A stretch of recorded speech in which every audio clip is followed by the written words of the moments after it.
time in 217 days, I can officially say this. We are live.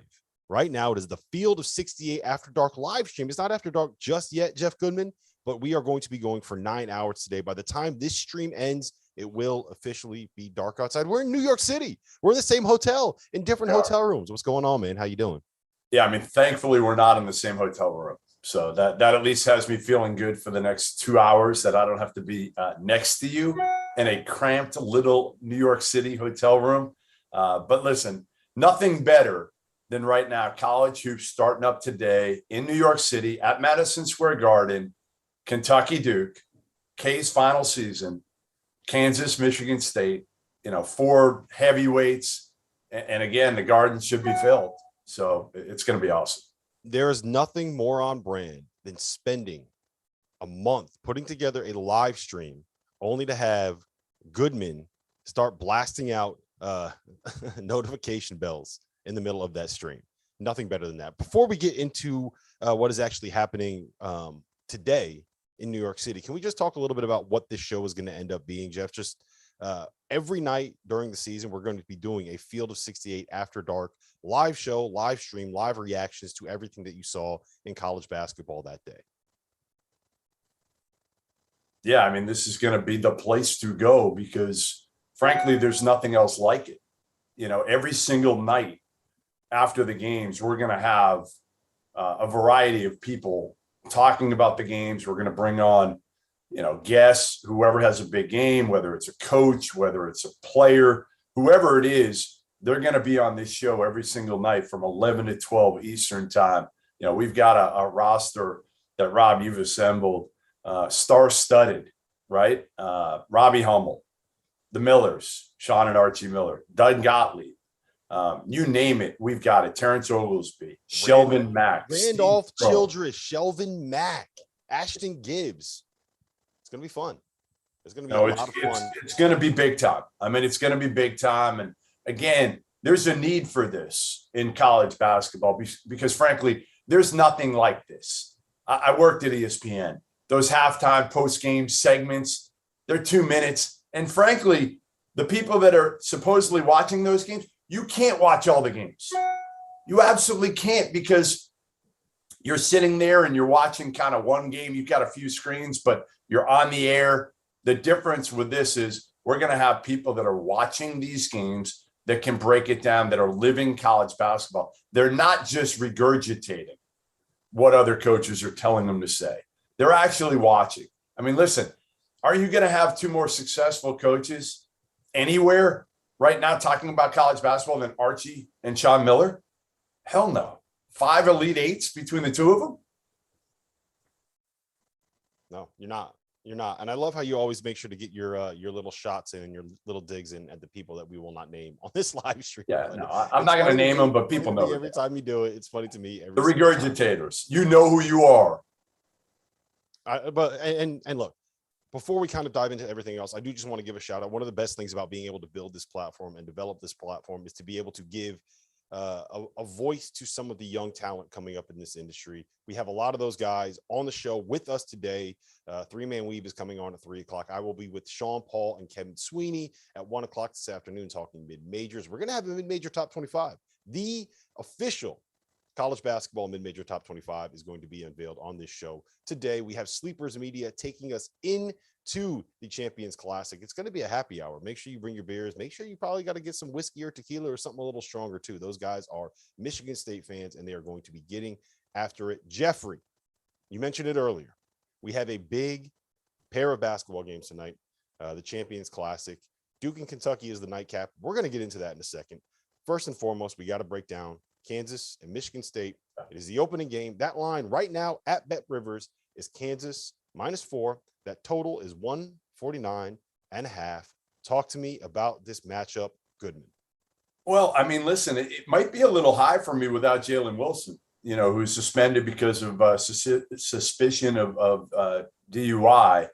He's out for a few games. And, Kansas, the beauty of Kansas is they're deep and their experience. But you lose a guy that is very important to the Jayhawks and kind of what they do. And the other thing is both teams have question marks at the point guard spot. Yes. So I would take the points there ultimately, but more so, I just think this is kind of a toss-up game. You've got these kids that haven't played in front of a full arena in so long. So now you go to New York, the Garden, it's almost like these veterans from Kansas aren't necessarily veterans tonight. They haven't done it. They're going to have jitters going into this one. And, Tyson Walker, I think, is going to be terrific for Michigan State, but he's played at Northeastern in front of nobody in his career. And now he's going to the Garden. How is that going to affect him? Remy Martin didn't even start their exhibition game for Kansas. He's still trying to work his way out of that doghouse from Bill Self, because Remy Martin is trying to adjust to being more than just a scorer who needs the ball in his hands all the time to be successful. Now he's got to be able to give up the ball, move without the ball, and honestly be more of a team guy. And I think those are the two areas that we've got to watch with both of these teams, not just for tonight, but long term, because if those guys aren't high level, those teams aren't going to be high level. Yeah, and the thing about them is Remy Martin, you're trying to get a tiger to change his stripes, right? He is wired to be a guy that scores. I remember talking with Jesse Newell during our top 50 countdown on our Kansas preview, and he was saying that the one thing he keeps hearing about Remy Martin is he doesn't run the offense as much as he makes one move and then goes back and runs to go get the ball, right? The way that Bill Self does his systems and the way that he wants to play and the sets that he runs is, you got a place to be, you got a role to do, you got a job to be, you're going to be spacing the floor. Someone else is going to have that action. And Remy Martin just has this knack and this habit of coming back to the ball to go get it and run something else. And that's going to be the biggest adjustment for him, I think. Jalen Wilson is a big loss. I think you could probably make the argument that he is one of, if not the most important players on the wing. I think the key to this matchup is going to be how Michigan State handles David McCormick inside, right? For me, it's always been the best Bill Self teams are the ones that have an absolute monster at the 5.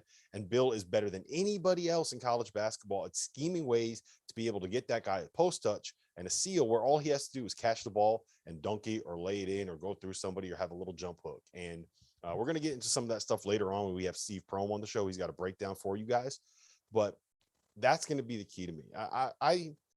I'm not that worried about Tyson Walker.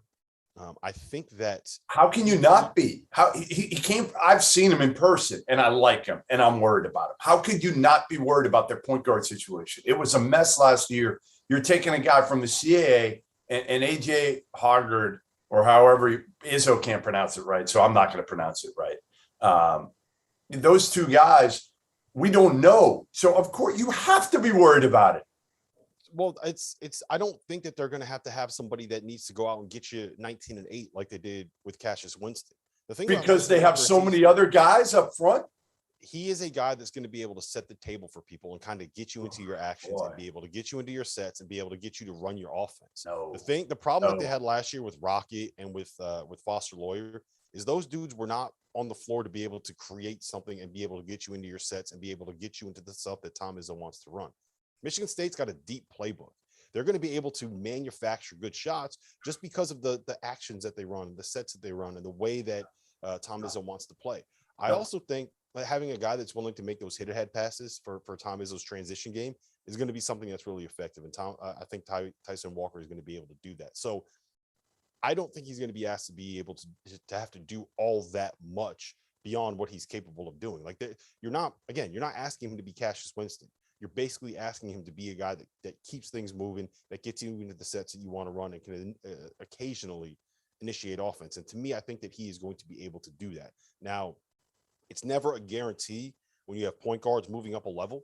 And that's always going to be something where it's like, well, we kind of have to see it to believe it. Sometimes you end up with Carly Jones. Sometimes you end up with guys that end up riding the pine, right? That can't start. So we'll see what happens there. But I'm not super worried about it because I don't think that he is going to be asked to be the absolute centerpiece of that offense. Does that make sense? What I'm saying? No, I don't think it does. Well, what else doesn't make sense? We're a year and a half into the field of 68. You still can't turn off the notifications on your computer. We still get notification. Well, if there's breaking news, do you want it or not? Well, I do want the breaking news, but just set it up so you can get a little thing coming across the screen on your laptop. We don't need to hear a ding every time you get a text. There's a lot of technology here. Hey, look, I'm on enough group texts with you right now that I know that probably 95% of the texts that you get are not important at all. All right, I'm going to try to turn it off, but I got a lot going on here. Yeah, no, it's fine. It's fine. All right, so let's move on to Duke and Kentucky. There you go again, right on time. The line in that game is Duke minus 1.5. It was Duke -2. It opened at 1.5. It went up to 2. It's come back down. The total in that game right now, as you can see, according to our friends and our sponsors over at Bet Rivers, is 149. I find this matchup so much more interesting than the Kansas-Michigan State matchup for a lot of reasons. You know, Coach K, Coach Cal, Duke, Kentucky, the two biggest brands. I think you can make the argument the two best players in this event are going to end up being Ty Washington and Paolo Banchero. How do you see this playing out, and who do you like, given what the odds are right now? Well, listen, you know what I think of Ty already. I'm so high on Ty. I think he's going to be terrific. Now, again, first game, who knows how he's going to react. First game of his freshman year at the Garden against Duke in K's last season. That's for what it's worth, real quick, one thing that I did hear, and I mentioned this to you last night at the delicious dinner we had at Forlini's, by the way. Great spot, and I don't even know what part of. Except the waiter hates you. I mean, he basically said, no, we were friends. He gave me a hug when I left. No, we're friends. He said to me, we're tight. He said to me, "You're welcome back. Just don't bring the slapdick who asked for a $20 bottle of water." There's no chance that he said slapdick. There's no chance. You're right. It was way worse. There's no chance that guy said slapdick. Anyway, what I told you last night on the way to dinner was that someone had told me the one of the best things about Ty is he's built for the bright lights. Similar, I don't think that they're the same kind of player, but similar to the way that Tyrese Maxey was built for the bright lights, had those big moments in big games. He had, 27 and hit 5 threes when Kentucky in 2020? 2019 came into the Garden and won in the Champions Classic. So yes, I'm a big Ty Washington guy as well. Here's what you're going to see from Ty Washington. You're going to see one of the best all-around guards that John Calipari has ever coached, in my opinion. You know, because he can score from all three levels and he can make people better passing the ball. His game is just so mature. So they're going to play with him and Severe Wheeler. Wheeler's going to play a ton because the Georgia transfer can really push the ball. And I think they'll be able to play off each other pretty well because Ty can shoot it from deep, and he's bigger. He's probably 6'4". Wheeler's small, can't really shoot it or hasn't been able to shoot it well so far in his college career. But I think the key here is obviously going to be the guards of Kentucky, I think, are the advantage for the Cats. And I think Duke obviously up front with Paolo Banchero, who is a beast, an absolute beast. Yes. And I want it known, and you're going to fight me on this, but I've been comparing him to Chris Webber for 2 years now. And you're trying to say you came up with this like 4 days ago. And I gave you proof. Okay. You're okay. One, you're lying about me saying I came up with it. I just did not want to give you any credit at all for that. Okay, it's very different between someone else mentioned it to me and me not wanting to give you credit, because that's what it is. But right. You're spot on. You're spot on. If Chris Webber was born in 2000 instead of being born in 1970, whatever he was born in, if he was the class of 2021 instead of the class of 1990, then he would be Paolo Banchero. You're going to love, if you guys haven't seen him play, you are going to love what you see out of him. Yep. He's 6'10", he's 250. They put him in ball screens. He's a good, not great passer. He is a good shooter that is going to make shots that make you say, how can a dude that size make that shot? Knows how to play bully ball. It's just, he's special, man. I'm very, very high on the impact that he's going to have on college basketball this season. The big question I have for Duke is still point guard play. Like, I just don't know if it's good enough. I don't know what they're going to end up doing at the end of the day, but, you know, do they go Wendell Moore and Griffin? I just don't know, honestly, if they've got a good enough point guard situation to make, you know, a deep run and even win tonight. Now, again, they've got some veterans on this team. That's the benefit of Duke. They've got more guys that played together a year ago. But Kentucky's got guys. Again, this isn't I'll have a story coming out later today on it. This isn't your older brother's Kentucky Wildcats, right? This isn't a team where you look up and down the roster and you see freshman. There's 3 freshmen on this team. That's it. And Ty is probably the one guy who starts. The other 2 will probably come off the bench in Hopkins and Collins. So a ton of guys who are going to get minutes, like Severe Wheeler is going to play 30 minutes every game.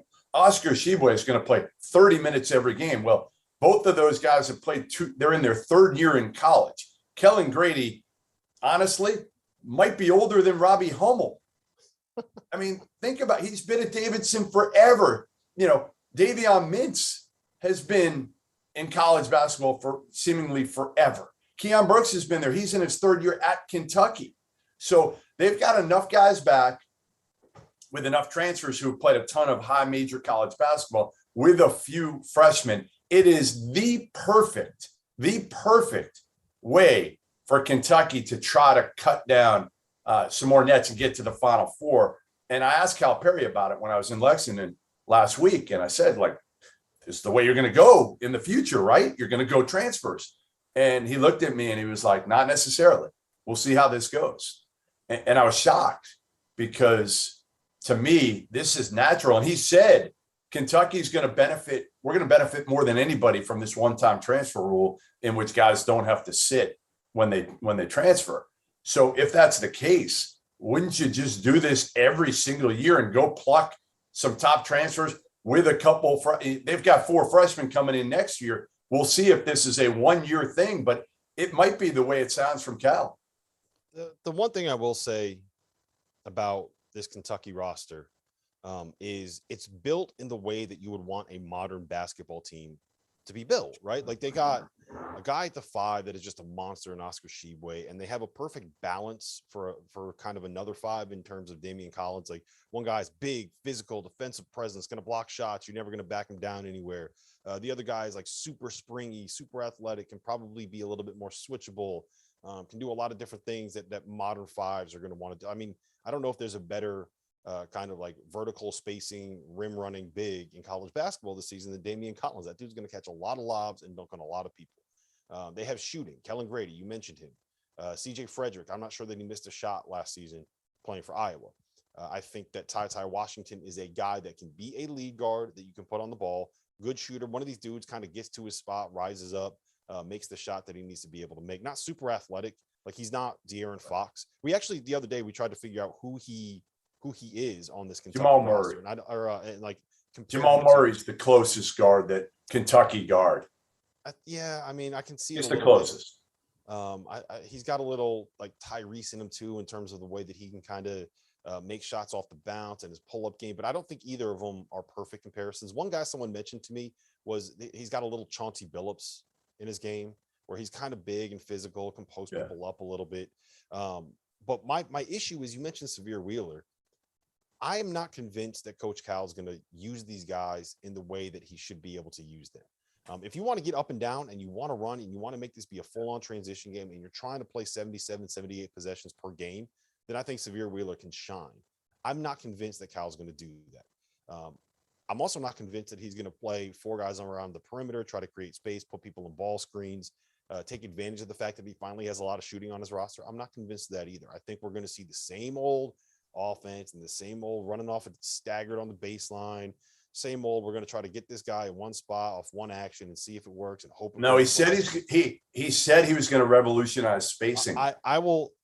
I want to see him be able to do it with I love the pieces and the way that this roster fits together. I need to see that it's going to be utilized correctly. I don't believe it will. And I just want to make one quick point on Jeremy Roach. I have all the same concerns that you have. I'm also willing to overlook.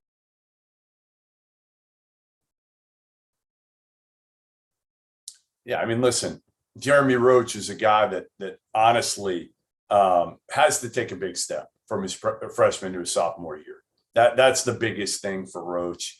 But they've got other guys. It's just they're going to have to do it kind of, by committee as much as anything if you're Duke this year. And that's going to be hard for K to be able to pull off, right? I mean, they're not a team that's got a high level point guard. Their strength is up front, certainly with Paolo Banchero in Mark Williams, but they've got good enough players, Rob.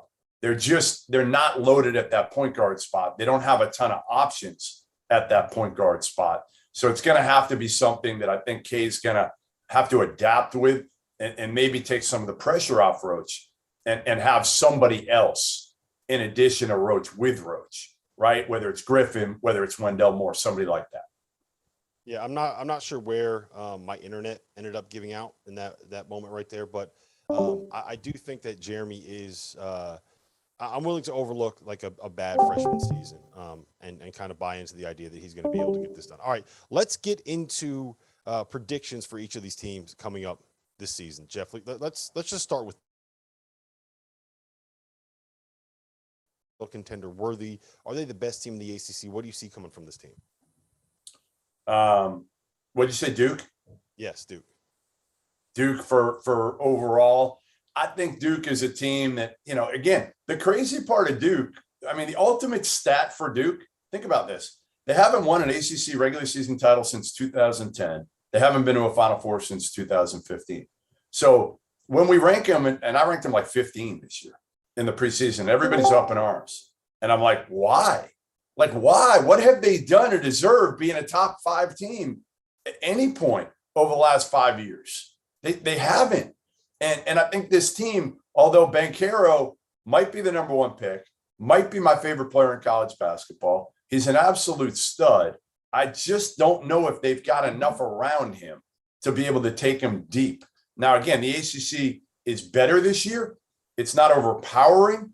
Virginia is not great, and Tony Bennett somehow finds a way to win the damn ACC every single year, no matter what he's got. He could throw you out there, you, me, Fanta. We'll take Terrence Oglesby because we'll need somebody to make a few shots because you certainly can't. And then I don't know who else. We could dig in our producer. If T.O.'s out there, then nobody else is getting shots. Which is a good thing. No one else is getting shots. Every single time he touches, that thing's going up. Yeah, so listen, he's on. Am I buying Duke as a Final Four team? Hell no, I'm not. I'm buying them as maybe a Sweet 16 team, but that's it for me. And I don't think they win the ACC. Yeah, I mean, I think they are the best team in the ACC. I think they're the favorite to win the ACC. They haven't won the ACC since John Shire was still playing college basketball. That's how long it's been since they won the ACC regular season title. I will say this, though. Paolo, to me, very real potential to be the best player in college basketball this season. I think that Mark Williams has a very real chance to be a stud. I think that Jeremy Roach at the point is going to be better than what people are expecting. I'm just buying into the idea that he's going to have a good sophomore season, make that leap. And I also think with AJ Griffin, Wendell Moore, Trevor Keels, they have athleticism on the wings to be able to get out and really, really, really guard you, which is not something that we've seen from a lot of Duke teams. And like Zion's team was able to do it, right? But this has not necessarily been the best defensive program since they kind of went this one and done route. I think they're going to be really good defensively. And as long as they're able to make some shots and Paolo is as good as I'm expecting him to be, I think there's real Final Four potential here. Doesn't mean it's going to happen. There's a lot of teams that we can say have real Final Four potential, but I'm buying them being the best team in the ACC. I wouldn't bet on them to win the conference. I just think that there's too many question marks, but I think that they have real Final Four potential. All right, let's go to Kentucky. Give me kind of your predictions on the season, what your outlook for them is going to end up being. Are they the best team in the SEC? The SEC is good. I don't know. I mean, honestly, I don't know. The one thing I'll say is they should get out of the gates a lot better than they always do. Cal always cries about how young they are, and they are, but it's always kind of a built-in excuse that he's got November and December, and they generally get better. Not every year, but they generally get better, and it's hard not to because they start off slow. This year with all their veterans, whether it's the transfers or the Keon Brookses and the Dante Allens and some of those other guys coming back, they should get out much, much better this year and have less pressure on them, for that Louisville game or whatnot at the end of the non-conference slate. And the other part is their non-conference slate. Yeah, they got Duke, they got Louisville, they got a few good games, but overall, not nearly. I mean, they got a bunch of bye games that should be easy wins here after this Duke game. So I think Kentucky's a team that fights, a lot of good teams. The SEC, the top of it this year is awesome. It might be the best it's ever been since I've been covering the sport from like 1 to 7 or 8. I think there's 7 or 8 teams that have a legitimate shot to maybe not win the league. I don't think Auburn can win the league, but I wouldn't be shocked if Auburn finishes 3rd in the league at the end of the day. So I think Kentucky's a Final Four team. I mean, I think that they can get there. I made my points I needed to make about Kentucky. I need to see them be able to play the way that you have to be able to play with that roster to win before I fully buy it. But the talent and potential is there. All right. Predictions for Kansas. I'm going to jump on this one first. It comes down to the point guard play. You kind of touched on this a little bit. If Remy Martin is willing to buy into being what a Bill Self point guard needs to be, then I think that this team has the ceiling to win the Big 12 and make it to a Final Four. If you win this Big 12 as good as they are at the top, you can make a Final Four. But you need Remy Martin to be that guy. I love the wings. I love the combination there. I think that when you have 3 guys, O'Shea Agbaji, Christian Brown, Jalen Wilson, that can make shots and space the floor, I think they have depth. David McCormick's going to be a monster at the 5. I'm very concerned about what that point guard situation is going to end up playing into. So you're on David McCormick now. You feel good about him. A year ago, you were killing me about him, and rightfully so. He wasn't good. Like he was bad for the first 6 weeks of last season. He was pretty good throughout like the middle of the year, and down the stretch of the season, he was a monster.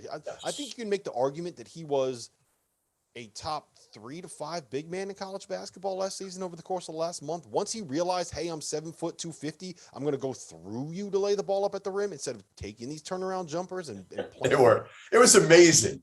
It was like, honestly, like David McCormick could be guarded by like Davion Mitchell, and he was still going. He was fading away every time. It didn't matter. We talked about this last night, Jeff. We happened to see David McCormick at the team hotel last night, and walking by him, I haven't been to a college basketball game in 21 months, and I forgot how enormous these guys are. Like I walked by him and I was like, I'm 6'3", like I'm not a small person. I walked by him and I was like, oh hey, there's David McCormick right there. What's going on? So you're right on Kansas. I mean, listen. It's kind of easy to boil Kansas down, right? They've got shooters. They've got bigs. They've got depth. They've got a Hall of Fame coach. They should have a point guard. I mean, again, when they got Remy Martin, it was like, all right, they did it. They got their point guard. They're good. They're going to be the favorites to win the whole damn thing right now. But then it's like you think about Remy Martin, and not that he has to be deprogrammed. He doesn't. He actually had 2 really good years at Arizona State before last year. And last year was a pandemic. There were a lot of stuff that happened in Tempe with that team. But the question is, without that freedom, can he run a structured offense and be a team guy first and say, like, all right, you know what? I'm not an NBA player. He's not an NBA player, period. So let me try to win at the highest level now and make everybody better and pick my spots when I need to score. But I think the Yesufu kid from Drake is going to be huge too, because if Remy Martin doesn't buy in, Yesufu gives them some of that same speed that they really need. And DeJuan Harris might end up starting. Bill Self told me, like, he might be their starter. They're high on him because he gets them into what they want to run. And like I mentioned earlier, the effectiveness of he can really guard too, but the effectiveness of Kansas offense is that Bill Self is great at dialing up quick hitters and sets and taking advantage of mismatches. All right, we got 30 seconds before we got Scott Drew coming in here. Give me your prediction for Michigan State. This one, like, I think this is probably the most interesting conversation to have, and maybe we can continue it after Scott's off. But what do you think about the Spartans this season? They're a wild card. They're an absolute wild card. And again, because of what we talked about, like, their front line's solid. It's not great, but it's solid. Like, is Marcus Bingham finally going to turn into this guy that is going to be, the long, athletic, shot blocking freak that we thought he might be? Hauser, can he be a dominant, face up guy? Gabe Brown, solid. It comes down to me, again, I go back to it. I don't want to beat the drum here, but it's true. I mean, it comes back to me on Tyson Walker. And if he's good enough, and he gives them a different point guard than they've had in a long time, Rob, because he's kind of that New York City point guard who knows how to kind of get in the seams, He can score. He can really score. And that's where I think you were off. Because I do think Tyson Walker needs to average 15 a game for Michigan State to be a team that can go deep in the tournament and contend for a Big Ten title. Otherwise, I think you're locking him in at like 6th or 7th in the Big Ten. I mean, that's probably where they're going to end up being. The only reason I don't think that is because I'm buying into the idea that Joey Hauser is going to be good this season. Yeah. I think Malik Hall takes a step forward. If this isn't the year that Malik Hall takes a step forward, then Malik Hall's never going to take a step forward. And I've seen too many good games that he's had over the years to like not buy in. So I think this is probably a year where it's like you kind of got to get your chips in and hope that this is the year it pays off. I like Gabe Brown in theory, but I've also heard very good things, and you can probably tell me whether or not I'm off on this. I've heard very good things about Max Christie and what he could end up being this season as like a guy at the 2 as a scorer. So I would feel very good about them even without Tyson Walker averaging those points. But that's me kind of betting on some of these guys that have been there for a while, taking a little bit of a leap and trusting a freshman to be a guy that can, I think, average like 14 or 15 a game. So he's their one NBA guy. Listen, they've got one NBA guy, in my opinion, on the roster, and it's Max Christie. Yeah, I think that he is. I think he's an NBA guy. That's not wrong. But a lot of these teams, how many NBA guys are on this Kansas roster right now? Maybe one. Right. I would say Agbaji will play in the NBA. I would say Jalen Wilson will play in the NBA. And I think that David McCormick will be on a roster somewhere just because he's big enough. I don't think any of those guys are first-round picks, though. And I don't know how many of them are more than just kind of like maybe a two-way guy that gets on a contract for a while. Oshai, if it comes together for him, yes. But, I mean, that's the interesting thing about this is that they're a good collection of college players. Yeah, is really what they are more than anything. I teed this up for. What did I just do? I teed this up for you. Kansas fans are going to. You hear this, Kansas fans? Jeff Goodman just said you don't have any good players on your roster right now.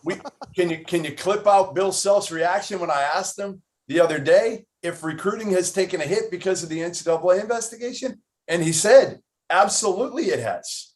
It has. And again, that's not to say that a Hall of Fame coach with a bunch of really good older college players can't win a national title. They can. But give me your first-round pick. I don't know if you have one. I think you've got a bunch of guys that could go in the second round at the end of the day. Maybe a guy like Agbaji that could go late first. But for the most part, you're dealing with a bunch of guys that are going to fight to get on an NBA roster. And most of them on that roster, the Kansas roster, are not going to be. They're going to play overseas. Yeah. I mean, that's basically what it is. You can win when you have really good coaching. You can win with guys that are good, old, veteran players, like this Kansas team has. I'm a little bit worried. Look, it's the point guard play. We don't have to rehash. We've been over all of that stuff with them. Yeah. All right. While we're waiting for Scott to get in here, let's talk a little bit about the most interesting storylines, because you stole mine. When we were prepping for this show, when we were prepping for this hour that we were going to do, I've done so much content on why Memphis is the most interesting and the most fascinating team in college basketball this season. And you stole it. You took it. I let you have the first pick, and you were rude enough to take it from me. So talk about Memphis and what you expect out of it. Yeah, I mean, listen, you throw – this is easy for me, right? You throw Penny Hardaway at his alma mater, having to win this year, hasn't done it the first 3 years, so there's some pressure on him. He brings on Larry Brown, who, oh, by the way, is a hell of a coach. He's 80 years old, and he's gotten how many programs in trouble? I mean, seriously, how many programs? All of them. 3? Everyone. Everyone he's ever coached at. Everyone. And Penny hires him. Oh, by the way, they're already dealing with an NCAA investigation, and you hire Larry Brown. Then you hire Rasheed Wallace. Like, I love that one, by the way. I freaking love it. I can't wait. He'll probably pick up his first technical in the first game. And then you add Amani Bates and Jalen Duren. And Amani Bates, for those that don't know, 15-year-old SI cover boy that a lot of people said was going to be the next, like, LeBron, KD, whatever. Now, body build at 15 was similar to KD. He hasn't come along like KD did from 15 to 17. He's younger for his class. He reclassified, but, he's 6'9", super thin, 190 pounds, whatever he is, a scorer, a bona fide scorer. Jalen Duren is a beast. He looks like Alonzo Mourning, I guess I would say, not as tall, but kind of that type of body build, not overly skilled. He is, not to cut you off. You know who I think Jalen is? Yeah. I think that he's Onyeka Okongwu.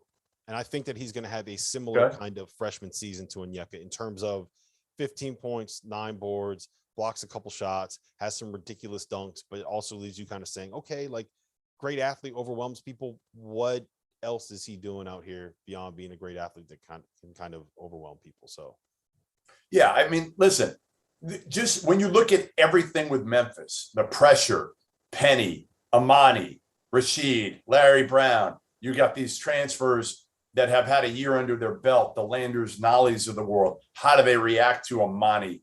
And then they don't have a point guard. They don't have a point guard, really. Alex Lomax is their best option at the point. I love Alo as a backup point guard.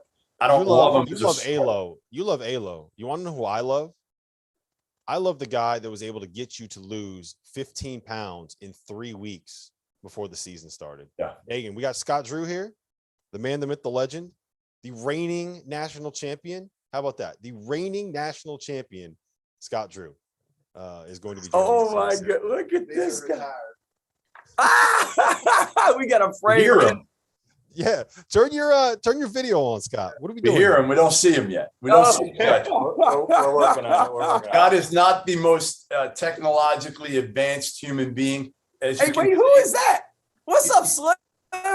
I don't even recognize that dude no more. Look at what I got. Look at what I got. I got some hard-boiled eggs. I got some sliced almonds. I'm ready to go. Is he a little irritable during the day, Rob? Is he a little irritable? Do you know him? He's been irritable every single day. Every single day that I've known him, Jeff is irritable. But Scott, I want to show you something. I want to show you something, okay? So Jeff has been talking about this keto diet that you've got him on nonstop for like the last month. It's driving me crazy. But this morning, I'm going to be on the stream for 5 straight hours. So I needed some sustenance. I needed some snacks. And I went to the store and I was like, I'm going to get a bag of chips. I'm going to get something else. But I see him buying like fruit and nuts. So look, you're going to be proud of me. I got bananas. I got some beef jerky. Okay. I got a bag of roasted almonds. Oh my gosh. I didn't get a soda. I didn't get a Diet Coke. I got myself a giant Smart Water. So everybody wants to be like you, Jeff. I did have chicken parm last night, Scott. So I did, and cheesecake. Hey, seriously, you look thinner, man. Well, you do. Listen, you lose 15 pounds, right? Yeah. Most of it was out of my gullet, but how you doing? You're ready to start, defending national champions. I don't know how that sounds, but it's got to sound pretty cool, especially with a team that honestly has a shot this year. You're not in the conversation, I think, with those like elite teams right now, but I don't think there's much of a disparity from Gonzaga, Texas, Kansas to Baylor this year. That's one thing that's really neat is, normally when you win a championship, you lose so many people. You either don't have the talent or the experience to have a chance. And the fact that we have a chance really excites all of us. But again, it's the start of season. We know what makes college basketball so special is the parity. I mean, each and every year, look at it. You might be the last 4 in, and you got a chance to go to a Final Four. Look at UCLA last year. Again, the parity and the fact that we have a chance is really exciting.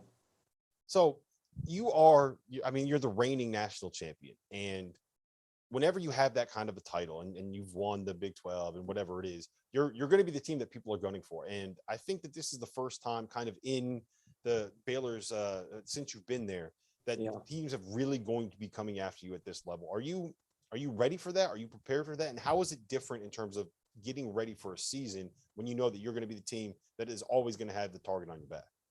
Well, I think a great question to begin with, and it is the first time we've been through it. So the great answers go to people that have already been there, done that, and find out what they learned. So talking to a lot of coaches that have already won it and how they prepare for the following year, and talking to Coach K and Billy Donovan, the only two that have gone back-to-back since John Wooden days, just to see what K answered the phone. Kay answered the phone when you called? Actually, he was tremendous and really offered some great insight and wisdom. So, him and Billy have been there, done that, and I definitely took notes and appreciated it. Yeah, it's kind of cool. Again, your road travel is like no other. And actually, I don't know if I'm allowed to say this, but I think there might be a book coming out on you soon. Is that true? Well, I think it's more on our program, yes. All right. Well, you are the architect of that program. So I think there'll be a lot of Scott Drew stories in there. And one of the craziest things, when I was out in Waco 3 weeks ago, I can't remember your secretary's name. Karen Craig. Karen Craig. By the way, you've lost about 15 pounds, it looks like, since you were out here. I have. Hey, we went to that place for lunch, and I saw what you ordered, and that was it. That changed me. And I always say, you're the greatest recruiter. I don't know if you remember this story, but years ago, Gary Parrish and I went down, Rob, to Waco. We went down before a doubleheader in Dallas. We went to see Baylor play UT Arlington, and I told Gary before, I said, listen, Parrish, we're going to go down, but we cannot stay for dinner. We've got to get out of here after that because we got to drive to Dallas. We got a long doubleheader tomorrow. So we're out. We're going to go to the game, and then we're out. And literally 3 hours later, what are we doing? We're eating dinner with Scott Drew. So there's no better recruiter. Sometimes you do it out there and you hit hard. And then other times you just do it because you didn't even push me on keto. And the next thing you know, I'm home and my wife and daughter are like, what the hell is going on? Like, there's nothing in this house anymore. Every time they got to work around my schedule. And, the Scott Drew bod, the dad Scott Drew bod is one thing, right? I mean, it's real, isn't it? All I know is Talia said, we really messed you up because you threw away all the good stuff in the house. So she can't get any good food anymore. And Rob, we can't all look like you. So, I mean, you don't need to mess with this stuff till you get to be our age.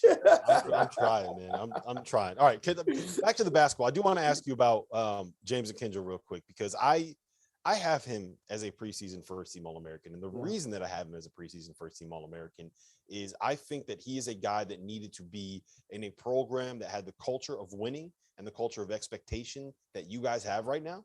And I'm just imagining, I saw that dude play enough at Arizona that when you put him in some of those ball screen sets that you're going to have with the shooters around him and the way that you kind of let Davion and Jared Butler rock last year, I just think he's going to have a monster season. So tell me about James Akinjo and why I'm right that he has a chance to be a first team All-American. Well, first of all, you and Jeff are right about a lot of things. So the fact that you're saying it is a good thing. The second thing is he's had a lot of success at Georgetown and Arizona. He's been well coached. He's been in great programs.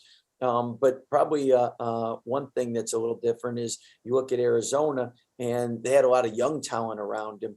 And this year he's blessed to be around some players that have been on a national championship team, have been through some wars. So he has some experience help, and it's never easy learning a new system in a year.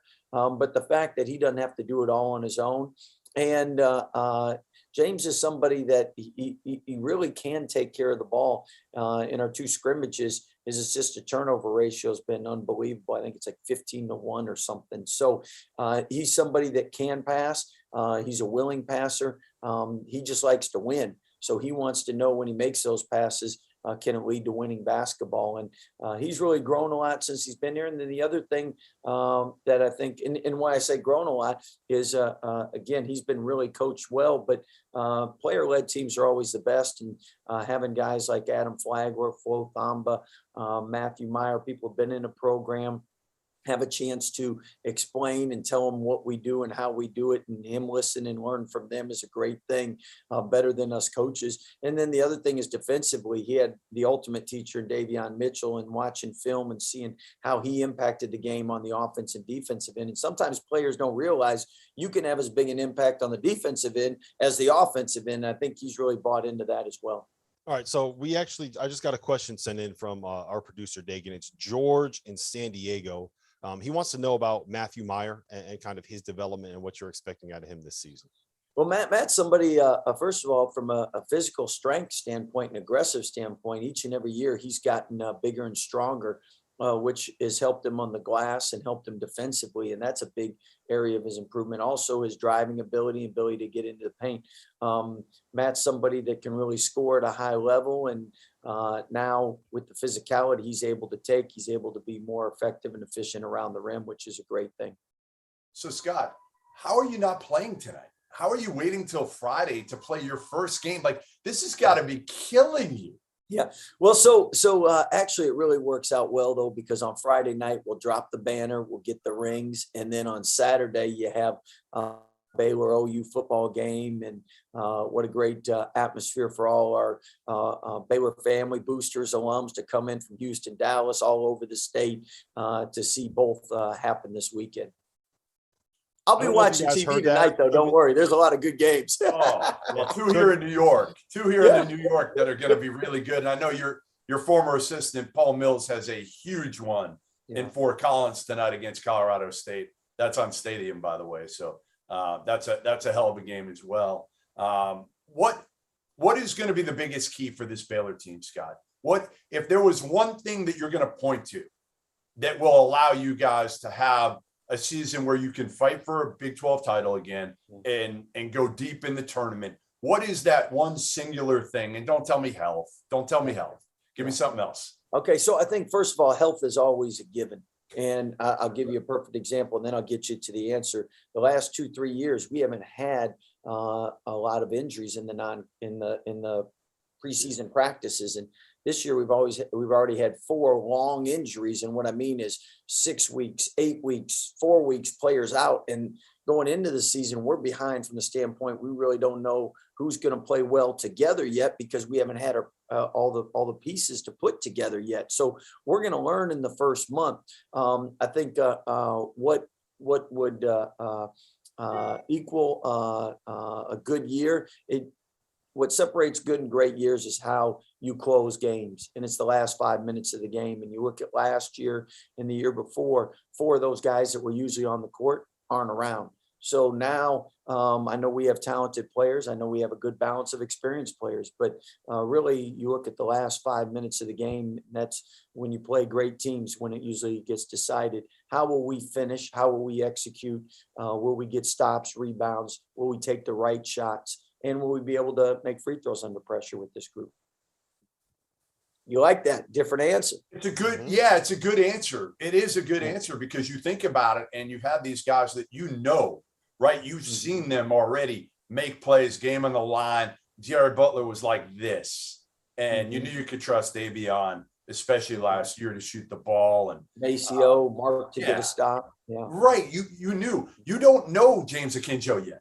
You don't know what he's going to give you at the end of a game. You don't know Matthew Meyer yet at the end of a game with pressure on. He's never had to face any pressure. He's been a guy that could come off the bench and let it fly, and no big deal. Right now, he'll still let it fly, I'm sure, but there's going to be a lot more pressure on him now. And same thing with Flagler. And that's where, again, trusting your teammates, and as we develop that chemistry, as you know, that's so huge, because everybody wants to win. And if you trust your teammates, then you'll make the right play to get the best shot, the best opportunity. If you don't, then you try to force things, and that never goes well. Well, listen, we appreciate you coming on. Look at the health food. I'm gonna have another hard-boiled egg right now. All right. Oh my gosh. This is all right. All right. Cut the stream. Show's over. Show's done. I'm going home. Listen, I'm bought in. I'm back on it. Last night was a slip. Don't tell my wife or daughter. And I'm back on it. Hey, I heard once you left, they went and snuck some sweets in the house. You know they did. I'm gone all week. You know they brought it all in this week.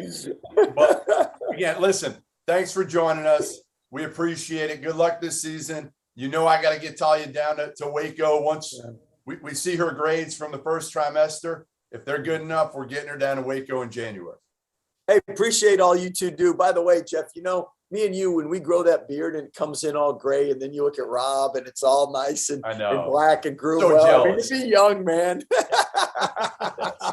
No doubt about it. No doubt about it. But 50s, you know, that number is a little scary. A little bigger. You guys be safe. All right. You too. Thanks, Scott. There he is. Baylor coach Scott Drew joining us here in the field of 68.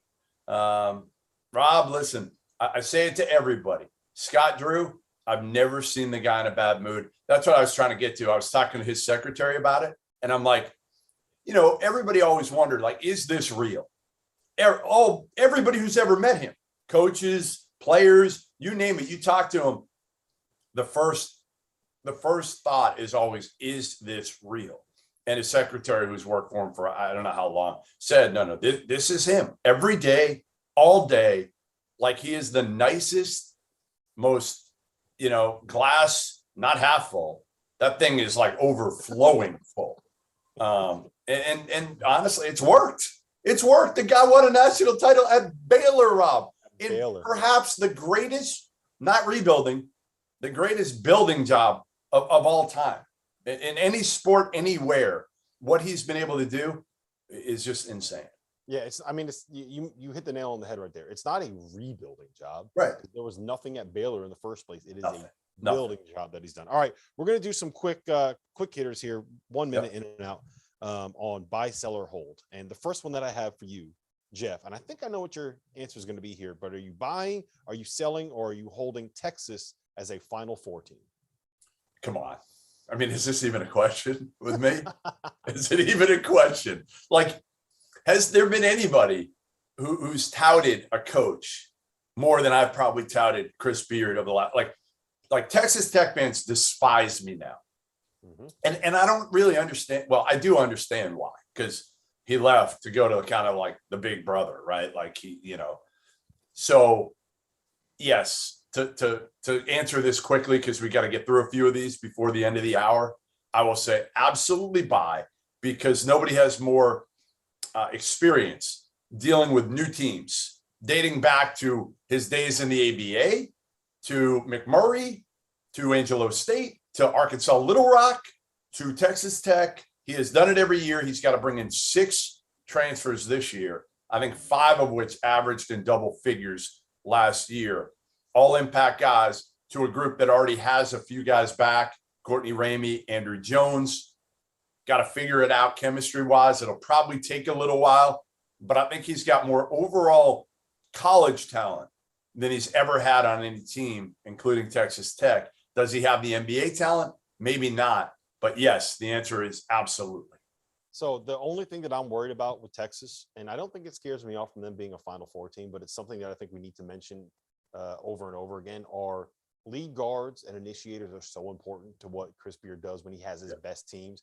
Keenan Evans was the Big 12 Player of the Year they made it to the Elite Eight. I'd make the argument they would have won the Big 12 that season if he doesn't have that toe injury down the stretch. The year after that, they got Matt Mooney, who played in the NBA, and Jarrett Culver, who was a top 10 pick in the NBA draft. That was the team that made it to a national title game and came to 3-pointer from DeAndre Hunter away from cutting down the nets at Texas Tech. Marcus Carr, talented. Marcus Carr, in 3 years of high major basketball, is 14 and 44 in conference play. I kind of need to see it from him to believe it. I think that it's there. I think the talent is there, but I need to see the winning before I fully buy into the winning. I don't know, and we'll get into this later in the stream. We don't have to do it now, but I don't know how much difference there is between Marcus Carr and Remy Martin if you're looking at the big picture overall. Next one, buy, sell, or hold Purdue as the favorite to win the Big Ten. Sell. Are you surprised that I'm going with sell? A little bit.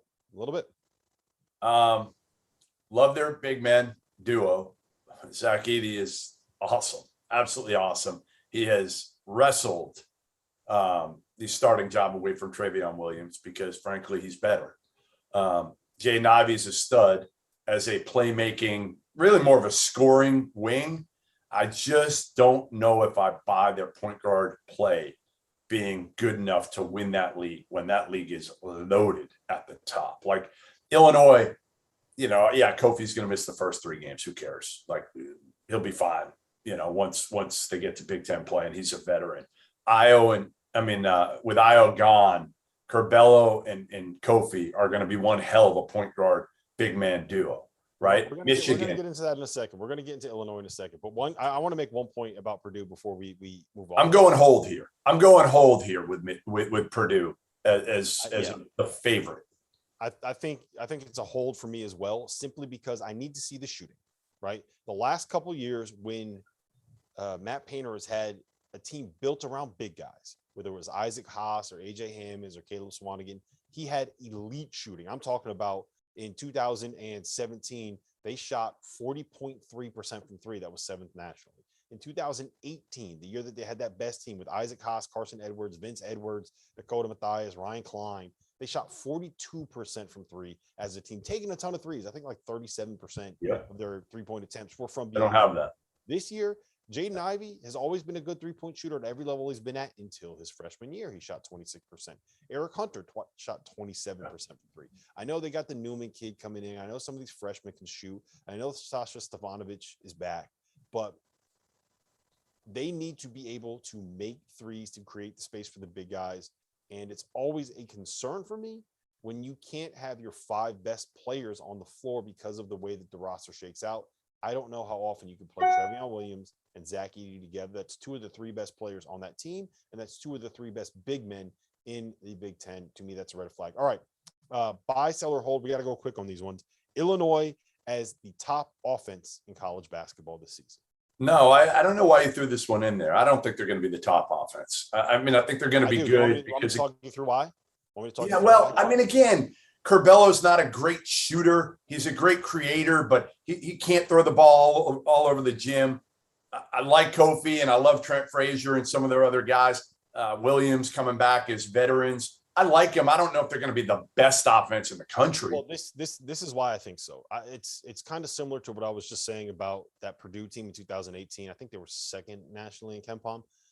You have Kofi Coburn, who arguably the best big guy in college basketball, maybe the best big guy in college basketball, first team All-American for a reason, averaged 17 and 10 last year. Andre Curbelo, one of the best ball screen point guards in America. And you have 4 guys that don't miss on their perimeter. You have Alfonso Plummer coming in, who shot 50-something% from three. You have DeMonte Williams shot like 53% from three. Trent Frazier's a great shooter. Jacob Granderson. Oh, they could be. They could. Listen, would it shock me? No, but I would go hold on this one too. The top offense in the country, I don't know. I mean, I feel like, Gonzaga is going to be like the top. They're just going to be rolling. Yeah, that's probably true just because it's Gonzaga in the league that they're playing in. Last thing that I'll just say about this is there was a lot of turnover in that staff for Illinois this offseason, and it'll be interesting to see who kind of takes over the offense. All right, last one. Maryland as a top 4 team in the Big Ten. Boy, is Scott Van Pelt watching this or no, you think? Yeah, he's there right now. He actually just texted me. He said, "You better say the right thing, Jeff." You see, I just got it on my Apple Watch. So. Top 4, man. I don't know if I'm ready to go there. It wouldn't shock me if they finished top 4, but I'm selling on Maryland in the top 4 just because, again, I think you've got so many high-powered teams right now at the top of the league, good teams. So, to me, figuring this thing out, who's 4, who's 5, Ohio State, where are they? Michigan, Illinois. We've been through some of these teams already. I just don't know. Michigan State, are they better? I don't know. I'm going sell on this. I could not sell this harder. I could not sell Maryland as a top 4 team. Holy crap! You hate turd. Listen, be kind. No. Here's why. Purdue, awesome. Yeah. Michigan, awesome. Yeah. Illinois, awesome. Ohio State, awesome. We know what all of those teams are going to be. Michigan State has a guy. What about Indiana? Indiana could be good. Chance. Like Indiana might have the best player in the Big Ten, depending on how things break down with Trace Jackson Davis. So I'm not bought into the talent on the roster enough or the coaching in that program enough to be able to say like, yes, they are a top 4 team in that league. I think the top 4 is very clear cut. All right, we are coming up at the end of the hour. We are getting ready to take a quick little break here. Hopefully, we will have a couple other faces on the screen at the end. Well, we're gonna have Archie Miller. We can tease it. We're gonna have Archie Miller. His brother Sean couldn't make it this morning. Archie may let us know why. And Doug Gottlieb, his flight to Fort Collins got delayed, so he's not going to be able to make it. But we're going to bring in Archie Miller here in a bit.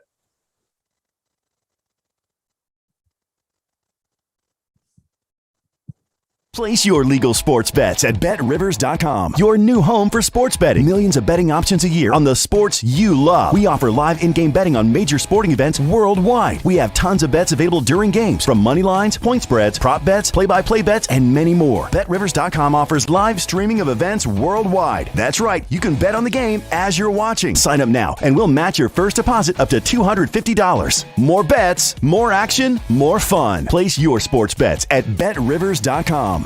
Before we move on, let me tell you guys a little bit about our partners over at BetRivers Sportsbook. If you haven't signed up for BetRivers yet, now is the time, because they are offering a $250 match bonus for your first deposit. But what sets them apart is that they require just one playthrough to turn your bonus into cash money. With their Rush Pay Instant Approval, withdrawing your winnings is safer, it's more secure, and it's more reliable. Now that basketball season is tipping off, get in on the action at BetRivers.com today, or by downloading the BetRivers iOS app. You must be 21 years or older. If you have a gambling problem, call 1-800-GAMBLER. And while I got you here, let's talk about the Field of 68 Media Network, where college basketball matters most all year round. This is a digital media and podcast network that we've been building over the course of the last year. We have shows hosted by some of your favorite players covering the program that they love the most. AJ Guyton hosts the House of Hoosier. Eric Devendorf covers Syracuse on the Scorer's Table. Dan Dickow hosts the Gonzaga Bulldog broadcast. We have Florida's Patrick Young and Duke's Andre Dawkins and North Carolina's Shamon Williams and Michigan's Stu Douglas and Illinois' Deion Thomas. The list goes on and on and on. We have more than 30 shows right now. So hit the links below and check them all out. And while you're at it, make sure that you go check out the Field of 12 Media Network, your home for college football. Place your legal sports bets at BetRivers.com, your new home for sports betting. Millions of betting options a year on the sports you love. We offer live in-game betting on major sporting events worldwide. We have tons of bets available during games, from money lines, point spreads, prop bets, play-by-play bets, and many more. BetRivers.com offers live streaming of events worldwide. That's right, you can bet on the game as you're watching. Sign up now, and we'll match your first deposit up to $250. More bets, more action, more fun. Place your sports bets at BetRivers.com. All right, welcome back to the Field of 68. After dark, I don't know what we're calling this, but it's a 9-hour marathon is what it is. And now we're bringing on a guy that I think could probably run a marathon right now, judging by the workout regimen of Archie Miller, former Dayton, former Indiana head coach.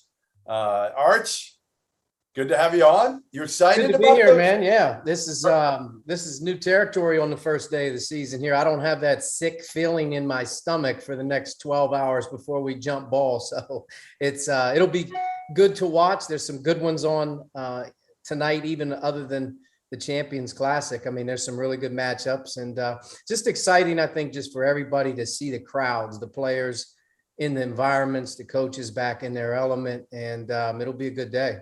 Archie, you said that you don't have that sick feeling in your stomach. I have been sick to my stomach for the last 48 hours, knowing that I'm going to have to talk to Goodman for 9 straight hours today. So I'm glad you're feeling great. I need some Pepto or something, man. You're definitely going to need stress, one of those stress balls as you squeeze it for the next 12 hours, having to deal with him and his nonsense. But this is a good thing, though. I mean, the fact that you guys are all locked in here today for the next, 8 to 10 hours. There's a lot to talk about, regarding the game and getting started, but especially leading into tonight.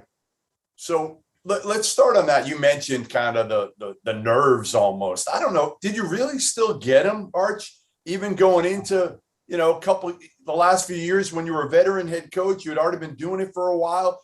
Game day, first game of the season, do you have the nerves? I think if you don't have them, there's something wrong. I just really do. There's so much to process leading into a season. It's finally here. It's 1-0 for the first time. You're worried about your team. Not everybody's going to play on the opening night. Those scrimmages, those exhibitions are out. You're playing for keeps. And, I just think in general, once the ball goes up, you feel a lot different. But just the anxiety of a staff meeting, going through the day, playing the game, getting to the actual tip is a long day. It's the longest day that you have really as a coach. And especially 9:30 tip-offs, those ones right there, man, they're tough days, especially when you're at home and your players are in class and you don't know what they're doing. It's just, there's a lot that goes on in your head.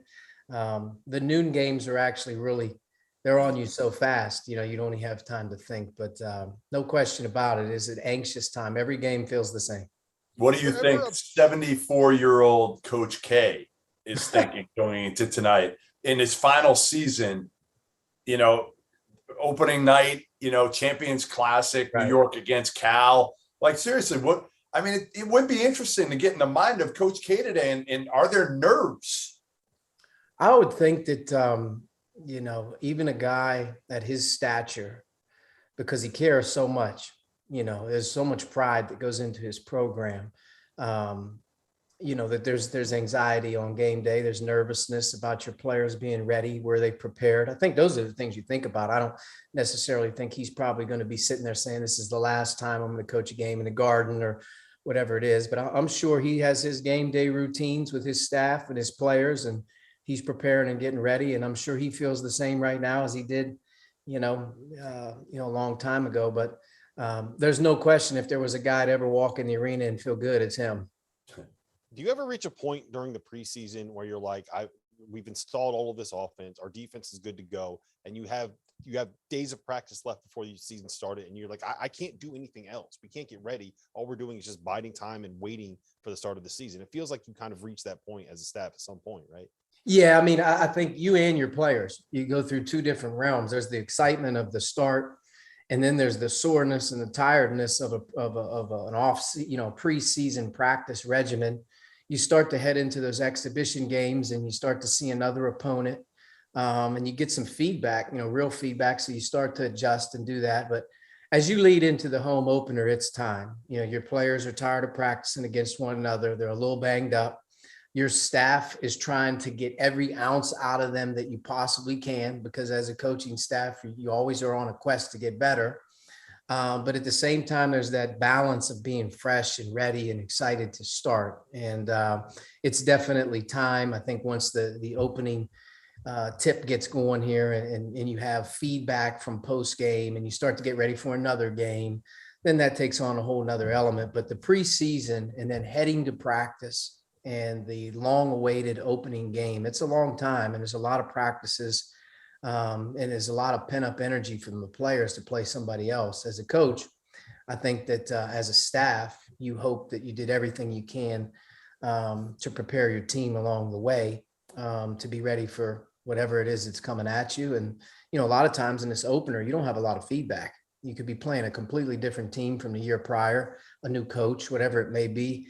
So this opener sometimes is a little bit tough to juggle depending on caliber opponent you have or where it's at. Arch, you're a former point guard yourself, and I always start with that position. Maybe it's because I'm old school, whatever, but I'm looking at these four teams in the Champions Classic, and I'm saying to myself, all right, Kansas, Remy Martin should be that guy, and I wish we had Sean, your brother. He was supposed to join us today, and he's getting old. Is that what he is getting old? Yeah, he's finally got the chink in the armor. He's going to have a back procedure here at the end of the week, and he's been dealing with for 3 or 4 weeks. Leading, how that is. The back's always a tough, but he's got some prelim stuff he's got going on through the course of the week. So he had to knock out a couple X-rays. I think he may have some availability. Hopefully, we can free him up for post game or whatever tonight. But yeah, he's going through a little bit of the old age and the wounded warrior, so to speak. Yeah, I feel him. Trust me. So what I was getting at is Kansas, Remy Martin, question mark. Bill Self's already benching him in the exhibition game, and he's not going to start tonight, I don't think. Michigan State, Tyson Walker, transfer from Northeastern. Kentucky, Severe Wheeler and Tata Washington. And then Duke, Jeremy Roach, who was just okay last year as a freshman. Right. Am I right, Arch, in starting is that what you do when you'll look at your team or other teams? Do you start with that position? Because for me, I can't pencil a team in deep in the NCAA tournament if they don't have a good, solid, or even way better than that point guard. Well, I'm with you on that. Maybe it's a bias of playing the position for a long time, but you see the game through your eyes. My eyes go through that position. And I think, I'm along the lines of you. I don't think you can win big if you don't have great point guard play. And I don't think in general that you can, be a championship caliber program if you don't have some type of elite level point guard play within your system. However, that's defined by the coach. Every coach is a little bit different on what they're going to ask of their guys. Some guys need their guys to make plays freely. Other guys want them to run their system. I think as you make the points tonight, it's very interesting though, that, Kansas and Michigan State are going to have two new, really proven good players that are now thrust into that spotlight of being the Michigan State point guard and the Kansas point guard, playing for two Hall of Fame coaches. And everything that those two guys have done in their career, every shot they've made, every assist they've got, every win they've been a part of, it doesn't count. You're getting ready to go try and do something you haven't done. So to put a lot of pressure on those guys as to be the difference makers for their team, I think that will be later down the line in conference play. They're going to need to get some rust off, and they're going to need to do that. And I think if you just look at the style component, how Remy's played, it's probably a lot different than Coach Self's going to ask him to play. So he's going to have an adjustment. Ty Walker, his adjustment's going to be the speed, the size, and the physicality of playing night in, night out at a bigger level. But usually small guards like him have been doing it their whole career. So I think he's going to have a good transition. He's a true point guard. And Coach Izzo's system and his team in general, when they have that intact, they're going to win a lot of games. And I think that Ty is going to be a big part of their success this season. I think if you look at Duke and Kentucky, number one, Jeremy Roach is a great point guard. He's one of the best point guards last few years to come out. One, he's coming off of an ACL injury as a senior in high school. Okay. Then he rolls into COVID. And then you have no real preseason. So if you look at his freshman year, you have to say to yourself, well, he was up against it a little bit. Was he going to be ready health-wise to start? And then two, boy, did he even have a fair shake at the beginning to get himself acclimated? And I think Jeremy Roach is going to be a big difference for Duke in year two for him than he was as a freshman, because he's got the year under his belt. Knock on wood, he's now a whole year and a half removed from his ACL injury. And I feel like he's such a winner that he's going to be a difference maker for Duke this year. I think he'll be a lot better. Kentucky, I tell you, Goodman. I tried. Yeah, no, Rob was saying that too. I tried to tell you. Rob didn't go into all the detail. Here's the thing, Arch. Here's the thing. Now, what's going to happen is Goodman's going to be like, yeah, you know what, Jeremy Roach, I think he's going to have a good season. He's going to compete. Because Archie said it. But it's not because I said it, and I've been saying it for like 6 months. It's because 100%. 100%. Well, I think that, the big thing about Roach is, if you watched him, I loved him as a high school player, USA basketball. He's coming from Paul VI. He's a takeover kid. He's a winner at the highest level. And, the injury set him completely out as a senior in high school. So, I know what a normal healthy freshman had to go through a year ago compared to a guy that may not have been up and running full speed with a summer. It's different. I think Kentucky, I had to go real quick before you move on. Can you just kind of walk through? I don't think people generally understand what it was like for kids, especially freshmen, adjusting to the college level without actually getting the full college basketball experience. Number one, I think if you just talk to everyday Joe freshman college students, a lot of them transferred.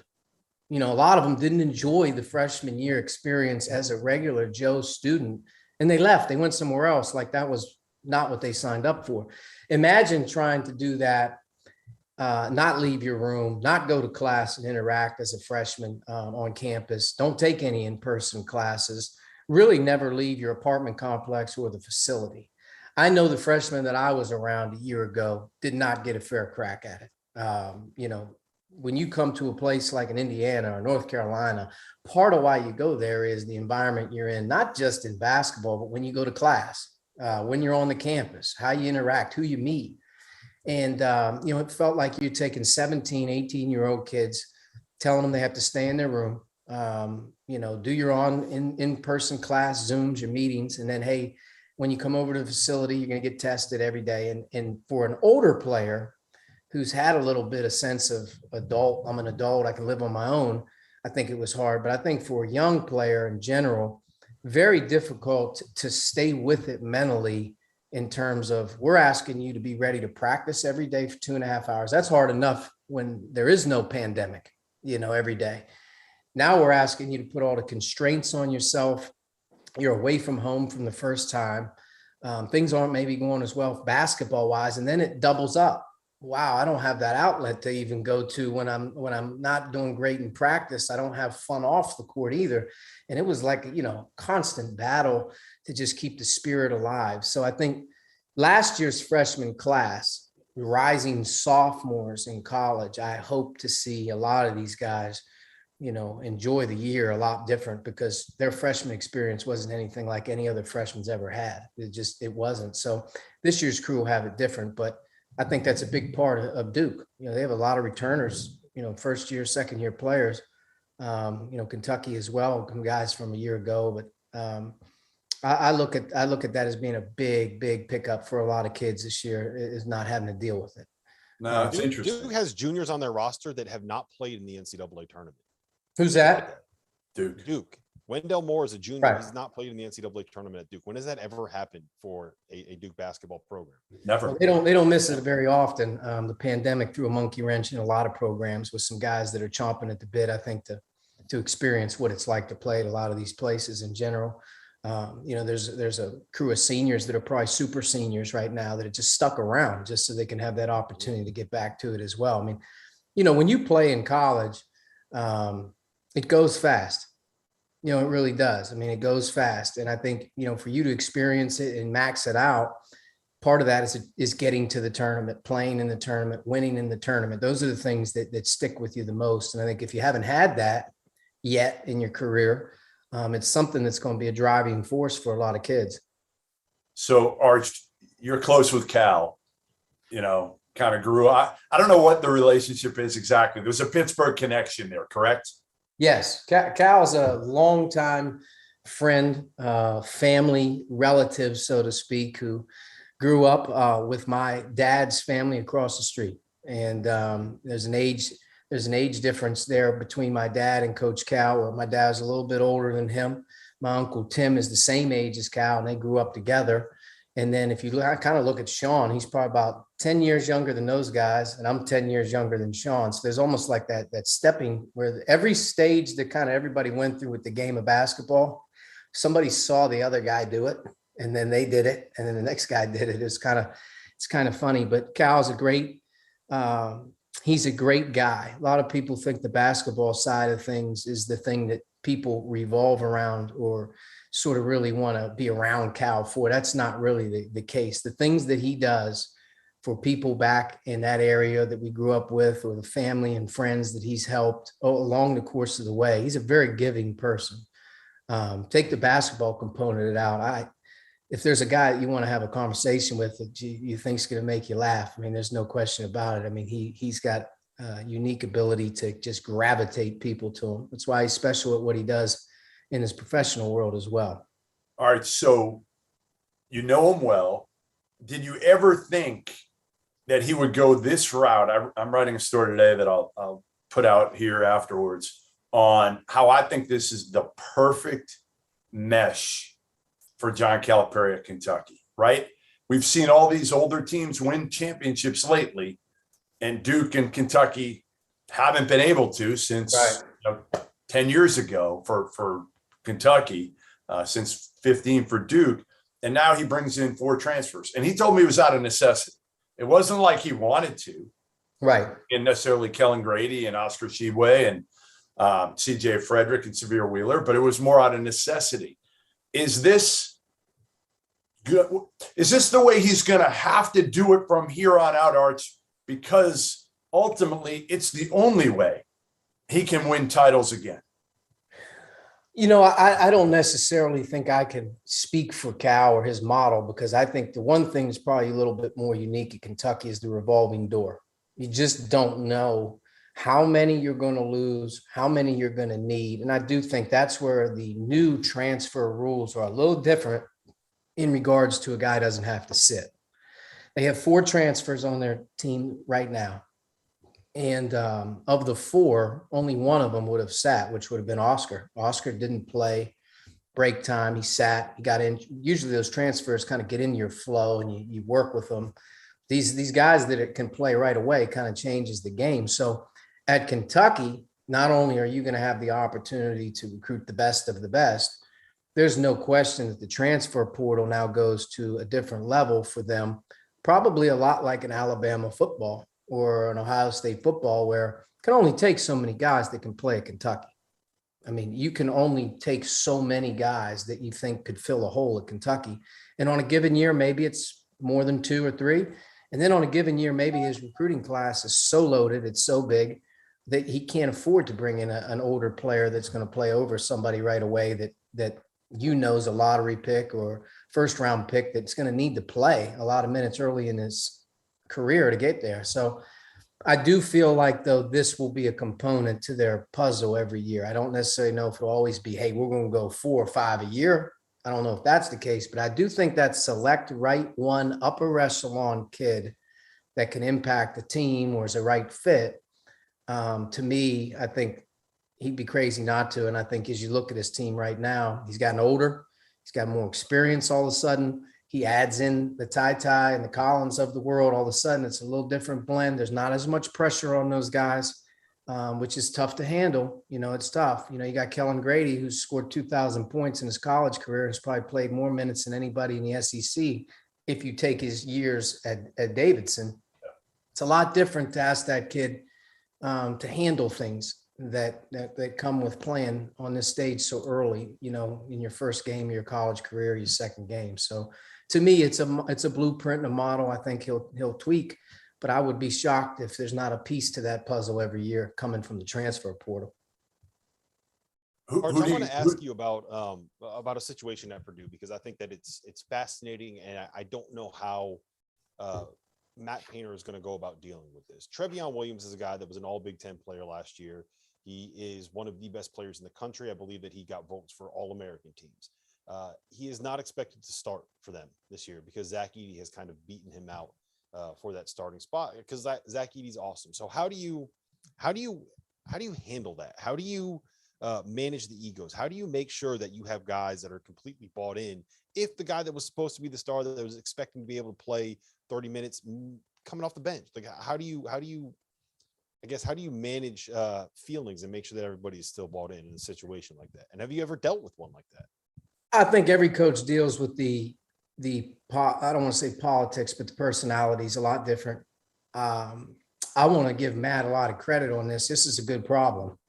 This is a good problem now.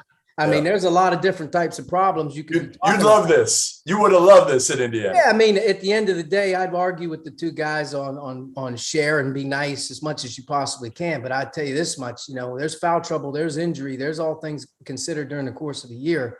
You're going to 1A, 1B. It's not 1 versus 2. They're both terrific players. Let's start by saying this. Number one, it is a good problem.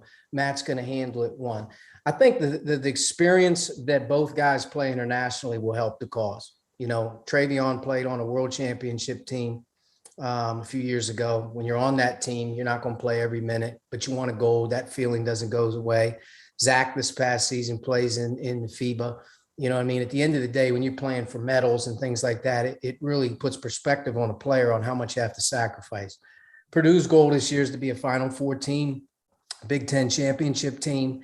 And to do that, there's going to be a lot of sacrifices that have to be made with the depth and the players that they have. I think the unique thing about both of them and how Matt's going to make it work is, one, Purdue values defense. They value toughness. They value rebounding. I believe that if a guy's not getting it done on that end, they'll sit just as much if they wouldn't be getting it done on the other end of the floor. So he's going to have the ability to play them off of one another throughout the course of the game by getting the job done. It promotes unbelievable competition on a daily basis if you're going to practice every day and you're dealing with that. But I think Trevion plays differently. He's played in a motion system, a low post system, and he's maybe their best all-around passer. They can play through him. He can command double teams. He can get guys shots, and they can play a traditional, motion offense with him moving away from the basket a little bit. Where Zach is a little different. If you watch Purdue late in the year, a year ago, they didn't move him away from the basket very much. They played the 4 guys around him. You had to deal with him while he was in the game, and it was just a nightmare in terms of being able to prep.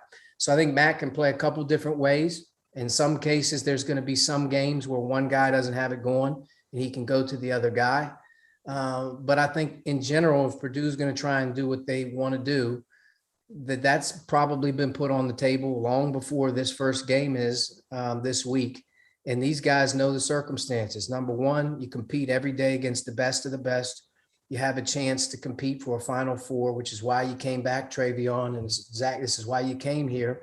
And at the end of the day, if those 2 guys have chemistry, buy-in, and they're getting elite production, to me, it's going to be a great sign for those guys to be able to everyone else buy in. There's not going to be a whole lot of conversation going around when you have a first-team all-conference player, presumably in Travion Williams, maybe not starting in his senior year. I mean, hey, he ran Matt Harms out of there. Travion did. Matt Harms left Purdue because Travion Williams, as a sophomore, beat him out. That happened 2 years ago. That guy ran for cover. I don't see that happening right now going with him coming into this year. And I think it's a good balance. A long year, you need a lot of different types of guys.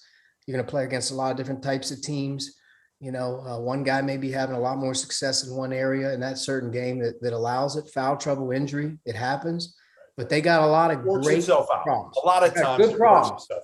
So a lot of the time, I mean, at the end of the day, it is going to work itself out. Where Purdue could get in some trouble is if they don't get the great production out of one of the 2 because they're unhappy or they're displeased. And that's when, you're going to have to figure that out very quickly. But Matt's. What do you do, Arch? Do you sit down Travion Williams in this case? Are you spelling it out to him? Because Zach Edey started both exhibition games. He's going to start the opener. Are you sitting him down and just say, and listen, when I was there in practice, it was clear as day Zach Edey was the better player. Now, I was there for one practice, but I've heard that has happened consistently in the preseason. So are you just talking to him throughout all this to make sure his mind is okay? This conversation typically is not going to happen 5 minutes before the game. This is going to happen through the 25 to 30 practices that have been leading into the game. After each day, after each week, it's that instant feedback that you have to be delivering in front of the team and individually, that he's constantly on the same page, and we're always going in the direction of what you need to do to continue to do this. And at the end of the day, create your role within this group and however it's going to work. But, to me, I was always a big believer in finishing the game. The starting lineup and all the good stuff that goes along with that sounds good. But at the end of the day, when there's 8 minutes, there's 4 minutes, there's 2 minutes, that's when you really want to play. That's when you really want to be in the game if you're a great player. And to me, I find it very hard to believe that Travion is not going to be a part of what's going on when it's winning time at Purdue. And they're going to have to sacrifice in general. They have a lot of guys. I mean, they have a lot of guys. They could play as many as between 9 and 11 guys. We haven't even really added the fact that, between Mason Gillis, Trey Kaufman, and Caleb First, they have a 3-headed deal there. How do they work that? Yeah. You have 2 really highly regarded freshmen that are very skilled, very good. You have Mason Gillis. And if you just watched him play last year, you could tell very much how Matt believes in his effort level, his toughness, his defense. So, they got a lot. They're going to have more than just, hey, we got to talk about Zach and Travion, how we do this. They have some more guys they're going to have to keep happy along the way. But I think, like you guys said, this thing works itself out. Winning can, help it. But, first time Purdue stubs its toe or they go through a little bit of a streak. Next thing you know, that rotation goes way down, and there's some guys that are getting less minutes, and nobody wants that. All right. So we have a conversation about who the best big man on Purdue is. I think you can make the argument. So Travion Williams was a first team all Big Ten preseason player. Yes. He might not even be first team all Purdue. If you look at that first team all Big Ten team, it's EJ Liddell, Hunter Dickinson, Kofi Coburn, Trevion, and I'm blanking on the last big guy on that. Curbelo, right? You're talking about another big, or are you talking Trace about Jackson Davis? Don't forget about him. There you go. Blanking on how could I blank on him, right? But so how does the Big Ten end up with that many good big guys? And who out of that group? No, I'm not going to make you pick who the best one in that group is. But how does this conference just end up with so many great big basketball players on this roster? Well, I think one, it's a big league. It's a league that's always been one that's about power. It's about rebounding. It's about defense. There's been a long, illustrious list of Big Ten All-Americans, and plus the regional and the location of where these guys come from. A lot of the times they're their home states and whatnot. But, in this case, I think it's very unique that college basketball's biggest guys, best bigs in America in general are in the Big Ten. They have been for the past 3 to 4 years as well. This isn't a new thing. If you go back, a few years back, you're going to be dealing with the same type of stuff. But I think style of play and style of coach lends to the players that you get. And I believe that a lot of young big guys right now, especially with great size, they want to go to Purdue. Matt's got a great sell for them. In general, I think if you just look at Juwan Howard, how are you not going to listen to Juwan if you're a young big growing up in a game right now that, quite frankly, everyone wants you to face up and shoot threes? You know what I mean? It's different for Hunter Dickinson. I want to go talk to somebody every day that has been me, has seen it like me. And to me, the Big Ten is a rough league. It's a league where it emphasizes big ball, when it comes to the glass and rebounding defense. You don't find very many teams that are playing the 6'6" men and the really skilled mismatched guys in our league, because, at the end of the day, night in and night out, you get beat up, you get hammered on the boards, you get foul trouble every night. So you got to have it. And to me, the league lends itself to great big guys, and they're playing against each other every night this year, which is a great thing. So I think that is a little bit of a concern for me, just kind of big picture, right? That you can have these big guys that can beat up on each other in Big Ten play. But what happens when you get to some of these other teams outside the conference that are a little bit more, I guess, modern, that are a little bit more space and pace, and a little bit more, we're going to try to pull people away from the basket? Is that a concern for the conference when it comes to actually being able to advance and win in March?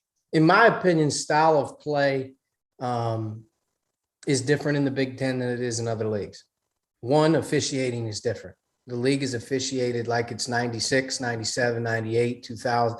It's a physical league that grinds the game down. I mean, it really does. I mean, there's some teams that are very skilled. They're going to have elite level offensive players, and there's going to be a game that's going to be 62 to 58 just because of the possessions and the way that the game is officiated. There's other leagues that are way more up tempo, way more shoot the three, way more skilled. But I think as you get into the tournament, especially the deeper you get in the tournament, you have to be able to not turn it over. You have to be able to get to the foul line. You have to be able to defend. And, that always lends well for teams like Michigan State and Purdue's and the Michigans of the world from a year ago that were right there. And, I think when you play against that unique, it happens all the time. When you play the Oral Roberts of the world, the North Texas of the world in the first, second round, however it works out, and they have that 6'6" center who just absolutely tortures you. That scares the death out of everybody with the big guy. And on a 1-game setting, that team can get you.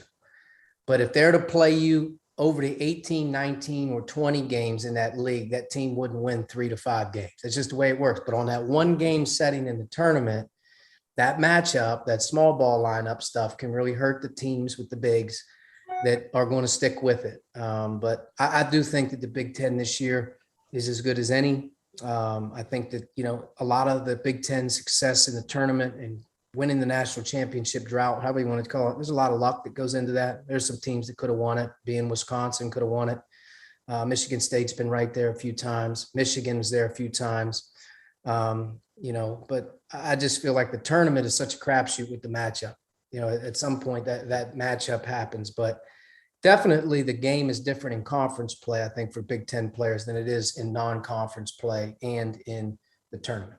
It's kind of like Syracuse, right? Teams just aren't used to playing against that zone. And nightmare matchup. Yeah, I've done it. I've done it twice in the NCAA tournament. It is a nightmare matchup.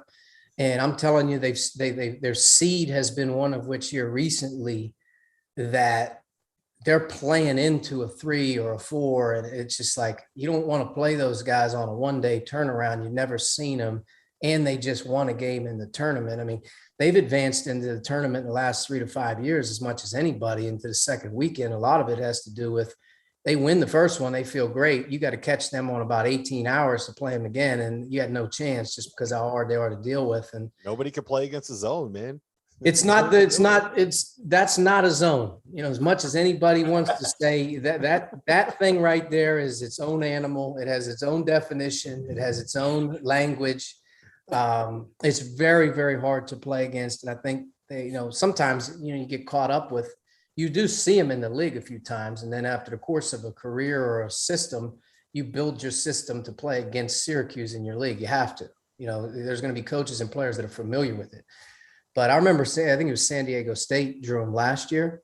Yeah. And San Diego State could have played that game probably 10 times and maybe would never try to play it. Place your legal sports bets at BetRivers.com. It went the wrong way on my team at Dayton in St. Louis when we played them in the first round. It was like 26-24 at the half or something like that. I'm like, we just got to make some layups. We just got to make a few easy baskets against it because we're right there. And it just stayed with it the whole game. We couldn't get easy baskets, score consistently, and they ended up getting a breakout. The first time we played them at Dayton, we beat them. We made 11 threes or something like that. So, we made some shots. If you make shots, obviously it's different. All right, let's get to storylines. In the last hour, we got to my top storyline, which was Memphis this year. Penny Hardaway, Rashid, Larry Brown on the staff. You got Amani Bates, Jalen Duren. Rob, what is your other storyline that you want to watch this year? I got Memphis. I want to hear both of yours that you're just intrigued and you're dying to see what happens this year. So the big one for me is Gonzaga, because I think that they are probably the best team in college basketball, at least on paper. They have two of the 3 or 4 best players in the sport, and Drew Timme and Chet Holmgren. I think that those guys fit together about as well as you could ask two kind of 4 or 5, whatever it is, 2 big guys to fit together on a basketball court. And then we haven't talked at all about their guards. Like we're just pretending that Andrew Nembhard wasn't a McDonald's All-American that averaged 12 and 5 in the SEC, is a guy that can kind of handle that role. We're not talking about how Rasir Bolton is someone that averaged 15 and whatever it was at Iowa State, that at the very least can go out and get you a bucket. We're not talking about some of those freshmen, Nolan Hickman, Hunter Salas, that are coming in. I think that is a very, very good basketball team. They are deservedly the overwhelming favorite in the betting markets. They're deservedly the consensus number 1 team in college basketball. And I think this is the year where Mark Few finally gets that label off his back, like the best coach to never win a title. I want people to stop having to be able to say that narrative and push that out. He made 2 national title games in the last 4 NCAA tournaments, and we're going to pretend at Gonzaga. Yes. Like what is wrong with people? A lot, Jeff. A lot. There's a lot wrong with me too. I'm doing this stream with you for 9 hours today, so I can't really judge anyone that hates on Gonzaga. Arch, what do you got? What's the thing that you're looking forward to the most this year? Home court winning percentage. What? That's what I really feel like. Sounds like a coach right there. Oh my goodness. No, I'm dead serious. I feel like the world's going to get set back in check in Cameron Indoor. I feel like the Breslin Center, Assembly Hall. I feel like a lot of these places are going to play a big role this year in conference championships and great seeds in the tournament. And in general, there's going to be an excitement level back in the game that just wasn't there for a lot of these players and coaches last year. It was just very hard. So I think in general, if you ask me what's going to be a storyline, to me, one, you're going to have a lot more excitement around the game. I think the games are going to be a lot better. I think the hype around the games and the campuses is going to make college basketball kind of shine again, so to speak, on the floor. But in general, I feel like the Dukes of the world, the Michigan States of the world, Indiana's, the Illinois, the teams that have those powerful home floors, getting back to winning big games at home and at the end of the day, playing for great seeds in the tournament. But if you ask me, what's one team that's very unique that you're going to like to really follow this year? I feel like UCLA is a team that to me has a chance to springboard back to where they were a year ago in March, playing well. I just feel like their addition of Miles Johnson completes them as a team monster. That it's just a little bit different playing against them this year, I think, with that the two bigs that are going to kind of double team that 5 position. Yep. You got everybody else pretty much back. You got a rock solid point guard who is a winner, and Mick does a great job just in general, but in particular, building off what they did last year. I know Sean would speak if we were sitting here together, I think we've both kind of look at UCLA with what they have back. I think the addition of Miles Johnson is a huge trigger that UCLA, to me, could win the national championship. It's crazy because we're talking, first 4, they almost get knocked out of Michigan. Michigan State had them. They had them. I was there at Purdue. Yeah, they had them. They had them. And if they lose that game, I don't even know if anybody's got them in the preseason top 25. And now, again, because of this run that they did, and you add Miles Johnson and you bring in, a top freshman in Peyton Watson, my biggest worry, and it probably isn't that big a worry because Mick doesn't give a shit. That's the beauty of Mick Cronin, is he doesn't give a shit. So he's going to play who he thinks gives him the best chance. Right. But ultimately, you're looking at it and saying, all right, Johnny Juzang, everybody's talking about the NCAA tournament, Johnny Juzang. What if he doesn't pick up where he left off? And Johnny Juzang is more of a one-trick pony. He's a great scorer. He was a great shooter in the NCAA tournament. If not, is Johnny Juzang a guy who sees his role decrease? So like the chemistry of that team, that's my biggest question, I guess. They have all the pieces, all of them. I don't think his role is going to decrease. I think it's just going to kind of be like, he's not averaging 23 a game this season. He got scorching hot, and he showed you how good he can be when he gets rolling like that. But I don't think that they need him to average 23 a game to be great. And the biggest reason why is they're going to be really good defensively. The difference between what they were heading into the tournament and what they were during the tournament is that they actually guarded like a Mick Cronin team. And not only do you add Miles Johnson and Arch, you can elaborate on this if you want, but like that dude is the perfect kind of 5 tough, physical rim protector, big body in the paint, takes up space that they were missing. Like Cody Riley's a good player. Right. He's also like 6'7", right? Miles Johnson is big and physical, and Peyton Watson is probably going to end up being their best perimeter defender. So now all of a sudden you take away all the issues that you had defensively. You have a guy that can get you a bucket anytime you need a good shot in Johnny Juzang. You have Jaime Jaquez, who can initiate offense, who, in my opinion, is going to be the best player on that team, and who I would have as a preseason first-team All-American. Tiger Campbell, as you mentioned, winner at the point guard, steady. He's not going to make mistakes. He's not going to necessarily win games for you, but they got winners on that team, and he's not going to beat you. Jules Bernard's a bucket getter off the bench. I think they have everything that you need. They play a modern style, and they fixed the issues they had last season so that their stars can kind of take over. I love this UCLA team. Yeah, we were just Gonzaga UCLA in the national title game, rematch of that Final Four. How much fun would that be? That would be great. I mean, you have two teams kind of just that went all the way through and then did it again. Would be a really cool thing to watch, I think. But just in talking, we were actually talking the other day about UCLA, and it's funny you mentioned Jaquez and how important he is to what they're doing.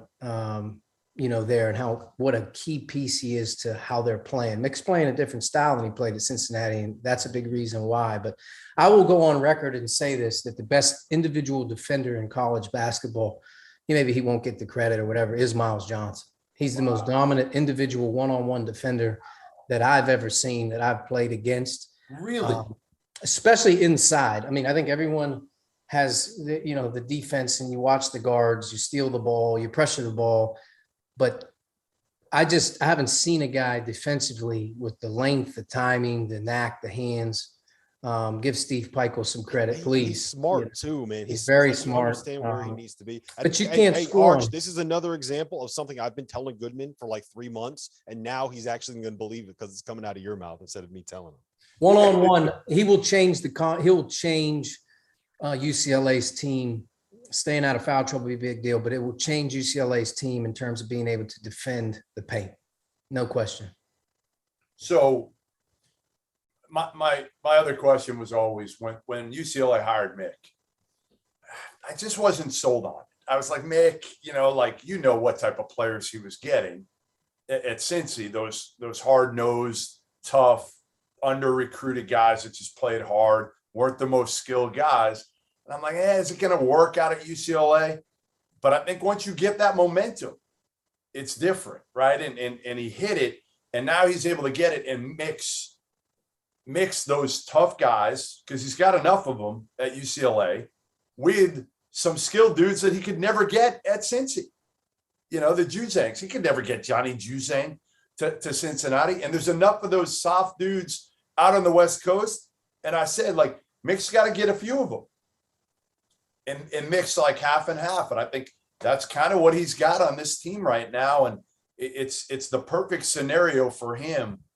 And again, to me, if you win, it cures everything, right? If you win, you're not going to have guys complaining about their roles. If they are, you know, you see what type of person they really are. But it's a whole lot harder to complain when you're not winning. That's when all that stuff comes to the forefront.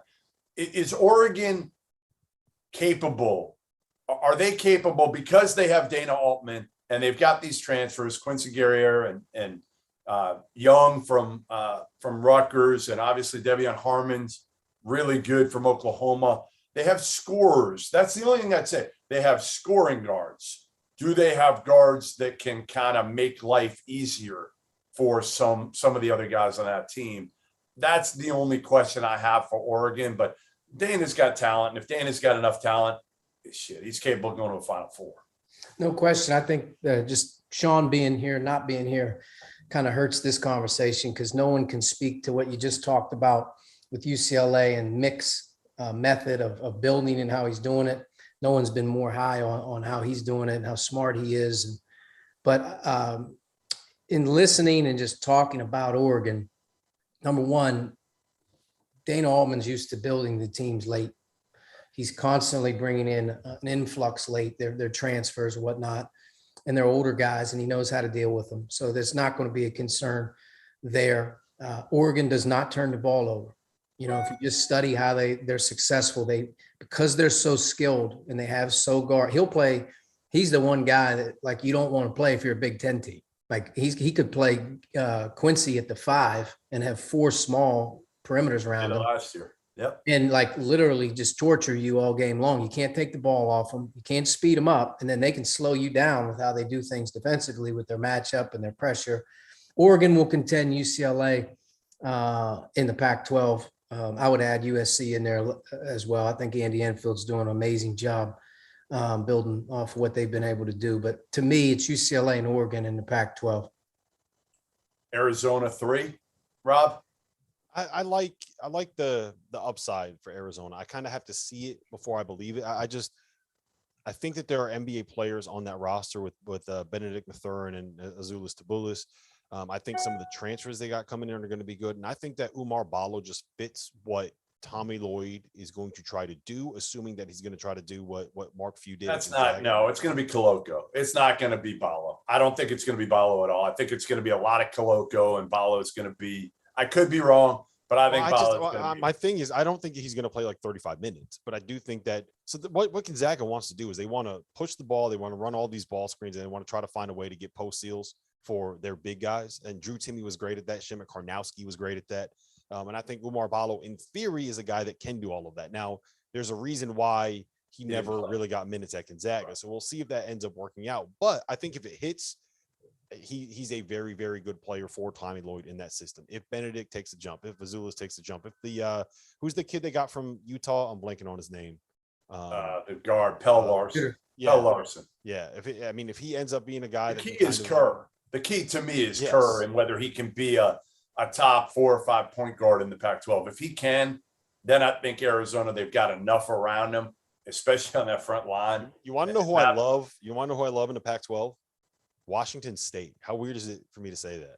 I think they're going to be really good. Very weird. Very weird. But I think everybody's on that kind of, they're kind of the cool pick right now. Cool. Kyle does a great job. Kyle's a great coach. He really knows what he's doing. But I think if you just study their roster, man, their young guys that they brought in have been very good, very impactful. They're getting older.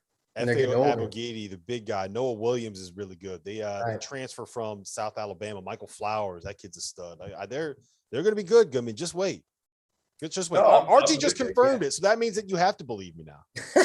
Whatever Arch says, I believe, or anybody with some credibility says what you said. I need You see what I'm somebody dealing with, else. Arch? Come on, I man. need somebody else other than you to say it, Rob. That's the key. Ultimately, when you say it, I need somebody else to back it up. So that's what you're gonna ultimately have. That's so disrespectful to a guy. I know, So but it's disrespectful. true. The problem is lie? Goodman, the problem is Goodman thinks all I do is drink $20 bottles of wine. So Yeah, I He heard goes- that. Yeah, we go to Porlini's Orleani's. last night, and Dauster, he didn't ask for 20, but he's like, yeah, I want a bottle of wine, whatever, for the table. And the guy's like, all right, well, like, what do you want to spend? And we're at like a nice Italian restaurant, in Manhattan here.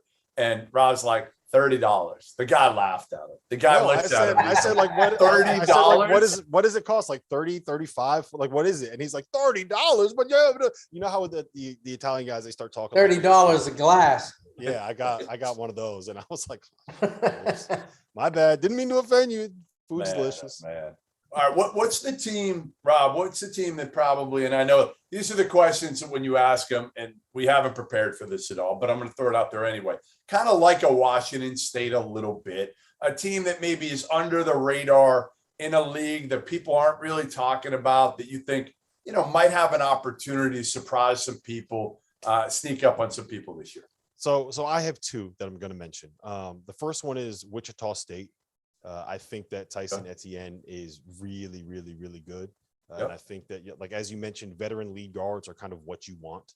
And I think that he can kind of be that guy. The other one is Seton Hall. And they're a little bit like Arizona to me, where if everything clicks and it hits and Kadari Richmond is as good as people expect him to be, and all of their long athletic dudes are really good defensively, and they're playing well and they're bought in and they have guys making shots, like, that's a team that has very real top 15 potential in my mind. It's also the kind of team where the bottom could completely fall out, and we're looking in February and they're like 14-14 and struggling to try to get a bid to the NIT. So I like them. I think that they're worth, if you're a gambling man, I think they're worth taking putting a little bit of money on them to win the Big East. But I can also see a situation where, like, they end up 8th in that conference and the bottom completely falls out. Archie, got anybody? Colorado State. I spent a lot of time watching those guys. Fighting Nico Medveds. All right. Yeah. Nico is a terrific coach. He's got a great staff, but he's done a great job. They have 95% of their production back, and they have two, first team all conference players. And I think that in general, if you look at kind of how they finished a year ago in the NIT, we're right there to make the tournament. If there's a team that can do some damage in March and they get there, I like Colorado State. I think the way they play, they're tough to prepare for. They got really good personnel, and got a really tough game tonight against Oral Roberts. To me, that's a game right now that on November the 9th, no one's going to remember. But believe me when I tell you, that's going to go a long way in doing what they want to do. But Colorado State is a very, very seasoned, good, skilled team that I think can do a lot of damage this season in the Mountain West with Nevada and San Diego State. I'm going to stay out west. I'm going to go BYU. Older, really, really old. Alex Barcelo, it feels like he committed to Sean in Arizona about 15 years ago. Tajon Lucas comes in, great pickup from Milwaukee. I still can't believe that whole situation. How about that? Milwaukee gets Patrick Baldwin Jr., commits to his father. We all knew it was going to happen because every kid plays for their dad, other than the last elite player who didn't. You want to know the answer to this question? Well, the last elite player who did, Rob, I've told you the answer to this, who didn't choose to play for his father was who, Archie? The last elite player that didn't top 10, 25 choose to play for his father. Well, you got to be a little bit more specific, because every top 10 player doesn't choose to play for their father, because most of them aren't basketball coaches. Any top 50 player, I would say, you see the questions you get from Goodman on this thing? Honestly, that's a tough one. You go far back as a decade. It started with Ray McCallum Jr. Everybody did it. Everybody did pretty much everybody. Noodles' kid did it. Everybody. Trey Ziegler. Yeah. Yep. The last one, Jason Capel. Really? He was like a top 5 player, and That's His a while dad- back. A while. His dad told him not to play, not to It go was to the was his father at Old Dominion at the time? Old Dominion Okay. and the late Jeff Capel. And instead he goes to Carolina. And so anyway, my point was, and I don't want to get off track. We'll get back on track and then close out the hour here in a minute. But Patrick This Baldwin is the first Jr. time you ever didn't want to get off track. commits to play for his dad, but he waits so long that like the entire team transfers and they can't add other players around Patrick Baldwin. It made no sense. He should have committed 3 months earlier, and then they would have had a damn team, a group around him. So anyway, Lucas goes to BYU with Barcelo. They've got a kid, Caleb Lonu, who's terrific, 6'7" forward. I love BYU, and I think Pope does a great job, Mark Pope out there. So I think they're a team that absolutely, again, and St. Mary's is down a little bit. I know Loyola Marymount's better. Kind of the middle of that league is a little better, but St. Mary's isn't St. Mary's this year. They're going to be a lot better this year, though. They will be better. And Randy is, I think you and I have talked about this, like Randy Bennett as underappreciated. And at some point this year, I hope you and Sean, I know you're going to highlight a lot of underappreciated coaches on your weekly pod. But I feel like it would be great to have like a top 10 list of like the most underappreciated coaches in America. Maybe you do that at the end of the year. I don't know, but Randy Bennett's got to be on that. He's as good as it gets. They're going to be a lot better. They're a year older. They have some key additions. I think they'll be, right there, obviously, to make the NCAA tournament this year. There's a lot of teams, though, that have a chance to make a jump this year. There's a lot of teams, certain teams that we're not talking about, like in the Big Ten. The Big Ten is such a dominant league at the top in terms of the profile that it gets overlooked at times. That number one, what Mark Turgeon's done at Maryland and his time there has been so consistent. Yep. He made some crucified. And he made some key additions that really, to me, will really help. Daryl Morcell's a huge loss off of his team from a personality standpoint, and Wiggins as well. But they had the big fella from Georgetown. They had Fats Russell. They bring Hakeem Hart and Dante Scott and Eric Ayala back. That'll be as good of a 5 to 6 man gale. And then some of their younger guys getting older, they're going to be really good. Rutgers has a great 5 to 6. They're a team that, in my opinion, had Houston. We're sleeping on them. They were this close to advancing, and they bring back, Harper Jr., McConnell.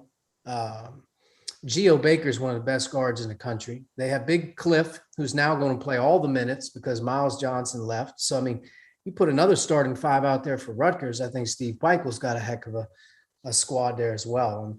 And it's going to be interesting. This first week, there's some really good games too. There's some games here early in the first 7, 10, 12 days, going to put some teams on the map. And I think there's also going to be some teams that really need a couple of these early wins for their non-conference, just because they all matter. That's what a lot of people don't understand right now. These things all matter right now.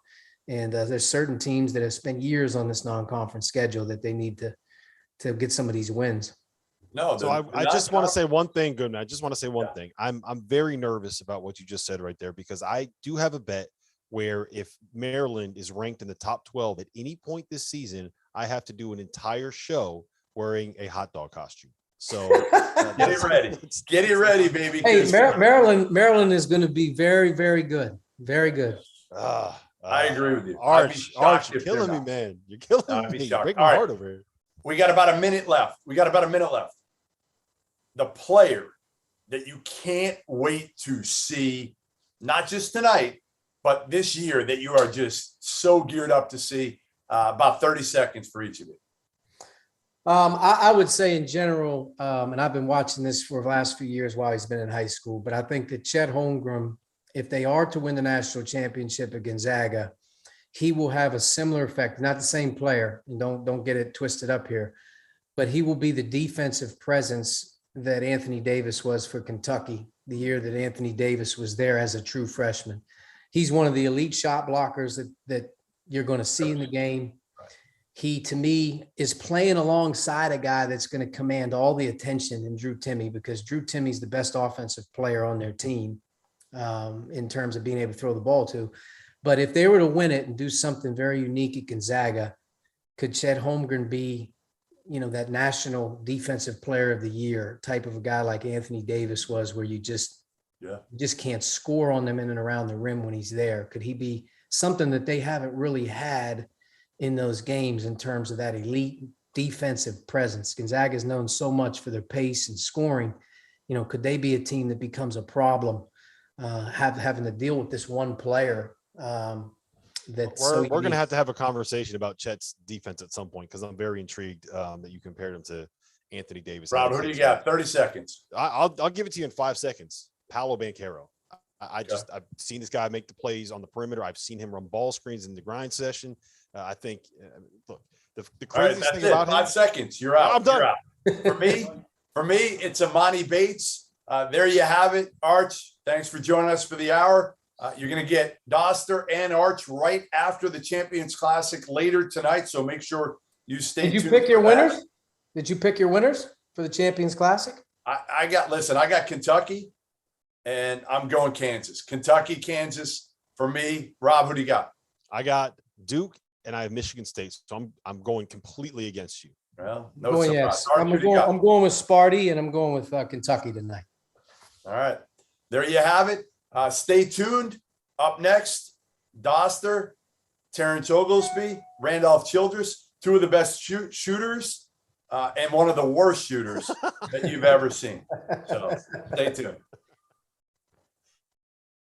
BetRivers.com, your new home for sports betting. Millions of betting options a year on the sports you love. We offer live in-game betting on major sporting events worldwide. We have tons of bets available during games, from money lines, point spreads, prop bets, play-by-play bets, and many more. BetRivers.com offers live streaming of events worldwide. That's right, you can bet on the game as you're watching. Sign up now, and we'll match your first deposit up to $250. More bets, more action, more fun. Place your sports bets at BetRivers.com. Before we move on, let me tell you guys a little bit about our partners over at BetRivers Sportsbook. If you haven't signed up for BetRivers yet, now is the time, because they are offering a $250 match bonus for your first deposit. But what sets them apart is that they require just one playthrough to turn your bonus into cash money. With their Rush Pay instant approval, withdrawing your winnings is safer, it's more secure, and it's more reliable. Now that basketball season is tipping off, get in on the action at BetRivers.com today, or by downloading the BetRivers iOS app. You must be 21 years or older. If you have a gambling problem, call 1-800-GAMBLER. And while I got you here, let's talk about the Field of 68 Media Network, where college basketball matters most all year round. This is a digital media and podcast network that we've been building over the course of the last year. We have shows hosted by some of your favorite players covering the program that they love the most. AJ Guyton hosts the House of Hoosier. Eric Devendorf covers Syracuse on the Scorer's Table. Dan Dickow hosts the Gonzaga Bulldog broadcast. We have Florida's Patrick Young and Duke's Andre Dawkins and North Carolina's Shammond Williams and Michigan's Stu Douglas and Illinois' Deion Thomas. The list goes on and on and on. We have more than 30 shows right now. So hit the links below and check them all out. And while you're at it, make sure that you go check out the Field of 12 Media Network, your home for college football. Place your legal sports bets at BetRivers.com, your new home for sports betting. Millions of betting options a year on the sports you love. We offer live in-game betting on major sporting events worldwide. We have tons of bets available during games, from money lines, point spreads, prop bets, play-by-play bets, and many more. BetRivers.com offers live streaming of events worldwide. That's right, you can bet on the game as you're watching. Sign up now, and we'll match your first deposit up to $250. More bets, more action, more fun. Place your sports bets at BetRivers.com.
And we're back. It's hour 3 of the Field of 68 After Dark tip off marathon. I think we can call it a marathon at this point because my back is hurting. My legs are cramping up. I'm having trouble just sitting in this chair. But I am joined right now by my partner on the Dauster, T.O. and Fanta podcast, Terrence Oglesby, former sharpshooter from Clemson, and the one and only, the legend, and I feel comfortable calling you a legend, Randolph Childress of Wake Forest fame. Gentlemen, how are we doing? You guys fired up? The season's here. Season's here, boys. I got my jersey on, so I'm ready. Let me be clear. This is my son's jersey, and I can't wait to get out of it, so I can't show you the rest of it, but I'm excited. I was about to say, if it's your jersey, I'm wondering if the paint's still on there, if it's starting to peel off a little bit. That was the only question I had. Because those jerseys now are snug. Those things are snug now. There we go. Trust me, I'm having a hard time to breathe, so if I faint, you guys will know. Life comes at you quick. Man. So as we get into this thing, before we kind of get into the bigger picture stuff, I just want to know what you guys are the most excited for. I mean, the season's back. It's going to be as normal as it probably could ever be at this point. So what is the thing that you are the most looking forward to when it comes to college basketball in 2021, 2022? T.O., I'm going to you first on this one. Well, first of all, I'm really curious to see how this Kentucky experiment is going to go. He takes a whole different route as far as getting his extremely talented players, which he has that this year, but they're older and they're not quite the dynamic athletes that they've had in the past, like a John Wall, like an Anthony Davis. It's not that kind of talent. It's a more skill than it is talent. I like how that's going to. I'm excited to see how that's going to go. Secondly, North Carolina and Hubert Davis. I think it's probably the most intriguing storyline of the season because I think they're still going to do a lot of the same things. And he brought in some talent through the portal as well. How he's able to manage expectations in Chapel Hill and still play Carolina basketball, which he's talked about doing. I think that's the most intriguing thing as far as the ACC is concerned. And then Kentucky's change in recruiting scheme is probably my favorite in the SEC. Randolph, what do you got? I say Gonzaga this year. Can they finish it? We know they're going to be there, the regular season, they're going to get there. For them, for a team that got so close to finishing it last year in the national championship game, they're talented enough. They're as talented as any team in college basketball. Can Gonzaga run the table again and finish it? And I think that'll be an interesting story. I don't think there's much challenging. It can't be challenging conference. So tournament and everything else, we'll see. Mine's a little bit more big picture, and T.O. has heard me say this probably multiple times at this point. But the thing that I am the most looking forward to are fans being back in the arenas, the student sections going nuts, these buildings being packed. We're going to Madison Square Garden tonight, T.O., and you are going to have 4 crazy fan bases filling up that building, going nuts for like a 5-hour window here tonight. The thing about it is, like, college basketball, the product on the court is never going to be better than the product that you see in the NBA, right? College basketball is never going to be bigger than college football because basketball is never going to be bigger than football in this country. The one thing that is unparalleled is the environments, the proximity that these crazy fans and these crazy fan bases and these student sections have to the actual players on the floor. It's unlike anything else in sports in the United States. And that just comes through on television, right? And I think what we've seen from every sport that has kind of gotten back to having fans in the stands so far is people go nuts. They get back in these gyms and they go nuts. And I cannot wait to see what we got in store for us for college sports this season and college basketball this season. So that's what I'm fired up for, man. Well, I think that with last year, with no fans, it took away part of the element that is college basketball. The pageantry is so freaking important. The small traditions, all those things, the rivalries that aren't quite the same without the fans. I mean, we watched Duke Carolina, but there was nobody there. There was juice, but it wasn't the same, and there wasn't the vitriol. Those cardboard cutouts aren't going to fire you up in Carolina indoor. No, and that fake noise was absolutely the worst. Just sitting there listening to those arenas, hearing that fake noise over and over again, it was the absolute worst. So I think everyone's excited about getting crowd back into it. So that's a good segue, Randolph. You were coaching for a while and you're out of it right now. And I do think that it's interesting, the environment of coaching right now, the way that we kind of have to go about recruiting and the transfers and having to recruit players in January to keep them on your roster for the next season. And the idea that coaching staffs will go out and poach kids that play great at the mid-major level and bring them up. How how has it impacted the way that you have to do your job with this new culture of transferring and people maybe not necessarily buying in? Like how much more difficult was it over the last couple of years to kind of get to this point that we're at now? Well, think about it. You had COVID year, and so everyone got that, the younger players got that year back. I wonder how many guys that transferred to a new school this year did the coaching staff actually see? Or did they bring on an official visit? Did you just watch film on it? Because on a normal year, you would never just watch film on a kid and just take him. But because of COVID, you couldn't bring him to campus. So even through the transfer portal this year, I think it'll be interesting to see. I think we'll have to see as the year goes on, similar to what football does. We'll have to get a few games to see how these pieces are going to fit in, because these coaches, they don't know what they don't know what they're getting. And you're getting some veteran kids, but they've been in a certain system. You have to untrain them and kind of break their old habits to get them to fit into your system. So I think that'll be a big part of what we see early on. How long does that take to kind of get a kid? Like the perfect example to me is Remy Martin at Kansas, right? Like he's a kid that is wired to score, that is wired to shoot. The point that I keep hearing coming out of there is he's always, they run a set, and if it doesn't work on the first action, he's running back to get the ball instead of going on to the next action, swinging the ball, whatever the next part of the play is supposed to be. So how long does it take you to get a kid that has played a certain way his entire life to do a new thing for you? It fails more times than not. You end up getting frustrated. It's like a bad habit. That kid has to buy into that. You're telling the kid that's been shooting first all his career, all his life, and that's what he does well. And then you want to come and bring him into your system and want that ability. But then you're like, hey, run the team, be a pass first guy. That takes a while. And everything you've done now has just been scrimmaging and one or two exhibition games. Now you'll see as the season goes on, but it counts now. So how tolerant are you going to be to allow to be patient going through that process? I think a lot of guys will struggle with that, and you don't know until the bells come down. Now it's live time. Now it's go time. We'll see now when the lights are on who makes that adjustment. Yeah, T.O., the big thing this year, I think the big narrative is how many of these guys are point guards that are taking over these really important roles for programs that we have at the top of our rankings. Like Texas is a top 5 team. They got a starting point guard that is 14-44 in his career in conference play in Marcus Carr. We have James Akinjo, who he probably had the most success of the guys that are going to be on this list, but it's not like he was a world beater at Arizona or Georgetown before he got to Baylor. Keep going. We got Remy Martin at Kansas. We have Severe Wheeler at Kentucky transferring in from Georgia. We have Chris Likes going to Arkansas. Tyson Walker at Michigan State is transferring up a level. There are a lot of really, really important players on really, really good teams that are going to have an impact on what this sport looks like when we get to the second week in the tournament and the Final Four. And they're all point guards. That's the most important position. Well, I mean, it comes back to does that person do winning stuff?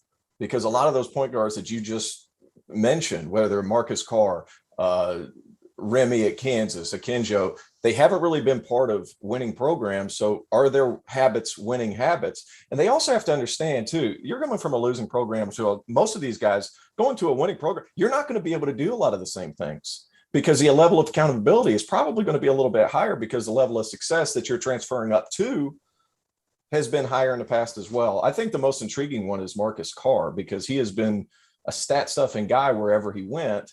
And now he's going to Chris Beard, who's used to putting guys together. He's had JUCO roots and all that. It's going to be interesting to see exactly how he's able to adapt and how much Chris Beard reins him in, but still lets him be him at the same time, because you brought him in to be a dude. You got to let him be a dude too, but you got to learn how to temper it at times as well. So I just want to circle back real quick. You mentioned winning stuff. Can you just kind of elaborate on what winning stuff is for a point guard, a new program, new role, with all of that? Something small to me, RC, and this used to bother me a lot. Say you got a pass on the 45 and you pass up a good shot for a great shot in the corner. And a lot of those guys who have been on losing teams have been told to take those shots. Right. So that little adjustment like that, maybe that extra step over on help side, maybe getting over there and taking a charge instead of trying to swipe at the ball, like little winning stuff like that might be 2 or 3 plays throughout the game. But over the course of a college game, those things matter, especially when you're playing in the Big Ten, especially when you're playing in the Big 12. I mean, especially when possessions get lower, those 3 winning possessions, they might be at the end of the first half. They might be before the first TV timeout. But you try to steal 2 or 3 possessions, and you got to have guys that do winning stuff in order to win those close games. And it's not just at the end, it's in the first half, it's at 4 minutes into the second half, things of that nature. Yep. Those guys are going to have to realize they're playing with more talent now than they left. Most of those guys went to better teams, and they're playing with, and they're going to have to learn to trust that talent, and that takes time. Yeah, for sure. So out of those guys that I mentioned, and if you have anyone else on the list, who are you expecting the most out of, and who do you think maybe has the most weight on their shoulders, I guess, so to speak? RC, let's start with you. You know, I'd add Rocket Watts to that. You know, he's left from Michigan State. We can add even a Shaquille Moore. And they're both down at Mississippi State. And I think they've gotten a lot of good names down there added to that program. And with a good coach, and they've won some there. So I expect big things out of them. But who's going to be the point guard for that group? You know, who's going to be the guy that's going to say, hey, you know, I'm going to be a little bit unselfish and get this going and make the extra pass and find out when to be assertive and when I can take that extra shot and when to shoot. And I think it just takes time. Out of the guys you mentioned, I think Tyson Walker has the biggest load on his back because Michigan State needs him to be so good in order for them to be good enough to get, you know, towards the top of the Big Ten, which I think they will because there's enough gritty dudes. There's enough Izzo guys on that roster. Plus you got a superstar in Max Christie, potential superstar in Max Christie, who I think is going to be really good this season. They need point guard play, and I think he's one of the most important pieces. The other one's James Akinjo, 304 assists, and I keep harping on this stat. 304 assists. That was what Jared Butler and Mitchell combined for last year. That's what he's going to have to attempt to replicate because Baylor, Matthew Meyer, some of their other guys, they play their best basketball when it's coming off the catch, when somebody's creating it and creating that initial chain of reactions. I think that's the biggest part for Akinjo. Can he set off that chain of reactions to where those rest of those guys can be successful? And I'm a huge Matthew Meyer fan, but he's not somebody that's going to bring it up on his own and then create right away. He needs that closeout. He needs them coming out with speed, and then he can really do some damage for you. Yeah, I'm all in on the James Akinjo bandwagon. We had Scott Drew on here earlier, and I told him that I do think that James Akinjo at the end of the season is going to end up being a first-team All-American if Baylor is good, it ends up being as good as I think they will be. But T.O., how about this? I'm going to go with two guys that are not necessarily someone that has been mentioned on our list for who might be the most important transfer point guards in college basketball, and that is the guards at Auburn. So much of what Auburn does and the way that they're built and the way that Bruce wants to play is based on the way that their guards can get up and down the floor. I mean, how many great little guards have come through his programs dating all the way back to the Bobby Mays days, right? Jared Harper. We've seen there's been a lot of really good little guards on that roster, and I am not thoroughly convinced that he necessarily has what he needs this year. We got a bunch of transfers coming in. So we got Katie Johnson coming in from Georgia. We have Wendell Green transferring in from Eastern Kentucky, and we have Zep Jasper transferring in from your neck of the woods, T.O., at the College of Charleston. And I need to see what happens with them.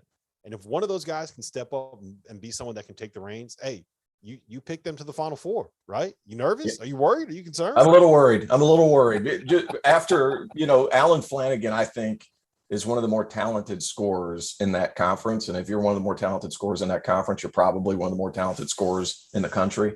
So if he, depending on his health, him coming back right after the new year, I think that Auburn has a legitimate shot. But those point guards, they're going to get a lot of extra reps. And I'm assuming that Bruce is going to play multiple point guards to try to figure that out on the fly heading into the second half of the season. But I think a lot of it depends on Alan Flanagan. But if Auburn's able to get moving with those point guards and they're able to get some experience in his style of play, in the manner in which he likes to play, then they can have some success. All right, so let's move this forward. We had Archie Miller on in the last hour, and the thing that Archie said in terms of the team and the player that he is the most interested in seeing this season is Chet Holmgren at Gonzaga, because of the way that he can defend, because of the way that he fits with Drew Timme, and because of the way that team fits together as a group. They're the number one team in the country. They're the consensus favorite to win the national title. Randolph, you've seen this kid Chet play plenty on the recruiting trail. Everybody saw Gonzaga make the run last year. I'm a little bit I feel good about the dynamic between the two of them. Normally I'd say, yeah, you got 2 5-man on the court together. How can you really play that way? But I think that they fit together pretty well, right? Like you have one guy that can protect the rim and make threes, and you have another guy that can be maybe a little bit more physical against kind of bigger guys and can score in and around the paint. So they work, right? They work in tandem. I think they complement each other well. And again, the issue that Gonzaga has is going to be, we know they're going to run through their league, and the pressures for them is going to be the national championship. They are as talented. They are the most talented team, in college basketball. And he's at the head of it. He's the number 1 pick in the draft. He's going to have a tremendous amount of pressure and responsibility on him.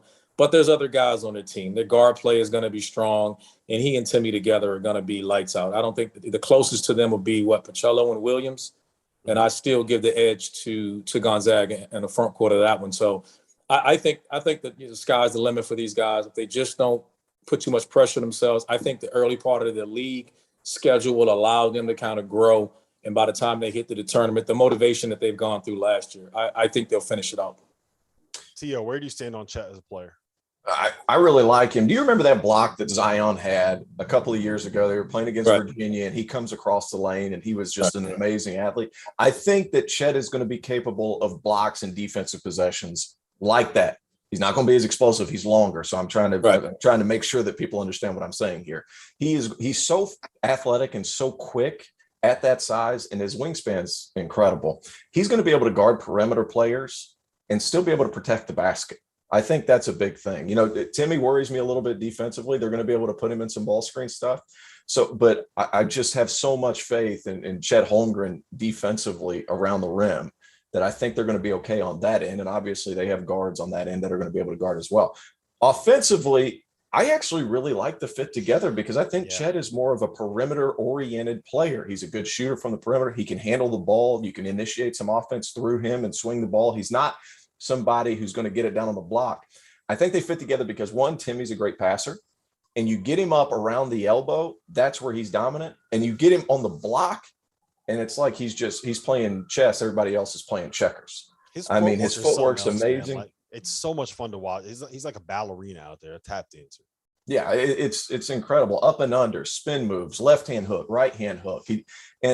There was a couple of possessions a lot of possessions where he would flash to the high post, get it, and he could drive either direction. And he was a quality finisher just because he's a heady player and he understands momentum and where to hold defenders off with his shoulders. He's really good at that. And Holmgren's more on the outside. He's going to be much better cutting off the basketball, getting to the rim. So I think it fits to a T of what you want to do offensively. A big man who can go inside and out, who can pass the ball, and then you have an extremely athletic and quick twitch guy in Holmgren who can get to the rim and then finish way above because he's just so big and long. So I want to ask you guys about Chet defensively because I'm kind of torn on it. I don't really know where I land, right? So I think in terms of like his body type, the best guy that you can compare him to was probably Evan Mobley in terms of how tall and how long and how skinny he is. And I think Chet is probably skinnier than Evan was. But the thing that made Evan Mobley so good on that end was, one, he could switch out to guards and you didn't have to worry about anything. Like he could guard any point guard in the country last year and at least keep them in front. And if not, he had the length to be able to make up and get to him at the rim. He was as good of a drop ball screen coverage defender as I think I've ever seen at the college level. He was so smart in terms of being able to change things around the basket. I don't know if Chet is that guy. He's not strong enough right now to be able to deal with big physical play. Like he'll fight. That dude's tough. He's a pit bull. He's competitive as hell, but he doesn't have the physicality to do it. And I don't know. I honestly don't know if he is the guy that has the same kind of understanding of spacing and understanding of positioning and understanding of how to defend on that end, because frankly, I just haven't seen him do it enough. So Randolph, I don't know if you have a take on that. I don't know if what I'm saying makes sense, but I understand the shot blocking and he's going to be an elite rim protector. I'm just trying to figure out like how he impacts the game. And maybe it doesn't matter in college. Maybe it's something for when he gets to the pros, but that's kind of what I'm most curious to see with Chet is like, what is he as like a thinker on the defensive end of the floor? If we had to be concerned about it, that's my concern about him as a player. I think offensively he has it all, but defensively it's still guarding high school guys. He walks into a gym. He's the best player in high school basketball. I think he'll be the number one pick. It doesn't mean he's the best player on the floor night in and night out. And I think you'll find that he'll have some difficulties at times because from a physicality standpoint, he's going to be guarding elite guard plays. People make it easy.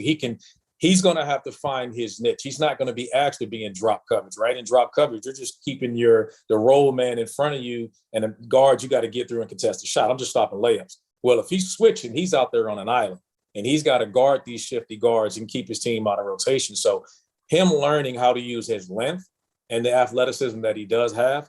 But the concern I'd have is going to be that 6'6" to 6'8" really athletic guy that's physical. It's just older, right? That's just a fifth-year guy or a senior or one of those type of guys. I think physically is going to give him problems because he's tall and he's skilled, but he's not grown into his man's body yet. And you don't expect him to, but he has Timmy around him to help with that. But that is my concern when they're switching is that, again, he's playing it as a perimeter guy. So he's up contesting shots and got to guard in space. And he can do it, but he's going to have to figure that out and make that adjustment depending on who he's guarding. I think he's similar to Evan Mobley in that he's going to be able to block threes because that length is just so outstanding. Now, when it comes to getting against like 6'4", 6'5", those are the worst guys for players like him to guard because they get up under you, they knock you off balance. I'm not sure that's going to be as big an issue in college. When he gets to the next level, it will be. But because even when those 6'5", 6'6" guys get in there, they still got to go over top of a 9'7" wing, like standing reach. So, I mean, his length is so outstanding. I think it's going to cover up for a lot of shortcomings that he has. Yeah, and it's also, I mentioned it, but like he is such a competitor. Like the one thing that stands out to me, I watched that game against the Monty Bates, the showcase, whatever. It was like his AAU team against the Monty's prep school team. I don't know why they played it, but they played it and it was on ESPN. It was on national television. And the thing that I can't get out of my head is him after making like crossing over Amani and dunking on him, walking back on court, like pointing to his chest. This is mine. This is mine. It's all here. It's all hard. Like he is a fighter, man. Like I want guys like that in my corner, right? Like you want guys like that on your roster, even if they have issues, maybe that they're not quite strong enough, high center, whatever it is. You want dudes that will compete with you like that, right? There was also one thing, I'm going to give him another compliment. I think I was watching something, it was a Draft Express thing, or they broke down film with Holmgren, and he was able to process what he was seeing on the screen immediately. Right. And to me, that's so significant because of basically how complicated college basketball has gotten for some teams that they're going to play against. That told me a lot because that tells me his help side isn't by accident. His help side isn't like him blocking shots just out of pure athleticism. He's timing things up. Now, it's going to be more difficult in college. We all know that. But the fact that he's processing that information, he's going to figure out ways to get over on help side and help his teammates. That says a lot about the kid. All right, let's pivot to Paolo Banchero. And I want to know, you have to make your decision right now where you're locking it in stone. You never get to change your mind. It doesn't matter how well they play throughout the rest of the season. Who do you think is better at this very moment right now, RC? I'm going to start with you. Paolo Banchero or Chet Holmgren? Who are you taking if you got the number one? If you're picking a college basketball team right now, you got one pick, the number one pick to start out your team. Who are you taking? Is it Paolo? I'm going to take Paolo. I'm going to take Paolo. I just think he's physically more ready to play right now, not just on the teams. Now, I think Chet's on a great situation because he has Timmy there to alleviate the physicality. I think, and we talked about this, last time we were together, Paolo gives you the ability to play that small ball five and guard bigger defenders. So we're just talking about right now, this season, give me Paolo. I have to go the same way. Watching their exhibition game against Winston-Salem State, those poor guys over there, the Rams, like, good Lord. Like, I felt terrible for those guys because there was just nothing. There was just nothing they could do. But it wasn't so much. We obviously know that he's physically dominant. It's the other things that he does. We talked about in our ACC preview, some of the things that he does coming off 4 or 5 ball screens and Mark Williams is the guy setting them. I mean, you want to talk about elite personnel at the 4 and the 5, your roll man, your vertical spacer with Williams. But it was the manner in which he scored. They switched off. They got a guard on him. He put him in the bucket. He got a post up and he didn't dribble. He was smart enough he caught it, turn around, bucket. He hits a 3 and it's a smooth looking jump shot, buddy. So there's no way he shoots less than 35%. I'm hoping that's the case because I've been hyping his ability, his skill all year. And then he hits one and then he scores from the mid range.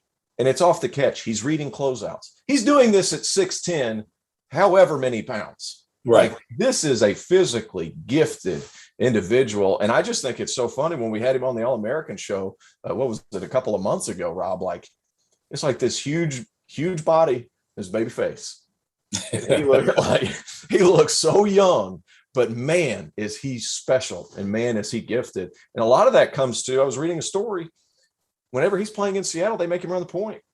Yeah. Whenever they're playing in the summers, they make him run the point. So he's having to make those reads from the perimeter. He's having to read guys coming out and closing out hard. Right. And then he's going to throw in 2-3 tip dunks. He's going to be able to drive it. Like, that kid is special. And that's not taking away from Chet Holmgren, because I think he might be one of the most impactful defensive players in the country this season. As a freshman, weighing $160 at 7'1". I don't know if he's 60, but you guys get what I'm saying. Like he is going to be that good defensively, but Banchero is that good offensively. And you guys score more points than the other team. Yeah. So my thing with it is that we can already see offensively the flashes of Paolo being able to read the game at a level that's above what he should be doing as a freshman in high school. There was one play that sticks out in my mind watching the film. He drives left, the help comes over, he spins back middle, and he's able to recognize that all of the defenders have been sucked into the paint and makes a pass over the top. That was almost a blind pass to somebody on the weak side of the floor for a wide open three. And you don't make that pass if you don't intuitively know where everybody is on the court when you turn your back to him. Because when he decided to make that pass, he's looking the other direction. He's looking out of bounds. The guy's behind him. So he's able to make that spin, read, make that play. It's different. Like, he thinks the game better. Here's my question, right? And I think this is the biggest concern just kind of overall for me, for Duke, is can you play Paolo and Mark Williams together? And if you cannot, are you concerned about the fact that you're not going to have two of your 3 or 4 best players on the floor at the same time? RC, let's start with you there.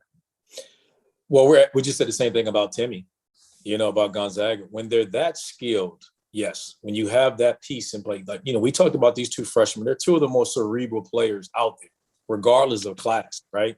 So when you put Banchero in a ball screen, you're going to have to make a decision. You're going to switch your 5 on. They're so skilled, they're going to make those guys better. Now, I do have concerns about defensively because they're going to play a lot of small ball teams. So now that's what we talked about. All right, sometimes he's going to give them the ability to go and play the 5 and match you, and then skill for skill. And I think that's where the Duke potential talent can take over, where he gives Duke that option. So that's where I think they can do it. Can they do it for 30 minutes a game? I don't think so. But they didn't play. When they had Winslow and those guys, they did the same thing. So I think they're familiar with this style and how they've played players over time. I mean, I don't think this is anything new for Duke. They won't play them. Their guys will probably play 15 or so. I think less than 20 minutes together. And then you'll see Paolo at the 5. And then I don't know what you're going to do and put your center matching up on them. I mean, I think that's going to be what separates them from any team in the country. Yeah, the one saving grace, T.O., is that all of these big teams or all of these good teams in college basketball have really good big guys. Right? So you probably get to a position where, I mean, if you're playing Michigan, if you're playing Illinois, if you're playing Purdue, like everyone has someone that Mark Williams is going to be able to match up with, right? Yeah, pretty much. And going back to what RC said, like, you can play those guys together because that skill level is just so high. So offensively, I have zero concern. And not to mention, Duke has enough shooting around those 2 guys to where they're going to be able to operate, which is something they didn't have last year. If Wendell Moore is able to shoot the ball better this year, like, Duke is going to be able to operate in a lot of different circumstances with Banchero handling the ball and having Mark Williams coming out and setting ball screens. And it's obviously a small sample size, but when I watched Duke play Winston-Salem State, Theo John came in. That's a pure 5. That's not a let me get the ball out on the perimeter and help you initiate offense 5. That's a pure 5. So whenever they subbed him out, you're going to play big on big. I think they're treating Banchero a little bit more like a guard who can take advantage of extreme mismatches in the post. But defensively, it's never been let's just call it what it is. It's never been a question of ability to guard at Duke. It's been a question of, do those guys actually want to guard at Duke? Because they've had extremely talented teams. And over the past 5 years since Coach K embraced the one and done thing, they haven't really guarded like they potentially could. I mean, let's just call a rock. It is what it is. They haven't guarded. There's been no smacking the floor. There's been smacking the floor and getting back in 2-3, which I'm a huge fan of. But what I'm saying is like, it's not a question of ability to guard. I think Coach K being there the entire summer and teaching principles and getting into these guys about their defense, I think it's going to make a significant difference in how they guard this season, because their want to is going to be different, I think. Yeah. All right. So we've talked about probably the two best freshmen in college basketball, certainly the two most hyped freshmen in college basketball this season. I asked you guys for freshmen that you think are a little bit under the radar, that are a little bit under hyped, that are under discussed, that are under whatever cliche you want to use and throw out there. But I want to give some credit to some guys that maybe aren't getting discussed enough. T.O., I'm going to go with you first. Who is your most underrated freshman in college basketball this season? I'm going out to Lincoln, Nebraska. Bryce McGowan, 6'6", 6'7", about $185. There's not many guys that can move like him at that size, that are that kind of athlete and are extremely long-limbed. And he's so skilled. He's somebody that doesn't get talked about a lot because, quite frankly, boys, he's at Nebraska, and Nebraska hasn't been good for a while. This is an extremely talented kid, consensus top 30 kid. He can really score it, and they've got pass first guys around him to where he's going to get ample opportunity. It's entirely possible he's an all Big Ten freshman, and he's going to be in the running for Big Ten freshman of the year, in my opinion. Randolph, where you at? Give me your you know what? Freshman. We talked about underrated. I don't know if we can consider Matthew Cleveland underrated, but I think he's going to fit in. He's kind of slipping in under the radar with so many guys at Florida State because they usually just spread the ball out. I watched him play in high school, and I watched him twice, and I was like, I don't need to go back and see him again. I thought he was just like the best player I had seen. He did it however you want it, when he wanted. I think he's going to have a monster year as far as freshman because there's so much conversation about the two guys, and deservingly so. But I think in that system, playing at Florida State, we know he's going to guard, and offensively, he has the total package. I think he's a guy that can get national. He can steal some of the limelight from those guys. So just real quick for both of you, both have been in and around the ACC for a long time. What is it about Leonard Hamilton and that system that is able to make it work where you can get so many guys to buy in? And it's just, I mean, it's an endless pipeline of 6'7" guys that can really defend, really guard, really shoot. What is it about that program that allows that to happen? Those guys have complete buy-in, and you're going to play so hard. You're going to defend so hard. Like we talked about the question that T.O. brought up about Duke and some of the younger guys. You're not playing at Florida State unless you're guarding. They're guarding five guys. They're denying the basketball. Everybody's guarding, and you're going to play so hard that you're going to be asking to come out of the game. They're one of the few schools, if not the only school in the country, where they can go 12 deep.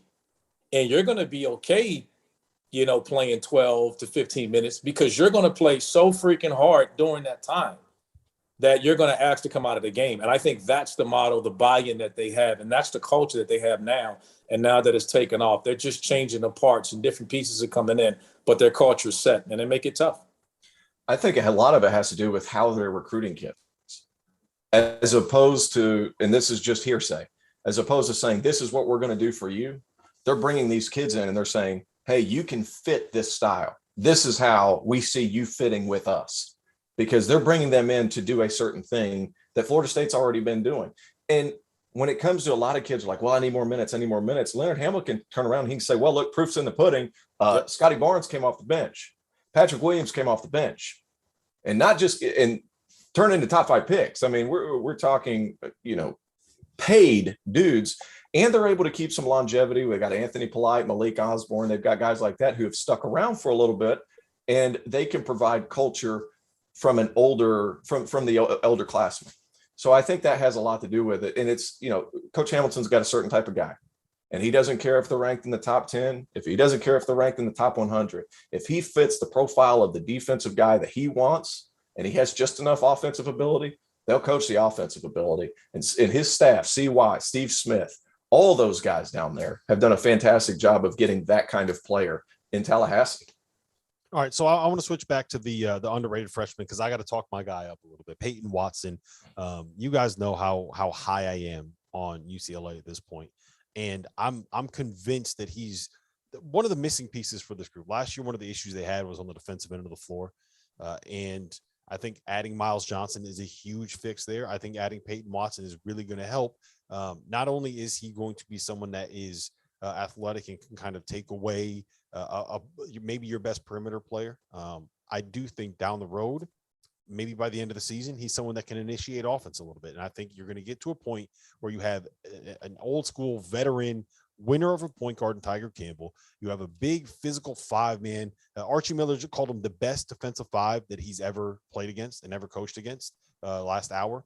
And then you have 3 guys that can kind of create offense for themselves, that can make shots, that can guard, that are switchable. That's what you're looking for when it comes to modern basketball and the way that these teams are built. He's never going to get enough attention because he's not even the best defender that they added. He's the 3rd best perimeter player at best. Maybe Jules Bernard is better than him at the start of the year. But to me, he's the guy that takes UCLA from being a team that's really good to being a potential national title contender. And I do think at the end of the day, we're going to get a rematch of that epic Final Four battle in the national title game. It's Gonzaga and UCLA. That's my pick. I'm staying there, T.O. I'm going with it. All right, let's go with some upperclassmen that are a little bit more underrated. We got to give some shout outs to guys that don't get enough attention.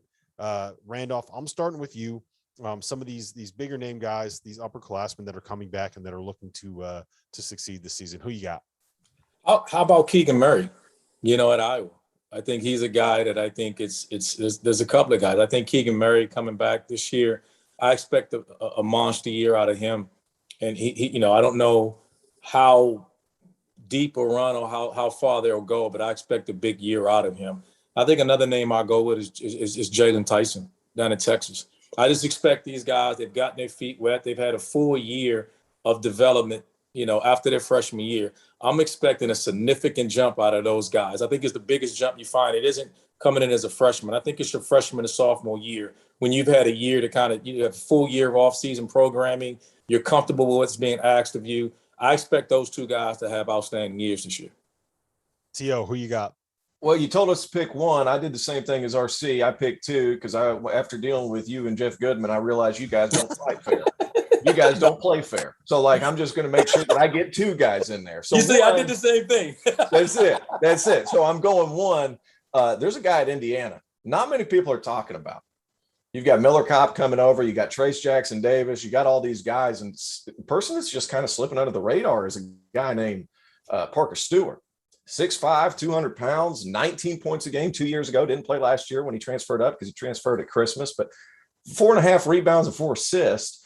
He could have been better from the perimeter from a percentage point, but a lot of the shots that he was taking at UT Martin probably weren't great shots. Let's just leave it at that. They weren't great shots, but shot 34 and at 0.8% from 3.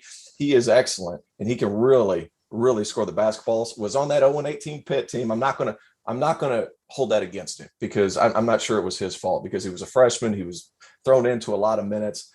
I think he's going to be really good and somebody that they're not talking about as much. Secondly, I'm going Mike DeVoe at Georgia Tech. RC, I don't know how in the world this guy's been looked over so much. Obviously, you have Alvarado there. Obviously, you have Moses right there, who was ACC Player of the Year.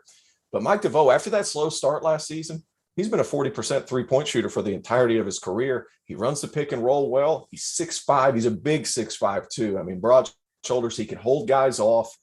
And for Georgia Tech to be towards the middle of the ACC, they're going to have to have DeVoe have a huge year. And I think he's capable of it. I've been a Mike DeVoe fan for the longest because when things break down, that young man can get a shot for you at the end of the clock.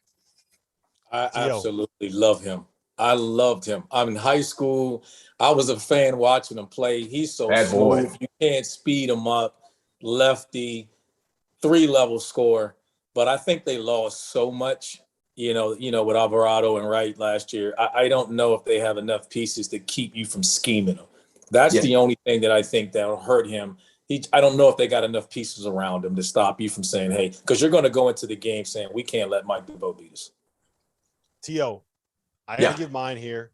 You know who it is. I think I've been hyping this guy up maybe too much, but I got to. He's got to go to UConn. He's got to go to UConn. It's Adama Sanogo at UConn. The reason why I'm saying Adama Sanogo at UConn is look, I can't remember a time where every single person that I talked to around a program has raved about a kid as much as people around the UConn program are raving about Adama Sanogo. Everybody I talked to was like, oh, yeah, this kid's the real deal. Oh, yeah, this kid is going to prove a lot of people wrong that didn't put him on the first team, All Big East team. Oh, yeah, this kid lives and breathes basketball. He works hard. He goes about it the right way. He's a professional when it comes to the mentals, right? And I think that really, really matters when it comes to predicting kids that are going to have breakout season. He puts in the work.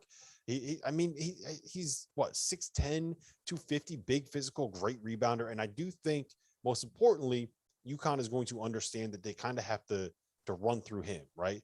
Book Knight's not there. RJ Cole, I really, really like RJ Cole, but they got to have a guy that can be your kind of anchor. And I think Adama is going to be that guy. And hey, I might end up being wrong and I might end up looking like an idiot, but I can't remember the last time that so many people were like, yeah, go all in on this dude. Like, he's going to have a great year. Randolph, let me ask you this. What did you see from him? Did you ever see him at all on the recruiting trail? And do I have the right sense from what you know about him and what you've seen of him? That's what I'm hearing about him as well. You know, I'm a big fan of this, and it's funny. Had we gone down with more freshmen, I was going to go with another UConn guy. I was always been a big fan of Jordan Hawkins, and I'm a big fan of his. And I'm thinking, you know, with the way they develop their guards and the way their guards play there, the sky's the limit for the guys. That's what's pushing that program, and they're just as strong. Their backcourt is going to be as strong as anyone in the country. So if UConn's going to take a big step this year, it's going to be led by their guards. Hey, Rob, just so we can help you alienate the rest of the Big East, does UConn win the league this year? Yeah, let's put it out there. I don't think so. I think it's going to be, I mean, it's Villanova's league to win. I would not, if you're asking me who I'm going to bet on at the odds that Bet Rivers has right now, I would not nice plug at the line. It's like you got to bet $155 to win 100. Basically, it's minus 155, and there's way too much juice on that. I think if I'm going to bet on anybody in that league, it's either going to be UConn or Seton Hall because of the odds that you can get. And I think that Seton Hall has a high ceiling. We've talked about that before, but no, I don't think UConn's going to end up winning the league. I think that they have a roster that can make a run in March. I would not be surprised to look up and see them in the second weekend, but I don't think that it's the Big East is Villanova's, man. And until it's not Villanova's, it's Villanova's. I feel the same way about like Houston and the American. You can give Penny whatever he wants. Until that league is not Kelvin Sampson's, it's Kelvin Sampson's league. Does that make sense? It makes sense. And I just want to say, go ahead. Go ahead. No, go ahead. I was going to ask him, who would you pick? All right, let's just say Villanova slips up this year. Who would you pick? Who's the next team? I think UConn's the second best team in that conference. I do. I think they're going to be a top 10 defense. I think Adama's going to give them enough down low. I think they have the shooting. That the staff loves the freshmen too. Like Samson Johnson, and you mentioned Jordan Hawkins. Yeah. Samson Johnson is a kid that they are very, very high on. Getting Isaiah Whaley back, I think, is a bigger, they call him the wrench because he was a great defensive player that can knock down threes. He kind of gives you that like positionless versatility, lineup changes, whatever I think it's UConn, mostly because there's two reasons why. One, I can't get behind Xavier with Zach Fremantle's foot injury that we don't know enough about. And two, I can never fully buy into teams that are going to press you all out because I think that if you have good guards, you can beat a press. And if you can beat a team that's going to try to force you into turnovers and make mistakes, like if St. John's entire identity is forcing you into making mistakes. And if you have good guards, they're not going to make mistakes regardless of how good the team is that you're playing. So I can't buy into St. John's being able to win it every single night. So I think UConn is the second best team in that league. Am I wrong? Phenomenal plug, by the way. Way to just pop right into Bet Rivers, man. I'll tell you what, Rob. Pros pro. Yeah. A pros pro. Speaking of which, watch this segue, T.O. Watch this segue, T.O. We're closing out our hour right here with a preview of the Champions Classic. Right now, this is what we got. Duke, favored by 1.5 by our partners over at Bet Rivers. The total, 149 right now over at Bet Rivers Sportsbook, which you can access by going to betrivers.com or downloading the Bet Rivers iOS app. Randolph, Childress, I need your breakdown of this Duke-Kentucky matchup right now. Let's go. Give it to me. I'm going to keep it simple. I think Kentucky wins with the experience. I think the experience. So the one thing about the young guys, when you have the Paulos, you have the A.J. Griffin, you have the Trevor, you have so many young players there, right? That I think that those guys need time. And this is a big game. You're starting out with all this emotion. I think for the experience of Kentucky, I think Kentucky gets the edge tonight. T.O. No, give me Duke. Give me Duke. I'm sitting there. I'm watching both exhibition games. I like Kentucky. I love the way that team's put together. I love the way but who's going to guard Paolo? And then they're going to have floor spacing. They're going to have all that. I think Tshiebwe could struggle tonight. because of the skill level of some of the guys at Duke. I think they have enough shooting. I think Trevor Keels, I was worried about him being 235 pounds or whatever he is, man. I'm not anymore. Hopefully he can get through the entire season, but like he moved really well. He has an edge about him that I really like. And I just like the makeup of that Duke team. I think they win. They're not playing Winston-Salem State tonight. They scored like 100. They beat Winston-Salem State by 100. Well, I'm not saying they'll beat Kentucky by 100. I'm saying they'll beat them by 2 points. I'm saying they'll beat them by 2 points. I think Kentucky Duke will be better later in the year. I just think tonight, the very first game of the year, I'm just taking the experience only for that. That's the only reason I'm picking Kentucky. Everything else I agree with you on Duke. Do that. Here's one more factor. They're playing 8-on-5. It's Coach K's last year. You don't think he's getting every freaking call, RC? You know I know that drill. See, now I'm not crazy. You said it, not me. They're playing 8-on-5. Okay, Duke, they're winning by 2. Well, I think I'm the only person who's picked Duke, by the way, which, by the way, they don't just those buildings in Vegas. They don't just magically appear. And everybody's picking Kentucky. So give me Duke. I'm with you. T.O. If I'm going to have to bet on someone here, I think I lean towards Duke simply because. Now, don't waffle. Don't go back and forth. Stand by your pick. You picked Kentucky an hour ago. Stand by your pick. Here's my thing with Kentucky win. And I honestly, this is like the game that I'm not going to have any money on. And this is where I keep going back and forth on this, is that I can't buy into the idea that Coach Cal is going to be able to change what he does to be able to take advantage of the roster that he has. Like, this is a team, you have multiple lead guards. You have Ty Washington. You have shooting on this roster. You have a guy in Keon Brooks that can kind of slide into that 4 spot and make everything fit together. You have this is the most modern lineup I think Coach K has had in a long time. And he's going to end up doing that same thing where he plays 2 bigs and he runs one guy off of the double screen, and he's going to have Severe Wheeler out there who probably isn't really built for playing in the half court. And they're not going to be a team that plays 78 possessions. They're going to be a team that plays 65 possessions. I think the value, if we want to talk betting lines, I think the value is on Kentucky's money line, because I do think that it should be closer to a pick 'em than Duke being favored. But When's the last time Kentucky's changed anything offensively? Never. They've never changed anything. So we know what we're getting. I mean, they've been running the same stuff since I was in school. But I got a question. I got a comment to you guys about that, though. Not only are we talking about, last year was a complete disaster for those guys, right? But there's also with staff changes. So I wonder, with the complete staff changes, does that mean that they're going to make changes? I agree with you. It's been the same, roll them out there. Let's see if they made some adjustments from last year. That's what I'm curious about. That's what I'm expecting. They made some adjustments from it may not be a lot, but I think Coach Kyle's going to come back with a little more fire under him to respond, make a respond from what they were last year. I think that's not what he's been about. Kentucky's been one of the better programs we know in the country. Last year was a disaster for them. They have enough depth and talent. He's made changes on his staff. They've changed and brought in a ton of players. So I'm curious. I want to believe that they're going to make some changes to that, which is one of the reasons why early on with their experience, I'm going with them over Duke for this game. Let me ask you real quick, Randolph, what you think of Ty Washington? Someone the other day compared him, it might have been UTO, that compared him to Chauncey Billups and said, that wasn't me. But I'll take it. But it wasn't. Post up, gets to his spots. That's a good one. What do you think of Ty Washington? Break him down. I think he just knows how to play. He knows how to play the game. I think he's one of those guys. He's really cerebral as well. Again, he picks his moments in the game. Yep. He picks spots when to be aggressive. I think that's the best thing I can say about him, which is the most impressive thing for a young player, is that he knows when to attack, when not, when to make the extra pass. So that's something he has going for him. And I think that's something Kentucky needs. And I think he'll go a long way to get them going early on with some of the experience around him, that he'll be able to do that, and we'll have all the pressure on him as a typical one and done team. I will say this, that is huge for a freshman. And I agree with everything you just said. Like, watching him play, he's so willing to pitch the ball ahead.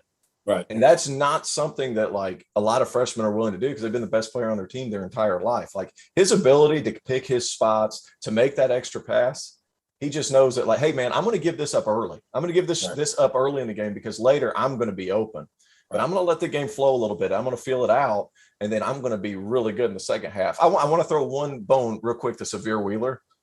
I wouldn't imagine trying to take the ball up against Severe Wheeler, the way he has been picking up full court and pressing. That guy has been impressive. If there's going to be a difference maker in this game, can Jeremy Roach handle that kind of pressure? Because Severe Wheeler, goodness, he's only about 5'8". He gets up underneath guys, and he is tough as nails. That's going to be a big key to watch tonight. All right, so we got about 3 to 4 minutes left here to talk Kansas and Michigan State. The line, I believe, is still Kansas -4. That one's kind of been bouncing around a little bit, and that total is 143.5. I don't have a very good feel on what the total should be for either of these games. I really need to see how they are going to end up playing, but I think that line is worth talking about because we kind of know what these matchups are going to end up being. Terrence, talk to me about Kansas. Talk to me about Michigan State. Talk to me about whether or not you think the Jayhawks can win by 5. I think it's tough. After Jalen Wilson, I picked them a couple of days ago, and we were doing the Dauster, T.O. and Fanta podcast. But I after Jalen Wilson sitting out with whatever kind of thing, I'm waffling right now. I'm a little bit worried. You hear that? I'm He is waffling. I'm waffling, going back and forth. He is waffling. I'm waffling. Pancaking. He's waffling. You got two sides to a waffle, baby. I'm waffling. So, like, I'm thinking about the other side there. Like, he is so talented. He can guard so many positions. That worries me a little bit. Christian Braun's big. Agbaji's big. Remy Martin hasn't figured out what it's supposed to be like there yet. He will, but he hasn't done it yet. We talked about transfer point guards earlier. I think the biggest key to this game is they're going to have to stop the big. All right, I am Sean Paul. Big guys. Bingham Jr. is a little frail, but man, he's going to have to stay in a stance all day because that blast post that McCormick likes to get into, thanks for joining, right underneath the basket, his timing is so good. Sean. You cannot let up. Yeah. So I said you're number one in the field of 68. And, Kansas is obviously more talented. I think Michigan State has to muck it up a little bit. Well, I think it's a nice recognition I think for Kansas, our program. And I was going to say Kansas wins outright. I'm not sure. 5 points is a lot. 5 points is a lot. I think Kansas wins, but I think Michigan State. If I were gambling, I'd probably go with them. Wilson, that's a big loss with Wilson being out. I agree. Oof. We talk about with that. I don't think they can overcome that tonight. My concern, we know McCormick's got to be big. I think the game will be won on the glass. Yep. I think Michigan State will pound Kansas inside, and I think they'll win a game on the glass. They're well coached. Both teams will play hard. The difference will be a couple of offensive rebounds going to Michigan State's way. And I think Michigan State will win it. So I'm picking Michigan State to advance in this game. I think Kansas, again, will be better later in the year. But tonight, I think DeJuan Harris coming in was, stable at point guard position for Kansas a little bit. Coming in, he's returning. He's familiar with everything while Remy figures things out. But I think Michigan State on the glass will be dominant. I think they'll take the game tonight. Yeah, I agree with you, with all of you guys based off of Jalen not being there, the issues with Remy kind of adjusting to the point guard spot. And I made this point with Goodman. I do think Tyson Walker is in a little bit of a better place in terms of what the other kind of transfer and freshman point guards are expecting, just because he's not going to be asked to do quite as much. And he's kind of built for being a guy that can get you into what you want to run. And I think that he's going to be effective in that kind of Michigan State transition offense. But if you're betting on Michigan State, like, you're betting on is Malik Hall finally coming through this year, and you're betting on Gabe Brown being the guy we want him to be, and you're betting on. I love Gabe Brown. I do too. He's good. Max Christie, I think, is going to end up being a star for this team. And I will say this, and we can wrap it with this: there have been 12 Champions Classic games in the last 6 seasons. One of them was a pick'em, so we're just going to throw that one out. Of those 12 games, or of those 11 games, 8 times the underdog has covered against the spread, and 6 of those 8 times where the underdog covered, they won outright. So give me the Michigan State money line. The Spartans are winning this game. Bet it all. We're going to get rich together. Bet it all. Bet it all. We're getting rich together tonight, boys. There you go. Our Forlini's dinner is going to be covered. It was covered from Bet Rivers. Anyways, this has been fun. For Randolph Childress, for Terrence Oglesby. This was a fun hour, guys. But next up, we have Sean Paul and Kevin Sweeney from Sports Illustrated, where you're going to be talking mid-majors and unveiling Sean Paul's mid-major top 25 poll. Sean Paul will do it. He can get out of that jersey now. I know I could. Oh, man. Place your legal sports bets at BetRivers.com. Your new home for sports betting. Millions of betting options a year on the sports you love. We are Offer live in-game betting on major sporting events worldwide. We have tons of bets available during games, from money lines, point spreads, prop bets, play-by-play bets, and many more. BetRivers.com offers live streaming of events worldwide. That's right, you can bet on the game as you're watching. Sign up now, and we'll match your first deposit up to $250. More bets, more action, more fun. Place your sports bets at BetRivers.com. Before we move on, let me tell you guys a little bit about our partners over at BetRivers Sportsbook. If you haven't signed up for BetRivers yet, now is the time, because they are offering a $250 match bonus for your first deposit. But what sets them apart is that they require just one playthrough to turn your bonus into cash money. With their Rush Pay instant approval, withdrawing your winnings is safer, it's more secure, and it's more reliable. Now that basketball season is tipping off, get in on the action at BetRivers.com today, or by downloading the BetRivers iOS app. You must be 21 years or older. If you have a gambling problem, call 1-800-GAMBLER. And while I got you here, let's talk about the Field of 68 Media Network, where college basketball matters most all year round. This is a digital media and podcast network that we've been building over the course of the last year. We have shows hosted by some of your favorite players covering the program that they love the most. AJ Guyton hosts the House of Hoosier. Eric Devendorf covers Syracuse on the scorer's table. Dan Dickow hosts the Gonzaga Bulldog broadcast. We have Florida's Patrick Young and Duke's Andre Dawkins and North Carolina's Shammond Williams and Michigan's Stu Douglas and Illinois' Deion Thomas. The list goes on and on and on. We have more than 30 shows right now. So hit the links below and check them all out. And while you're at it, make sure that you go check out the Field of 12 Media Network, your home for college football. Place your legal sports bets at BetRivers.com, your new home for sports betting. Millions of betting options a year on the sports you love. We offer live in-game betting on major sporting events worldwide. We have tons of bets available during games, from money lines, point spreads, prop bets, play-by-play bets, and many more. BetRivers.com offers live streaming of events worldwide. That's right, you can bet on the game as you're watching. Sign up now, and we'll match your first deposit up to $250. More bets, more action, more fun. Place your sports bets at BetRivers.com.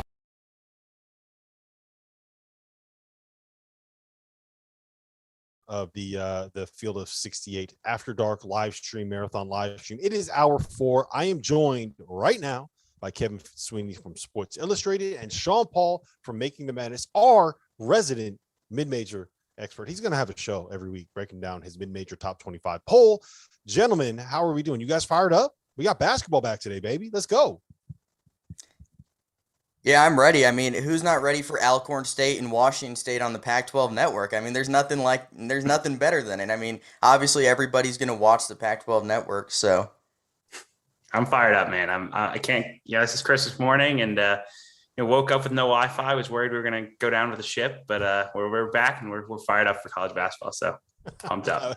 Wi-Fi is back, baby. That's pretty important for this business that we're in Much right now. needed. All right, Sean, real quick, just kind of, can you introduce this poll and talk a little bit about what it is, how you put it together, why it's going to be a thing, and why you are our guy on mid-majors this season? Yeah, I mean, obviously you have the AP top 25 poll for the regular poll. A lot of people do their regular top 25 polls, but I think it's a good thing that we're bringing some light to the mid-majors, and we're not talking like Gonzaga, BYU. Those teams are excluded out of this. It's no Mountain West, no A-10, no BYU, and no Gonzaga. Teams like Loyola Marymount and San Francisco are a part of it because they're true mid-majors in a mid-major league. Gonzaga and BYU are high-major programs in a mid-major league, so we excluded them. But there's a lot of good teams in there, and it'll be updated weekly. There's 11 voters, including myself. Kevin Sweeney's a part of it, Jeff Goodman, the guys over at All Facts Media, Jonathan Warner, my podcast partner, and a bunch of other really good people. So it'll be a very in-depth poll, and it's going to be fun every single week. Yeah, we have a nice balance of people voting on this, national voices, people from all around the country. I think that's part of the value. Before we get into the actual poll itself, I do kind of want to discuss with you guys the process behind what it takes to be kind of declared a mid-major or not a mid-major or a high major or whatever it ends up being. We talked a little bit about this and putting together the poll and who is included, who is not included, and why we are going to do that. Sweeney, I want to start with you. How do you feel about conferences like the A-10 and conferences like the Mountain West, leagues that generally are multiple big leagues, but are not anywhere near the same level as teams from the ACC and teams from the SEC and programs like Kansas and Michigan State that have all of this money? Yeah, I mean, I think for me, the challenge with the Mountain West and the A10 versus, I think Gonzaga and BYU, it's pretty obvious from like a resource standpoint that they, function in a different stratosphere than the rest of WCC and really function in the same stratosphere as the Pac-12, right? If you look financially, Gonzaga spends more than pretty much any Pac-12 program. BYU would be right in the middle of the Pac-12 budget-wise. I think it's harder with the A10 in the Mountain West because you see kind of support fluctuate, you see team success fluctuate.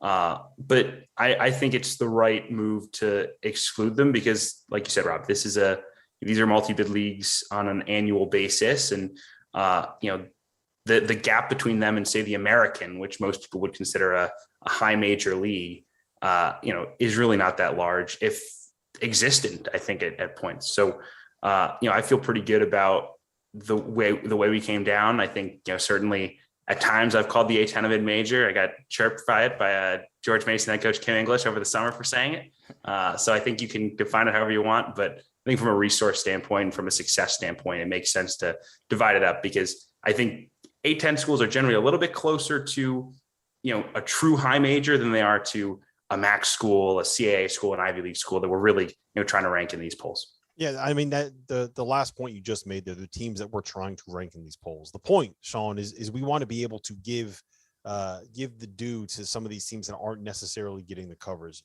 to shine a light on some of the places in college basketball where you're getting really, really good teams and really, really good coaches and great players and guys that are going to be fun to watch. And the next Max Asmus and Oral Roberts, the teams that you're going to help you win your bracket down the road. To me, that's what the point of something like this is. It doesn't matter whether or not the qualifications are 100% correct. It's about shining a light on some of the smaller programs in college basketball that don't get the attention they deserve.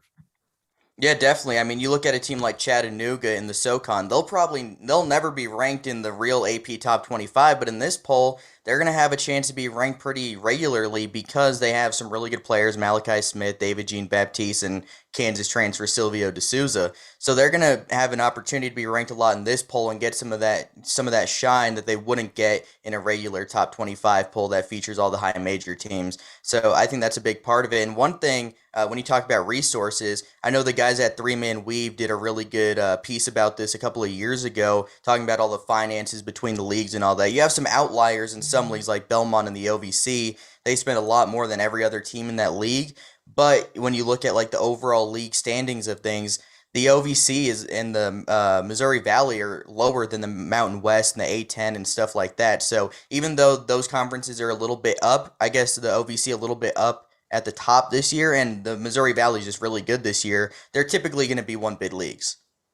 Yeah, and to me, that's what it is. The idea of a mid-major is a conference that is a one-bid conference where the only team that is making it to the NCAA tournament from that league is the team that is winning their league title. I mean, Sweeney, it's the leagues where if you don't go out and get that automatic bid, you might be a team that we have kind of in that list of others worth noting when it comes to bracketology, but you're not getting in the tournament if you're not winning that. To me, that's the definition of a mid-major. You're not going to be able to get an at-large no matter what you do.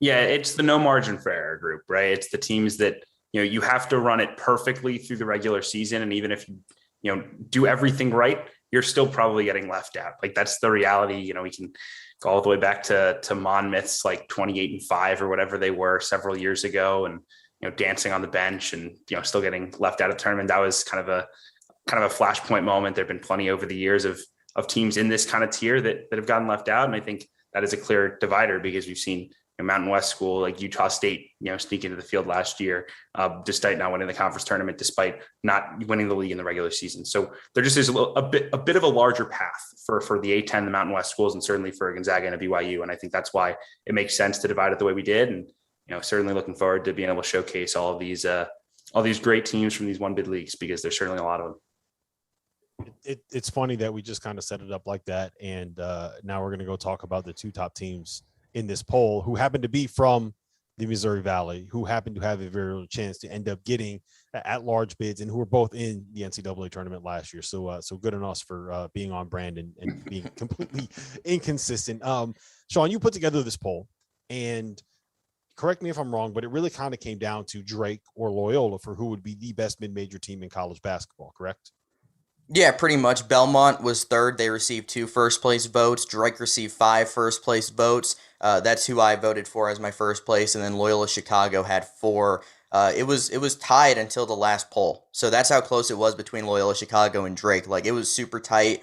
They both had 4 first-place votes heading into the final poll that I tallied, and Drake ended up being the pick. Sweeney, where do you stand on that debate? Yeah, I'm on the Loyola side. I had them number 1 in my poll. I think it's certainly close. I think both teams are, fantastic. You have, I think, a real argument for both of them. For me, though, I just think the talent level is a little bit higher at Loyola. Even without a Cameron Krutwig, I think, they have a combination of talent and experience and depth that very few teams that we're considering for this poll have. I don't think anyone does. I mean, I was at practice in October. They are clearly 10 deep, if not 11 or 12, they want to be. Drew Valentine, new head coach, I think brings a great energy to him and understands exactly what they want to do. And he's fortunate to have one of the oldest teams in the country. I mean, this is a team that will, start 1 fifth-year guy, 1 6th-year guy. They're going to bring a 6th-year guy off the bench. They're going to have a 4th-year point guard. They're just so old. And I think that will help them as well. So it's a tight battle, 2 great teams, 2 teams I hope we get to see in the NCAA tournament. But to me, the Ramblers are a cut above. Sean, how worried are you about some of the pieces that Drake lost? Like, they lost the Yesufu kid to Kansas. So is that a concern for you when you kind of put together polls like this and you do rankings for things like this? Or have you reached the point where in the Valley you just kind of trust that the continuity and the culture and the player development is going to be what lasts more than individual pieces? Yeah, I'm not overly worried about Joseph Yesufu transferring to Kansas because before Roman Penn got hurt, he was the 6th man. He was averaging like 10 points per game. Then he exploded once Roman Penn got hurt. Roman Penn's back. So Joseph Yesufu wasn't going to have the ball in his hands all the time. Penn isn't that scorer that's going to drop 25 a night, but he's going to make a lot of plays, and he's going to make the team better overall. But I think you said it with the continuity. That's a big thing. And Drake is also really old. I mean, they have 2 6-year guys with Tremel Murphy and Tank Hemphill. Those are both 6-year guys. Jonah Jackson off the bench is utilizing his extra year. Roman Penn, I believe, is a 5th-year guy. Started at Siena. So there you go. Some Siena love there, Sweeney. But Drake is pretty old, too, in their own right, and they get their coach back with Darian DeVries. I think Drew Valentine's going to do a tremendous job at Loyola Chicago, but I think you also have to consider that it is going to be a little bit different not having Porter Moser. You have a first-time head coach. He's the youngest head coach in all of Division I college basketball, and while I think he'll do a great job, and he was able to keep that culture around, he's able to keep Lucas Williamson and Ahir Ugwak and Braden Norris, Tate Hall. He's able to keep all these guys around, but it might be a little bit different. It might take some time for everything to click. We'll see, but that's part of why I ended up picking Drake, because they get their coach back, they get most of their team back.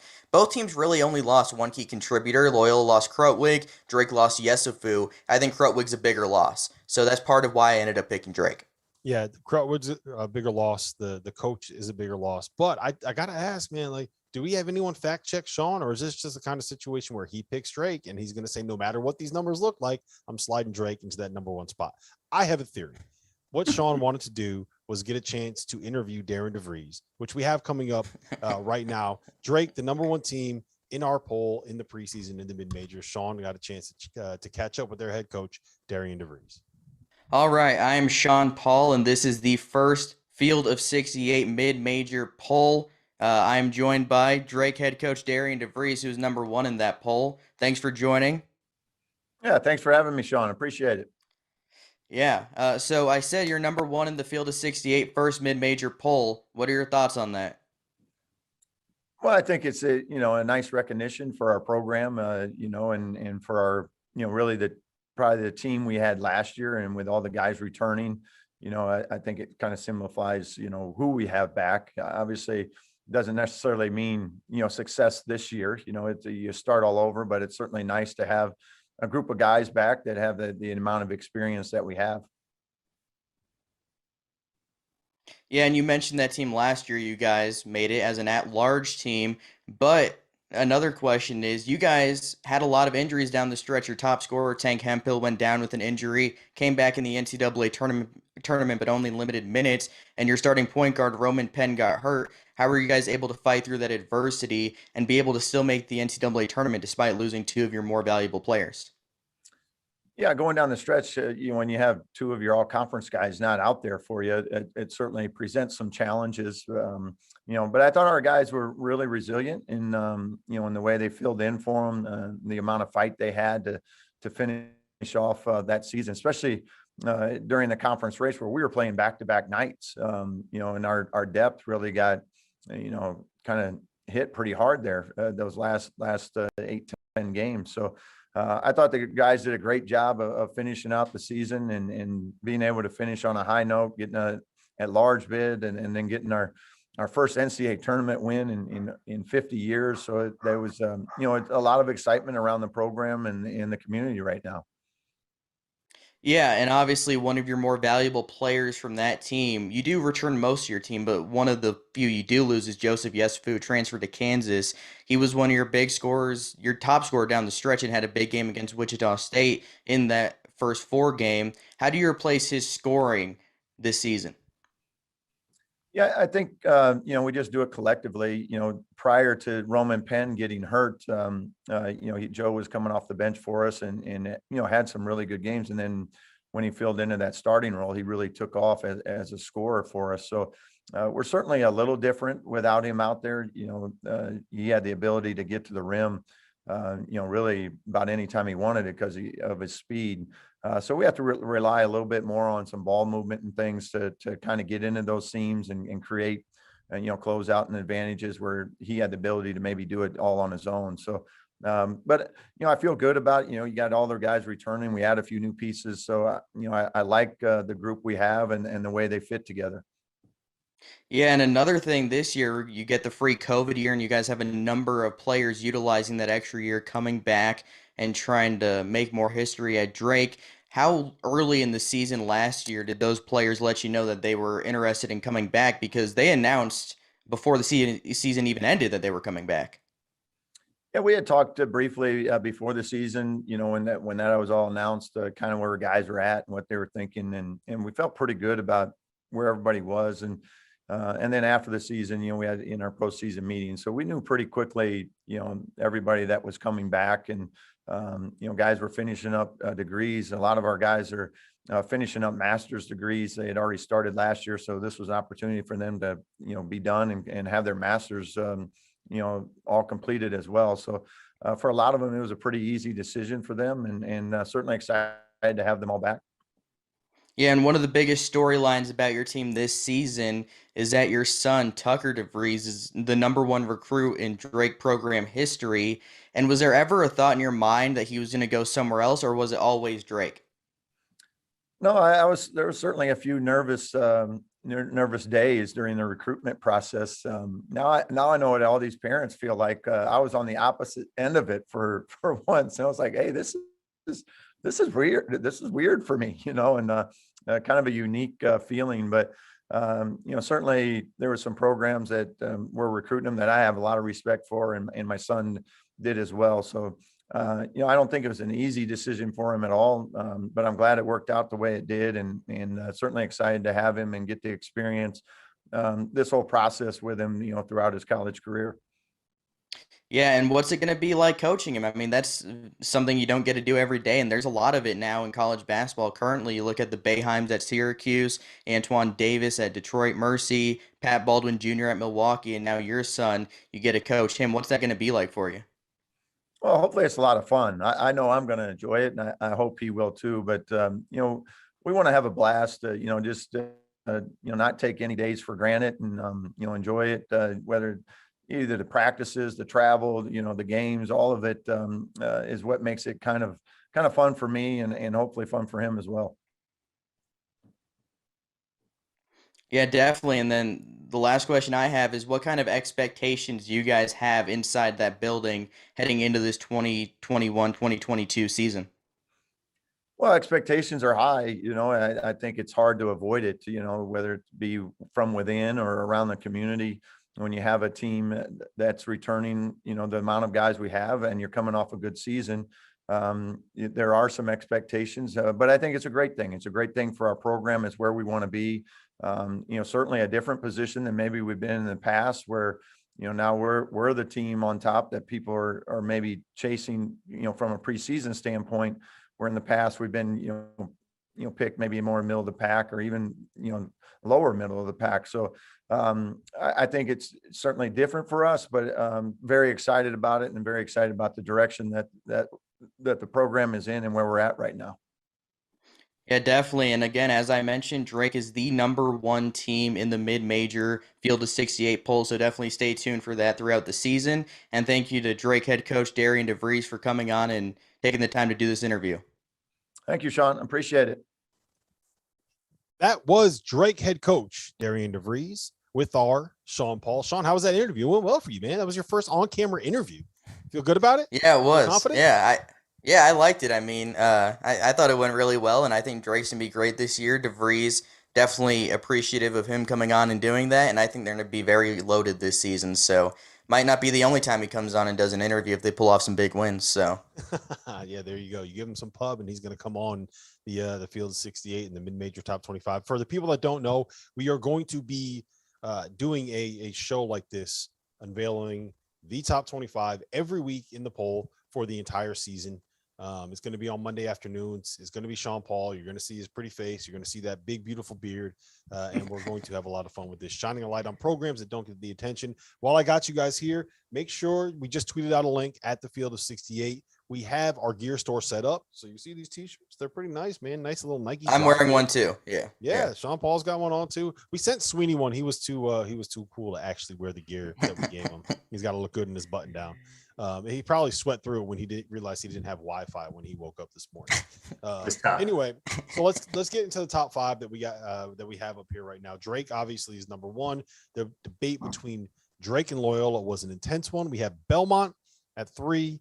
We have St. Mary's at 4. We have UAB at 5. I want to talk to you guys about Belmont because I actually think that I would pick them to be the best mid-major team in college basketball this season for a couple of reasons. One, I buy into teams that have great point guard play and great big man play. And I think with with Grayson Murphy and Nick Muzinski, that's about as good as you're going to get at the mid-major level. I buy into the shooting that they have. And they got a kid named Jacoby Wood, who the coaching staff just raves about coming off of their bench. They think that he's the kind of guy that could be the next Belmont player to make the jump from the OVC to the NBA one day. He averaged 11 points a game off the bench in like 21 minutes. As a freshman last season. So I'm all in on the Bruins. Talk to me about them, Sweeney. Talk to me about what you think this team could end up being and why you have them ranked over Murray State, if you have them ranked over Murray State. Yeah, they're my pretty clear favorite in the OVC. I think there's a sizable gap because I think this Belmont team is, I don't know that they're at large caliber, but they're going to be close talent-wise. Whether they can get the quality wins necessary and build up the metrics, that's kind of its own question. But I think talent-wise, they belong in that conversation. I think, whenever you have an elite point guard and elite center, you feel pretty good about what you're going to be able to do at this level. And to have Murphy and Muzinski, I mean, those dudes could play anywhere in the country, right? Any team in the country would love to have Grayson Murphy. Any team in the country would love to have Nick Muzinski. And, everyone around them, and this is kind of a hallmark of Belmont programs under Rick Byrd and now into the Casey Alexander era, everyone is so bought into what they do. I think that's one of the things that has made them such a great program and what will allow them to have success this year. It's like Luke Smith knows his job is coming and just shoot threes. And he is really, really good at doing that. Right. And, Shepard and Hollander are really good glue guys. And then, like you mentioned, Rob, I mean, the upside of someone like Jacoby Wood, who's, who brings that next level talent. I mean, that's special. And I think gives this team, real hope to be special this year beyond, they went 26-4 last year. It was a pretty darn good year. The fact that they didn't even get to play in the NIT is ridiculous. Frustrating. And so they're gonna be hungry coming in. I expect a huge year for the Bruins. Yeah. Sean, how do you feel about them? I think they're really good. They return everybody. Nick Muszynski has averaged 14 plus points per game all 3 of his years at Belmont, heading into year 4. He's going to wind up being one of the best players in program history. Casey Alexander is a great coach. Grayson Murphy, probably going to drop like 4 or 5 triple doubles this year. He just fills up the stat sheet. He's awesome. He's not going to put up like 20 points a game too often, but he's going to get 11 points, 9 rebounds, and 8 assists pretty often. And like you said, Jacoby Wood looks like a really good player. And here's the thing about Belmont for me. Last year, I was a little lower on them after they lost Adam Kunkel. And then they're like, you know what? Here's Luke Smith, and he's just going to be really good. So I think at this point, it's just like they'll find guys, even if it looks a little bit dark at some points. It looks like they're going to be down a little bit. They'll always be up because the program is just fantastic, and they'll be really good once again. I have them above Murray State, but I think it's a little closer than most have it because I am really in on Murray State also.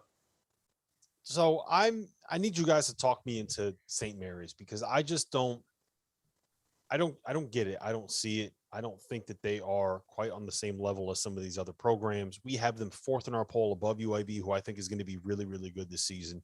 So Sean Paul, I'm going to you first, man. What is it about St. Mary's that I am not seeing that they were? I think it was like almost a consensus top 5 team, right?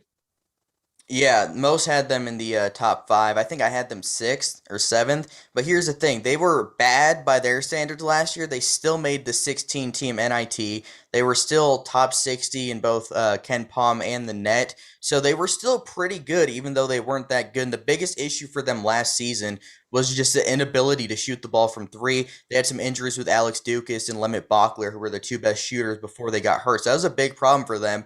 But what it comes down to is they're going to play really slow, they're going to defend you tough, and they're going to take you out of your element if you play fast, and they are able to win games doing that. It's never pretty.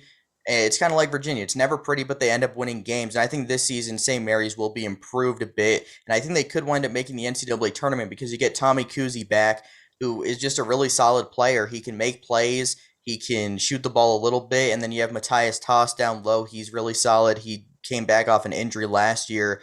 And then 3 guys heading into their sophomore year that could be poised for a jump. Judah Brown, a 6'6" forward that can shoot the ball. Lemmet Bachler coming off an injury. He can really shoot the ball. And then Jabe Mullins, another 6'5" wing that can shoot the ball. So you have a lot more options this year. They didn't add anybody from the transfer portal, but they returned just about everybody. They get healthy. And Randy Bennett is just really consistent. I was way down on St. Mary's last year, and I ended up being pretty wrong, even though they weren't great, because they're just really consistent always, no matter who's on the team. They didn't have Jordan Ford or Malik Fitz last year, but they were just still really solid because of how they play.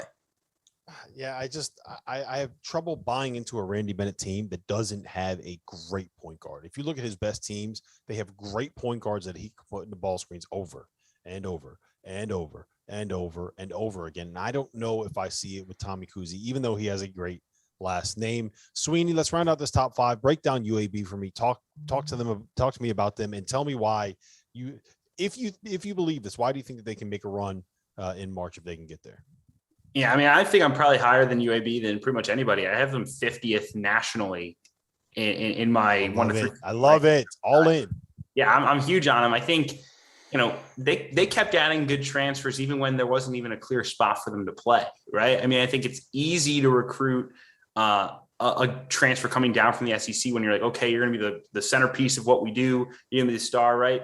A guy like KJ Buffin averages 8-9 points a game at Ole Miss. Okay, come be the star at UAB. Well, they didn't just do that. They had like 4 of those dudes. They brought back like 4 dudes. I mean, this team, if you look at the roster, looks like a team that should play in the SEC. They're long, they're athletic, they're switchable, and they have guards who can go create. And I think that's so important within Andy Kennedy's team. Obviously, looking back all the way to the Ole Miss days, I mean, his teams that were very good always had an outstanding guard that could go get you a bucket. And I think, the Jordan Walker, Michael Ertel, Quan Jackson trio in the backcourt handle the ball, and Tyreek Locure as well from South Alabama. Those guys will help them from a guard spot, and then they're so long and switchable on the wings and up front of 7-footer and Trey Jemison who can swat shots. So I'm bullish on this group. I think they're going to be right in the at-large mix. They're going to have to take advantage of their opportunities in the non-con.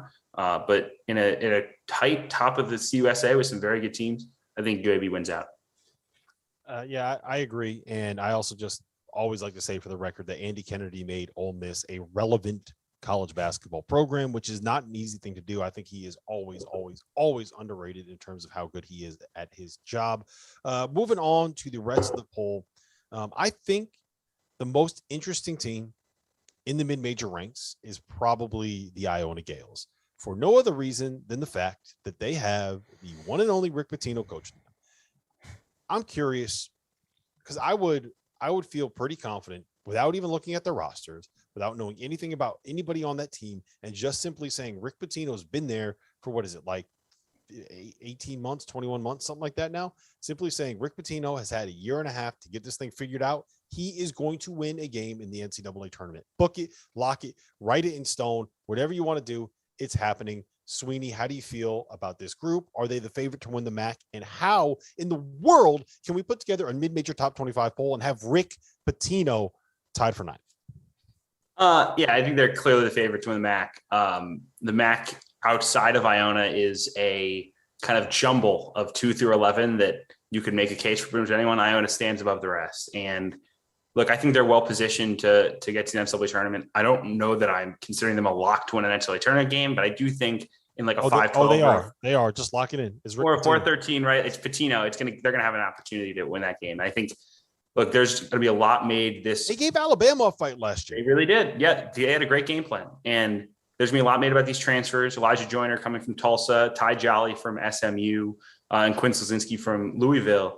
This team's best player is Nelly Jr. Joseph, who's a sophomore big man, whose name, if you don't know yet, you should know it. I mean, he is an outstanding post player. He runs the floor at a really high level. He has great positioning. He's strong. He was good last year. He will be great this year. And I'm so excited to see what he does for this group. I think, the big question mark with them is going to be shooting. Joyner's not a great shooter.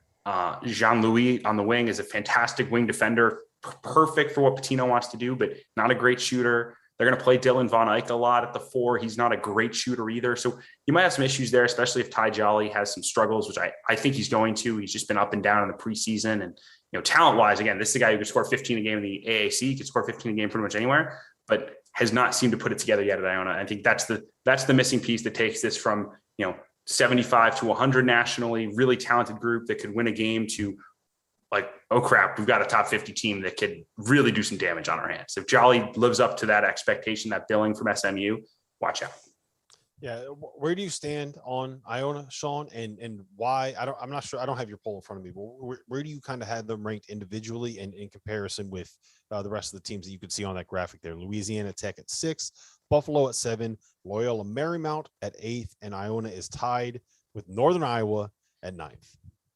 Yeah, I believe I had Iona 7th, and I think one of the big things for me this year with Iona is I've said this since midway into the offseason. I think they're going to go undefeated in MAC play. I know that's hard to do. Doesn't happen often. But that's a really not good conference outside of Iona. I think St. Peter's goes and upsets VCU today. That wouldn't really surprise me. But outside of those two, there's just not much there. And I think Kevin touched on it. Berg Jean-Louis, I think, isn't Iona's best player, but I think he's their most valuable player because of what he brings on the defensive end. Super athletic. He has NBA-level athleticism, and if he gets a chance at the next level because of that defensive ability and his athleticism, be a little more consistent shooter, then I think there's real NBA potential there. And guys like Tyson Jolly and Quinn Slazinski, who played real minutes for a pretty injured Louisville team last year, and Elijah Joyner, aren't going to Iona unless Rick Pitino's there. That's why they went there, I'd have to assume. I mean, I can't picture those guys playing in the MAC without Rick Pitino being there and recruiting them because they know they're going to win there.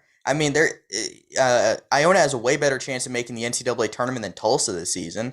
So, you can go play for one of the top 10 coaches of all time and go to the tournament. So, taking shots at Frank Haith your first time on the field is 68. I think Tulsa you see this, Sweeney? Unreal. No, I mean, you are right that they have a better chance of getting to the tournament because I do think they are very much the favorite in the MAC more than anybody else. So let's kind of expand this out a little bit. Northern Iowa team is always going to have a chance to make a run. They got AJ Green on that roster. I know you guys like South Dakota State. We haven't really talked about New Mexico State at this point, but I think that they are a team that 100% has a chance to make a run in this event. Or in the NCAA tournament. Who are some of the teams from maybe outside the top 10 that you can make a that can make a run. You can see it right here. We got Missouri State at 11, San Francisco, third WCC team in the top 12 of our mid-major poll, Western Kentucky at 13, my Aggies at number 14, and Liberty at 15. Sweeney, who can make a run out of this group? I mean, I think all of them with the right matchups. I think Missouri State's a team that's kind of gotten forgotten about, right? There's so much love for Northern Iowa and the upside there. There's obviously the love for Loyola and Drake that's been earned, but this was a top 75 team last year that has an outstanding big and Gage Prim, a really talented point guard in Isaiah Mosley, who made a huge jump last year into one of the best players in the mid-major landscape. And I think he still has room to grow into his game. He's 6'5". He can play in ball screens. He can really shoot the ball. He can get downhill. He's an athlete. So when you have that kind of core, you're in great shape to win a game in the NCAA tournament. And I think you also have to look at what they were able to add with some role players like Jalen Minette from IUPUI, who'll be able to hit shots from deep, and Donovan Clay, who's a long athletic wing from Valpo, who I think will help them as well. So I think that's a team that, maybe getting ignored a little bit, but there's some real talent, some real upside, and why I'm so excited to watch the Valley, right? There's 4 teams right there that have a chance to be special. And, fortunate that I've got one of those Valley teams right in my backyard in Chicago, and look forward to watching. So. Yeah, I wonder why you picked them to be number 1 in this poll, right? Dagan, can we just kind of roll through the rest of the top 25 here? Sean, as we kind of look at this, we have Ohio 16, South Dakota State. You can see them there. I know you like Missouri State, Louisiana at 19th, and UC Santa Barbara at 20. And then from 21 to 25, we have Chattanooga, we have Cleveland State, Georgia State, UC Irvine, and Grant McCaslin's Fighting Mean Green from the University of North Texas at number 25. Out of those last 10 teams, who do you see that can kind of make a run? Who is a team that we need to keep an eye on when it comes to March? Who has players that can maybe make some noise when we get to March? Or who stands out from that bottom 10? For me, it's South Dakota State as one of them for sure, because they have the ingredients to win a game in the NCAA tournament. We saw what Oral Roberts did last year, of course. They have a superstar. Max Asmus was theirs. South Dakota State's is Baylor Shireman. He had 16 a game, almost 10 rebounds a game, and 4 assists per game. He just is awesome. Great shooter. He does everything you want, a 6'6" guard, and he could get some real NBA looks because of everything he brings to the table. And then you have a lot of shooting next to him with Noah Friedel, who opted out midway last season. And if he stayed, and obviously because of mental health issues, that's more important than basketball, but if he stayed, they could have ended up making the NCAA tournament over Oral Roberts, and that wouldn't have surprised me. Douglas Wilson, an athletic forward, Matt Dentlinger is one of their really only options. You can go down and post up with him a little bit. And then you have guys like David Wingett, who started out at Memphis. He can hit a 3. And then Alex Arians, Charlie Easley. These are guys that can hit shots from outside. So you have a lot of pieces, and I think they'll be really good this season. They face Alabama later this week, and I think that's a real dangerous matchup for the Crimson Tide because they're both going to play really fast. Obviously, Alabama's way more athletic with Javon Quinterly, Jaden Shackelford, Keon Ellis, J.D. Davison, so they're going to out-athlete them. But if South Dakota's hitting their threes, they could beat a lot of teams in the country because that's just big time. I mean, if you're making 15 threes a game, not many teams are going to be able to keep pace. All right, so let's talk a little bit about the WCC before we move on to our mid-major All-American teams, because I do think it's important to mention that as good as Gonzaga is, like the top 5 in that league is dangerous. BYU is a team that is probably a top 25 national team. Could be in there. I don't know. Well, probably is the wrong way to phrase it, but could end up in the top 25 nationally at some point this season. We have St. Mary's on our rankings here. We have San Francisco on our rankings here. We have Loyola Marymount on our rankings here. That's a good top 5 in a conference where you have a team like Gonzaga that is kind of the story that everybody tells is that's them and nobody else in that league. So how let me phrase it like this. How can any of those teams end up being able to create a name for themselves? And how can that end up being a 2-bid league when you have someone as good as Gonzaga at the top? Sean, I'm going to go to you first on that one. Yeah, I think just winning big non-conference games is what it comes down to for all mid-major teams to really make a name for themselves. Loyola Marymount plays against Florida State later this month. Later this month. So if they're able to win that game, that creates a name for themselves. And this is a team that hasn't been in the NCAA tournament in 30 years since Hank Gathers was there. And they have real potential. They're experienced. They had a really good point guard with Cameron Shelton from Northern Arizona. They had Alex Merkvaladze from Cal State Northridge who can shoot the ball. They have a few other pieces like Juani Marble and, of course, Eli Scott, who's their go-to guy, just really dangerous in the post. So I think they could be really good, and winning those non-conference games are key. And then you have San Francisco, who has a really good duo with Jamari Boye and Khalil Shabazz. These are the top 5 in the WCC. I think it all wind up being top 75 nationally because they're just that good. I mean, this might be a banner year for the WCC. It'll be tough to get more than 3 bids, but I could see all 5 playing in a postseason tournament, maybe 2 in the NIT and 3 in the NCAA tournament,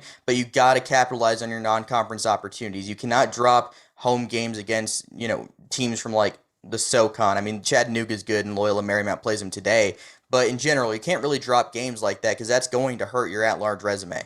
And if they can win that game, that makes it better for everybody else in the league, because then the computer numbers look better for Loyola Marymount. And then every time someone in that conference plays Loyola Marymount, their computer numbers look better. And all of a sudden you see these, it's the rising tide lifts all ships. It's the kind of a thing where we see it with the Big Ten all the time, right? Where there are just so many good teams that are top 50-ish teams, and no one in that league that is like 300 that's going to tank everybody's computer numbers. It just gets better and better and better and better as you go into league play. And that will help in the NCAA tournament because so much of that depends on net ratings. Sweeney, I really do think it's important, like what Sean just said there. You could have 5 teams ranked in the top 75. I don't think it's crazy to say that you could get I guess a third, maybe a second at-large bid, assuming Gonzaga gets the auto bid. Like, you could get 3 teams from the WCC in the tournament and not have one of those other 3 be the team that gets the automatic bid. Is that crazy? Is that a hot take? I don't think it's crazy. I think you mentioned with the computer numbers, I think Gonzaga and BYU having been so good and will continue to be has helped the rest of the WCC. If you look at last year, San Francisco went 4-9 in the WCC. They were 93rd in KenPom. Like, again, last year was a weird year for KenPom, and the numbers weren't necessarily fully locked in because of all the weird cancellations and all those things. But the fact that a team that was well under 500 was a top 100 KenPom team, I think says a lot about where the metrics like this league, and that will help them get NCAA tournament bids beyond trying to steal a game against a Florida State or steal a game against Arizona State, which San Francisco plays. I think, with the star power that these 2 teams have, with Bouye at San Francisco, with Eli Scott at Loyola Marymount, both of those teams have real opportunities to be in the mix. And they also have, terrific young coaches. So Stan Johnson at Loyola Marymount just, put together their best season, I believe, in the KenPom era. So back to 1997. I mean, that's, pretty impressive to do in year 1 with a kind of makeshift roster. And now he's got the guys that he wants. He's got the depth, the athleticism. And then Todd Golden, who does an excellent job at San Francisco, knocked off Virginia last year early in the season at the bubble at Mohegan Sun. I mean, those 2 teams are very talented, very well coached, and I think certainly look the part of NCAA tournament, or at least NIT caliber teams. Yeah, I think Stan Johnson, good coach. You don't want to be a clipboard around him. I don't know if you guys saw that video. I did see that. Yeah. All right, let's go into our mid-major All-American teams.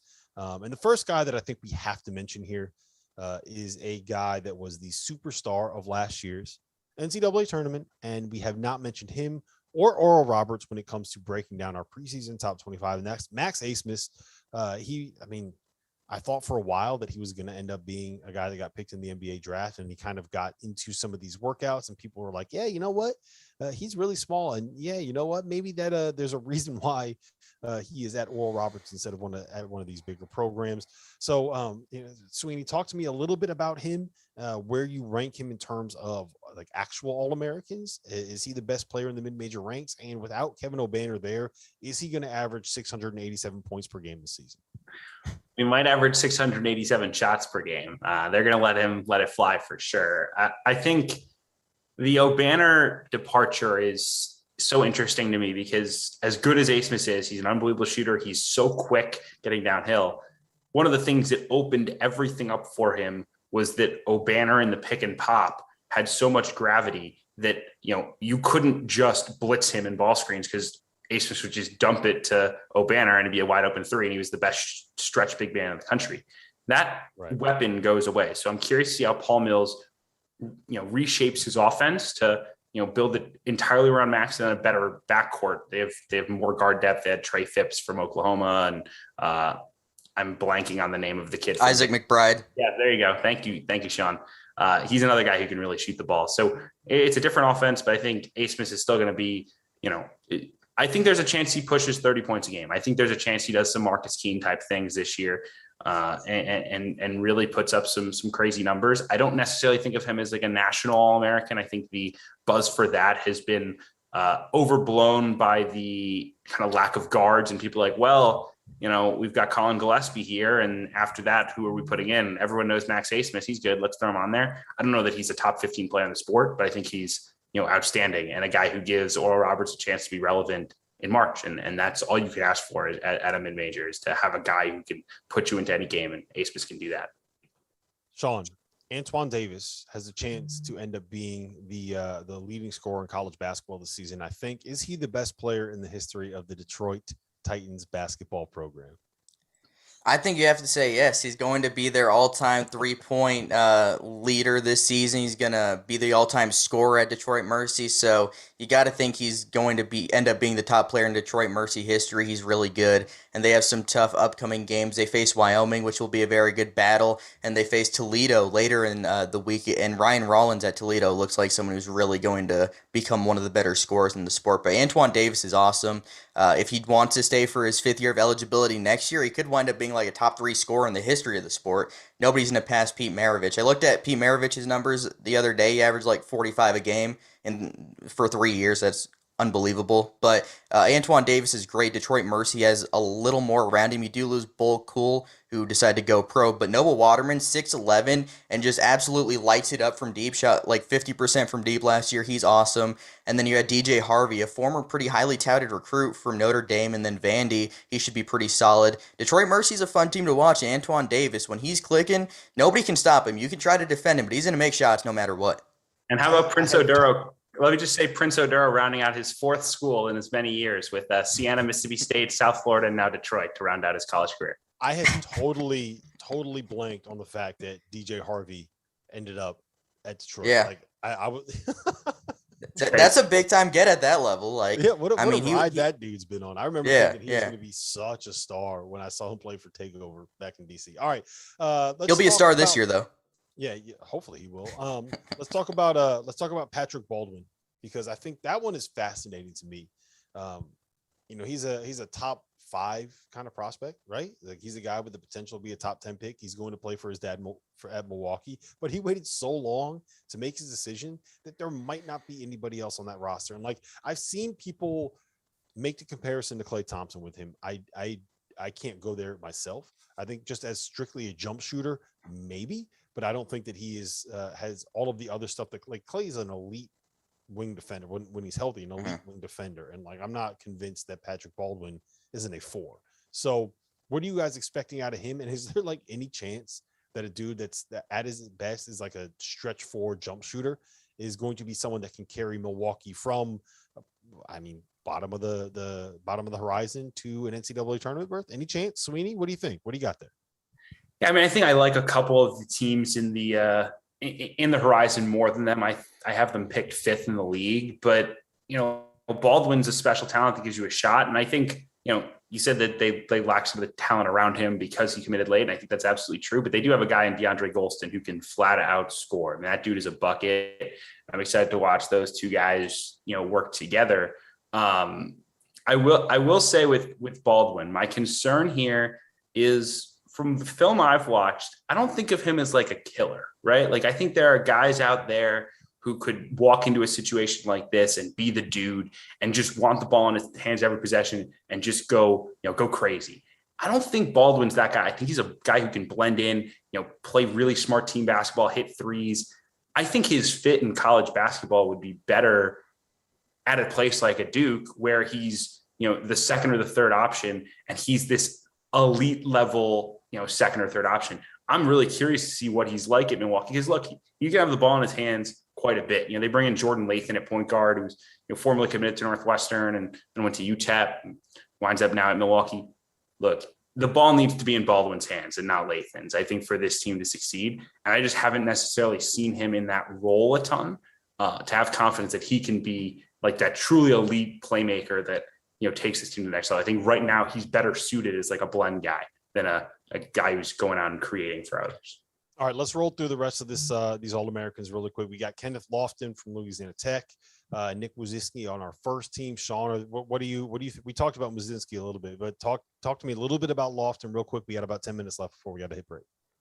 Yeah, Lofton shined at the FIBA U19, was the USA's best player, even though Chet Holmgren ended up winning the MVP, led the team in scoring. Just a really physical player, draws a lot of contact inside. And the biggest thing about him that's underrated is how good he uses his hands on defense. He's getting in passing lanes. He's always being disruptive on the defensive end. He's not the most athletic guy of all time, but he always makes noise on the defensive end.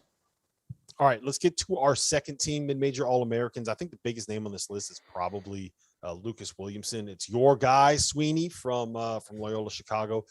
It's weird. Like he's very much like a glue guy, a piece, a cog in a machine, but he might be like the best at doing that at the mid-major level. Am I onto something there? What do you think?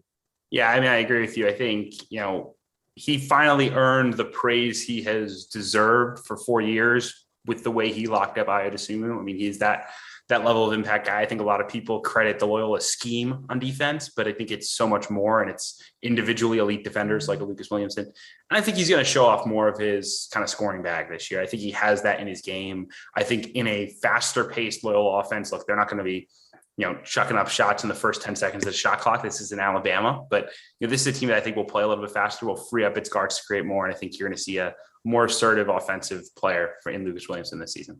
Sean, AJ Green is the guy that I really, really like out of this group. I think that there is some NBA potential on that roster.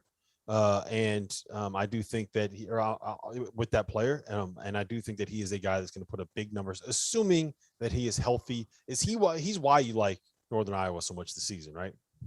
That's a big part of it, and that's the million-dollar question. What does he look like coming off a pretty serious hip injury? We saw Jordan Bohannon struggle out of the gate last year. He also came off a hip injury, so that's something to watch. I mean, all reports have been that A.J. Green looks really good, but I don't put a ton of stock into that until we see him in game action. And Northern Iowa plays tonight, and then they have a pretty solid matchup coming up against Vermont later this week, so that'll be a good one to watch. But A.J. Green, just a lights-out shooter, and if we look at Northern Iowa a couple of years back, the year where COVID canceled the end of the season, they lost to Drake in the first round of the NBC tournament, but they won 25 games that year and won a game on the road in Boulder. A lot of that roster is the same besides Isaiah Brown and Spencer Haldeman. This Northern Iowa team will be really good, and A.J. Green's a big reason why. Jamari Bouye, Eli Scott, Kobe McEwen. Who do you like out of this group the best, Sweeney? I'm a huge Bouye guy. I think, his story is fantastic. I mean, this was a kid that, I was talking to Kyle Smith of the summer. He said, like, his mom came to him and said, you got to offer him now or he's going to Fresno. And that was not Fresno State. That was Fresno Pacific. This kid was going to go to Fresno Pacific. Now he's a very real NBA prospect. He's got great size as a point guard. He's got great feel for the game. This offense revolves around him, his ability to play in ball screens.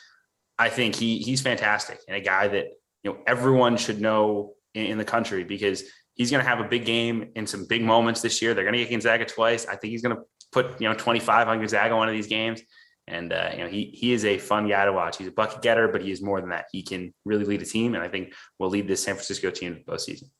Eli Scott, Sean, is a lot of fun to watch. Kobe McEwen, the transfer from Marquette, is coming in, who I feel like with Weber State, you always have like great lead guards. Am I right to be really excited about what this kid could be there? Oh, yeah, big time. I mean, obviously, Dame Lillard was great there, and last year Isaiah Brown was their go-to scorer. He's gone. But Kobe McEwen averaged double figures in 2 seasons at Marquette. He averaged 15 when he was at Utah State for a season. He was a really solid player at the Big East level. Was the secondary guy behind Marcus Howard a few years ago and was pretty good last year. So he should be really good at the Big Sky level. I expect Weber State to be in contention to win that conference. I have Southern Utah at the top, but Weber State's right in the mix. Northern Colorado I'm a little high on in the mix too, but Weber State's going to be really good, and McEwen could average upwards of 20 this year. Yeah, I agree. I just think he's going to end up being a monster. And it's Weber State, man. They always have a great guard. It does, like Damian Lillard is a guy that everybody remembers, but they always have a great guard somewhere on that roster. All right, time to start calling some people out. I want to know what your biggest gripe is with the way that this mid-major top 25 is shaking out. Sean, you want to name names? You can name names. You want to call people out? You can call people out. But I want to know where your the biggest issue you have with the way this top 25 shook out. Yeah, I think a couple teams that are pretty underrated. Like I touched on Murray State a little bit earlier. I said I think they can contend with Belmont. I think they were pretty underrated in a lot of the polls. They were unranked in a couple of the polls, and they were like in the mid-teens and early 20s in some of them.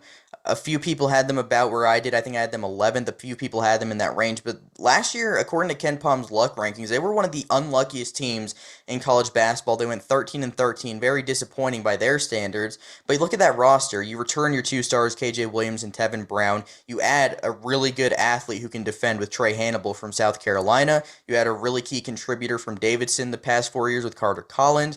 You had a skilled stretch 4 with Elijah Farr from the JUCO level and 2 other good transfers, Jordan Skipper Brown and Damari Burns. So I think Murray State is very underrated. I think they should be pretty consensus top 15. So that's one where I definitely disagree. And then another one, Loyola Marymount. I had them 3rd in my poll. I think they should be, top 5. I get their top 10, but I think they should be top 5. I think they're definitely better than St. Mary's.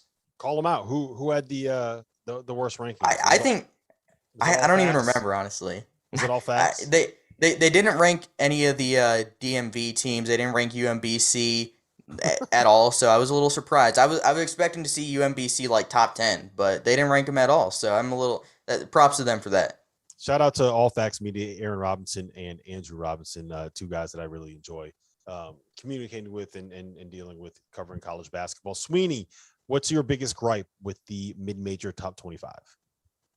I think Louisiana Lafayette is a little bit slept on here. I think this is a team that has unbelievable upside. They have a front court that I think if you polled every high major coach in the country, they would say, yeah, I would like to have those 2 dudes. Theo Akuba, who's a fantastic rim protecting big, and then Jordan Brown, who well-traveled Nevada and Arizona, big time kind of post scorer. I think that duo is great.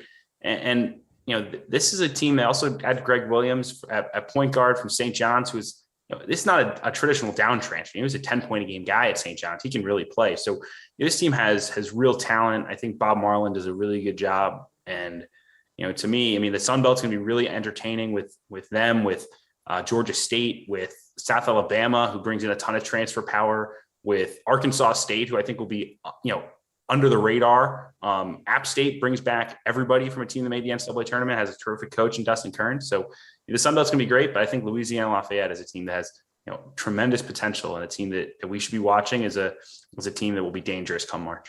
So we've kind of gone over what my biggest gripe is, and that's Belmont at 3rd. I think Belmont is the best mid-major team in college basketball. I would have ranked them number 1. I just think they're going to be they're so old, they're so good. They have the linchpins, a great point guard, a great big guy. They're going to be able to shoot, and it's just the culture of that program is to a point where I'm always bought in on Belmont, regardless of who is on that roster. But I'm going to go ahead and call out Carter Elliott of Sleepers Media. He is one of the people that puts together ballots for this poll. He did not rank Iona in his mid-major top 25. Which is just unbelievable. It's unacceptable. He's not a Mack expert like some other people.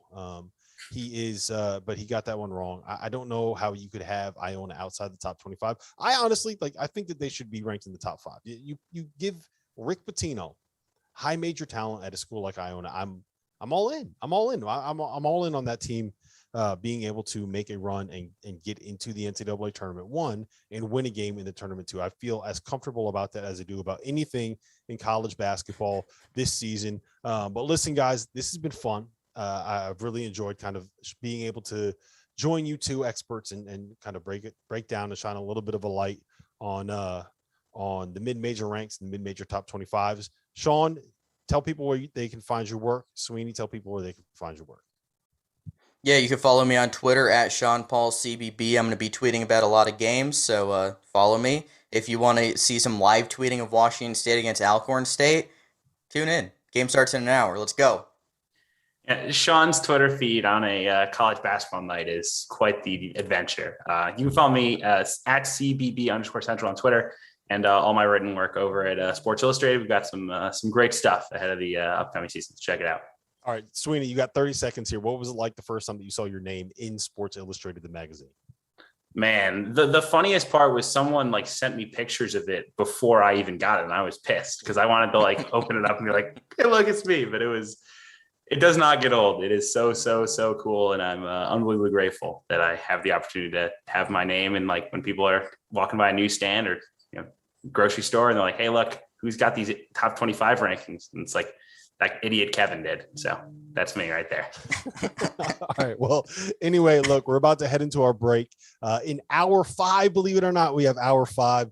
I'm going to be joined by Steve Prohm, the former Iowa State head coach, and Shelvin Mack, the Butler legend, to break down some X's and O's in college basketball this season. Your new home for sports betting. Millions of betting options a year on the sports you love. We offer live in-game betting on major sporting events worldwide. We have tons of bets available during games, from money lines, point spreads, prop bets, play-by-play bets, and many more. BetRivers.com offers live streaming of events worldwide. That's right, you can bet on the game as you're watching. Sign up now and we'll match your first deposit up to $250. More bets, more action, more fun. Place your sports bets at BetRivers.com. Before we move on, let me tell you guys a little bit about our partners over at Bet Rivers Sportsbook. If you haven't signed up for Bet Rivers yet, now is the time, because they are offering a terrific $250 offense match last bonus year. You look at for your first deposit. But what sets them apart is that they require just one playthrough to turn your bonus into cash money. With their Rush Pay instant approval, withdrawing your winnings is safer, it's more secure, and it's more reliable.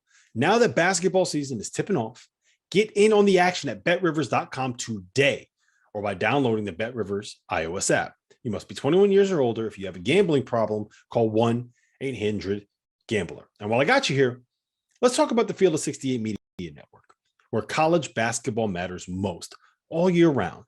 This is a digital media and podcast network that we've been building over the course of the last year. We have shows hosted by some of your favorite players covering the program that they love the most. AJ Guyton hosts the House of Hoosier. Eric Devendorf covers Syracuse on the scorer's table. Dan Dickow hosts the Gonzaga Bulldog broadcast. We have Florida's Patrick Young, all right, post and plays Duke's always Andre been a bit of- Dawkins, and North Carolina's Shammond Williams, and Michigan's Stu Douglas, and Illinois' Deion Thomas. The list goes on and on and on. We have more than 30 shows right now. So hit the links below and check them all out. And while you're at it, make sure that you go check out the Field of 12 Media Network, your home for college football. Place your legal sports bets at BetRivers.com. Your new home for sports betting. Millions of betting options a year on the sports you love. We offer live in-game betting on major sporting events worldwide. We have tons of bets available during games, from money lines, point spreads, prop bets, play-by-play bets, and many more. BetRivers.com offers live streaming of events worldwide. That's right, you can bet on the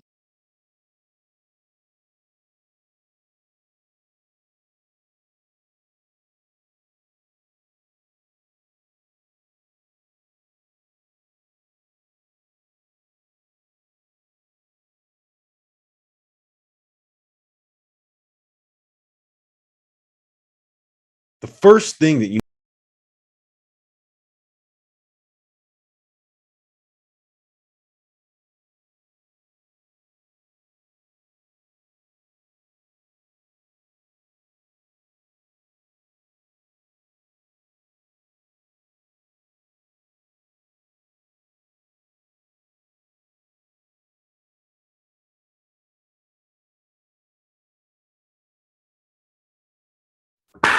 Here we go.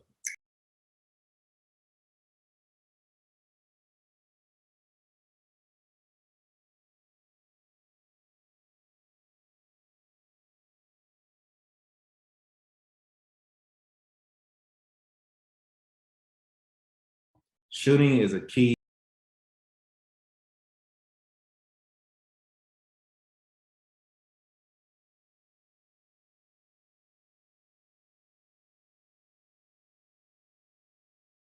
Now, the thing that makes Chet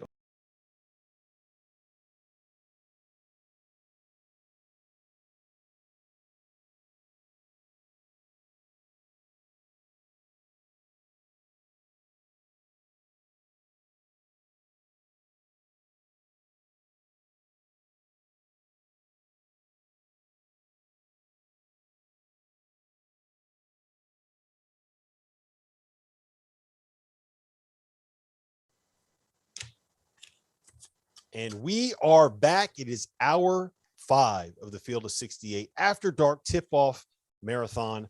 My name is Rob Dauster. I am joined now by former Iowa State and Murray State head coach Steve Prohm and former Butler legend. Yes, I am calling you a legend, Shelvin Mack. Gentlemen, how are we doing? What's going on, guys? You guys fired up? Basketball's back today. It's official. Yeah, excited to be on. Thanks, Rob, for having me. Shelvin, good to be with you as well. Have some history with him. Obviously know how good of a player you were at Butler. So excited to be here, ready for the season to get going. Yeah, same wise, likewise. Definitely anticipate some college basketball. Being from Kentucky, UK got a big game tonight, and I'm looking forward to watching. So are you going to be rooting for Kentucky? Did you grow up a Kentucky fan? You call yourself Big Blue Nation? What's going on here, Sheldon? I definitely grew up with Big Blue Nation, with Tubby Smith, Rick Pitino, and I can't stand Duke. I lost my championship, so hopefully they get the win tonight. You're not biased at all. Don't worry about it. Steve, what's going on, man? How you doing? What are you up to now? You got some time off? I'm doing good. Just spent a lot of time this fall going to a lot of practices. Take about 2-3 days a week, travel, go watch practices. Was last down at Texas, watch Coach Beard for a couple of days, and then the other day spent with my family, and then watched a lot of tape. And looking forward to the season to start to just kind of dive into more basketball, and really excited to be a part of this cast. Yeah, it's funny, man. Every time that I try to text you or call you or something, you're like, "Yeah, I got a 6-hour drive coming up. I have to go to over here to drive." I'm not sure where you're living, but you're all over the place. Alabama, South Carolina, Texas. You're a well-traveled man, right? Put in the hours, huh? Yeah, it's been good. It's been refreshing, really. It's been good for me to continue to grow and learn, and excited to get better this year, and then hopefully jump back in next spring. So the point of this hour is we're just going to kind of break down things that I thought were some of the most interesting or most important parts of the college basketball season, and things that I think that are that this group can really kind of dive into and have an interesting conversation about. And we're going to kick it off with David McCormick, post touches, and the importance of having a really good big man for Kansas. So Dagan, we're going to lay over the video reel here. We got Coach Prohm talking a little bit about Kansas and the importance of having a good big man in that offense. Bill Self's teams, and you can see right here, 4 out, 1 in. Biggest thing right here, trying to establish McCormick in the post. Most improved player in the Big 12 last year. Biggest thing, can he make another jump? Eastern Washington, they bring the double. Great job spinning away over his right shoulder. Nice bucket. Led the Big 12 in field goal percentage last year. Now they're going to play middle pick and roll. They get the switch. We got to have quick reversal from Wilson. He's got the seal. They're in trouble defensively right now. One-on-one, he's hard to guard if you're going to get that deep in the paint. Nice little jump hook. And then the final look right here, ATOs, you got to be ready for back cuts against his teams, lobs, and then post entries. Right here, they work on this all the time. Post seal, lift the floor. Christian Braun's chasing ball screen. Abaji, terrific pass over the top. Easy bucket out of the timeout. So much of what Kansas wants to do is get the ball into David McCormick and let him work. I'm going to tee you up with this, Coach. Who was the best Kansas big man that you faced when you were in the league? No question, Azubuike. I mean, just too big of a presence, too big, strong, too physical. Unfortunately, had a couple times. One year in the conference tournament, got injured, and I think one game when they came in 2019, they came to Hilton. He had an injury as well, but he was too much of a force down there. Whether you want to front him, play behind, he could dominate you in the paint. Now, what is Shelvin? You're a point guard. You played point guard for a very long time. What is the value of having that kind of pressure release, right? Having a guy you could throw the ball to in the paint, and he's going to get fouled. Every time he gets a post touch, he's going to get to the line. Like, you just know something good is going to happen when you get that ball inside. That means a lot.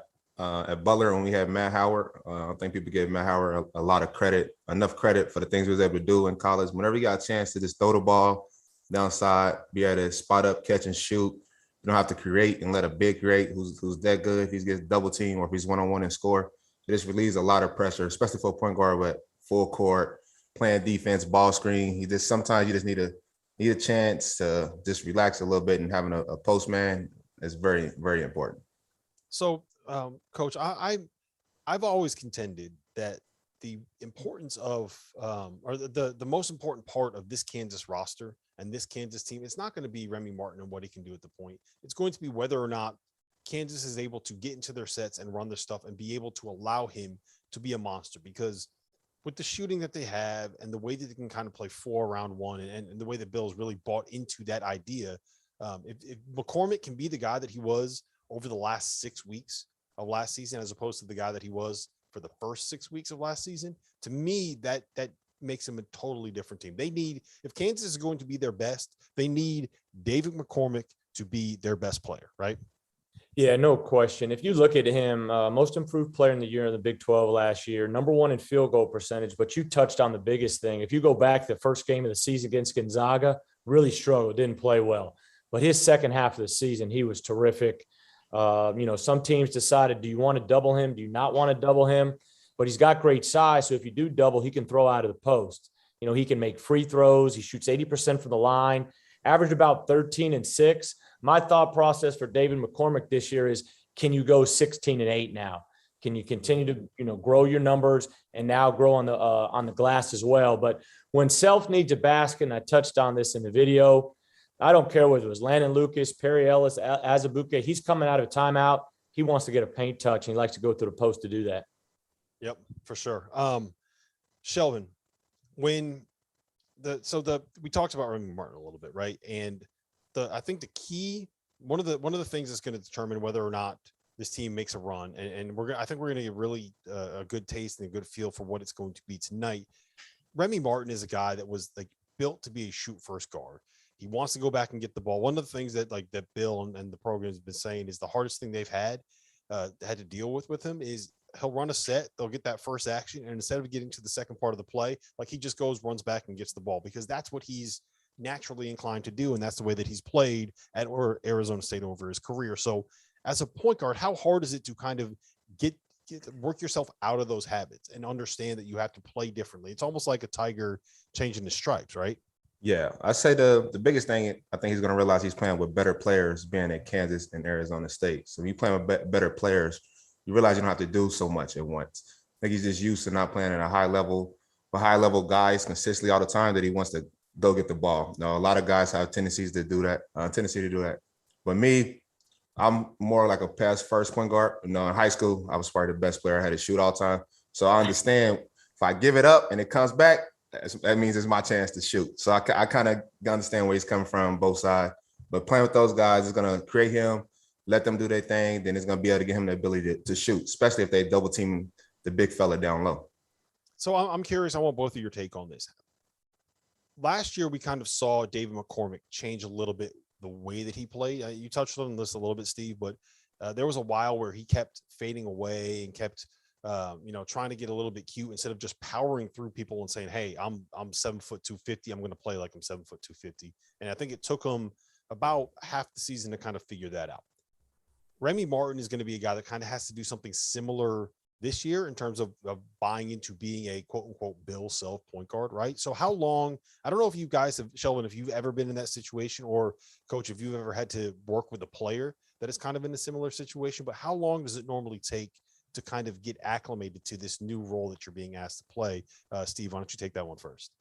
Well, I think there's going to be an adjustment a little bit for Remy. I think you touched on it. He likes to play with the ball in his hands. I think Coach Self's touched on it as well. But Coach Self, when you look at his teams, as good as they are offensively, they're going to be top 3 in the league offensively and defensively. Well, they're top 3 offensively because he's going to preach second side, third side. The ball's got to go from side to side, and that's key. And the one thing he's got, like Shelvin touched on, man, he's got great shooting around him. He's got Braun, he's got Abaji. Wilson, when he comes back, he's a playmaker for them.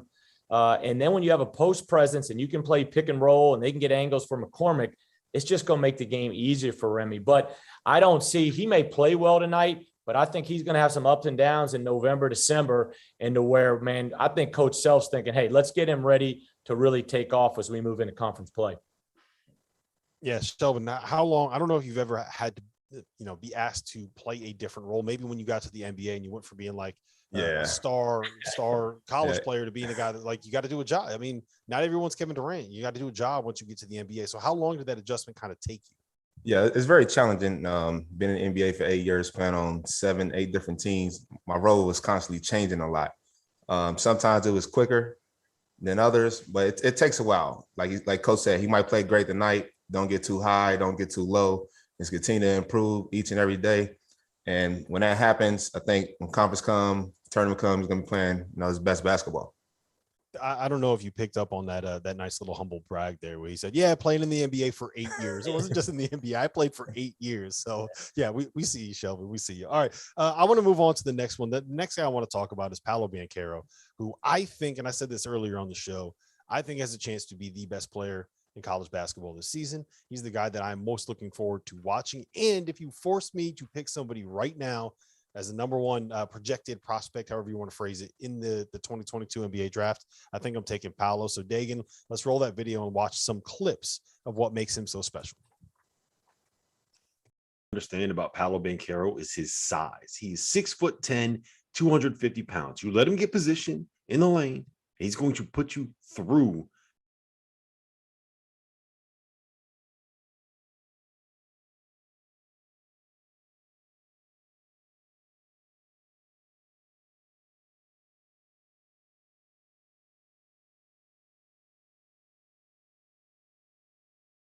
So I'm just going to talk a little bit about what makes him so good. It's the play. It's the plays that he can make as with the ball in his hands, right? I sent you guys the video to kind of show you a little bit, but they put him in 4 or 5 ball screens when he was in high school playing on the grind session level. He's a great passer. He's a guy that can create space as a ball handler and get some shots up. When you have a player like that, Steve, how valuable is it to have a guy that can do those things that he can do? Oh, he's extremely valuable. He's invaluable, really. And just watching those little clips, even seeing some highlights from his exhibition game and some of the blue-white game with Duke, just his ability to push the ball in transition, his ability to spread the defense and make threes. You had clips of him playing in pick and roll. His skill level it's next level skill. And obviously that's why he's at Duke, and he'll have a phenomenal freshman year and be out of there, I'm sure, after the first year. But, picked as a freshman to the ACC preseason player of the year, that's an impressive feat right there in itself. Yeah, for sure. And the thing that I keep hearing about him, and I'm never going to give Jeff Goodman credit for this. I'm never going to let anybody say that he's the one that came up and thought of this first. He absolutely stole it from someone. But Paolo, to me, Shelvin, feels like what Chris Webber would be if he was born in the class of 2021 instead of born in the class of 1990, right? I'm sorry. Do you see Chris Webber in his game at all? A little bit. You got the swag, the shot, and all of that. Look, he can. It's the athleticism to me, right? At that position, it's the size, the physicality, and the athleticism that he has as a playmaker at that size. Steve, I don't know.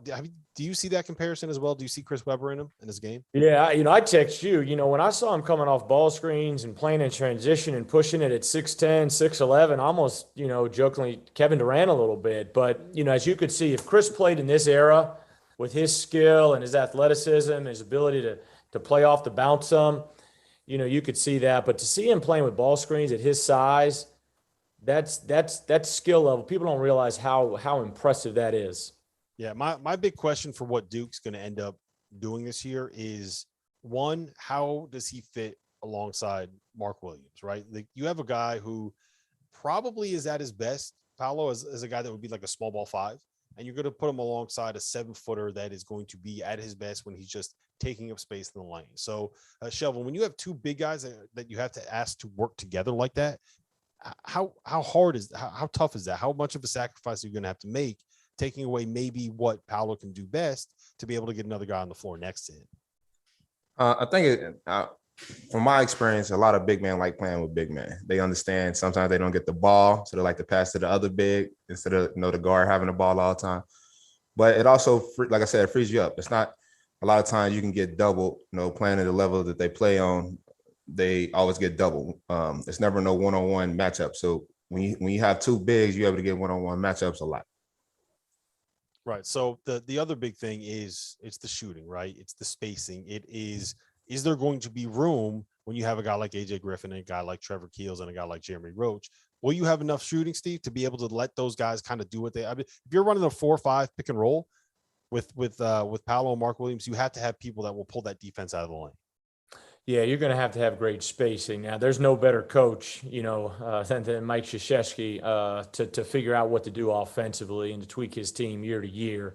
And obviously, all the experience he has with the Dream Team and all those great players, he can make it fit. But I think if you're going to play pick and roll, though, you've got to have great spacing. So those guys got to be surrounded where, corners are filled and they're high and wide on the wings to allow penetration, to allow people to have to help in pick and roll. All right, so let's get into the other great freshman in college basketball this season, and that's Chet Holmgren at Gonzaga. I mean, this is a kid who has, I hate the term unicorn, but there's not very many people that can do the things that he can do. He's 7'1" with a 7'5" wingspan. He probably weighs 175 pounds soaking wet. He's a great shooter. He's an even better rim protector. Let's roll the clip and let's see how good he is. This is me, guys. This is me. I got an NBA player and I got a high major head coach on here, and I'm the one breaking down this film. So hopefully it's good. We'll see. So special as a basketball prospect is his combination of shooting ability, length, and athleticism. He is 7'1" with a 7'5" wingspan, pulling up from 22 feet and hitting it over a contest. Not very many people can do that. And not very many people can do this. You see him here on the weak side of the floor and help side. He snatches the shot out of midair before taking it himself, leading the break, crossing people over, splitting defenders, and finishing with English off the glass. That ain't easy to do, right? And here's another one that's interesting, because I think what's really key for him defensively is going to be proving that he has a good awareness positionally and the ability to kind of understand where he needs to be and how he can take away plays, despite the fact that he's a little bit skinny and a little bit weak. So let's look at this right here. See him here playing drop coverage. He's able to corral the ball handler, keep him in front, and even after he takes a little bit of a misstep right there, and then Brollman looks like he might have a lane to the rim, he's able to recover, force him to the other side of the rim, get a contestant, and then look right here. This is the same possession. He comes down, he dribbles up, and he pulls up from 22 feet plus the foul buckets. But this is the clip, and I'm just going to let this one run because I think this is really important. Look, the play itself, I mean, what do I have to say? That's ridiculous. But think about the context of this situation, right?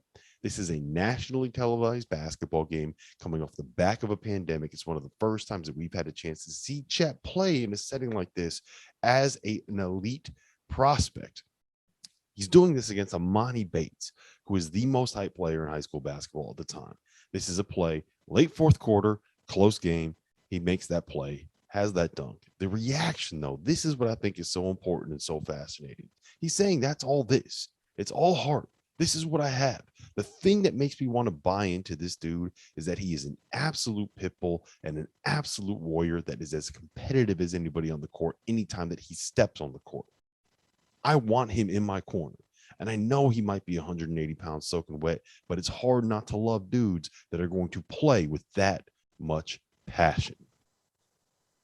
So one of the big talking points when it comes to this Gonzaga basketball team is going to be whether or not, Chet and Drew Timme can kind of fit together in the front court. Steve, I know that you were up there. You've seen them play a little bit. You've seen them practice. How is that going to work? How are you going to be able to play a 7-footer with a guy like Drew Timme that wants to be around the basket and does his best work in and around the lane?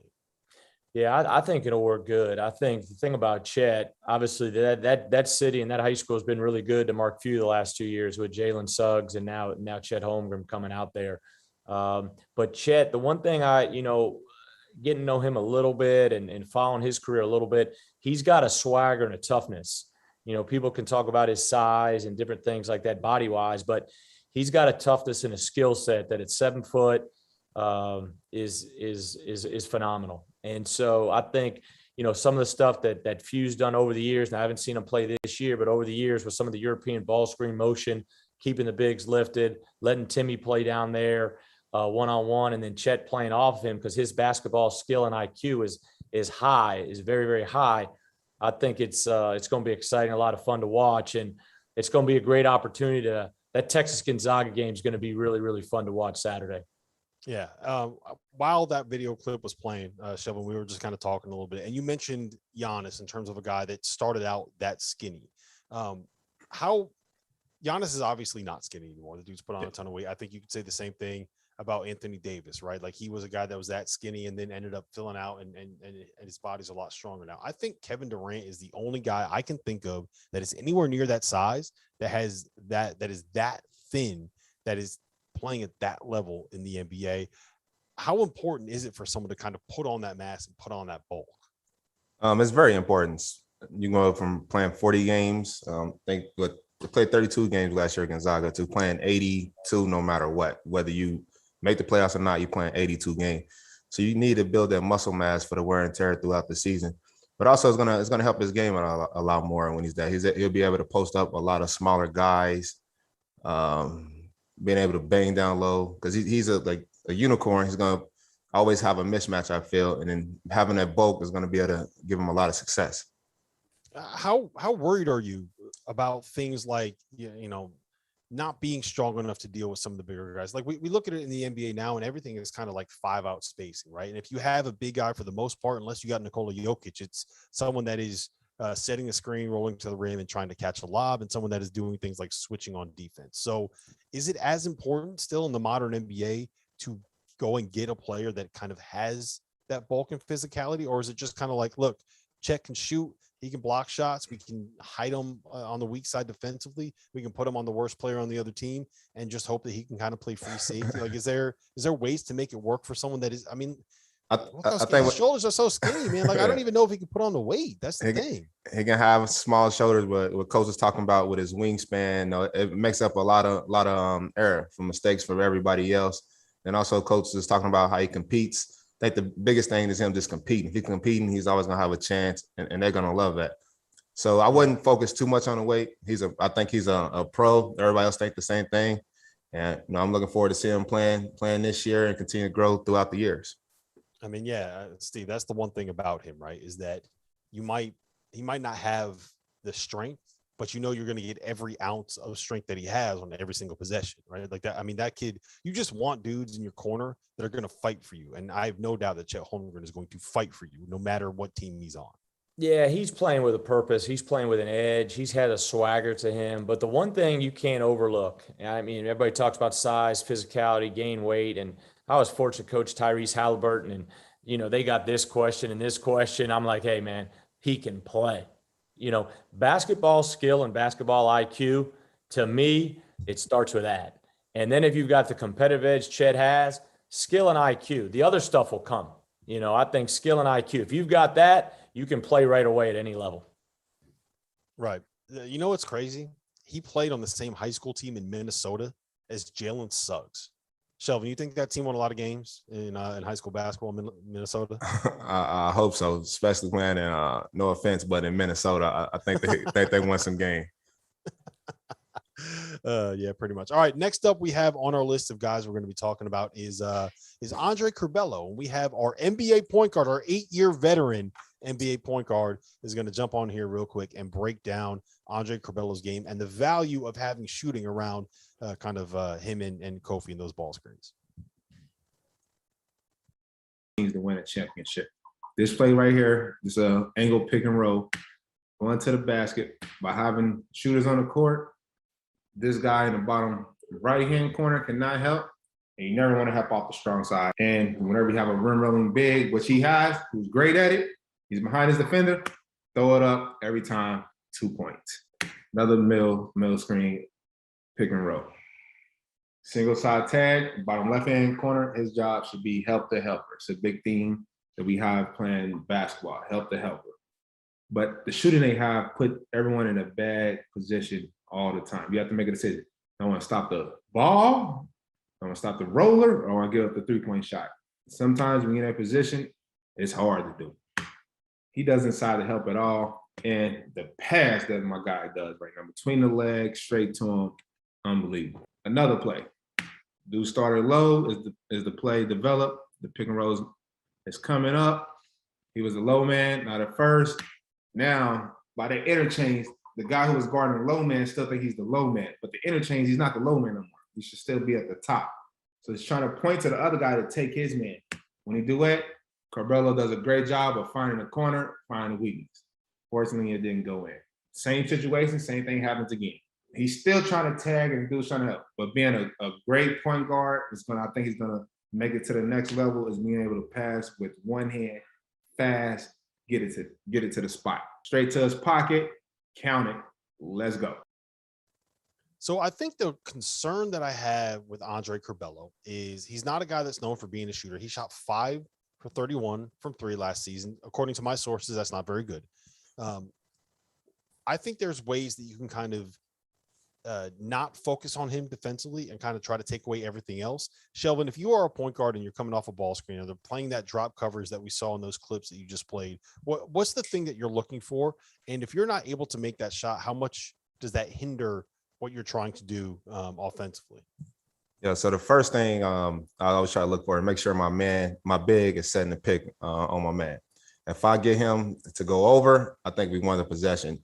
No, being him only shooting 16%, a lot of times I feel like guys are going to continue to go under and under and under and force him to shoot the shot. But once the big is able to set the pick and he can make him go over, it's a 2-on-1. You just got to kind of make the right read. I can't tell you what it's going to be because it's different every time if the big step up or not. It's just you kind of playing basketball. I think over the course of the season and getting more reps, he's going to elevate his game a lot. Steve, if you're going up against that offense, right, and I think it has a chance to be the number one offense on Ken Palm this season. If you're going up against them, how are you defending them? How are you stopping them? Are you just going under every single screen that is set for Curbelo? Are you like how do you stop that? They have we mentioned it in the clip a little bit. They're going to have 4 guys on their roster that all shot better than 42% from 3 last season. The Plummer kid from Utah does not miss. DeMonte Williams does not miss.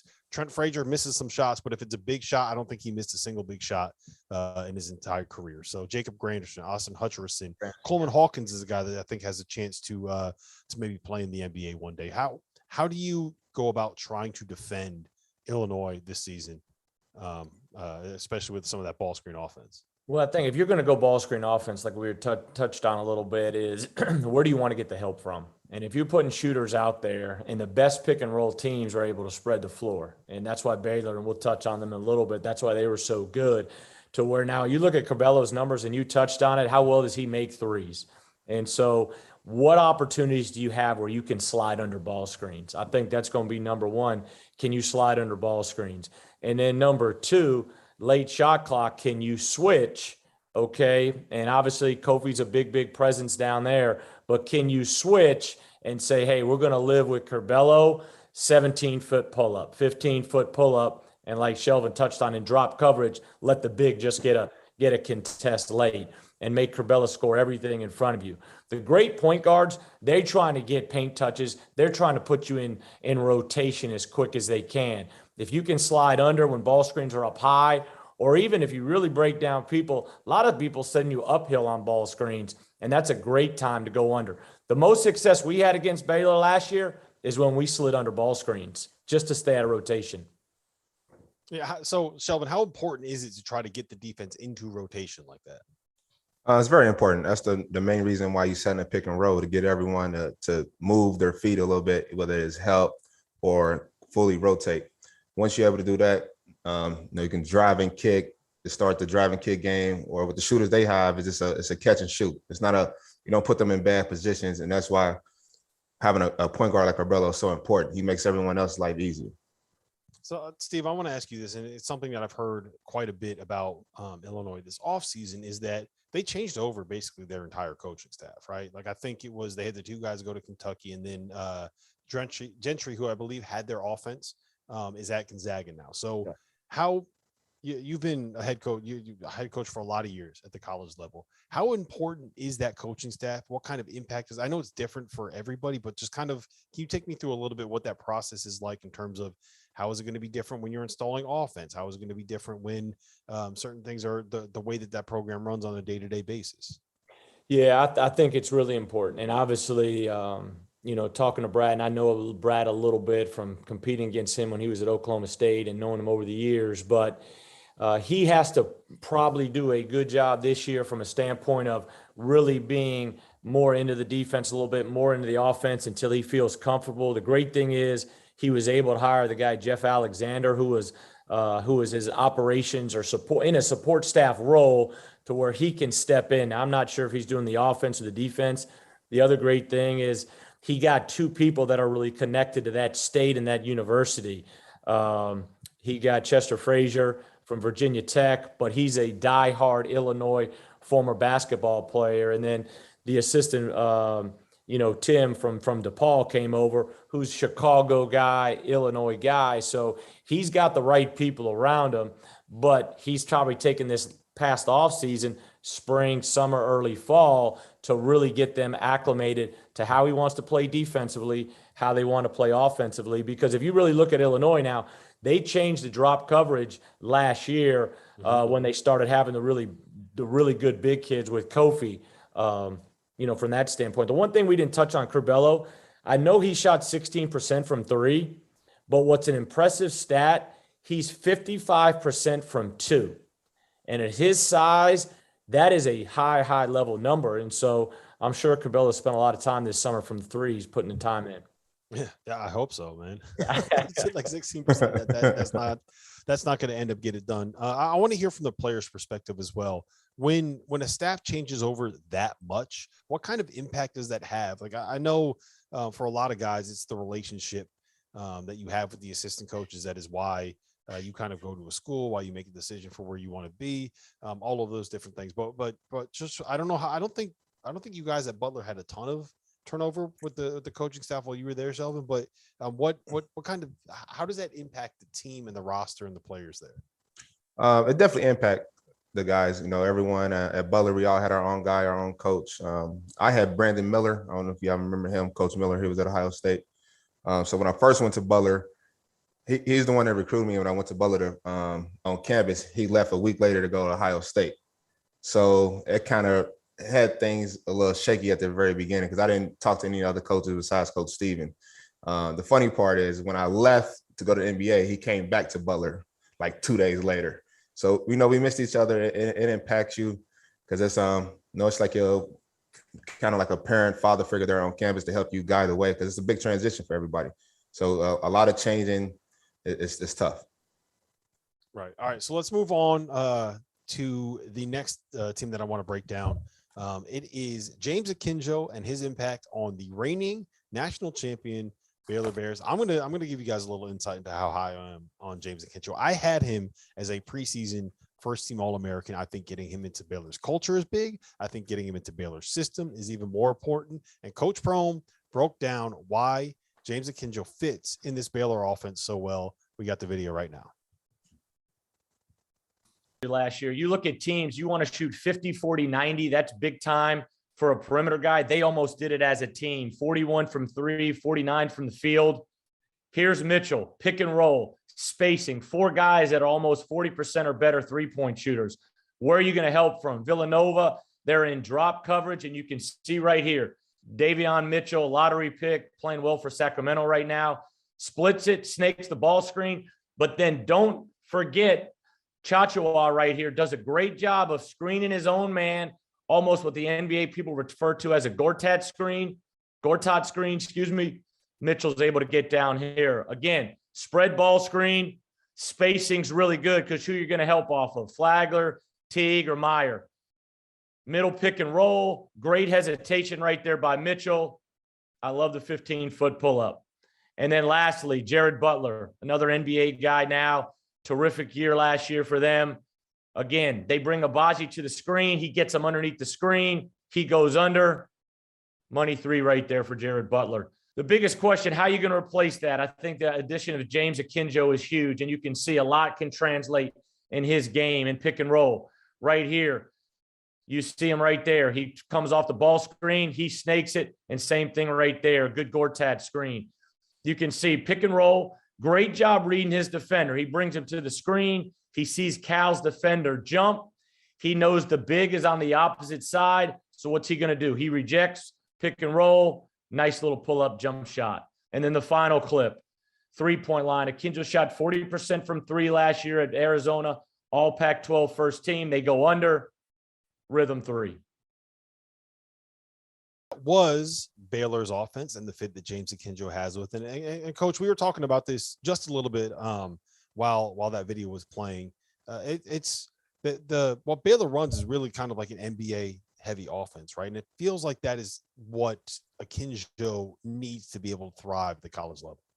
Yeah, I watching Akinjo and getting to watch him those clips at Arizona, and obviously having a great familiarity with Baylor, he'll be a great fit for Scott. I mean, you look at his numbers, at Arizona last year, he's 16 points per game, but he's 40% from three. He's over 2-to-1 assist to turnover ratio, and he's done it, over his career, both at Georgetown and now at Arizona. But I think going to Baylor, the culture they have, coming off the national championship, some of the returning guys, Chachua, and some of the front court guys that they have, they're going to be able to really, really elevate Akinjo's game. I know you're really high on him. He's very good in pick and roll. Scott will give him a lot of freedom, and I'm looking forward to seeing him play this year. Yeah. So, Shelvin, my take is that, and I talked with Scott about this a little bit, is that Akinjo is a guy that some people might refer to him as like competitive to a fault. Some people might refer to him as an asshole. He is that kind of a player. But what Scott has experienced since he's been there is that he needed to be in a culture and in a program where everybody viewed basketball and viewed working at getting better and viewed winning the same way that he did. And when you get him into a culture like that, when you get a guy who is all basketball, all winning, I just want to work out, I want to be in the gym 4 times a day. You need that. People like that, players like that, need other guys that have that kind of same like-minded workout mindset around them, right? Yeah, definitely agree with them guys winning it last year. I think that says enough. Also, it's also good for Coach Scott to have someone like it on his team to keep those guys pushing and motivated. He didn't have a chance to play last year to win. Some of the guys might be big headed or whatever, but he can come around and keep them humble and keep pushing this having that competitiveness about him. Yeah, right. If you're at Baylor and you go out and you win the national title, I think that you've kind of reached the pit, like where you can't really go anywhere else from there. Coach, I just want to know from you, like how this is going to sound kind of like silly and basic, but like how good was that group last year? Because I think that there's a real world where if they don't have the COVID shutdown in the middle of February, they might have gone undefeated in college basketball last season. They reached a point when they were at their highest with the way that they could defend and the way that they could kind of make you have to make decisions defensively. That was one of the best basketball teams I think I can remember seeing at the college level. I jotted some numbers down here. And you're right. I mean, those 3 perimeter guys, Teague, Mitchell, and Butler, 47 points a game. And so that's the thing. You got to be patient. Like we talked about Remy Martin at Kansas, you got to be patient with Akinjo too. It may not be perfect from day one, but he's got the ability, the savviness, the toughness to get there. But offensively, they shot 41% as a team from 3, 49 from the field. Shelvin knows this. NBA, they're going to tell you, shoot 50 from the field, shoot 40 from 3, shoot 90 from the free throw line. They shot 41 as a team, not as an individual, 49 from the 3, and they had 17 assists, almost 2-to-1 assist to turnover ratio as a team. And so they're losing 3 elite guards. I think they could have. Now, you can make the argument if we don't have the shutdown, they win back-to-back. Now, I don't know if some of those kids would have left early, if they got to finish that year 2 years ago. But what Scott did with that team the last year and a half, 2 years, the selflessness that they played with was phenomenal. And I was sitting there, like you touched on, I'm watching the Final Four, and one of the announcers, and I don't remember where, says, man, are they really this good? And I'm sitting back there thinking, what have y'all been watching? They are this good. I mean, they are elite, but what they did to become elite is the freedom offensively, but they really guarded you. I mean, they didn't play zone, but 5, 10 possessions, 15 maybe. It was half court man, and Mitchell and Mark Vital were phenomenal on the ball. Yeah, Mitchell's he's different. Like he was wired differently. And this is my you mentioned some stats. This is my favorite stat about them. They finished top 5 nationally in turnover percentage, top 5 nationally in offensive rebounding percentage, and number 1 in the country in 3-point shooting percentage, which means they did the thing that you want to be able to do best in modern basketball, the most efficient shot, an open three, right? They were the best in the country at doing that. They also maximized the number of shots that they were going to get in a game because of the turnovers that they could force, extra possessions, and because of the offensive rebounds that they got, extra possessions. You want to win basketball games? Be top 5 in those 3 things. They're the only team. I took a deep dive into Ken Palm's database. The only team that I could find that was top 5 in those 3 categories. And I think that stuff matters. Shelvin, I want to ask you this. So we have a lot of new point guards coming into new programs, transfers that maybe didn't quite have the winning pedigree at their last stop that they have at their new stop right now. And James Akinjo, to me, is one of the ones that's a perfect example of that. He's put up big numbers, but he didn't have a ton of success winning at Georgetown, and he didn't have a ton of success winning at Arizona. How difficult is it to trust in some of these guys that maybe haven't won those big games to carry you to win those big games moving forward? I think coach got his attention right away. I done play for some coaches. They'll let me know, like, I won some games, you ain't win anything. And you know, he got the back card in his pocket with the championship last year. And like I said, I think he's hungry, competitive, want to win. He's gonna just focus and do the best. Like, this guy's won a championship last year, so you have to do nothing but respect him and listen to him. I think it's gonna help him. You know, other situations, Arizona and Georgetown has not been that great over the past few years, and sometimes it can impact you as a player as well. Steve, do you think Baylor's getting overlooked a little bit in terms of the top of the Big 12? When we did our preview, we basically said it was Kansas, Texas, and Baylor, and it feels like everyone is looking at that and saying it's a Kansas versus Texas league. At Bet Rivers, the futures odds right now have Kansas at plus 125. They have Texas at plus 155, and they have Baylor at plus 750, which is 7.5 to 1 odds. If you bet $100 on them right now and they win the league, you win $850. That's what you're cashing. So it seems like they're being, at least in my opinion, they're being overlooked. Yeah, well, the biggest thing, I think the main reason is those numbers we touched on. I mean, they've always been known for being a great rebounding team, but like you said, the offensive rebounding threes, the turnovers. But when you lose 50 points off your perimeter and 3 guys that have been in your program and know your culture offensively and defensively, it just may take Baylor a little bit of time. But when they dive into conference, I mean, Scott, I've got all the respect in the world for what Scott's been able to do there. And so he's got some good freshmen. He'll need them to get going, but he's going to have to rely on guys like Meyer. He's got to be big for him early. Flagler's got to be big for him. Kinjo's got to make the transition. And then Chachua and Thamba up front got to be very, very good for him. All right, so let's move on to the last segment that we have here. Shelvin is going to take us on a little dive through Caleb Love and what we can expect out of North Carolina's offense heading into this season. Point guard. Every point guard loves it. Mid, pick, and roll. Caleb Love, as we roll the clip, the possession, him playing with a non-shooter, 35 understands that. These is man. Don't have to guard him. Caleb Love doesn't seem confident enough to pass from the ball. He's able to force a play. When he forces it, big fella says, give me that. Next play, right here. 3 guys on the ball. There's nowhere for Caleb Love to go. Turn the corner. He's meeting with the big right there. Does a snake dribble. Snake dribble is crossing back, trying to get to this area on the court right there. No one's at. Trying to get to closest to the basket as possible. He's a PIP player, points in a paint type player. Wisconsin does a great job of verticality, but who he is and the talent he has, he's able to make the shot. Next possession, non-shooters on the court. There's 4 guys right now, roll a little bit, 4 guys right now for UNC inside the 3-point line. 5 of you, including the ball handler. That's bad spacing.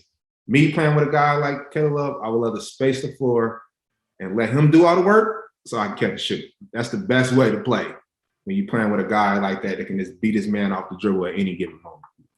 I look forward to playing with him. Like, I know I'm gonna get 3 or 4 wide open shots every single game playing with a guy like him if I was a shooter. Unfortunately, UNC does not have any shooters. He's driving to the basket. When he drives to the basket, big fella contests the shot, then turns into a transition defensive drill. Next play right here. Having one simple shooter on the court can open the game up so much for Caleb Love. Have a guy right here in the bottom right-hand corner, 24 is a shooter. Number 2's job is not to let this guy shoot. By not allowing them to shoot, gives my guy Caleb Love a chance to show the athleticism that he has, and then and his rhythm and skill set to get to the rim. Get to the rim, put 2 on the board, let's get back on defense. So over the years, what Roy Williams kind of became synonymous with was playing 2 5-men. You said this, Steve. They play 2 5-men together at the same time. It's going to be a little bit different this year. They have a guy from your old neck of the woods, Brady Manick, coming in. They have Dawson Garcia, another guy from the overrated state of Minnesota, right, Shelvin? So I'm just kind of curious, like, are you? I have no doubt that Hubert Davis is going to basically run the same stuff that Roy Williams has always run, the same kind of secondary break actions, all that kind of good stuff. But it's going to be different when you have guys at the 4 that are going to be able to kind of create some shots off the dribble and be able to force defenses to guard you on the perimeter. Yeah. Was talking to me? Well, either one of you. Either one. Yeah. This is what happens when you're on the stream for 5 straight hours. You forget to tell someone I got who to talk next. Having me as a point guard, always playing like Caleb, playing with a shooting big helps me out so much more with opportunities just to create for other people. I can fake the pass back. I'm able to, get to the paint because it's 1-on-1. It's not 2 not 1-on-2. As you've seen in the clips beforehand. So just having a little bit of shooting impacts a lot. And that's why, guys get paid top dollar in the NBA to be able to shoot that thing. Right. Yeah, and you kind of reading up on Carolina this year. I guess they've let Baycott, shoot threes this summer. And so, but the big thing, Brady Manick, whether they play him at the 4 or the 5, he can shoot at a high level and he can get it off quick. And then, we were talking off air, Dawson Garcia is a big addition for them. His skill, his ability to make shots, his ability to spread the floor. He's kind of that kind of tweener. You play him a couple different positions up front, but I like the addition of both those guys to put some shooting on Carolina's front court. Yeah, it's actually interesting. I thought Dawson Garcia was going to be the guy that would step. I mean, he was a borderline 5-star kid coming out of high school. He almost went to North Carolina coming out of high school, ended up going to Marquette, and then transferred after 1 year. But it sounds like Brady Manick is the guy that has really impressed the coaching staff over the first month of practice with his shooting ability and his ability to space the floor. And Steve, you spent a lot of time playing against Brady Manick when he was at Oklahoma. What should North Carolina fans expect out of him, and what kind of role do you think he can play in that North Carolina system? Yeah, he came right on the scene right away as a freshman. I thought he was really, really good early. And then he kind of leveled off a little bit. You kind of in league play, you kind of figure guys out a little bit. But Manick became an automatic switch guy. You never hedged. You never got removed from him. You were always attached to Manick. And so I think transferring, playing his 5th year or, COVID year at Carolina, the environment they have, the culture they have, Hubert Davis, he's going to have a terrific year. I just think his skill set and his ability to shoot it, and he gets it off quick now. I mean, he needs no time to where even if you hedge, you try to recover back, he needs, he can get off a quick second. And so he'll be a big addition for him. I think Carolina fans will be really, really excited about the skill he brings to the front court. Now, Shelvin, you mentioned this in the video, but there was one point where you said this should be a shot for Caleb Love, but he's not a guy that has confidence in his jumper. I think you used the phrase that PIP guy, a points in the paint guy. I like that. I might steal that. I will give you credit anytime that I do steal it, as long as you don't say that Jeff Goodman came up with it. But how much of an impact does that have on the way you can guard people when okay, I don't have to worry about him rising up and hitting this 17-footer. I don't have to worry about him coming off of the screen and shooting behind it. I can go under. How does that change the way that you can guard somebody, and how much does it make it easier, I guess, is the big question. A little bit of both. You can use your aggressiveness on guarding them because they can't do certain things or not comfortable with doing it. With the snake dribble, he had the corner shot, so you're not really rushing towards him. You kind of rushing to the basket, and on that play, the big did a great job of verticality. And then the next play, 2 people met him at the rim, kind of similar situation. But overall, I think the spacing that they had last year, as I pointed out in the clip, anytime you have 4 or 5 guys underneath the 3-point line, within is just going to lead to a lot of mistakes. But with Caleb being able to play with the Brady, I think he's going to excel a lot because when coach is talking about whenever you got a guy who's an automatic switch, most of the time you're going to have a big on him. So Caleb is going to be faster than most bigs, can break them off And with the switching, you'll just call him into a ball screen and he's able to excel. So what I'm curious here then, Steve, is, we've kind of gotten North Carolina synonymous with that secondary break offense. And there is some ball screening. And watching some of this Caleb Love film, they run a lot of that like continuity, flow, ball screen, whatever. Everyone has a different name for it, but it's all that same kind of offense. I think they ran more of that last year than I expected them to be running. So do you think that's something that Hubert kind of leans into when he's like, look, I have guys at the 4 that they're gonna force switches. I want to create mismatches for Caleb Love, who is a PIP guy. Is that what you would do if you were in Hubert Davis's shoes? And I know it's very hard to kind of like go into that coach's room and make a prediction, but do you see him kind of making that adjustment? Yeah, I think Shelvin knows this, and Hubert's got a lot of NBA background too. And so I think when you talk about the NBA, you're talking about matchups, you're talking about mismatches, you're talking about isolation. And so I could see Hubert trying to figure out, like, Shelvin touched on, they get the switch. Can Caleb attack the switch? Can we get the post up and roll Mack? Now Mack wasn't great, on the switches down in the paint. Mack's more wants to face and catch and shoot and beat you facing the rim. And so I could see Hubert leaning to some of that just because of his NBA background. If I'm looking from afar, doing a little bit of research on Carolina, it looks like he may tweak a little bit offensively to some things that he's a little bit more comfortable with. But Carolina's blueprint for guys like Caleb Love and point guard play is how fast you can get to end to end. I say free throw line to free throw line. Transition. Put pressure, transition, change sides of the floor, and, get a PIP, points in the paint or paint touch. So I do want to talk a little bit about what the pressure is on Hubert Davis coming into the season. I mean, he's replacing a Hall of Famer. You don't replace a Hall of Famer every single day. And so I guess, Steve, we can start with you, and Shelvin, please weigh on this as well. How hard is that going to be? There's always the saying, you don't want to be the guy that replaces the legend. You want to be the guy that replaces that guy that replaces the legend, right? So just kind of how much weight is on his shoulders? Like, what is that level of expectation? You're at North Carolina. You're the head coach at North Carolina, replacing a guy that won 3 national titles. That's not an easy thing to do for a guy. It's his first year as head coach. Yeah, I think, and I had the opportunity to replace Fred Hoiberg, and so I can understand it to a certain degree. That wasn't easy. He's nicknamed the mayor. And so I think the biggest thing is, and Hubert played there, so he understands what Carolina's about. You've got to embrace the history. You got to really pay homage to Coach Williams. And I'm sure Coach Williams, you can see even in recruiting, it looks like he's still around the program and right there in Chapel Hill. And you still got to get those guys still coming around. The Carolina family is so strong, but Hubert's got to be himself. And Hubert, you look from afar, he's a strong Christian man, a phenomenal leader, great former player. Hubert's got to be who Hubert is and what got Hubert to this point. He can't try to be Roy Williams. He can't try to be Dean Smith or Bill Guthridge. Hubert's got to be Hubert. And if he does it, and he does it the right way, it'll be good enough for what the Carolina fans expect. You agree, Shelvin? Yeah, I never had to kind of replace anybody.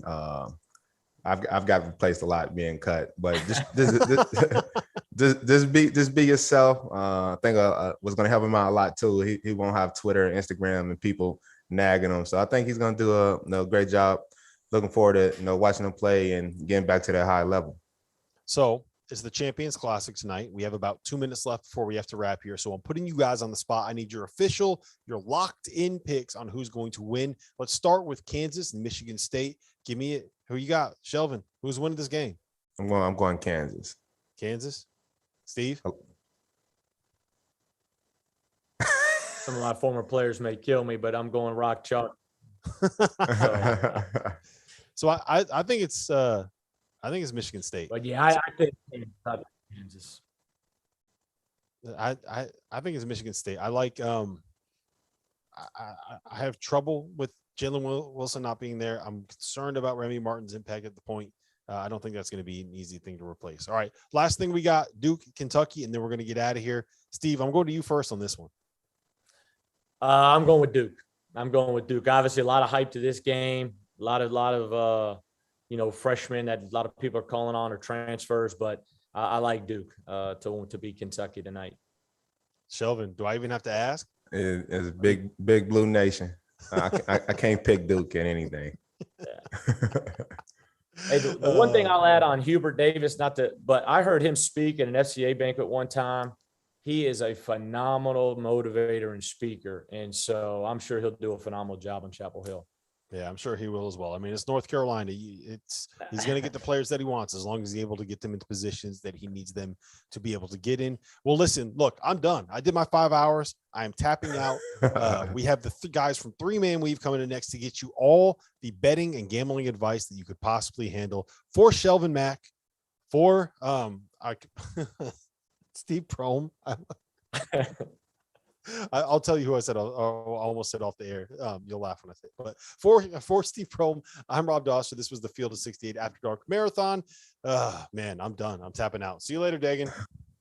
Place your legal sports bets at BetRivers.com, your new home for sports betting. Millions of betting options a year on the sports you love. We offer live in-game betting on major sporting events worldwide. We have tons of bets available during games, from money lines, point spreads, prop bets, play-by-play bets, and many more. BetRivers.com offers live streaming of events worldwide. That's right, you can bet on the game as you're watching. Sign up now, and we'll match your first deposit up to $250. More bets, more action, more fun. Place your sports bets at BetRivers.com.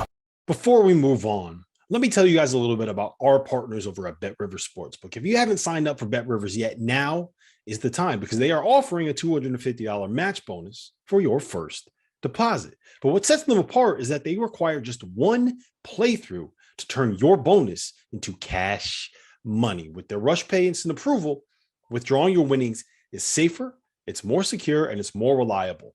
Now that basketball season is tipping off, get in on the action at betrivers.com today, or by downloading the BetRivers iOS app. You must be 21 years or older. If you have a gambling problem, call 1-800-GAMBLER. And while I got you here, let's talk about the Field of 68 Media Network, where college basketball matters most all year round. This is a digital media and podcast network that we've been building over the course of the last year. We have shows hosted by some of your favorite players covering the program that they love the most. AJ Guyton hosts the House of Hoosier. Eric Devendorf covers Syracuse on the scorer's table. Dan Dickow hosts the Gonzaga Bulldog broadcast. We have Florida's Patrick Young and Duke's Andre Dawkins and North Carolina's Shammond Williams and Michigan's Stu Douglas and Illinois' Deion Thomas. The list goes on and on and on. We have more than 30 shows right now. So hit the links below and check them all out. And while you're at it, make sure that you go check out the Field of 12 Media Network, your home for college football. Place your legal sports bets at BetRivers.com, your new home for sports betting. Millions of betting options a year on the sports you love. We offer live in-game betting on major sporting events worldwide. We have tons of bets available during games, from money lines, point spreads, prop bets, play-by-play bets, and many more. BetRivers.com offers live streaming of events worldwide. That's right, you can bet on the game as you're watching. Sign up now, and we'll match your first deposit up to $250. More bets, more action, more fun. Place your sports bets at BetRivers.com. Welcome in, everyone, to the Field of 68 Best Bet Show, presented by Bet Rivers, our proud sponsor. That guy's Kai Kicks McKeon. The other guy's Jim, The Undertaker, Jimmy Rootin' Tootin' Roots. The Undertaker. I'm Matt. Nickname's still pending. I'm not really a nickname guy, though. I don't, I'm more of a head down, go about my business, not what I'm about. So we'll let the chat mob decide what my nickname is ultimately. More importantly, the day has arrived. It's here. It's upon us. We're now in the mix. We're going to go through so many games today. But yes, this is the Best Bets show. This is it. We're going to be coming to you mostly throughout the year around noon, a little bit earlier on the weekends. But again, make sure to subscribe. Hit that button. It's right there in front of you. Just press the button. You're not doing anything else right now. Just please press that. Good for us. Good for our overlords at Field 68, Mr. Dauster, Mr. Goodman, for making this all possible. Just a real quick rundown of how we're going to do the show today. Going to talk about, the overview of 8 to 10 key games.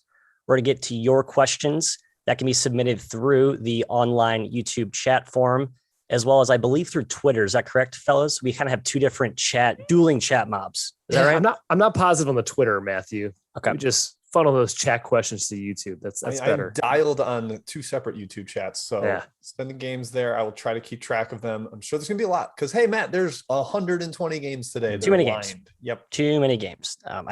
We were not consulted when the schedule was made. If we were, we would have preferred that be spread out throughout the week, but we are drinking from the proverbial fire hose as we get started here.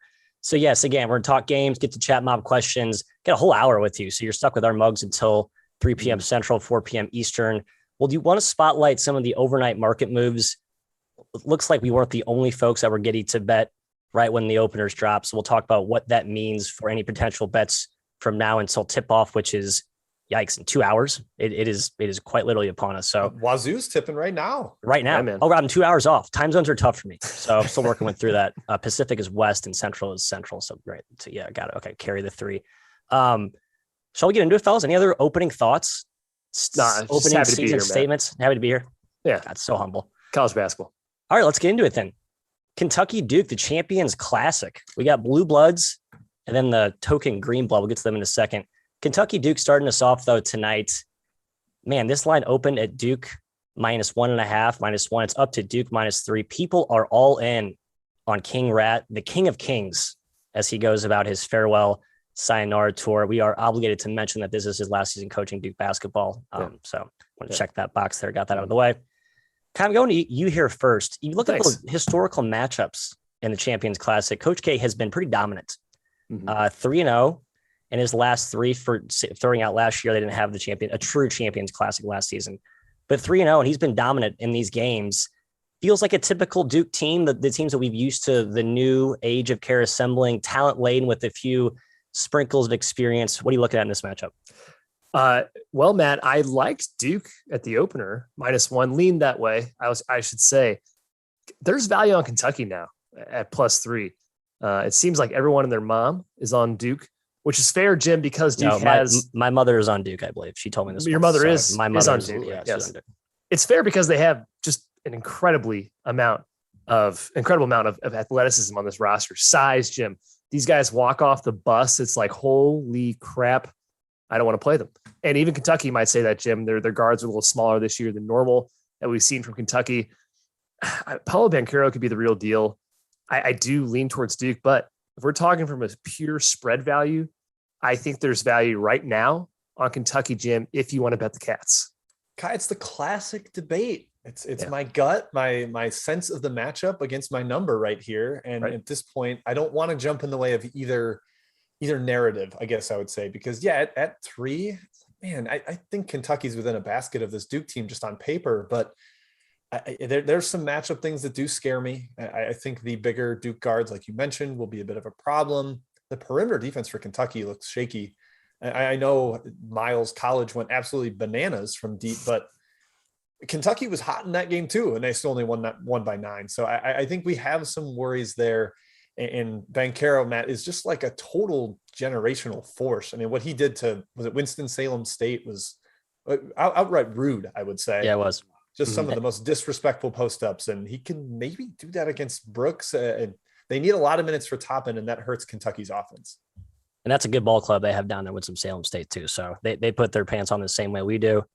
Yeah, to me, I think there's some parallels between the Duke UK matchup and the KU Sparty matchup, which we'll get to in a second. I just feel like Duke and Kansas know who they are, and there's less, trial and error to start the season, which is an odd thing to say about a Kentucky team that's so experienced. There's a lot of cool individual parts, but we don't really know how they fit together.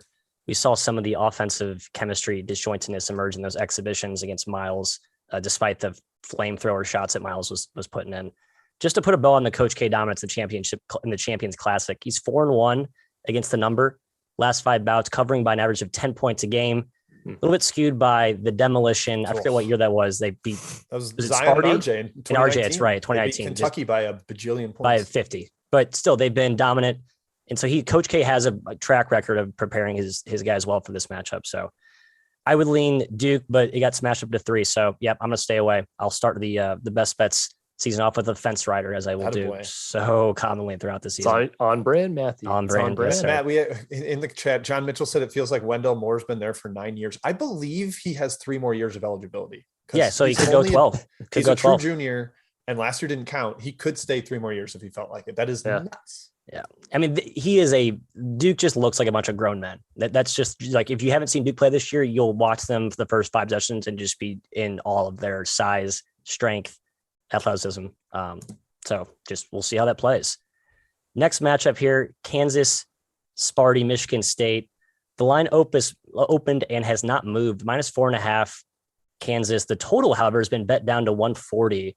So those of you trying to dabble in the totals markets, which we do, and we will discuss throughout the season as we find value as it emerges. Some people expecting an ugly kind of a drag out type affair.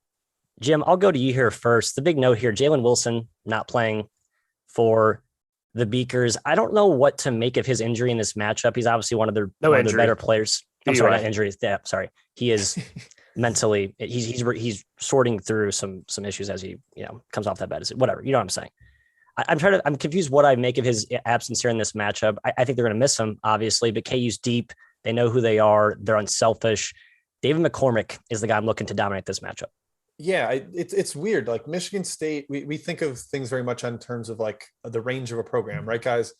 And this is a Michigan State team with real point guard questions, whether Tyson Walker is going to get the predominant sense of minutes there. Their best player is probably a freshman in Max Christie, and there's no proven big man. Like those three things for a Tom Izzo team altogether feel really weird. And there's a chance some of those questions get answered early, and maybe Christie just does rock, and Tyson Walker takes that point guard spot and plays 30 minutes a game, and Marcus Bingham emerges. But it's a lot of ifs. It's a lot of things we're not sure of. And I think maybe there's, a lot of people are on that Michigan State train because of the Jalen Wilson absence. But I kind of think I'm leaning more towards Kansas. I was hoping this would go even lower, Matt. We get below 4 and we could scoop in on the Jayhawks there, but it doesn't seem like it's going to get there. I start to look at the over here, Kai. Without Wilson, Kansas is going to go small. We know they want to run a little more with their addition of multiple point guards. Remy Martin likes to go. Joe Yesufu likes to go. I'm surprised to see this getting bet down so far. I think we could have a little bit more of an up-tempo game opening the season. The coaches are usually willing to run a little bit. I lean over where the total's at right now. Yeah, I think pace-wise, Jim, you're on the money there, but I'm not sure I really trust Michigan State's offense. I mean, it's a lot of reliance on Max Christie, who could be good. It's a lot of reliance on Tyson Walker, who we've seen be good in the Colonial. I'm not sure how he translates quite yet to Michigan State. I think he'll be very good, but against Kansas, one of the best teams in the country, I think it could be a bit tough in the opening game. And Jim, you mentioned David McCormick versus Marcus Bingham. That's just a bloodbath. He's going to crush him. And you're not going to get McCormick in foul trouble because they don't play through Bingham on the post. If they do try to play through Bingham on the post, it's not going to be effective. So I think Kansas has a real advantage inside. Even with Jalen Wilson out, I'm still leaning towards the Jayhawks. Matthew, they have enough depth. Christian Brown can slide to the 4. Lightfoot, Cam Martin, the D2 transfer. There's plenty of options there. And Kansas is just a more complete team right now, I think, on paper. Michigan State, more question marks. Right. That's it in a nutshell for me. Kansas knows who they are. They're the closer to a finished product. Michigan State has questions at point. How are you going to allocate the minutes between Walker, Hogarth, the wings and front court pieces, the guys who have been there for a while? There's a lot of names. None of them are really stars or have star power cachet. I think Izzo is going to do the typical Izzo thing where he uses the non-conference early part of the year to sort through that.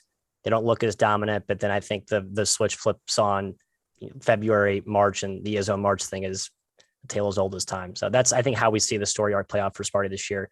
Tonight, I like the Jayhawks, even without Jalen Wilson at the current number. So let's continue to mid-major land. So we'll hit the Two Champions Classic. At the very end, we'll get to our best bets. We'll talk about any leans or other bets we have along the way, as well as in the chat mob questions. But our emphatic, quote-unquote, locks, which there are actually none for those of you who don't understand that concept. But we will get to our most confident bets at the end of the show. So stay tuned. We got a while, another 45 minutes. So dig in. Belmont, Ohio. Mid-major basketball paradise for those who follow the landscape as closely as we do. Two great coaches, Jim. Two arguably favorites in their respective conferences. It depends on how you sort Buffalo out the shade. Mac. Look at you throw Buffalo's shade. probably so I think I had Buffalo a little bit higher than Ohio, but in the top 2-3 of their respective conferences. So great early non-contest here, and two prolific point guards.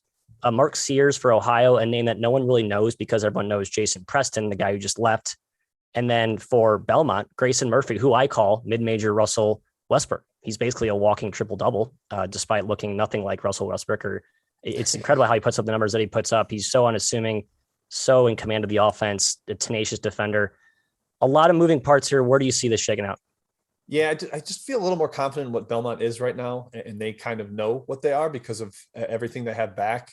The Muszynski mobility up front is huge. I mean, that's been a monster part of the Belmont offense for years, is running the floor, getting early touches to the post guys before help is even set up in transition. That's why their 2-point percentage is always so high. And then Kai, there's no Dwight Wilson for Ohio. The best option to combat him inside, he is not available for this game. They're going to have to throw out Jason Carter and Ben Vanderplas there. Maybe go a little deeper into the bench. And I have concerns there. I think Carter's a little more of a forward with some offensive capabilities. He's not the lockdown stout defender and rebounder that Wilson is. Yeah. I think the spread's gotten a little out of hand. You look at Bet Rivers right now, it's 4.5. And I'm on team Belmont this year. I think they're going to be awesome. Love Grayson Murphy. His matchup with Sears is going to be amazing basketball. But yeah, it's an overreaction, I think, to Dwight Wilson's injury. I'm not even sure if he's hurt or suspended. Unavailability. Unavailability. Yeah. But Jason Carter, Jim, like you mentioned, this guy was an all Mack player for Ohio a couple of years ago. He started for Xavier. He was a starter for Xavier in the Big East. He is very good.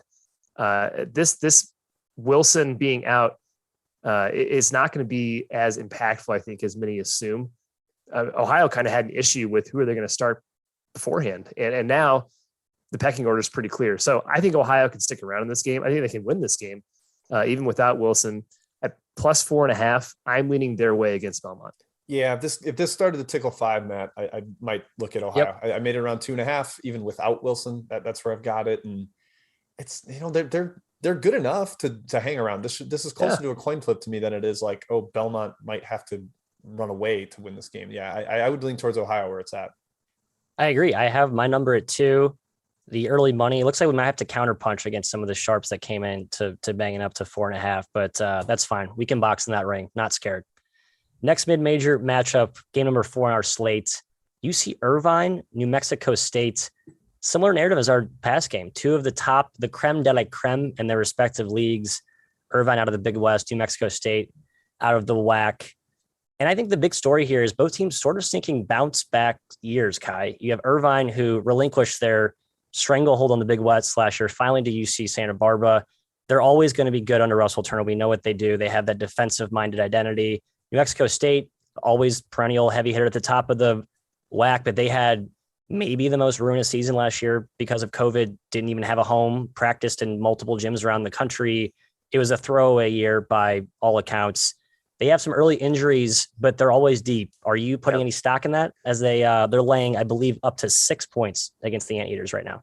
Yeah, seeing 5.5 and 6. Yeah, they're banged up. Clayton Henry probably out for them. Nate Pryor, the Washington transfer, probably out as well. Mario McKinney, former Mizzou, Jim. Shouts. Went to JUCO last season.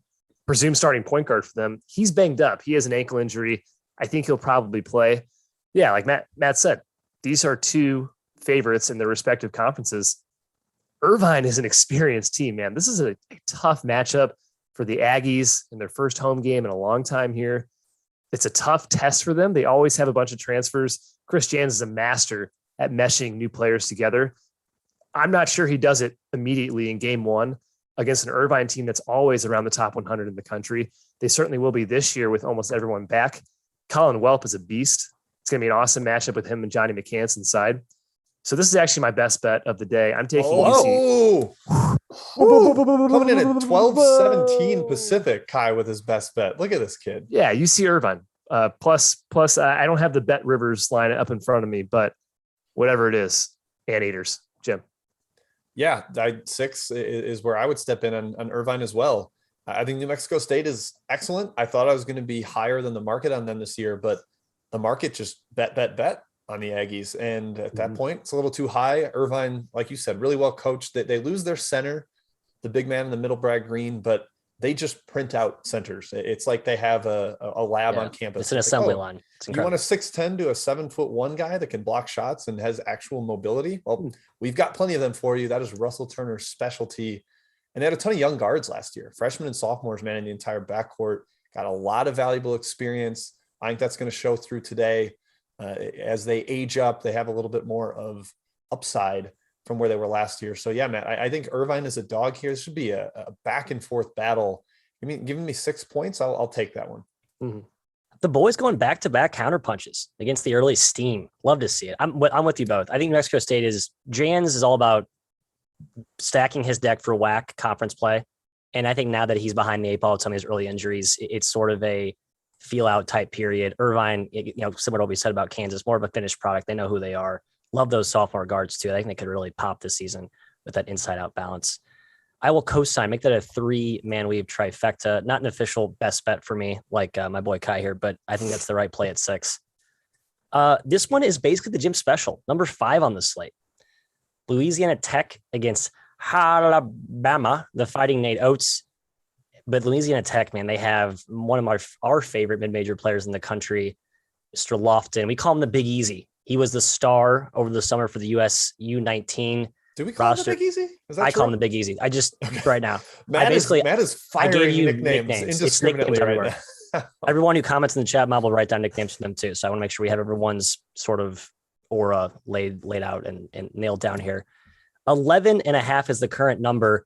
A lot of respect, Jim, in my opinion, for Louisiana Tech, given that line. Bama's a fringe top 10 team. They have probably not the same gear they have last year, but pretty damn near close to it. And it's going to be a high up tempo, high octane type of game. So the number, while it feels high at 11, those higher paced, faster possession games, the summer starts to shrink when you put it into a powder keg of a pace. What are you looking at here? I think Lofton's going to be a problem. We like him and he's awesome to watch, but he's also an issue in this matchup. Alabama's interior defense has some question marks. You lose Bruner, you lose Alex Reese, not aces, but they just don't have like the true center unless you really believe in Bediako, the freshman, who I think it's going to take some time for him to come along and be a true difference maker in the post. So Louisiana Tech can play through him offensively to get buckets and to get the defense rotating. So that's where you start. And then the other end, Alabama's so one-on-one reliant. They want guys to win off the dribble, spread you out, and just give Quinerly or Davison or Shackelford the ball and beat you. And Louisiana Tech has some pretty good perimeter defenders with Archibald, with Kobe Williams. Those guys know what they're doing. And it's not quite, they haven't been playing in the SEC, but I think they're competent enough to give Alabama some problems the way teams like Oklahoma did last year with quality individual defenders, UCLA in the NCAA tournament. So I think this one kind of stays close. I have it right about where the number is, Matt. So I guess I'm giving Louisiana Tech the same amount of respect, but they have the goods and the parts to make this competitive, Guy. Yeah, definitely. They could win the Conference USA this year for sure. I agree. Lofton's going to be a huge problem for them with Chiku suspended. Charles Bediako, I'm not really sure he's ready at this moment to step up and play a lot of minutes at center. So if he isn't, it's Noah Gurley. And I love Noah Gurley. I loved him at Furman, but he's not really a 5. He's a little skinnier, and we know Kenneth Lofton is anything but skinny. So I think he's going to have his way with him. Yeah. And like you mentioned, Jim, Louisiana Tech has a lot of experienced guards. We keep going back to this theme of finished products, and these mid-major teams can be very scrappy in these opening matchups. Alabama cannot take them lightly. Double digits feels like a little bit too many for me. Leaning towards Louisiana Tech here, Matt. Yeah, this Louisiana Tech team has some guards that have been there for a couple of years now. They went into Creighton, gave them a dogfight 2 years ago as a top 10 team. They beat Mississippi State on the road that same year, gave Indiana a close bout.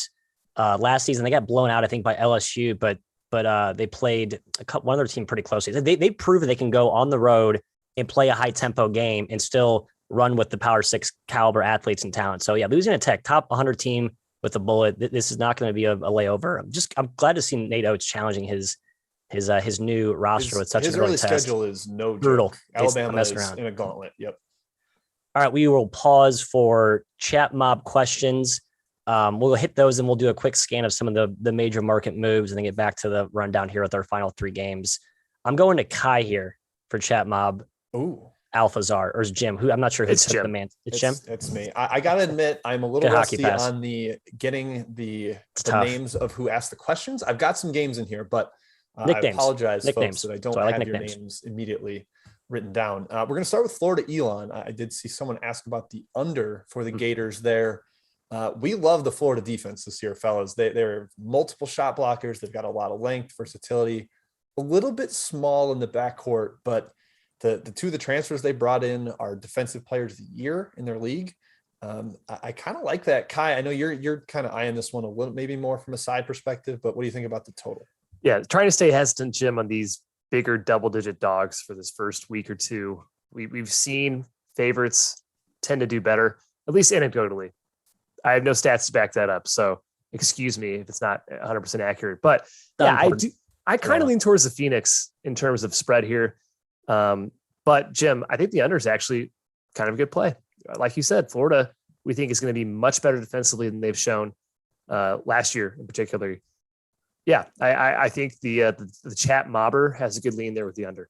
Love the under. 138 and above, I would take it. Agree.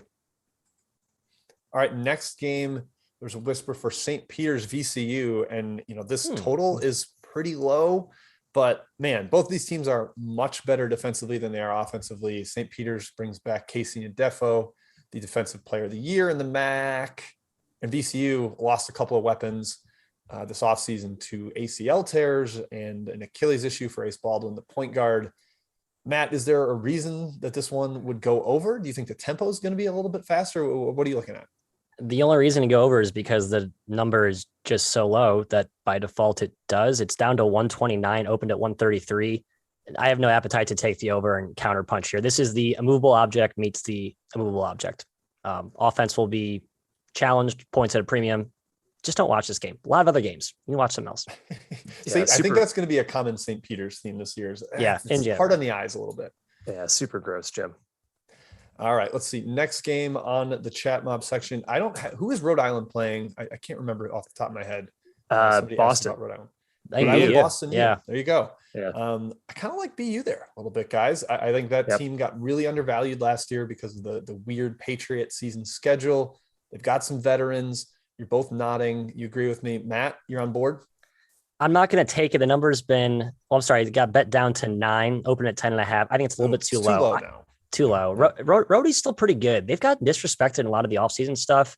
That roster is still, it's strong. It's athletic. David Cox has an identity. They're going to pressure you. They're going to get to the glass. I don't think Rhode Island's this terrible bottom half A10 team. I think they're right in the middle of the pack. And that to me justifies being a 9-point favorite over BU. Kai, a very good BU team, but still it's a Patriot team versus an A10 team.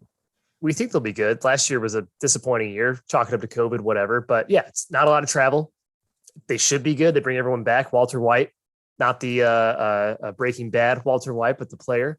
Mattoon inside and Javonte McCoy, Patriot League Player of the Year candidate. I think they can stick with them. It's kind of a hold your nose bet sort of thing here to start with. Yeah, the taking dogs early is tough because the home teams have that hype crowd. Again, it's been a year since they've had the crowd, and it's your first game. You're not going to go to the bench early. You're probably going to get your starters plenty of run. That does scare me a little bit when I am backing dogs on the road right here. All right, next game. Kai, I know you and I liked this one before it got absolutely bombed. That is Florida International in Georgia. Yeah, this one opened up in double digits. I believe it's down to 7-ish now. People are all over FIU. They're buying that last year was kind of a throw it out year, or they just think Georgia stinks, Kai. Both of those things might be true. I think Jeremy Ballard is a good coach for FIU. His first couple seasons proved that, outperforming expectations. I think last year was just the players he had on his team kind of just gave up. I won't name names, but it just seemed like they were like, throw the hands up, we're done. Injuries galore. Yeah, it's really a Georgia fade. Clearly the market is one way here with FIU. I got a piece of it this morning. I don't necessarily think FIU is awesome. I just am really, really down on Georgia. They could be the worst Power 6 team in the country this year. Is there a single person out there, chat mob, tell us, is anyone actually on Georgia? I don't know one ticket that exists in the world that's on Georgia. I can't believe sportsbooks are even taking two-way action on this game. I think Tom Crean. He snuck in. He took the points. Nice. He put on a mask. And like, I'm laying it. My team is going to run him out of the gym. We got this. All right, next one. Many people, more than one, asking about this one that I know you guys are both interested in. Siena at St. Bonaventure. There's some injury news on both sides here. Anthony Gaines, game time decision for Siena, the transfer from Northwestern. He's huge for them. And then Jalen Attaway out for the Bonnies. Kyle Lofton sounds like still game time decision. Would either injury status for that swing you? Like, Matt, let's say Gaines is out and Lofton is in. What are you doing with this one? I would reduce my size if I could. I already have a ticket with the Saints of Siena. I just think it's a slow drag out type of game. And Attaway is a huge loss for a Bonnie's team. It doesn't have a lot of depth. He was a key defender, huge athlete, great cutter offensively, kind of like that quintessential glue guy type. Gaines could be a big loss. I mean, he presumably could be Siena's best player this season. We don't really know how that rotation is going to shake out. I just think it's a talented enough Siena team, decently well coached to keep it inside the number. Yeah, Anthony Gaines' status is huge. The reports from him in camp this offseason have been bulletproof reports. Glowing. Yeah, he could be one of Manny Camp or yes, very good. Very good. He could be one of the best players in the conference this year. There's enough points on here, Matt, and I agree it'll play a little bit to a slower pace. Without Attaway, Jim, I'm hoping Kyle Lofton's out because I have a little bit on Siena as well. But it's a very, very just like, I'm not so confident in this bet. It just seems like a high enough total side, whatever spread, Jim, to justify a bet on the Saints. Yeah. As someone that is not on this game, I'm kind of hoping Lofton is out too, just because I want to see the bench. I want to see what Bonaventure has beyond this starting five. They're very proven commodities. I want to see Linton Brown. I want to see the freshman point guard whose name I'm struggling to pronounce, and I'm not going to give it a shot, but I want to see those guys out there and see what they have in a real Division I game. I will keep moving. We can go back to Chat Mob after the rest of our outline guys, but I'll give you one or two more before we fully move on. Matt, the Jackrabbits, South Dakota State, they are hosting Bradley. Last year, these two teams played at Bradley, and South Dakota State shot, I believe, 90% from three. It felt like it watching the game. They ended up winning outright. This time around, they bring back everybody. So all those guys that made all those shots, they're back. Do you think the Braves can compete now headed to South Dakota? Oh, I think they can win. This was a fringe best bet for me. You got bet down to 9. I would have liked to endorsed it publicly at 10.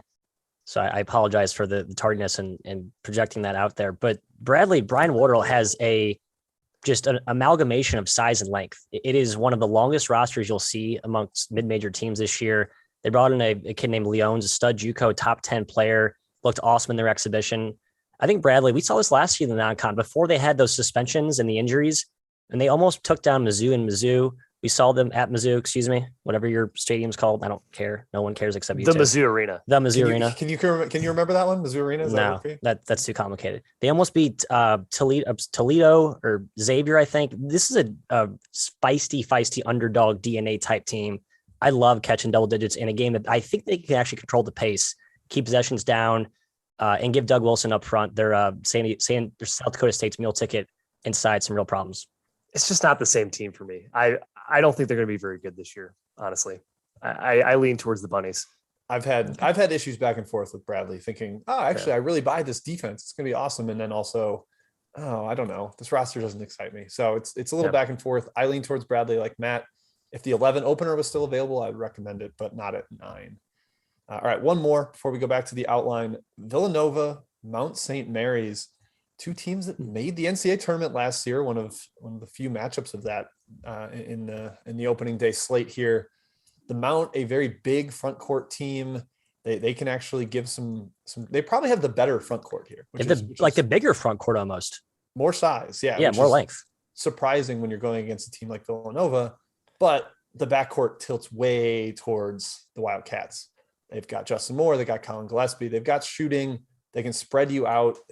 Can Mount keep up with the ball movement, Matt? Can they keep up with the switchability and the versatility that Villanova has? What do you think? No, I just need to see Mount St. Mary's play without Damian Chongqui, who was their maestro last year, brought the offense together.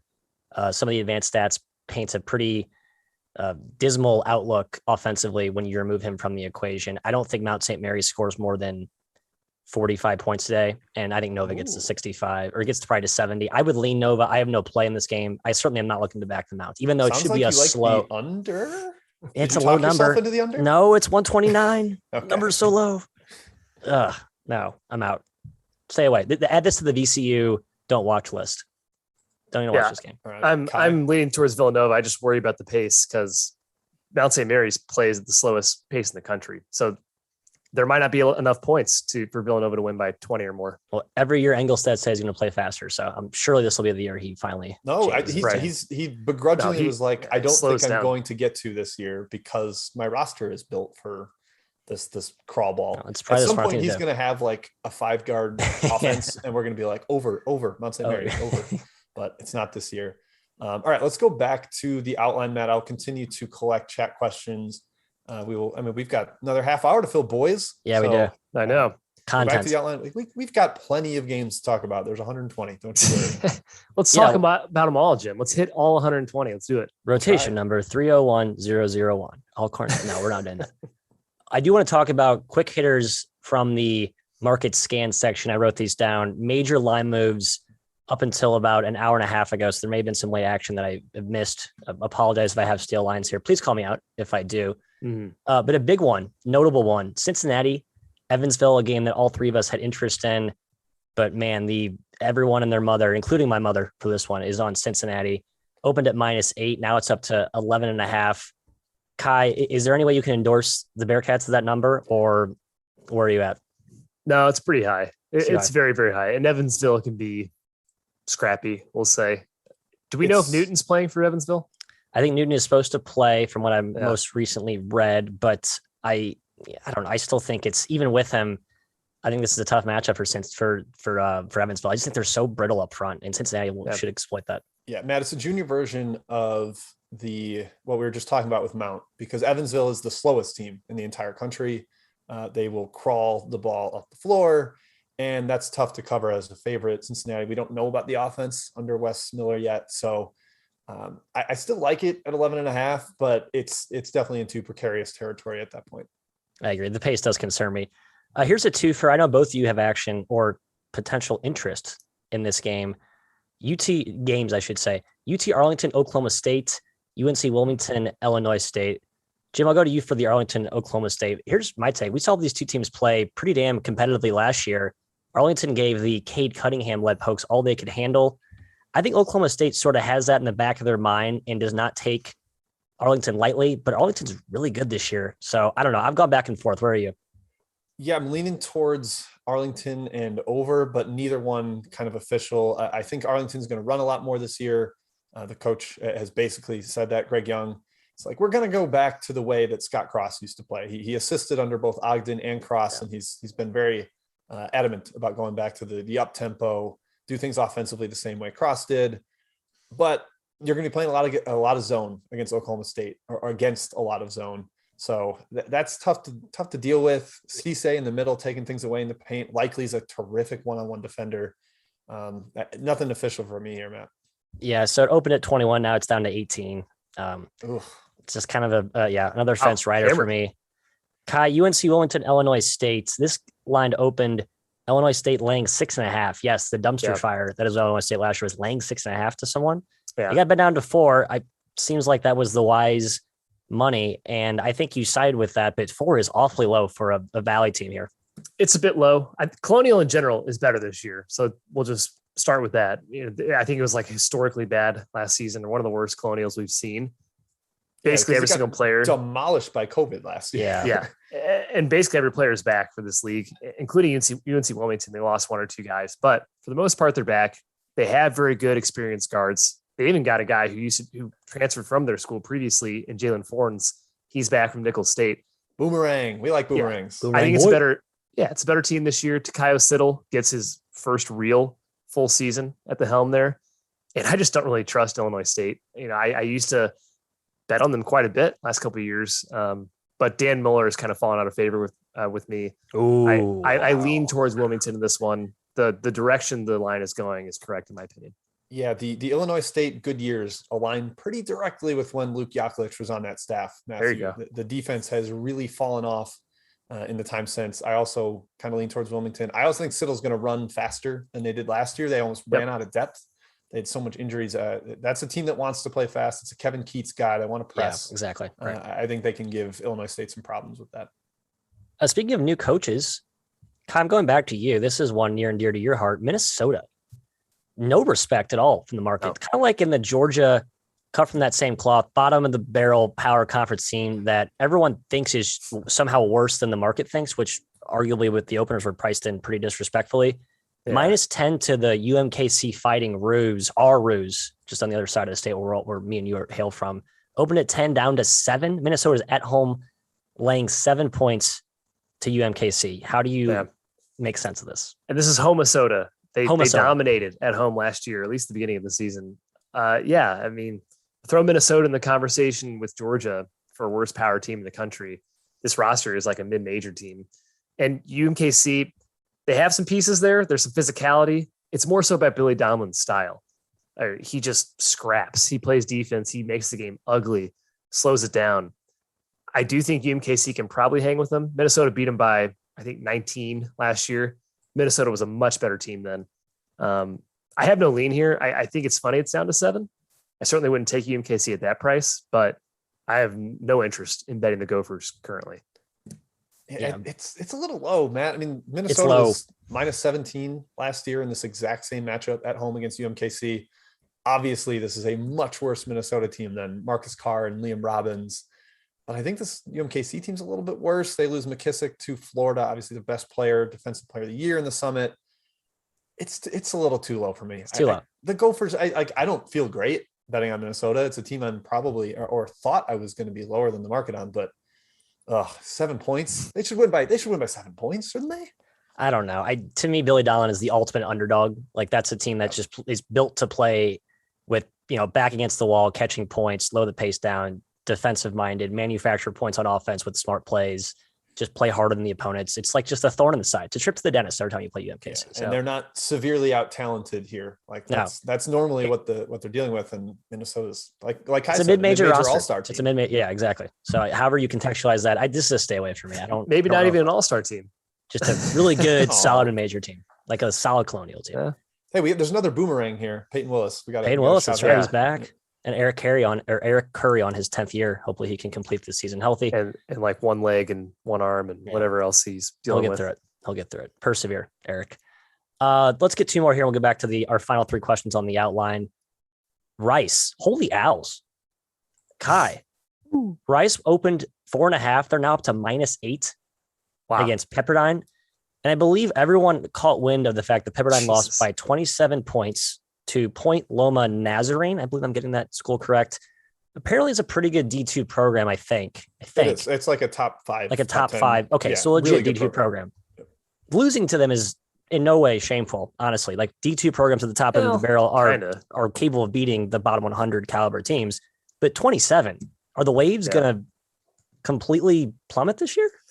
We haven't seen Romar without Colby Ross since the late 90s, whenever he was there the first time. I don't want to see it either. And Kessel Edwards gone to Pepperdine could definitely struggle. I think I had them a little overrated to start. Rice is a team that might be on the rise. Rice. Offensively, they're great. Like they're going to put up a ton of points, which makes you a little bit scared to bet on Pepperdine because it could be a blowout. They have the capabilities. Their defense is going to suck probably. 8 points is a lot. I'm leaning Pepperdine at that number. I think people are putting a little bit too much stock in preseason results. But Jim, I really don't have any appetite to back Romar here. No, that blowout. I mean, they played without Zedek and Ohia Obioha, like basically their 2 best big men. So, take that with a grain of salt. They're not worth 27 points, but yeah, I'm not excited to back Romar. The team could be just completely lost to start the season. And Rice has a very fine-tuned offensive attack coming back, plenty of continuity, a lot of shooting. Stay away from me, Matt. And finally, we'll skip Colorado, Montana State. I don't really want to talk about Colorado. It's just a kind of a boring team. People seem to be catching on to them. They got opened at 16, laying 16 to Montana State. Now it's down to 12. We'll see how down they are in the post McKinley Wright era. But I want to get to St. Thomas, Chicago State, the headliner of tonight's slate. Kai, St. Thomas comes into our city just down the road. The Cougars will be hosting the newly anointed D1 St. Tommy's. Do you have any take here? This line opened at 5. It got bet up to 6.5. It seems like everyone is just going to continue to, beat the pinata that is Chicago State until the odds makers realize that they're just not very good. Jim will have a better take here, but St. Thomas's coach, Tower. He's a bit of a mastermind offensively. I think it's going to give Chicago State some problems. A Chicago State team that, once again, is not very good this season. But I won't step on Jim's toes too much here. My best bet, Kai. Matt, Yeah. I think Matt did an unintentional spoil there. He doesn't listen to this. Yep. St. Thomas minus 6.5 would begins. be my best bet for the day, first of the year. It's kind of the issue of St. Thomas is an execution-based precision offense with a lot of continuity back. And Chicago State's kind of ragtag, thrown together roster. They didn't hire their coach until July, so it's not like he pieced together the roster pieces he's wanted through the transfer portal. I think this is going to be a little bit of a hello for people to see what St. Thomas is capable of. They're limited athletically, but this is not a matchup where that's going to be an issue for them. Yeah, that's a good way to put it. I'll take the Tommies. I think we'll see the Tommies D3 roots be exposed later in the year, but again, Chicago State, it's not one of them. They actually have a very, very easy non-con schedule to start too. So I think Tower did a nice job scheduling like a nice training wheels type of ramp up here to get his guys ready to go. Yep. He avoided the big dogs, dog situation where he's going to be like, oh, plus 25 to Purdue or something. That would be trouble for them. All right, back to the outline here. Let's get three of these scheduled games out of the way. Kai, we're talking more Colonial, your great neck of the woods as our token CA expert. Delaware, Davidson, Dave versus Dell. Spread's covering right around 7 right now. I think 7 to 8, depending on what book you're looking at. Let me know if I'm looking at a stale line here.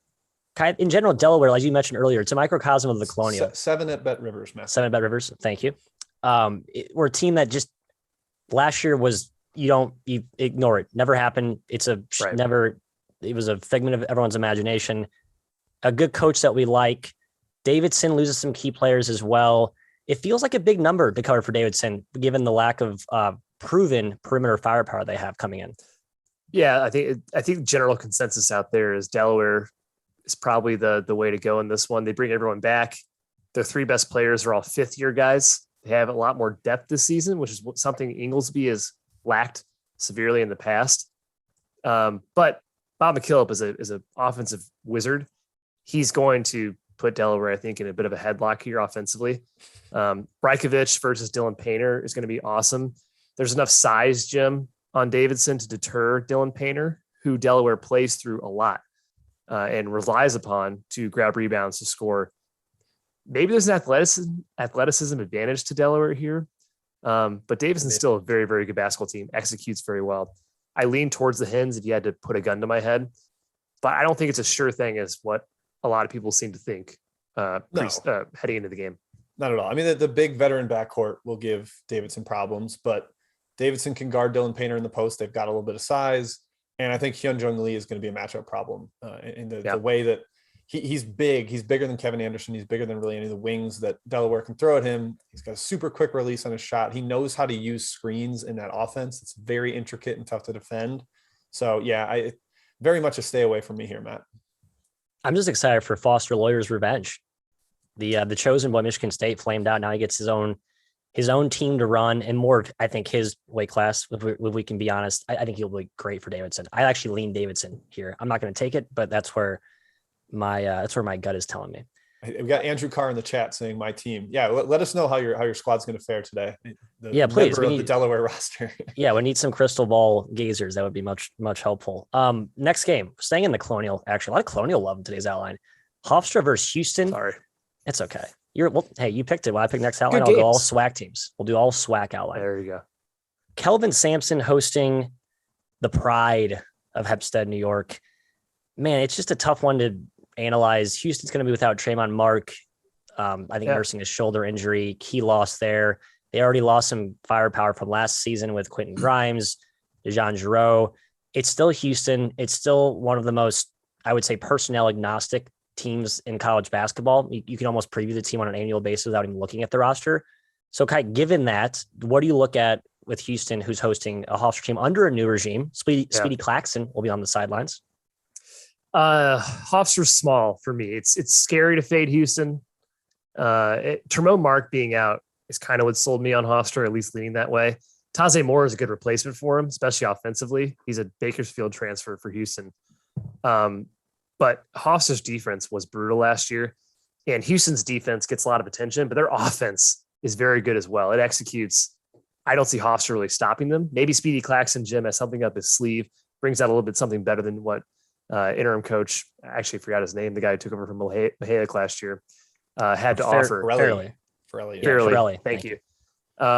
There's enough on the perimeter for Hofstra. They bring in Zach Cooks from NJIT, one of the best swipers in the country. Excellent defender. He literally has like a 6'9" wingspan. He's 5'11". Yeah, it's one of the craziest wingspan to height stats in the country. So I think there's enough to keep them hanging around, Jim, and hopefully the Cougars control the pace, play it a little bit to a lower tempo. Yeah, I think this is going to be a bloodbath on the glass.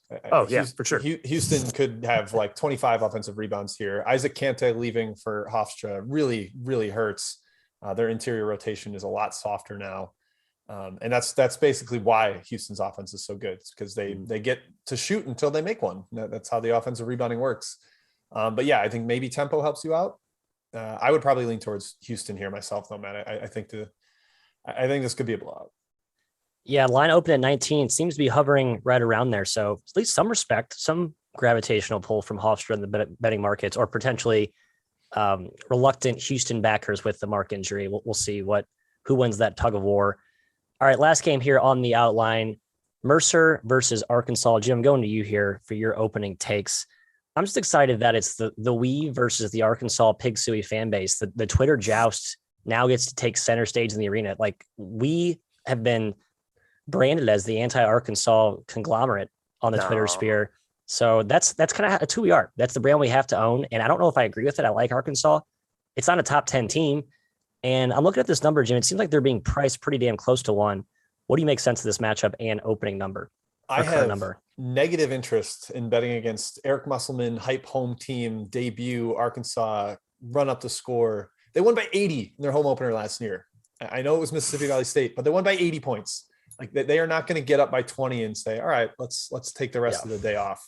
I think betting against Arkansas as a big home favorite is terrifying, despite some of the soft efforts that they had in the exhibition. So I don't think this is a top 15 team, but I have no interest in fading them, even though I like Mercer and am generally a little lower on Arkansas. I still think probably going away for the Razorbacks in their opener here, Kai. Yeah, I mean, spread-wise, Mercer seems like a good play here till you realize the situation. And it's Arkansas, who you're going to fade at home after a COVID year. It's going to be raucous. They're not going to slow down. They're going to push the tempo. They will blow them out. They'll have no problem trying to blow them out. And the talent's undeniable, Matt. We're waiting and seeing a little bit, unlike Santoni and Umude, how they kind of jive with the current roster. And Mercer's certainly no pushover. They're well coached, but it's too much athleticism for Arkansas for me. I do not want to bet the dog here. And that's the way my number leans. Yeah, I was tempted to fall back into the fade Arkansas trap, but on a first half basis only. Arkansas was, I believe, the best second half team against the number last year. It jives completely with who they are as a team, as you mentioned, just waves of depth. They never let their foot off the gas. They sometimes they wait to relent that pressure, and maybe Mercer first half catches them snoozing, and that Greg Gary surgical Purdue influenced offense gets some open looks. They knock down some shots. But I think Arkansas will be motivated because they almost lost exhibition a couple of weeks ago. So I think they kind of have that in the back of their mind. I would be surprised to see an apathetic Pig Suey squad here. So no play for me. They won't be. I think they'll be ready to go. All right, Matt, we need to get to your best bet. We've got a ton of chat questions. We've only got 9 minutes left. What's your best bet? Let's go there first. I have kind of recap ours. I have two. Wow. Yeah, the masses are hungry. They want action, and they've demanded it, and I'm here to provide it for them. Washington -19, Utah -10, Pac-12 after dark, 2 for special. Just like both matchups, I think both teams are very underrated coming into the year off of sort of bad seasons last year. Craig Smith as a favorite, non-conference, will be really good. In Washington, I think people think they're just bad, and they're going to be one of the bigger surprises in the country this season. They're also playing Northern Illinois, which helps because I support both of those picks. Who is Utah and Washington. I'm a little scared of the Utah play, Matt. Abilene Christian, new coach. Lost big guys. Lost all their big guys. Those 3-step big guys, they're all gone. It's all a bunch of like little mini knee guards. But they never really played many big. They start 4 guards. Anyways. Oh, they played through the post more than anybody in the country last year. Now I have to go to altitude against Craig Smith. I fear for ACU. I do. Yeah, I like my best bets today. Wow, I will look forward to the day where Matt's like, I hate my best bets. Just oozing confidence. I'm rooting for you. I'm rooting for you. I'd like the show to do well. That'd be great. I'll root for you too. And what are your best bets? My best bet is UC Irvine. It was plus 6 earlier in the show. Around there, whatever. When you said it's when you got it. Take and Jim had the Tommies. St. Thomas minus 6.5. Yep. 3 Weavers, 4 bets. That concludes our content, but your questions. Let's rapid fire them, Jim. These need to be real rapid fire, guys. We've got legitimately 13 to 15. Hoops fan asking about Iona and App State. Kai, going to you. Nothing, Jim. I got nothing. Okay. I kind of like Iona, but App State, really well coached team with basically everybody back. And Iona injured. Matt, Milwaukee and North Dakota, also from Hoops fan. I almost took North Dakota. In just thinking that Baldwin might be banged up. Sounds like he's not. I stayed away. North Dakota's not very good. Don't do anything here. Lean towards Milwaukee. Okay, Kai, Luke Putnam asking about Valpo and Toledo. Valpo was terrible in their exhibition season. They might get Ben Krikke back coming off a high ankle sprain. I like Toledo. I'm not going back to the fading Toledo like I did last year. Yeah. Anything for you? If Kricke's out, absolutely Toledo. If he's not out, still have to lean towards Toledo. Valpo's looked terrible. Lost 2 exhibitions too. Yeah, they've been hurt. They were hurt in the exhibitions, but still, it's not that great of an excuse. Yeah, so and fade the Deacons. Kricke's the only one that might come back. I think Connor Barrett's still out. Kobe King still out. That's a big one. Yeah. St. Francis, Pennsylvania. The Red Flash, Matthew, headed to George Washington. You love yourself and Jamie and Christian. You backing them? I'm backing them. St. Francis is getting way too much respect. I think this is a bottom, middle of the road to bottom NEC caliber team. And George Washington, Lindo's playing. So I think that's a huge boost. I like the Colonials. Over. I like the over. Neither team's stopping each other. It's going to be a little bit up and down. Kai, much slower game. St. Mary's hosting Prairie View A&M late tonight. One of the last games on the board. About an 18 to 20 point favorite. A little bit surprising for potentially the best team in the SWAC. Yeah, really high spread here. I'm not in a hurry to bet on SWAC teams getting almost 20 on the road, but Prairie View A&M's probably the best candidate to do so if you want to. They have a little more talent than your average SWAC foe. Whispers are St. Mary's looks awesome this season, and I would not be surprised if they're right back to their top 40 selves that we've seen over the last couple of years. Under is my lean in this game, Jim. I think it's going to play slow. Yep. Matt, UIC Dayton from Codia. Anything there? Nothing. I think I saw the number come down a little bit. A lot of UIC love. I like UIC. I just thought the number was a little bit low to start, so I'll be on the sidelines. Sorry. Yep. Kind of. I would wait and see with the Dayton guards as well. Right back to you, Matt. West Virginia, Oakland. You are the biggest Greg Campy and Bob Huggins fan in the world. So how are you betting on both of these teams? I'm going to bet on both, and then I'll just lose the juice. But I'll feel good about myself knowing that I backed my guys. Okay. It's called an investment in your pet teams. It's a good strategy. Not for your wallet, but just for your psyche. Kai, UCSD Cal, another potential worst Power 6 team in the country here that the spread is fading against. Are you agreeing with that? Come down a little too much, but let's go Tritons. Let's go. Yep. I'm on the side of the good guys in this one. Need a little more competent year from them, more healthy, less COVID interruptions. Matt, Oral Roberts at Colorado State. Is this going to be the shootout we all hope it will be? I think it will. It's a big number for a team that just went to the Sweet 16, but Colorado State they are it. I have no appetite to fade them, especially at home. Yep. Loyola hosting Coppin State. I weirdly have memories of this game 2 years ago when Coppin State won at Loyola. It was a crazy outright dog, and most of that Loyola team is back besides Krutwig and, of course, Porter Moser. But this is a huge spread, over 30. Man, I don't think Coppin is that incapable. I agree. I would lean towards Coppin. I would lean for Coppin as well. Yeah, the back gym that they beat Loyola though at Loyola is what's holding me back there. The spread's I almost wanted to auto bet Loyola as like a revenge. I can't believe we lost to Coppin State, but it's just too big. Dartmouth at Boston College from Cameron Wisnowski. I have absolutely nothing there. I'm scared of IB teams right now. Under. Like that. Two more, and then Matt, you're going to wrap us up. I'm going to Kai first. Cal Bakersfield at UCLA on the West Coast. Yeah, game got steamed, hammered towards UCLA. I think that's the right side. A little bit too high for me right now to back the Bruins. All right, the last one we're going to squeeze in, Brian Sure asking Matt about his alma mater, Eastern Michigan at Indiana. You think the Hoosiers blow them out? No, I think it's actually around the number. I think that's the spread's properly priced.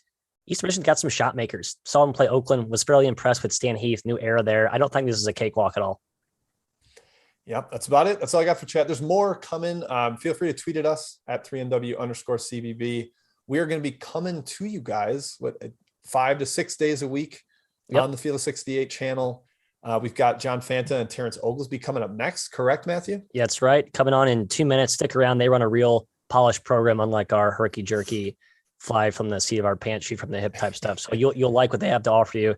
Back tomorrow at noon Central, 1 p.m. Eastern, and 10 a.m. Pacific, depending on where you reside. So God, look at you starting to figure out time zone. Math. Hawaii, for those of you Hawaiian patrons, no, I don't want to do that conversion right now. But again, folks, stick around. 24-hour marathon. It's going to be awesome.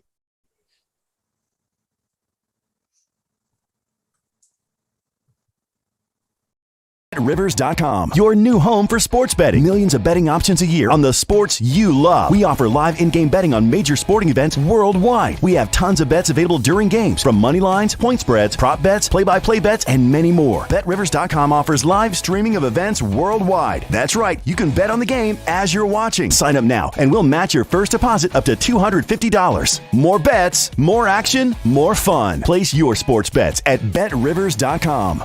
Before we move on, let me tell you guys a little bit about our partners over at BetRivers Sportsbook. If you haven't signed up for BetRivers yet, now is the time, because they are offering a $250 match bonus for your first deposit. But what sets them apart is that they require just one playthrough to turn your bonus into cash money. With their Rush Pay instant approval, withdrawing your winnings is safer, it's more secure, and it's more reliable.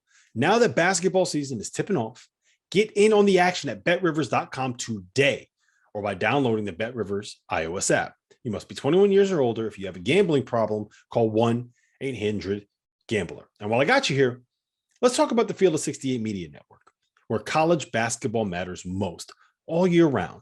This is a digital media and podcast network that we've been building over the course of the last year. We have shows hosted by some of your favorite players covering the program that they love the most. AJ Guyton hosts the House of Hoosier. Eric Devendorf covers Syracuse on the scorer's table. Dan Dickow hosts the Gonzaga Bulldog broadcast. We have Florida's Patrick Young and Duke's Andre Dawkins and North Carolina's Shammond Williams and Michigan's Stu Douglas and Illinois' Deion Thomas. The list goes on and on and on. We have more than 30 shows right now. So hit the links below and check them all out. And while you're at it, make sure that you go check out the Field of 12 Media Network, your home for college football. Place your legal sports bets at BetRivers.com, your new home for sports betting. Millions of betting options a year on the sports you love. We offer live in-game betting on major sporting events worldwide. We have tons of bets available during games, from money lines, point spreads, prop bets, play-by-play bets, and many more. BetRivers.com offers live streaming of events worldwide. That's right, you can bet on the game as you're watching. Sign up now.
Oh, Merry Christmas, everybody. College basketball is back. Games have already started, and the doubleheader awaits inside the world's most famous arena, Madison Square Garden. Coach K's final visit to the Mecca, where he is 31-11 all-time in his legendary career. He will lead his Duke Blue Devils up against Kentucky later this evening, and that will end up following the first game of the night, Michigan State and Kansas. Good evening, everybody. John Fanta, the coach, Coach TO22, Terrence Oglesby. We're from the DTF podcast to Field of 68. We're taking you through the next hour. We want your questions, your thoughts, your concerns, your rant against Goodman. We want it all over the next hour. T.O., it was great sharing an Italian meal with you last night. I think chicken franchise has now become your favorite as well at Forlini's. Let's tip off the season, baby. Let's go. One of my biggest concerns coming to New York was, am I going to get a good meal out of Goodman and Dauster? I didn't get one out of Goodman, but I got one out of Dauster. So 1 out of 2 down. I was there with the, what's the right word for you? The ultimate, what was it? The food guy. You're the food guy. I ask you a question, you order for me. It was fantastic. It's actually excellent to meet you in person. Golly, and everything they say is true. College sports is John Fanta, and John Fanta is college sports. I don't know if that makes sense, but it did in my mind about 2 seconds ago before I said it. Well, I appreciate that. Very humbled by it. We're taking your questions here over the next hour, folks, at the Field of 68. So whatever you have here, it's our Q&A hour. We're going to get to them all. And I think that as we jump into questions here, our producer Dagan will be handing them off to us here throughout the next hour. I start with this, T.O. What is your headline for the college basketball season? Give me your headline. Old guys are going to dominate the college basketball landscape. I think the extra year of eligibility with all these guys is going to be tremendous. It's going to impact the game so much, and you're going to see a cleaner product this year. That, along with Archie Miller made a good point earlier today. He said, I'm curious to know what the winning percentage is going to be at home this season. You have Michigan State fans back, the Izzone. You got the Cameron Crazies back. You got the Tar Heels. They don't get too crazy. They're kind of posh, all this and that. But home court advantage makes a difference, and we're going to see the return of that this year.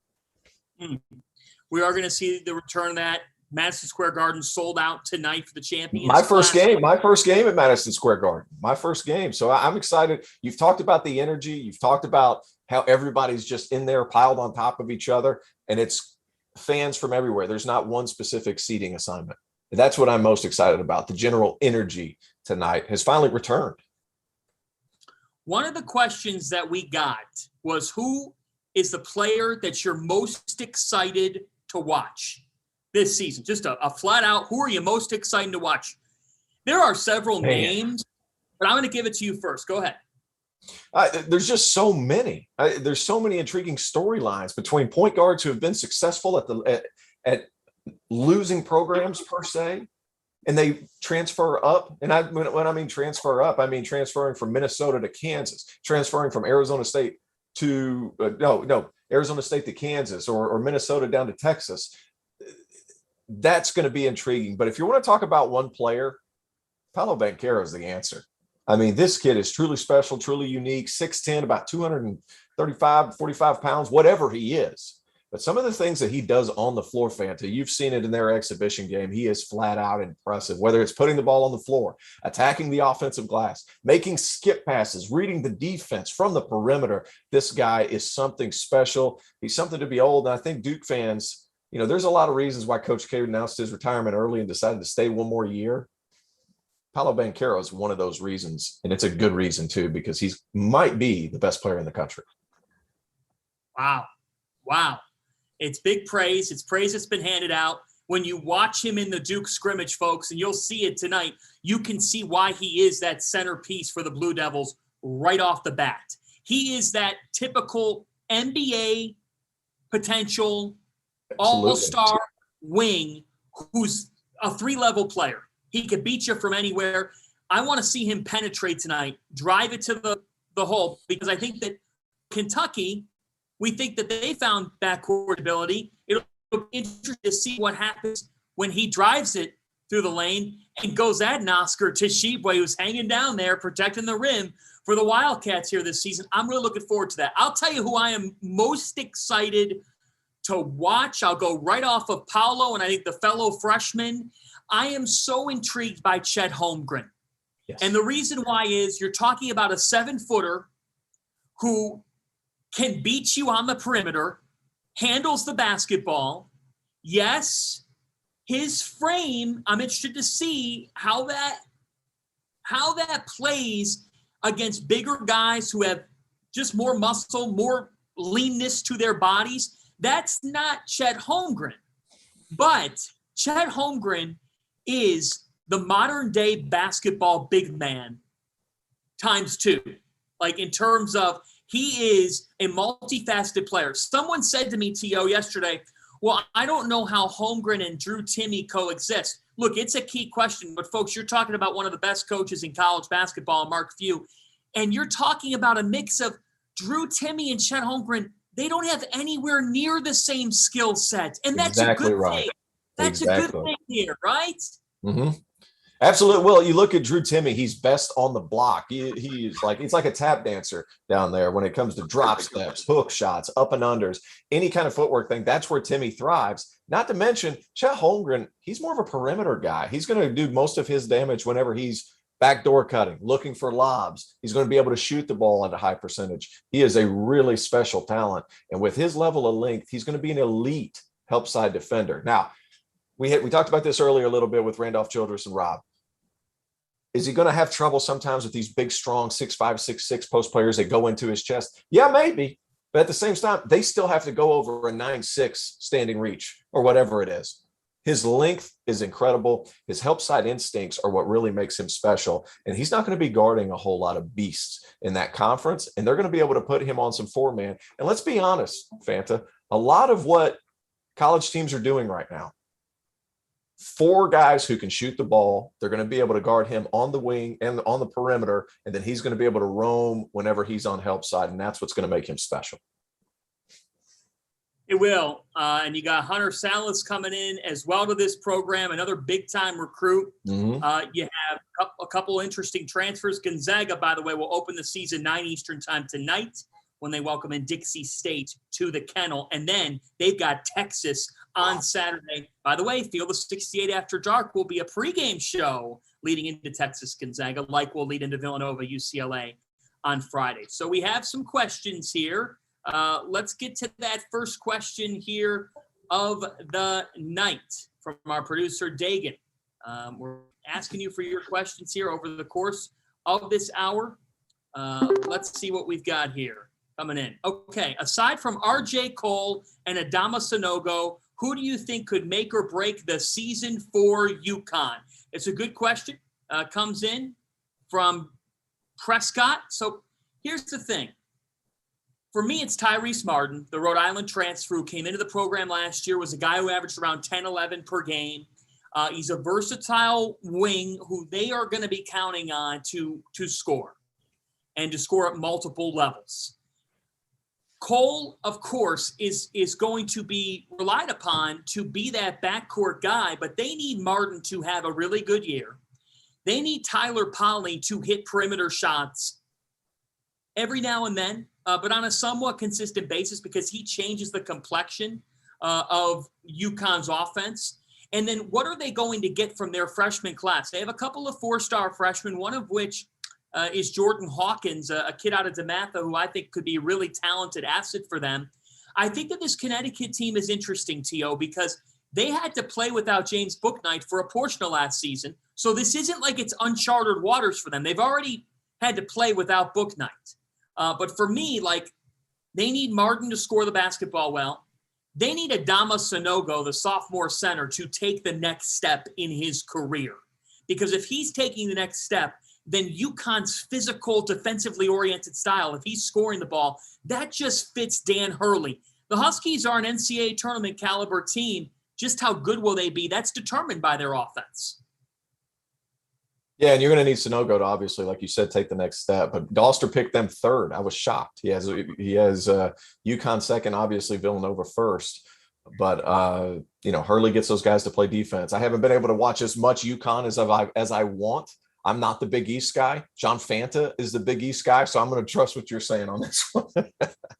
I do like Jalen Gaffney though. He probably Husky fans probably expected him to do a little bit more, but he's a very solid player that's going to be able to guard at a high level. He's got good quickness and he can really shoot the ball. He needs to shoot the ball better, obviously, but look for him to have I'm not going to say a great year, but be another piece besides some of their other guys like RJ Cole. All right, let's keep it rolling. Question number 2 here. We're taking your questions. Which Arkansas transfer do you think will have the biggest impact this season? Tio. I'm going to D'Antoni. Look, they loaded up with transfers across the board, and he is a big physical wing that can guard 1 through 4, and boy, does he rebound. Look, 9 offensive rebounds in their first exhibition game. Arkansas struggled during the preseason a little bit, and I think Musselman's been managing rosters, figuring out all that stuff. He's been a quality three-point shooter during his time at Pitt. You're looking at 35-36%. He's big, he's physical, he boards, and he really stinking guards. Arkansas fans are going to love his mentality. They're going to love his toughness. And if he's able to shoot the ball at a higher clip, he might not be in Fayetteville too long. I got to tell you, when I look at this Arkansas team, I look at Stanley Umude. Yeah. Right? I mean, this is a guy who led South Dakota in scoring, but they're going to have him involved, and I think that Eric Musselman is a coach who can do that with a guard who really impressed at South Dakota, had a terrific role there, and is ready. I think he's one of the guys who transfers up who is more than ready to be that type of player. And he could be a superstar. Musselman has said it in the preseason that Stanley Umude really fits what Arkansas wants to do in terms of tempo and in terms of making plays for others. So I look at him. You've got Chris Likes coming into this program. He hasn't been able to maybe fully be that player that they thought he could be, but I think he's an interesting transfer piece. And then you think about the fact Jackson Robinson is another guy that comes into this program from Texas A&M. And Musselman has said a couple times to the media that Robinson has not missed a beat since he came over to Arkansas. So I think Umude is the one who benefits from Musselman, and I like what he's done thus far, even in South Dakota, even at a non-power conference school. But look, the fact is... Well, he was conference player of the year, too. I mean, in his league. I mean, Umude's fantastic. You're not selling anybody short by saying he could be the most effective player coming in as a transfer. But I just feel like Tony, because his game is his effort and because his game is making shots beside JD Nate, he's going to fit in really well with what Arkansas likes to do. And he just fits Musselman to a T. So I really like that addition. I thought he was an underrated addition. I thought, I'm not going to say he was under-recruited in the portal because he wasn't, but he slipped under the radar just a little bit because I think the flashier pick was oh man, Chris Likes. Guys are going to see Chris Likes, and it's going to be a lot of fun to watch. And it is. But from a consistency standpoint, I like D'Antoni, man. He's a tough sucker. I don't think that there's a national championship team, at least on this day, from the SEC. I know you disagree with me with Auburn. But I will say this. I will say this. Hold on. I think that the SEC could be the best league in college basketball this season. I think it's got a shot, right? As far as depth is concerned and the number of teams, it is murderer's row. I mean, you look at obviously the top 4, Alabama, Arkansas, Kentucky, Tennessee, and then you have LSU, Florida. I think South Carolina, who a lot of people are picking towards the bottom, they've gotten transfers like crazy. That's a tough team, and they're coached by Frank Martin. And then you have Ole Miss. Did you say Alabama? I don't even know. I did. I said Alabama at the beginning. I mean, it is murderer's row. I mean, Vanderbilt might be better. They've got the preseason SEC Player of the Year and Scottie Pippen Jr., and nobody's even talking about them, and he's a fantastic talent, scores all kinds of ways. I mean, we've got guys everywhere in this league. I mean, you play an away game at Florida, you come home and play Kentucky. You have to go to Thompson Bowling in Knoxville, then you got to go down to Tuscaloosa. It is going to be an amazing league. And we've talked about this earlier, and I'm a little worried that the SEC might Big Ten it. like last year, to where Big Ten, they beat each other up and beat each other up and beat each other up. And then come tournament time, I don't know if it was matchups, what have you, but they all kind of floundered out at the end. Yeah, and I think that the SEC has a chance to be the best conference, but sometimes the national champion does not come from the best conference because of that very reason. This league night to night is going to be a lot of fun, folks. I mean, the way that, particularly, what's the key to this league's rise? Alabama under Nate Oates and the defensive climb they made, and Javon Quinterly now being back. You've got Shackelford. You've got some stability there. Yeah, and Arkansas pedigree. I mean, let's face it. Arkansas has turned from to big a leap. Musselman's made the leap. He's bringing in guys who fit his system. It felt like it was destined to happen. It feels like wherever Muss is, he's going to win. It's what he did at Nevada. It's what he's doing at Arkansas. These programs have elevated. The SEC's elevated their scheduling game. This is a collective leap. So as much as Kentucky is trying to bounce back this season, Kentucky's never had this many challengers with them in the Southeastern Conference. Yeah, and I feel like we haven't talked about Tennessee hardly at all. And they are loaded to the brim with old guys. John Fulkerson was last season's SEC preseason player of the year. Didn't have the type of season that a lot of people thought he was going to have, but still, he's probably the best bailout guy in the country. And what do I mean by that is you got a young freshman point guard in Kennedy Chandler. And somebody asked a question about that. And I'm sure we're going to pop it up a little bit later, but I think it was Nick Rogers. Nicky Shins is what I call him. I know him from a long way back. Nicky Shins, probably one of the better shooters I've ever seen. Couldn't play defense any better than I could, even at this age. But neither here nor there. Kennedy Chandler is special. He is special. He is fast, and not only that, he's surrounded with older guys. You look at Josiah Jordan James, John Fulkerson, the kid from Oregon, Victor Bailey Jr., who was a 40% shooter 2 years ago. And that last year, he was right in the mid-30s. He'll get back to 40 because now he has Kennedy Chandler creating some easier looks. This Tennessee team, they didn't have a change of pace guard last season.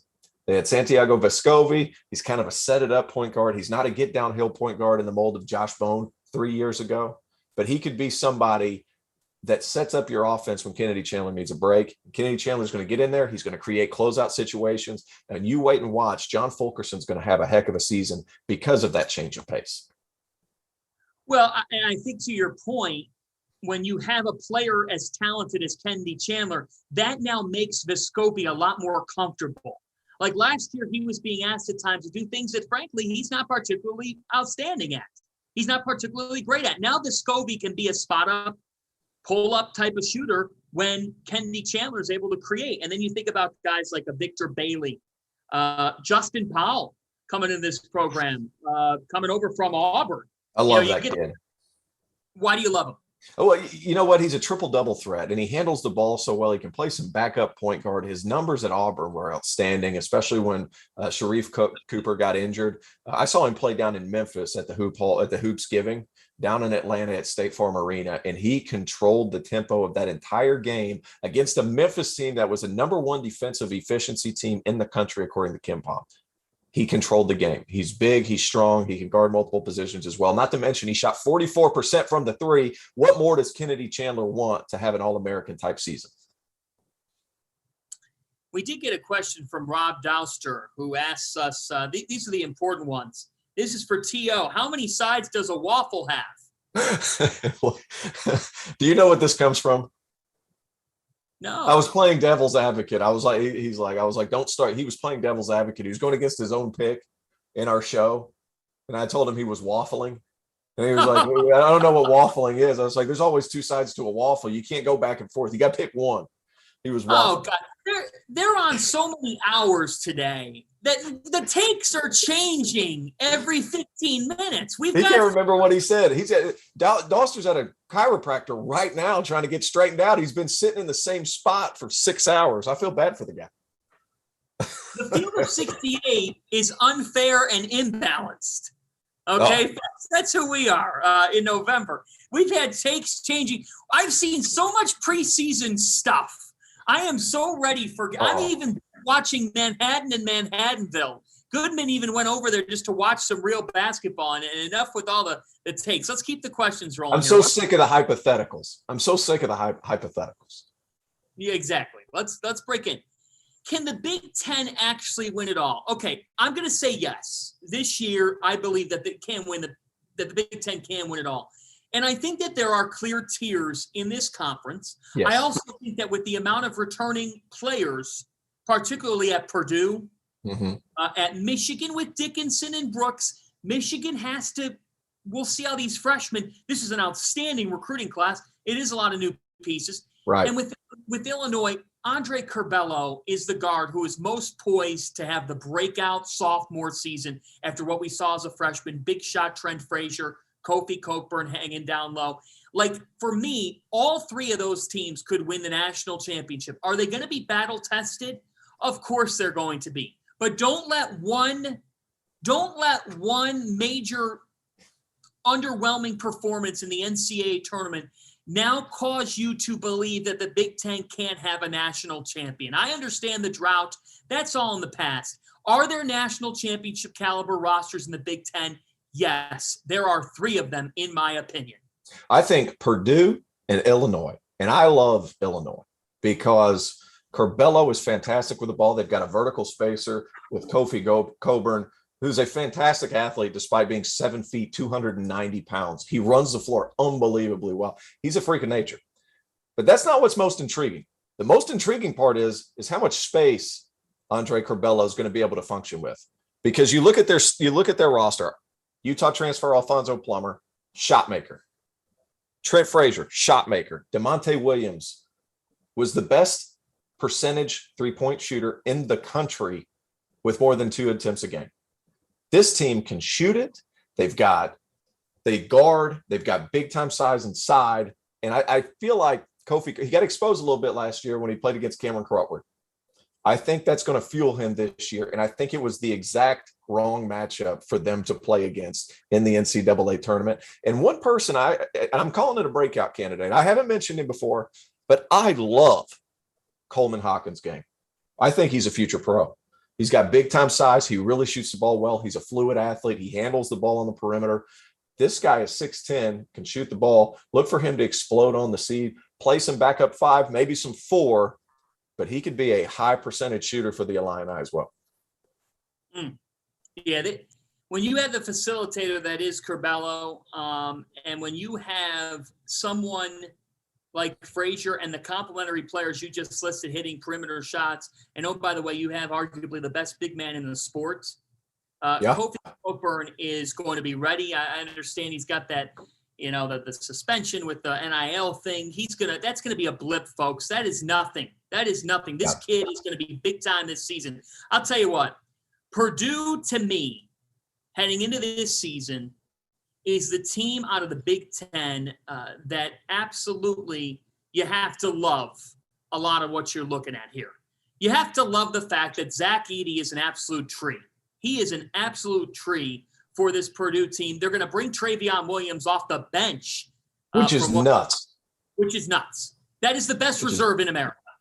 He's the best bench player in college basketball. I mean, right there. Travion Williams would start on any team in college basketball. Jaden Ivey is going to be a pro and does things that make you say, wow, when he's in the lane. And now he's someone who's poised to get even better under Matt Painter, to develop and to play make. He's a real playmaker. And then I think that Caleb First, the freshman, is a typical Matt Painter player.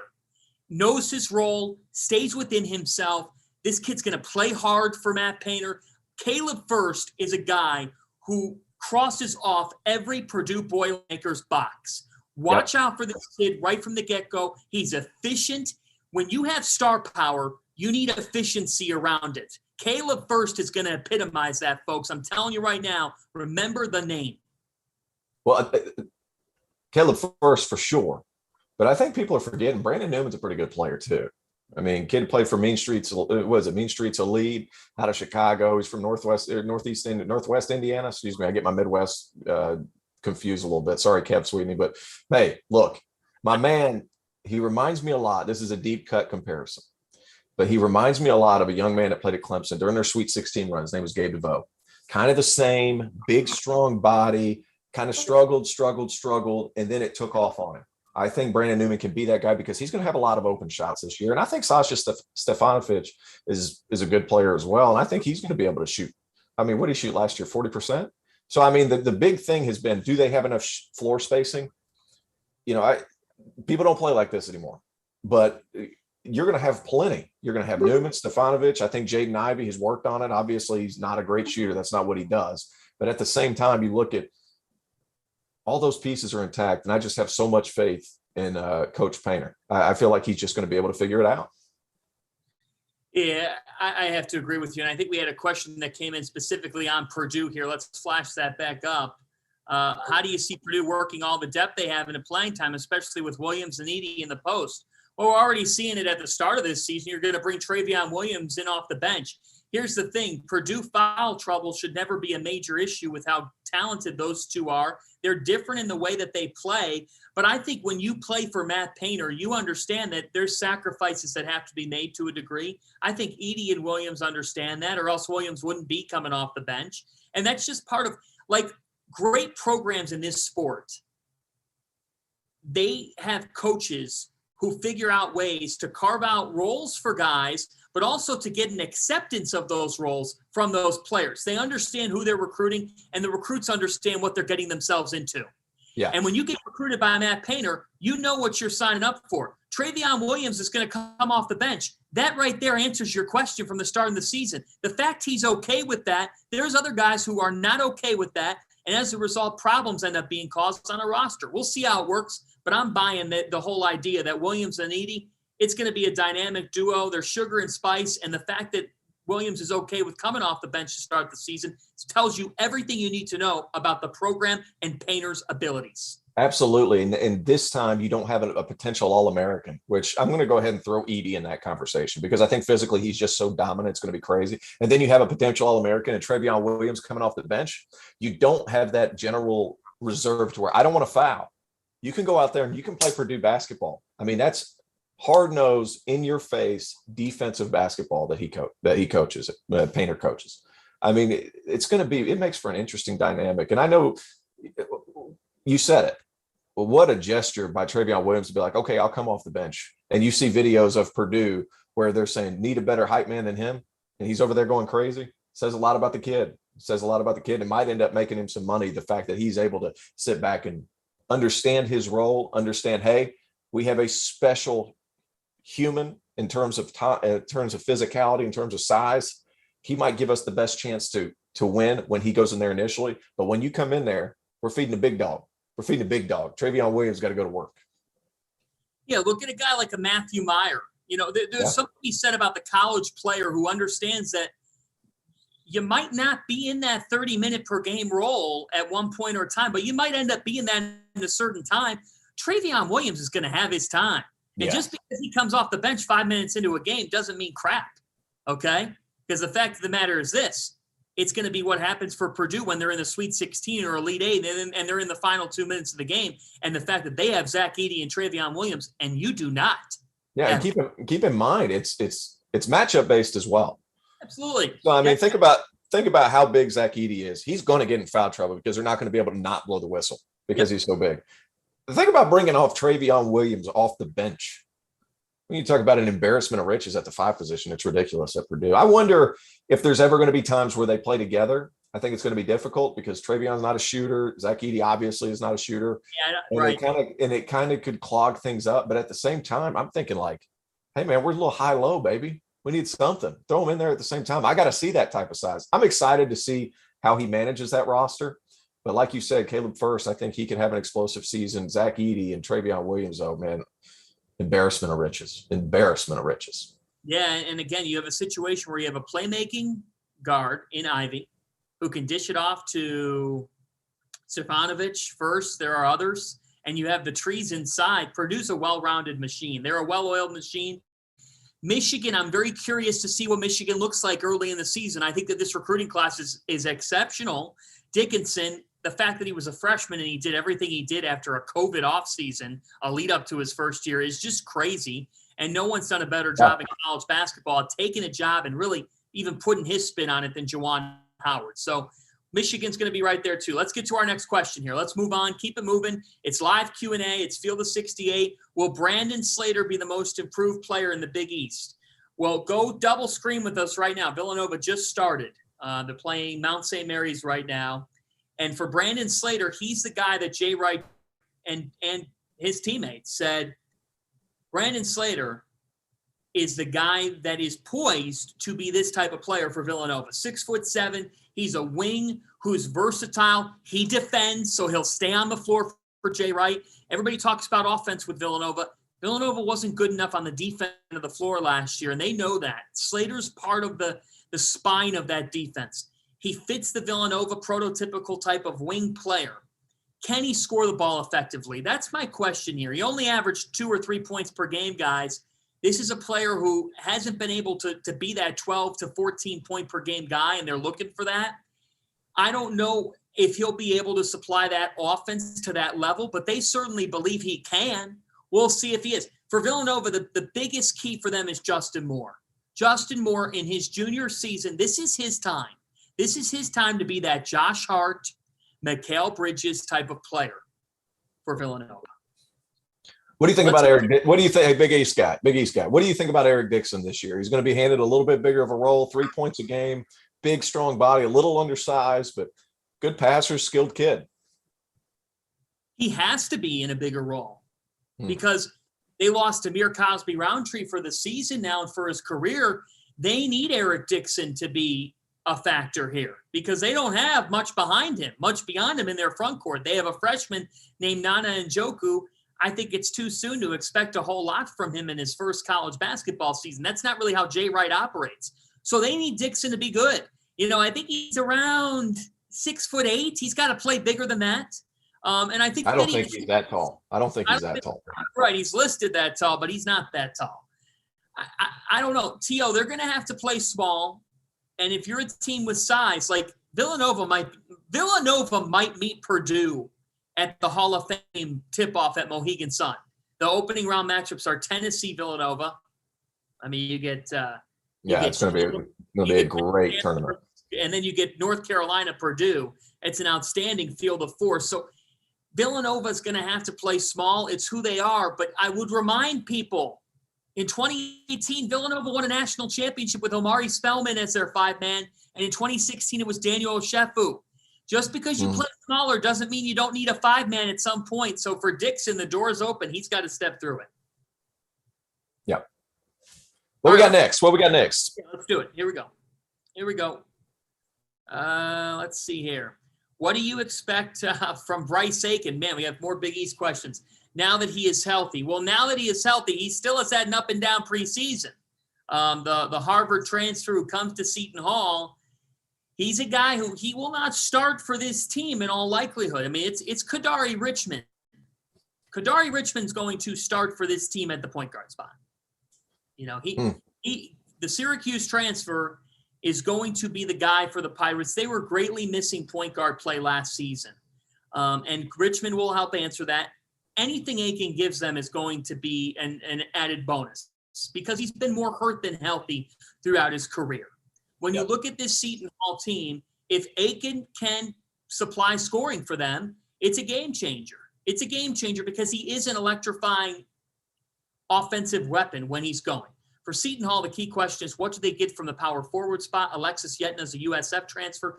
Tyrese Samuel, can he get going in his junior season? He's shown bits and pieces. Now can he get going?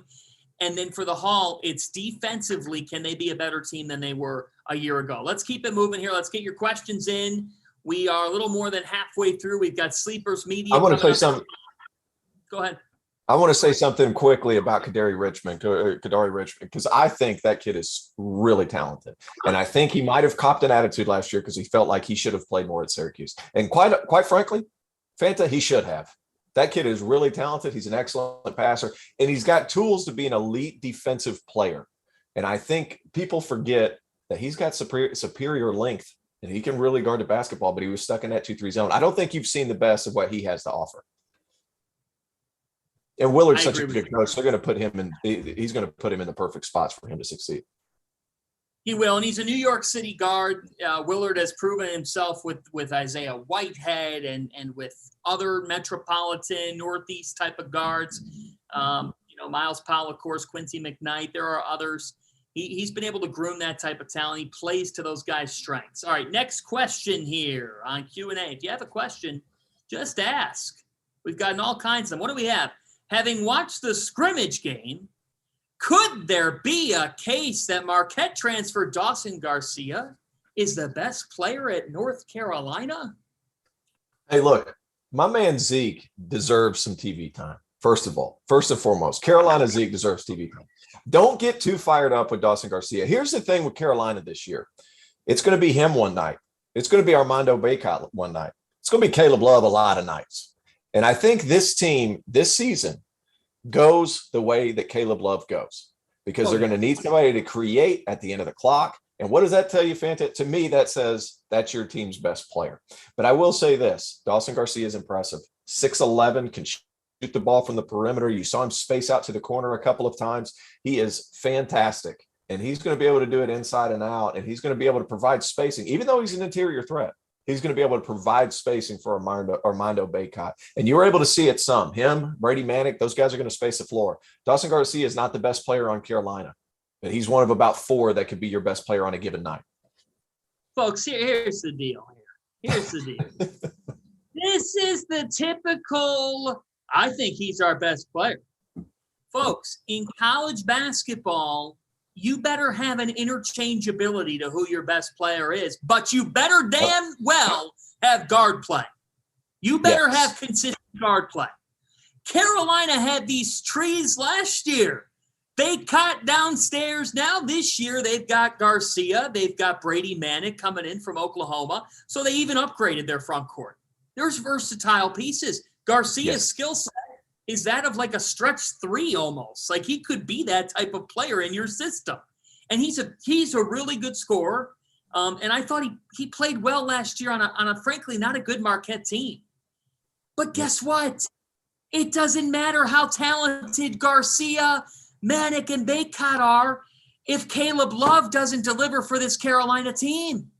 Carolina greatly needs Caleb Love to be that Kobe White type of facilitator, that playmaker, that initiator. You could have all the pieces you'd like at the 3, 4, and 5. And with Leaky Black, and I know Kerwin Walden's a guy that they expect to be a factor as well. Caleb Love. There's not a player whose rise means more in his second year for a team than Caleb Love means to North Carolina. It is not hyperbole. It is not an out of this world, beyond belief statement. Caleb Love knows he has to be better. I think last year he kind of got dealt a bad hand. He's in his freshman year. Carolina had next to no rhythm. Love has to take that climb. He realizes that if he can just stay within himself, his talent alone, T.O., is good enough. And guess what? Garcia, Manick, Bacot, the others that we've listed. Carolina's built a nice complementary cast, but guess what? You need a great player. And the player with the biggest potential to be that great player, that centerpiece, is Caleb Love. In other words, you could pass me the stuffing and the mashed potatoes and the corn. If your turkey ain't good, I'm getting up from the table and I'm leaving. Yeah. Don't waffle me on the turkey. The turkey. There's no waffling. There's no waffling. Hey, look, too. And another thing, too, is you get him for a full summer. He understands the system now. He was just kind of offloaded onto Carolina's fast break tempo offense where he needs to understand that, hey, I'm going to score on the second side. And I'm getting into the weeds a little bit here, but he's got to learn to be able to pitch the ball up and then score on the second side. Another thing is, after a year of experience, that's when Carolina guards usually make that jump, and you'll see it this year with him. He was extremely quick, and his body is so strong that when he gets people on his hip, they're toast. Problem was last year, Garrison Brooks was waiting down there along with Bacot. So once he got there, he didn't have a chance to finish. This year, you're going to see prime Caleb Love, and you're only going to see him for this year because he's going to turn pro after this season because he's going to be that good this year. He'll be in line for ACC Player of the Year because I do think he's that talented. Paolo Banchero is going to win it, but he is that talented, that special, that strong, and that fast to be able to get pretty much wherever he wants. Not to mention his shooting percentages are going to jump up as well. I love Carolina. I love this Carolina team. I got them third. Right now, but the top 5 in the ACC, that's going to be a fun group to watch. Yeah, ACC, I tell you what, the more I look at Virginia Tech, the more I notice a team that is flying under the radar nationally heading into this season. I'm all in on Keve Aluma, and I really like what we have seen from that coaching staff down in Blacksburg and the way that they've been able to put their spin on that program. I like the size that Virginia Tech has. I think that that's a program that if they maybe have a bigger brand name, they might be getting some more love. But the Hokies folks are going to be a really interesting team in the Atlantic Coast Conference. Let's keep it rolling here. Questions. What do we got? Here? Which teams might surprise us most? I mean, I just gave you one with Virginia Tech. Who do you got, T.O.? Well, you took it right out of me. I think Virginia Tech was crucially underrated, especially with the preseason polls. But Storm Murphy, transfer from Wofford, Keve Aluma, who should have been had Virginia Tech not taken pretty much the month of February off, he would have been in line for ACC Player of the Year last year. Went to Moses Wright, but that was because Virginia Tech didn't play for a long time right before the voting happened. He is that good. Virginia Tech, Hunter Couture can shoot it. Storm Murphy can shoot it. Keve Aluma can spread the floor. Justin Mutz, a transfer from Delaware, who is extending his range, strong as an ox, good rebounder, switchable defender. He can be a guy that can guard multiple positions and be kind of the bulldog, the alpha personality of that group. I really like Virginia Tech. I've been high on them all year. And then another team that, if they can stay healthy, and that's a big if, because they haven't stayed healthy in about 3 or 4 years. The Miami Hurricanes have one of the most talented scorers in the country in Isaiah Wong. 19, 20 points a game. He could score off pick and rolls. He gets to his right hand, you can forget it. The guy's going to score.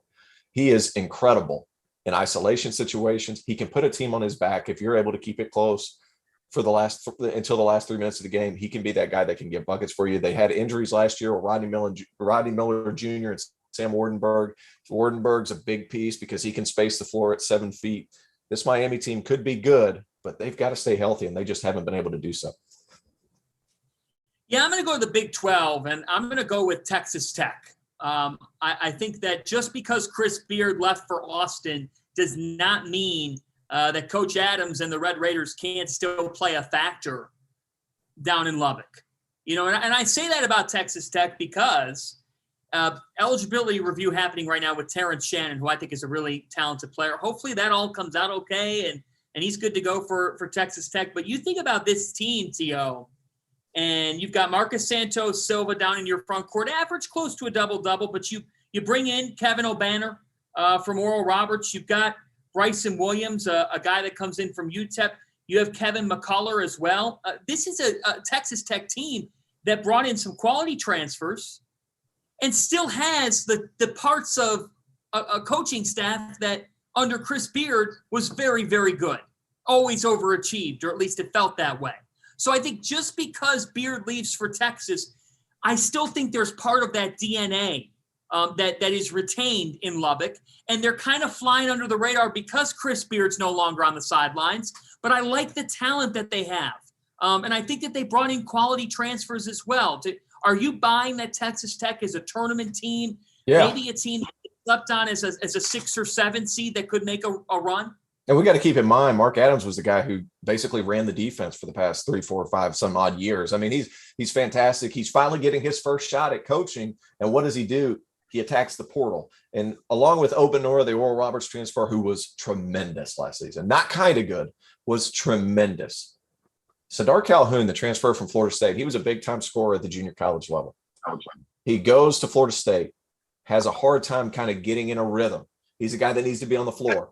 He's got elite quickness. He's a plus shooter.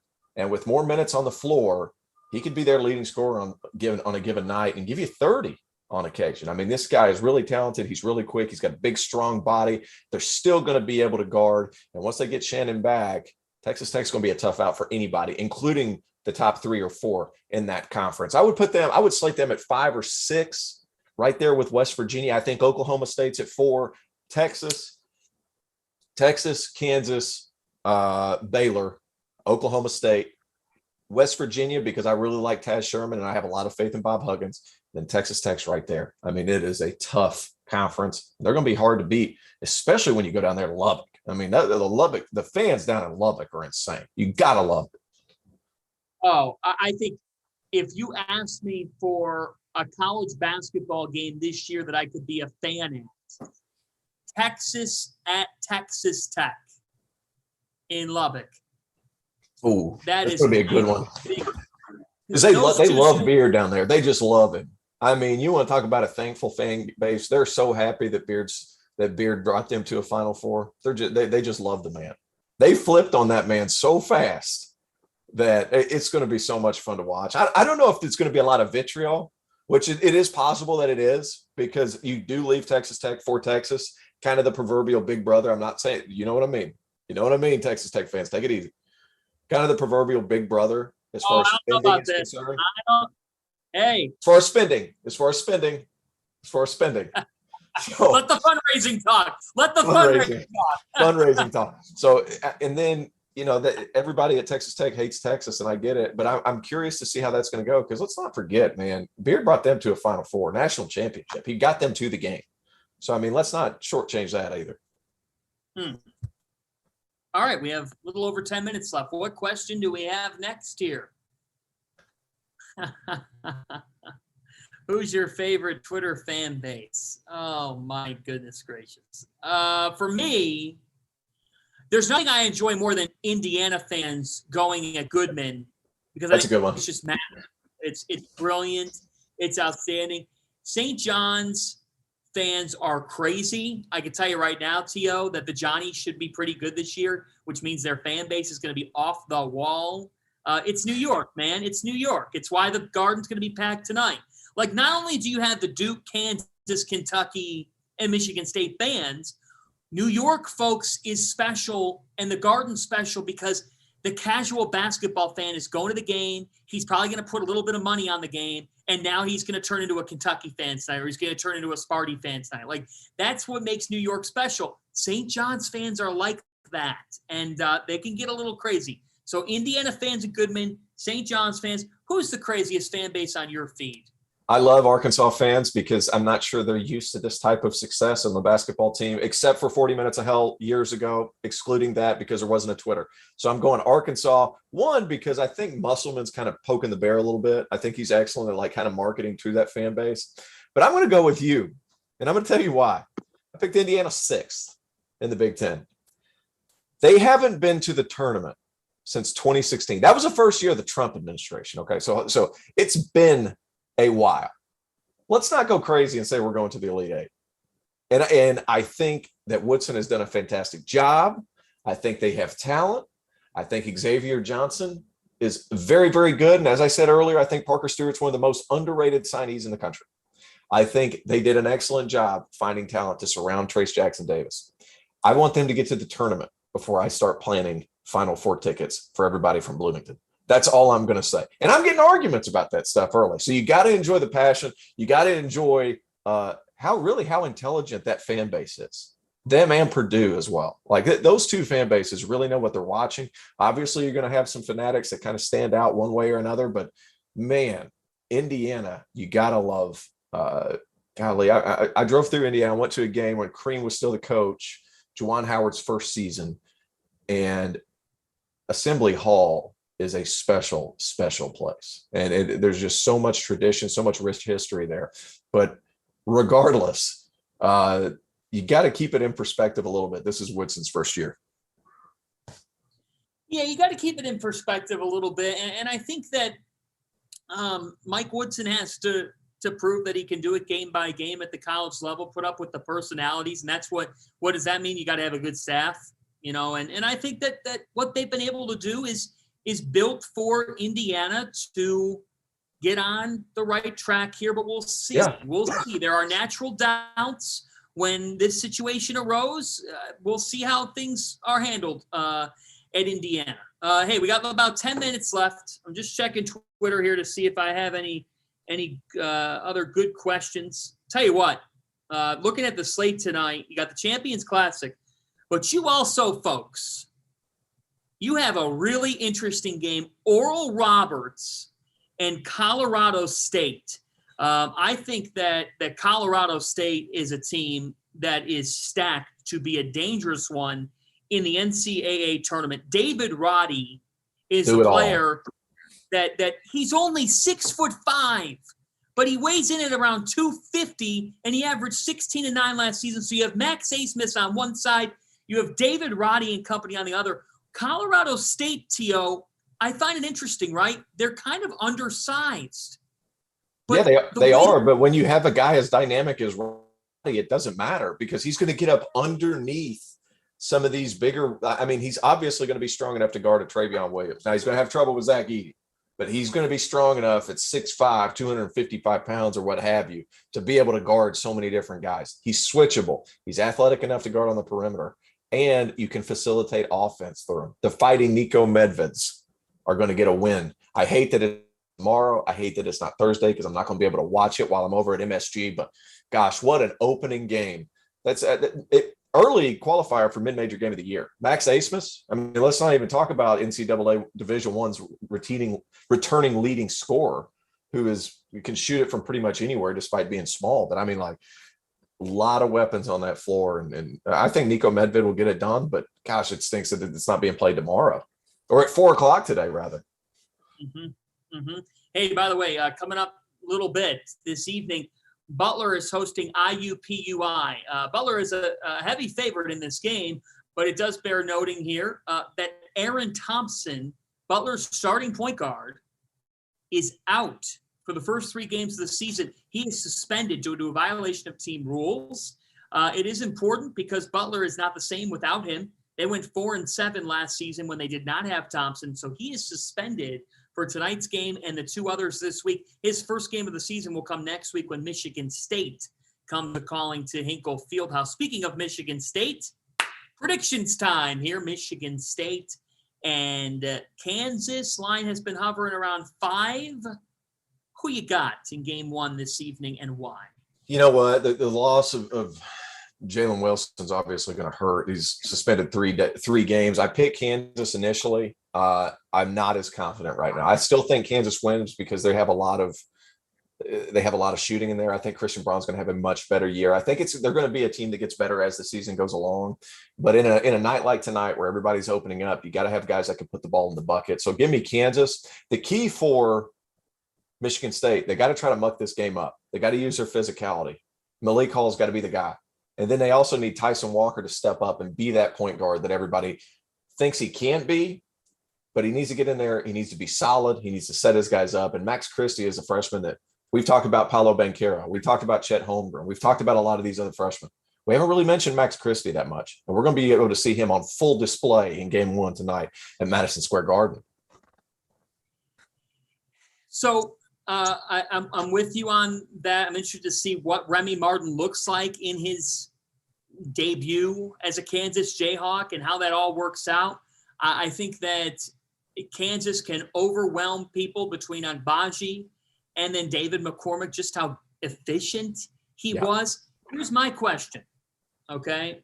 So you've got Walker coming in. You got Tyson Walker coming in if you're Michigan State.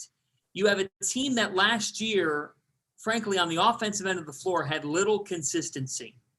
They just were not a consistent team. They need Malik Hall to be a breakout guy this year, T.O. They're going to need him to give them something on a consistent basis. And could they get something more from Joey Hauser? He's a player. He transferred. He's got it in him, but can he find a rhythm here? So I'm really curious to see what Michigan State looks like on offense. I don't get very concerned with Tom Izzo's team's ability to play defense and rebound the basketball, but it's a level up for Walker, and it's a Michigan State team that is coming off a year where offensively they just did not have much consistency, and I think there are still questions that remain on the offensive end of the floor, hence why they're not ranked. Well, they didn't have a point guard that could get into the lane and make the right play. Rocket Watts could get in there, but once he got in there, he wasn't a skilled enough passer to get the ball out and let guys attack closeouts. I think Gabe Brown with Tyson Walker, I love Gabe Brown's game. big, can really shoot it, probably needs to be a little bit more aggressive around the cup so he can be more efficient inside the three-point line. But he's a terrific player. Joey Hauser kind of fits the mold a little bit. He's probably a better shooter, but kind of the same dynamic in which they like to play. Joey Hauser's a better shooter, but John Fulkerson and him are at their best when they attack closeouts. I think that's the biggest portion to Joey Hauser. I think you're going to see an improvement in percentages because guys are going to have to run at him as opposed to them sitting in his lap and then him trying to figure something out. I think Tyson Walker is going to make a huge difference this season for Michigan State simply because if he's able to get into the paint and just pitch back out to guys, I mean, they have guys that can attack off the catch. Gabe Brown, Joey Hauser, Malik Hall. He can do it a little bit. But Max Christie as well. If Max Christie can be the guy that we think he is, that gives you star power. It gives you quickness with Tyson Walker, and you got a bunch of guys that can kind of fit around him. The key for tonight for Michigan State, though, you talk about McCormick at Kansas. Marcus Bingham Jr. has got to be really good. 7 feet. He's got to be. He's got to be excellent because he cannot lose focus and stand straight up, or else McCormick might take his knees out because he is going to duck in around the basket so hard that it's going to hurt if he's not ready to play. He has to be locked in defensively. He has to be a rim presence defensively. And then I think Michigan State has some other guys around there that can do some nice things offensively. Yeah, I got a feeling like this is going to be tight. I'm going to take Michigan State to cover, I guess. I think it'll be a tight game. I could see the Spartans pulling off the upset, an upset on opening night. Folks, it's November. It's November. These teams, you don't know exactly what you're going to see tonight from some of these teams. Like, don't automatically watch a player, and if they put up a dud tonight, now that's how you categorize that player. Okay, folks, if Paolo Banchero has a tough night from the field, folks, relax. It's the first game of the season. Okay, I know that's really hard to do, but just like that first NFL Monday where you want to overreact, we're going to be doing a DTF pod tomorrow, and I guarantee you that Dauster's going to come inside because you guys are coming over to my house and doing it from my house. I guarantee you he's going to come in and try to light the house on fire with some hot take. Everybody, we love hot takes. But we got to scale back here. I'm going to go with Michigan State side. I know you're on Kansas. I think it'll be close. I'm going Kentucky tonight. I think that the Wildcats are the better team on November the 9th. I really do. I like Paolo Banchero, and I realize we got to get out of here, so I'm going to make it quick. I love Paolo Banchero. Nobody at Kentucky can guard that man. I will say this, though. We talk about all these other guys, Ty Washington. We talk about Keon Brooks, Kellen Grady. Severe Wheeler can guard the freaking basketball. And having Duke, who's going to bring the ball up for them consistently, I would have nightmares if I were about to play and have to bring the ball up against Severe Wheeler. I think he could change the game. That's something to look out for. I like Duke. I don't think they have anything for Duke's bigs. I think Ty Washington might steal the show at the Garden tonight. I like the fact they put Wheeler and Kellen Grady around him. I like Ty's ability to make an impact right away. I like Kentucky's system. And, hey, let's grab our popcorn. Let's get to Madison Square Garden. Champions Classic ahead, my friend. I will see you over at the Mecca. Folks, college basketball in all its glory is back. And do not go to sleep because we got Sleepers Media. The happy hour is about to get underway. He's Coach T.O., Terrence Oglesby. I'm John Fanta. Thanks to Dagan Hughes for producing the Q&A. We will talk to you from the Garden in a little bit and after dark in a little while. Thank you, Fanta. Place your legal sports bets at BetRivers.com. Your new home for sports betting. Millions of betting options a year on the sports you love. We offer live in-game betting on major sporting events worldwide. We have tons of bets available during games, from money lines, point spreads, prop bets, play-by-play bets, and many more. BetRivers.com offers live streaming of events worldwide. That's right, you can bet on the game as you're watching. Sign up now, and we'll match your first deposit up to $250. More bets, more action, more fun. Place your sports bets at BetRivers.com. Before we move on, let me tell you guys a little bit about our partners over at BetRivers Sportsbook. If you haven't signed up for BetRivers yet, now is the time because they are offering a $250 match bonus for your first deposit. But what sets them apart is that they require just one playthrough to turn your bonus into cash money. With their Rush Pay Instant Approval, withdrawing your winnings is safer, it's more secure, and it's more reliable. Now that basketball season is tipping off, get in on the action at BetRivers.com today or by downloading the BetRivers iOS app. You must be 21 years or older. If you have a gambling problem, call Gambler. And while I got you here, let's talk about the Field of 68 Media Network, where college basketball matters most all year round. This is a digital media and podcast network that we've been building over the course of the last year. We have shows hosted by some of your favorite players covering the program that they love the most. AJ Guyton hosts the House of Hoosier. Eric Devendorf covers Syracuse on the scorer's table. Dan Dickow hosts the Gonzaga Bulldog broadcast. We have Florida's Patrick Young and Duke's Andre Dawkins and North Carolina's Shammond Williams and Michigan's Stu Douglas and Illinois' Deion Thomas. The list goes on and on and on. We have more than 30 shows right now. So hit the links below and check them all out. And while you're at it, make sure that you go check out the Field of 12 Media Network, your home for college football. Place your legal sports bets at BetRivers.com, your new home for sports betting. Millions of betting options a year on the sports you love. We offer live in-game betting on major sporting events worldwide. We have tons of bets available during games, from money lines, point spreads, prop bets, play-by-play bets, and many more. BetRivers.com offers live streaming of events worldwide. That's right, you can bet on the game as you're watching. Sign up now, and we'll match your first deposit up to $250. More bets, more action, more fun. Place your sports bets at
Welcome to the happy hour, the final 2 hours of the marathon live stream with the Field of 68 After Dark, kicking off this college basketball season with a bang. My name is Greg Waddell with Sleepers Media. Got my co-host Carter Elliott with us, and we also got a special guest, former Michigan Wolverine, Twitter famous, you could say, Ant Wright with us to do this the right way. Fellas, how are we doing? Ant lead a Rocket. Don't disrespect the Rockets. Talk about it. You're right. That's fair. Man, there's nothing better than the first day of college basketball. So I'm doing absolutely great. And then we got this before it. So, like, this is the perfect lead up to it. So couldn't be better, to be honest with you. It would not be a show with Carter Elliott if we weren't fashionably late. So I apologize for a little 9-minute delay here. But again, that's very on brand for Sleepers Media. The other thing that's on brand for Sleepers Media, folks, we said this is a happy hour. We're not kidding. I got a little Truly lemonade right here. I know Carter's already been sipping. No peer pressure, Ant. You go ahead and do your thing. But I'm sober. This will be an open happy hour. So anybody watching along, feel free to join in with us. Cheers. Field of 68, thank you so much for having us. Shout out to everybody who's been a part of this entire day. It's been a great slate. I've been watching it all day long. And really, Champions Classic is less than 2 hours away right now. The Spartan Dogs, Michigan State, are the first big primetime game against Kansas. We're going to talk everything you need to know, previewing those two games tonight. And then we have a couple more surprises in store over the course of the next 2 hours. But first, I'm assuming anybody watching this knows we have two very accomplished college basketball veterans here in Carter Elliott and Ant Wright. Dagan, behind the scenes, our producer, has done a great job. He's been running this all day long. Dagan, can you cue a little graphic for us here to break down a player comparison here between Ant and Cart for us? I think, people need to know what we're really dealing with here. I don't know if you guys can see this or not, but Carter Elliott at Albion, 5-5, 47% from the floor, pretty solid. And he's got you in 5 categories, my guy. Listen, first of all, can I get I wish we could do my touches on the statistic. The kid could not get any touches, had me running the floor, just could not get a touch ever. So that's on low usage numbers. High usage, who knows what it could have been per 40-minute stats. Probably should have those up there, but at the same time, I was a Division III basketball player. Ant was D1. Probably just a bit tougher at the Division I level, not going to lie. Not that much, though. Not that much. I got to give respect to the D3 cats out there. People don't understand how hard it is to, first of all, play college basketball. I believe it is you are just as likely to play college basketball than you are to go from college football to the NFL. And that's around 1%. To play high major basketball, I believe it's like 0.0 something percent. Is something wild, but either way, it is very hard to play at that level, and nothing but respect for that. So I'm not gonna doo-doo on the D3. I'm not gonna do that. NAIA, D3, are some of the hardest working schools and coaches and players out there, man, and they're doing it, without many people, being able to watch the games. So I love it. I like it. I got a young cat, Blake Lund. He's over at Lawrence Tech right now. He's given many of buckets to dudes I see at the Division II and Division I level. So it's all good. It's all good. I will never hate because I know how hard it is to get to that next level. Hey, Ant, love that answer, but I'm going to go ahead and say this. Graphic aside, division aside, Ant Wright, I'm going to say it right now, cannot check me. I'm just going to say it. And that's in the current state. You want to go there. Yeah, I'm just saying, right at this current time and date, if we roll the ball out, what's it looking like? Oh, at this current time? Oh man, I would say going to 11 buckets. I'd probably win like 11-6. 11-6. Let's go. Hey, let's go ahead and move on to the Champions Classic. And that's that is giving you all the respect in the world. The fact that I'm giving you 6, just understand that that's okay. All right, that's okay. That's fine. You could even have G. It'd probably be 11-7, 11-8. Okay, all right. No, hey, can we? All right, Ant's over here trying to give us participation medals. We got to move on. No, oh man. I said no disrespect. I said no disrespect. Yeah, okay, yeah, and you pulled the classic with all due respect and then followed it with just complete disrespect. But the fact that you said it. But I said no disrespect. If you put me on Cart's team, you better make sure you're guarding me and not the big fella. If you leave me open, that game's over real quick. I'm just saying. Let's move on. Hey, I got some people. Isaiah We got Dolman eyes. over here. We got eyes on the comments all hour here. Shout out to Daniel Greer. I see you in the comments. I know you're a Sleepers fan. Appreciate you joining for this. Let's get into the games this evening. Michigan State, Kansas. Some big headlines in this one. Jalen Wilson is out, folks. You can drink, but don't drink and drive, please. Sleepers do not approve of that message. He's gone. That's a big loss for Kansas. Remy Martin came off the bench in their exhibition. Seems like Bill Self is trying to give a little statement to their new point guard. They still have dudes. They have the advantage in the front court in this game. David McCormack is a legitimate Division I starting center, something that I'm not necessarily sure Michigan State has. However, the pieces on this Michigan State team do fit a lot more than they did last season. I'm excited to see what the Spartans look like tonight. Ant, let's go to you first. What is your expectation of this game? Are you leaning one way or the other on who has the advantage? Carter is hilarious because he just gave you the come on dog reaction, which is fine. I get it. What I do like about this Kansas team in this matchup, I think not having Jalen Wilson, I think for this matchup, basketball is all about matchups. I think the matchup of having Wilson out is going to give more minutes to someone like Yesufu and Christian Braun, who I think are going to be able to really expand in their roles as being defenders, shot makers, tough guys, and all that. Something that Kansas is going to need. I think that the backcourt for Michigan State is pretty thin. You have two freshmen technically three freshmen if you count AJ Hoggard in his COVID year. You have AJ Hoggard, Jaden Akins, and then you have Max Christie, who should be a first-round pick, but this is his first real game in the lights, right? And then you have Tyson Walker. He's good, but at the end of the day, you have guys over on Kansas who have played in big games for Kansas. You have Harris. You have Yesufu. You got Agbaji. I mean, you got Brown. You got Remy Martin. I mean, you got so many weapons, and I think they can go three guards today and not lose much defensively, due to the fact that Gabe Brown isn't really someone who's going to create off the balance, get in the pick and roll, really use his size to his advantage, being much more of a spot up shooter than anything else. I think they can get away with playing 2 point guards. Yesufu's pretty strong. If Remy's in the game, Max, and he's guarding Max Christie, Max has got to go at his head until he's off of him. I just think that the backcourt is going to be a little bit too much. And yeah, I mean, with McCormack is tough, but you also got, Clements and you got Adams, who are both high level recruits backing them up. Cam Martin, 6'10" shooter, is a Division II All-American. He can come in the game. I just think it's just too much, especially in their backcourt, and they're not good enough in their front court to really balance it out. So I do have Kansas by like 9 or 10 in this game, but I do expect a good, fun, fast game. 9 or 10 points? 9 or 10 points. Okay. Wow.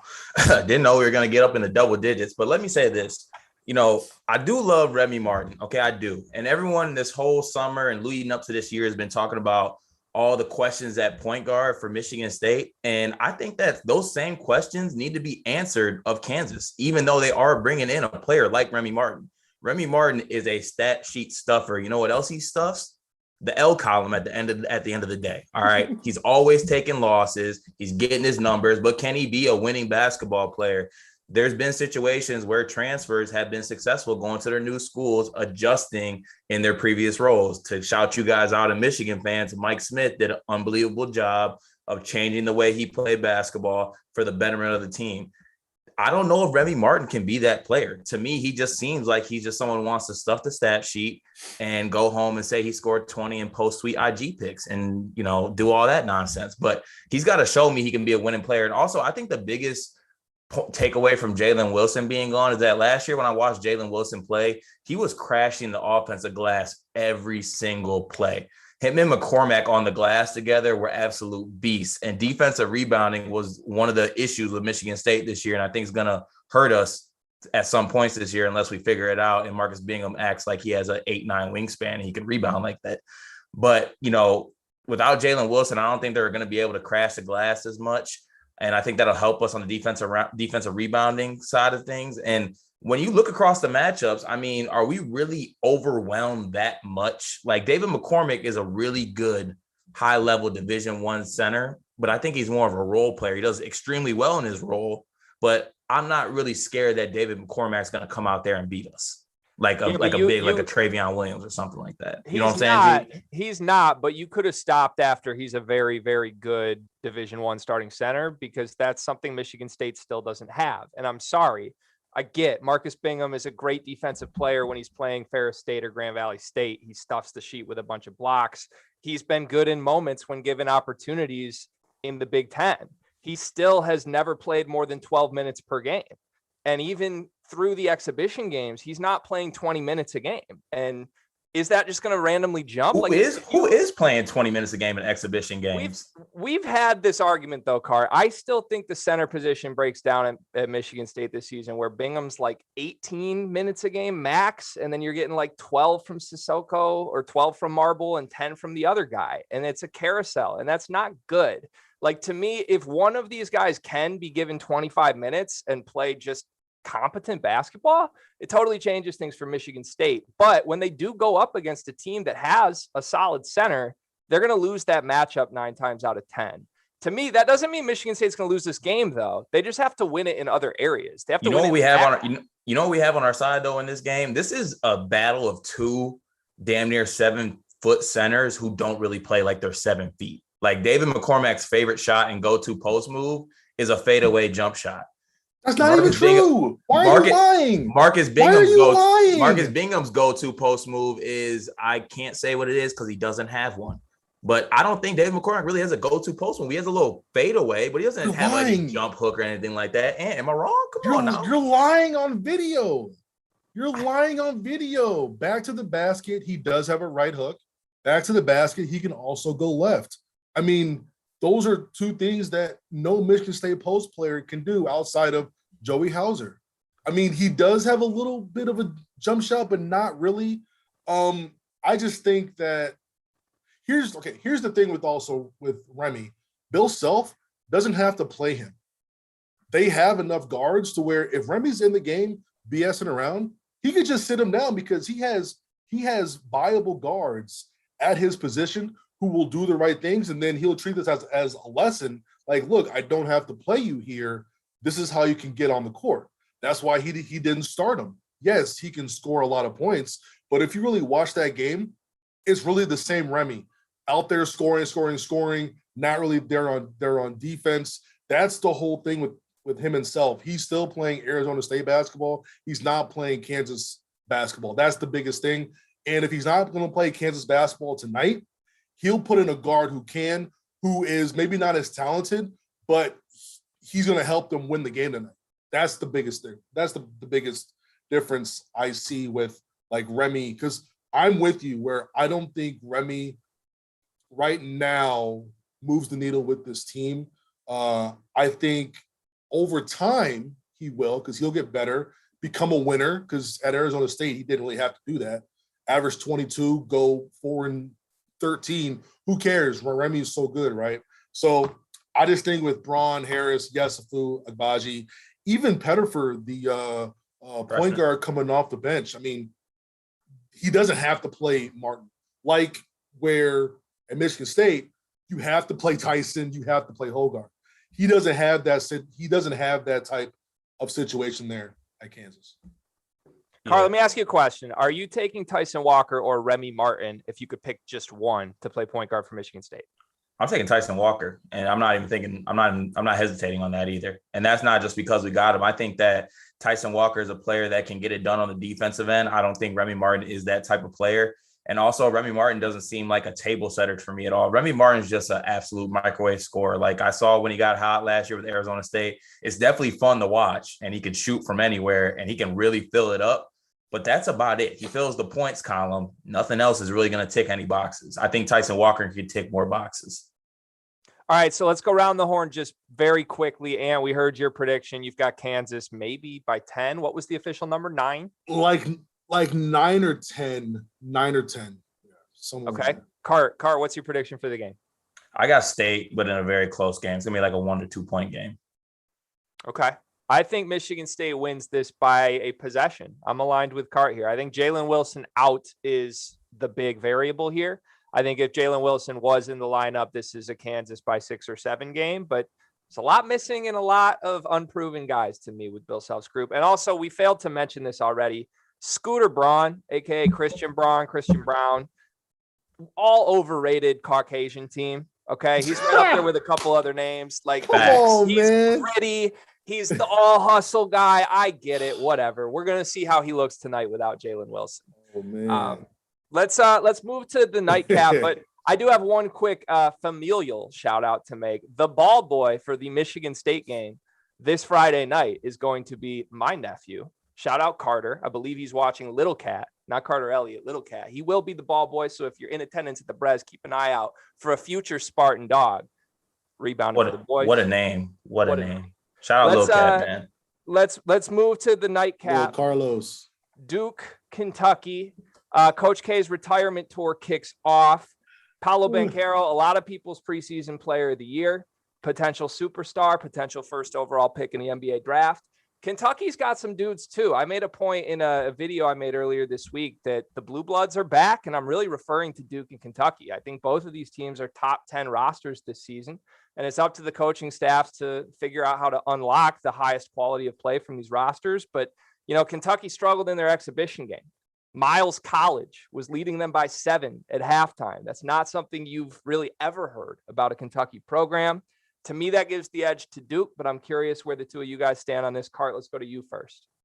Yeah, I'm kind of staying aligned with where I've been the past couple of weeks, and I'm going with Duke in this game.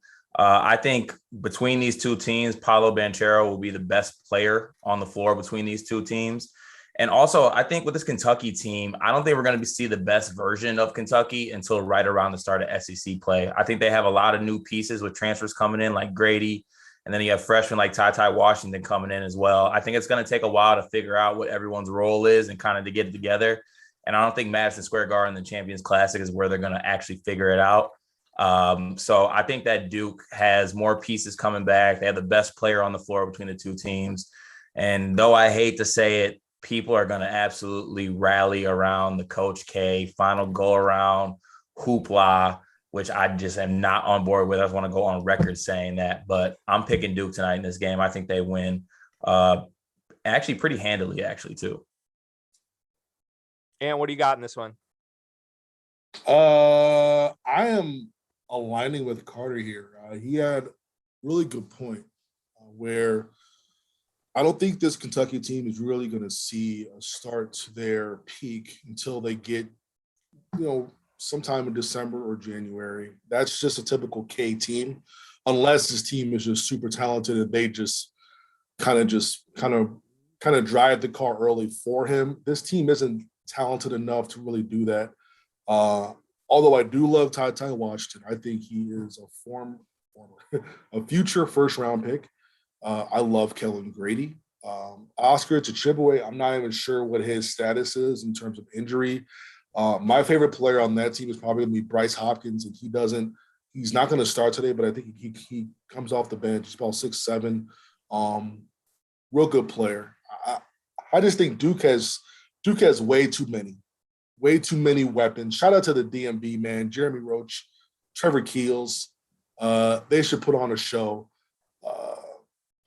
Banchero is ridiculous. Like, he is what makes me think he's all of 6'10". If you go look at the roster heights for all the Duke guys, Trevor Keels could have teased that he was 6'5", but they left him at 6'4". that makes me fully believe that Banchero is all of 6'10". And if that's the case, he's the most dominant player in college basketball. And I'm not sure how close it is, but Paolo Banchero is an absolute freak. What they did against Winston-Salem State, they should be arrested. They were up by 72 in the second half. There's no reason for that. They didn't need to do that to them. Like, come on. Like, I know it's Winston-Salem State, but 106-38, I believe. And hold on, I gotta push back on you on one point though, and it's the Jeremy Roach point, because I think that's the one player that scares me on this Duke team, because I think DMV, WCAC, okay, all the six. Okay, Jeremy McDonald's All-American. He's gonna be all right. He's all right.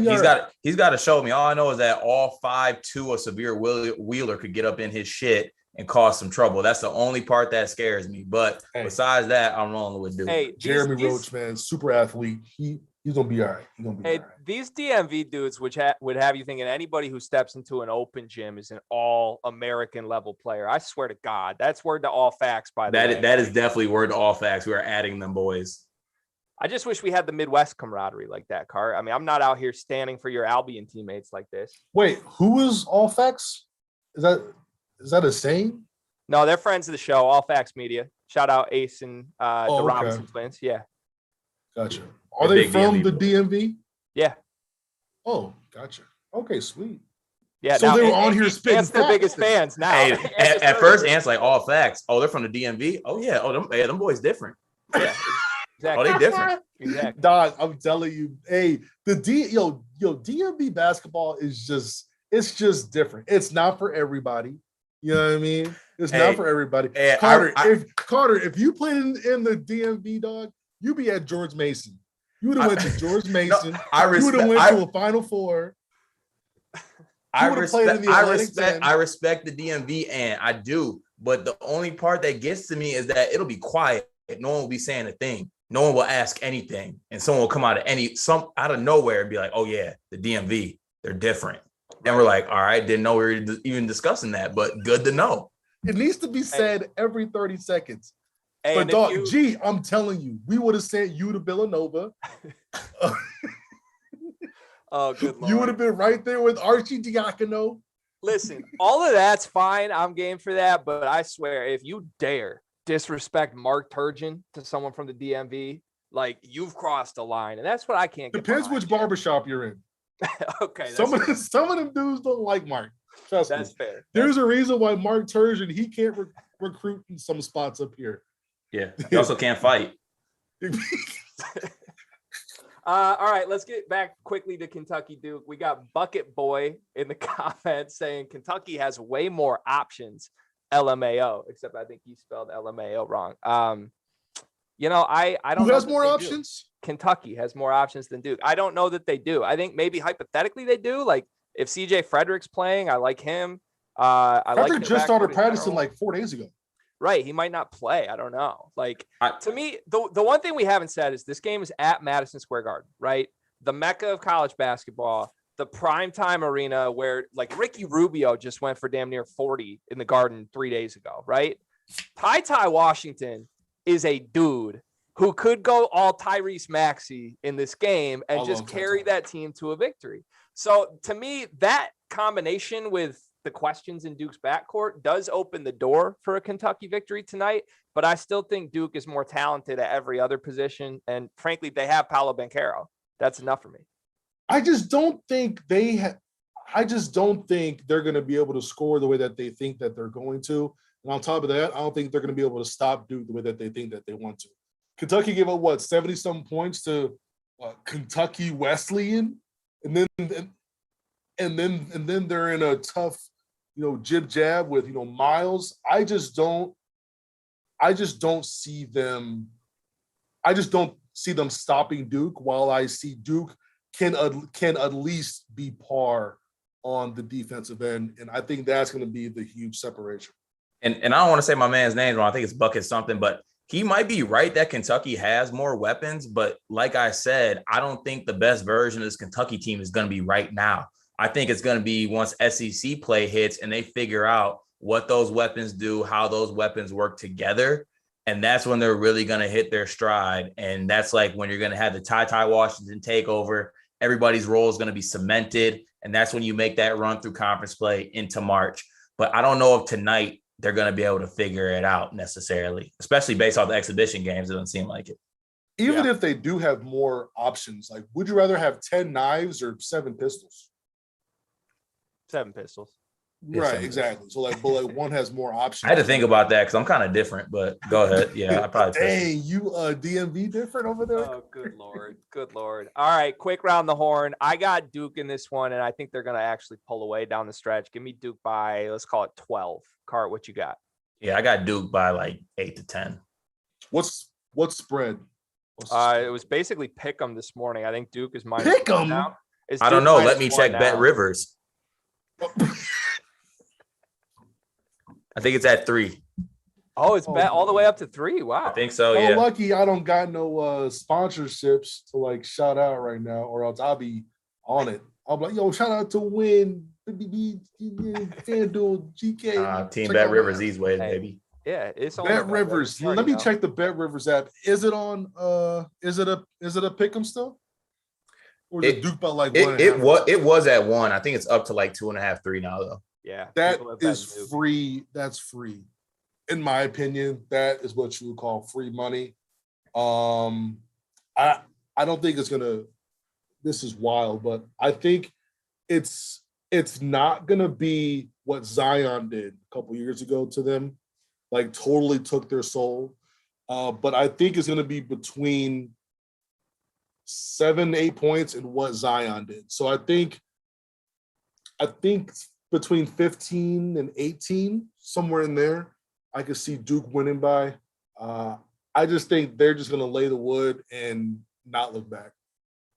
We have official confirmation, by the way, on Bet Rivers. The line is all the way up to Duke -3. You heard it here first. All 3 of us love that line. Still, I will be betting Duke in multiple ways, money line against the spread, all of that. We're leaning the Blue Devils unless Ty Washington goes nuclear, which is possible. All right. I want to pivot. I want to do something fun here. Obviously, we are all state of Michigan residents. Ant's got the big Wolverine following, although he'll tell you himself. He's not a Michigan. Sorry. account. I live in the DMV now. I'm sorry. Former Michigan resident. I apologize. I should have known. You'll tell people yourself, Ant, you're not a Michigan account. You're not a Michigan person. But you do have a pretty large Wolverine following, even though you are Ant. Carter will tell you straight up to your face, he is a Michigan State account. Is that right, Cart? Facts. Maize is in a color. And I don't know what I am. I'm wearing a Michigan State jersey right now, but I it's messy. Okay. Like we don't. Maize isn't a color. Dog, how many shades of green does Michigan State have, honestly? We're not going to get into it. Just call it yellow, dog. Let's move on, G. All right. We want to do a little game here. I want to do a player draft where each of the 3 of us are going to draft a starting 5 from players that are on the Michigan State and Michigan rosters going into this season. So I got a graphic Dagan's going to pull up here that has names that we can draft. It's basically the top 10 guys on both sides. The goal here is to build the best starting 5. And at the end, we'll compare our teams and have a little discussion on who won. Because I'm such a generous person here and a generous host, I'd like to offer the opportunity to the 2 of you to select your draft spots here. So, Ant, as you are the guest of the Sleepers today, you can go first, second, or third, and we will do a snake-style draft. I'll go second. Carter, first or third? First. I know I got the mental edge already. He picked second. Wow. All right. Carter first. A snake-style draft? Carter first, Ant second. I am third, which actually tees this up perfectly because there's a pretty clear best overall player on the board. And it brings me so much joy to see Carter Elliott have to admit that. So can I make my pick? Of course. Shout out to all my boys from the DMV, DeMatho, we in the house, Big Dickinson Energy. Go get your merch, support the NIL. I am picking Hunter Dickinson with my first pick. Carter, at Big Ten Media Day, you left literally saying your biggest takeaway was that Hunter Dickinson is exactly who you would be if you were a Division I starting center.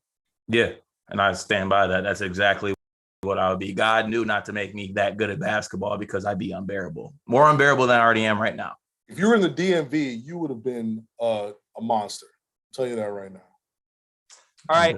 Hunter Dickinson off the board first to Carter Elliott. Ant is up second. A lot of different ways you could go with this pick. Very curious to see where you go. Yeah, there is a lot of ways I can go through it, but I do have to go with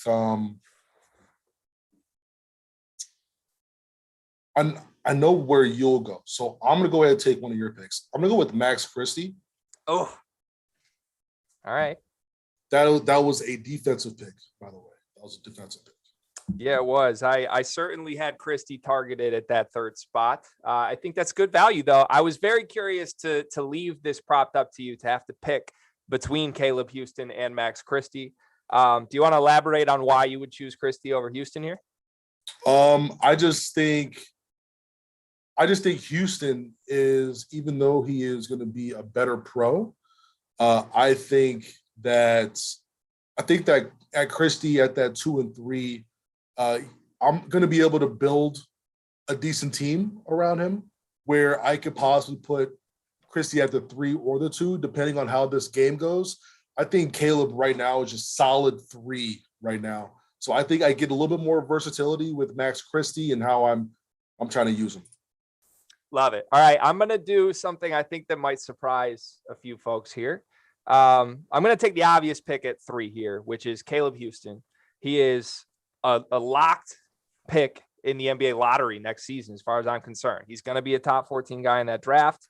I actually don't like his odds to win Big Ten Freshman of the Year as much as I like Max Christie's, because Christie's going to have to do a little more on that team. I think if you flip them, though, I mean, they're different skill sets a little bit, but they're very similar impact-wise is what they can bring to a team right now. Houston's going to be great for Michigan. Give me the lottery pick. And while we're talking about potential lottery picks, I'm going to take another one. Maybe not necessarily this year, maybe 2 years from now. I'm taking Musa Diabate. I'm taking the most talented player other than Hunter Dickinson, the most talented future pro in these front courts on these 2 rosters. And really, I'm a little nervous now because that means I'm not getting a point guard until very late in this draft. I can't believe this man just picked Musa Diabate based off an absolute dogfight against the Wayne State Warriors. But go ahead. Hey, he was special, Cart. He is special. I'll give you that, but he's special. Let's throw it your way, and you have your pick of the point guards now. You also don't have a front court player yet with Dickinson and Diabate off the board. Well, this is by far, this is easy. Do you want to go ahead and pick for me, G? Because you already know who I'm picking up here. I actually don't. It's either I gotta think you're taking either Devontae Jones or Eli Brooks. Devontae Jones is going to be my pick. Yeah, Devontae Jones. I just think he has, in my opinion, the second best chances to be an all Big Ten player. He has a chance to be probably the 3rd or 4th best guard in the league this year. He has a lot. This isn't a Mike Smith situation. He's going to have way more responsibility than Mike because Michigan has lost a lot. And I think Devontae is going to be one of those guys that Michigan is going to have to rely on. So I'm going to go Devontae Jones with my second pick. I like the pick. That is who I would have taken given how it fell to you there. I thought you were going to go with Eli. Also have a weird feeling you're going to have another chance to get Eli with your next pick because Lord knows Carter Elliott is up next. And I would be shocked if that man took Eli Brooks in any setting. Okay. I don't like you challenging me because I might just do it now. But after going through my point guard struggles last year with Michigan State, I'm going to go ahead and solidify that position right now. And I'm going to pick Tyson Walker.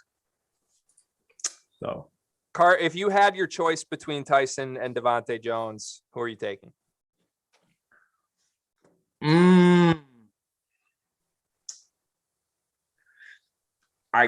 Someone's gonna pull up my close. Someone's gonna pull up my tweets. Someone's gonna pull up my tweets. So it's definitely Devontae. That's who I would have picked. But Tyson Walker is gonna be better. I think Tyson Walker could be better in pick and rolls. I don't know that he'll be a better player overall, but I do like what he has potential-wise in pick and rolls. I'm still a little iffy on Jones. I will say Tyson Walker on the ball defense may be a little bit better. I'll give him that. which is saying something because I think Jones can be an impact defender, although he gambles for a lot. Exactly. Of steals, He gambles a lot. Third in steals nationally. He is your G Wizzy of point guards. He gambles a lot. Yeah, that's on brand. Well done. All right, Card, it's back to you for a third pick. And once again, you have a variety of ways you could go here. Yeah, I could go agenda way. I could go non-agenda. There's a lot of ways I can go here. I think I'm going to go ahead and pick Gabe Brown with this pick. I need some shooting. Boo. The fans in attendance hate that pick. Yeah, good thing they're not picking. You do need shooting, though. That's fair. You have a core now of Tyson Walker, Gabe Brown, Hunter Dickinson. That's basically Michigan State's core this season with an actual body at center. So that's solid. Yeah, my center can use his right hand. Go ahead, Ant. Hunter did have a right hand hook against Wayne State, so you better watch out. Yeah, you should also check on hell and see if it froze over. I actually broke it down too. So with my next pick. Ooh. I can go so many ways with this. I'm gonna go with Joey Hauser. Wow. Joey Hauser. I did not see that coming. I didn't either, to be honest, but I like it because I think I've been waving the flag as one of Joey's biggest vocal supporters still. I'm not out on Joey Hauser. I think the best case version of Michigan State this season includes a really impactful Joey Hauser. And do you think that's going to happen? I don't know, because what Joey needs is better backcourt play, and that's what he'll get this year. Last year, he didn't get that. He didn't have a point guard on the roster, really. So this year he will. And he'll have AJ Hogard, who's trimmed up. He looks a lot better. Tyson Walker, once he really starts to get real comfortable and expands his game, he's going to be a lot better for Joey. And even Jaden Akins coming off the bench, who's grown up as a point guard, but he's been off the ball a lot. So basically, and you have Max Christie, who's going to be strong with the ball. Those guys in the backcourt, there's really nobody who you can look at they're like, oh my gosh, they are a liability in like a majority of the areas that we need to play at a high level. They just don't have that this year. I think AJ and Tyson having 1A and 1B right there, the depth at that point guard position is one of the best in the Big Ten, in my opinion. I'm not saying they are the best, but the depth, being able to go one or two is right there. And I think that's going to help out Joey long-term for sure. All right, for those counting at home, through 7 picks in this draft, there have been 4 Michigan State Spartans selected and 3 Michigan Wolverines. Little bit of an interesting note there. I have 2 picks now coming back to back. One of them is just abundantly obvious, and the second one is really going to test my mental fortitude here. I'm taking Eli Brooks first. You had to go into this draft either getting one of the 2 starting point guards or getting Eli Brooks. I was a little scared someone was going to take him prior to this spot at 9. But at the very least, I have a veteran guard who I trust, who can knock down shots and defend, manning my backcourt. So I'm good with that. Now, this is where things get tricky, folks, because I have 3 Wolverines right now. I have Eli Brooks, Caleb Houston, Moussa Diabate. I feel obligated to not pick entirely Michigan Wolverines. However, this is a team that's already built around upside with Houston and Diabate. I got to pick the next highest upside guy, and that's Kobe Buffkin. Damn it. Oh, okay. I'm taking Kobe Buffkin. You know he was going to do it, Cart. I really want him to come back around. Damn it. I had to do it. I was honestly thinking Cart might reach for him with his 3rd pick because there's no way I was letting him get through that. Now, I will say Buffkin did not exactly steal the moment in the exhibition game. It's an exhibition game. Take that for what it's worth. He did hit a 3. He didn't look horrible. The TikTok star got in ahead of him. The TikTok star got in ahead. Renegade. And I'd like to toss it your way for your thoughts on the TikTok star getting in the game before Kobe. TikTok. I was going to ask you because I hit up Connor and like, yo, what was G's reaction when TikTok got in? And you've given me shit for this, which is actually very fair, but I'm out here screaming, Kobe Buffkin's going to play 25 minutes this year. He's going to force his way on the floor. I love his game. And then Adrian Nunez, TikTok, gets in before him. And no, he hits a three. The worst part is he hits a three. No. Yo, it just hit me what it was. All right. Basically, he's got a couple NIL deals that don't kick in unless he gets a certain amount of minutes. So my dog Juwan is looking out for Nunez bag, gonna get him his minutes, cut him off once he reaches the NIL standpoint, and then move on to putting somebody else out there. That's the only way I can think about it. Oh man, their agents had a dinner and say, "Yo, dude, this is what is what we can do for you. This is what you can do for me." Right. That's funny. Also, I'm 90% sure that Nunez was in California as of like 1 day ago. So like, I don't know what's going on if this man's just like flying to and from like a TikTok house to Michigan's practice. His family's got bread now. His family's got a lot of bread. Something's happening. If that man gets in a game before Kobe Buffkin during the actual season, like prayers to everything in my living room because things are going to break. So I have full Wolverines right now. I have Brooks, Buffkin, Houston, Giabate. And it is back to you. You've got Jones, Christie, and Hauser right now. You know what?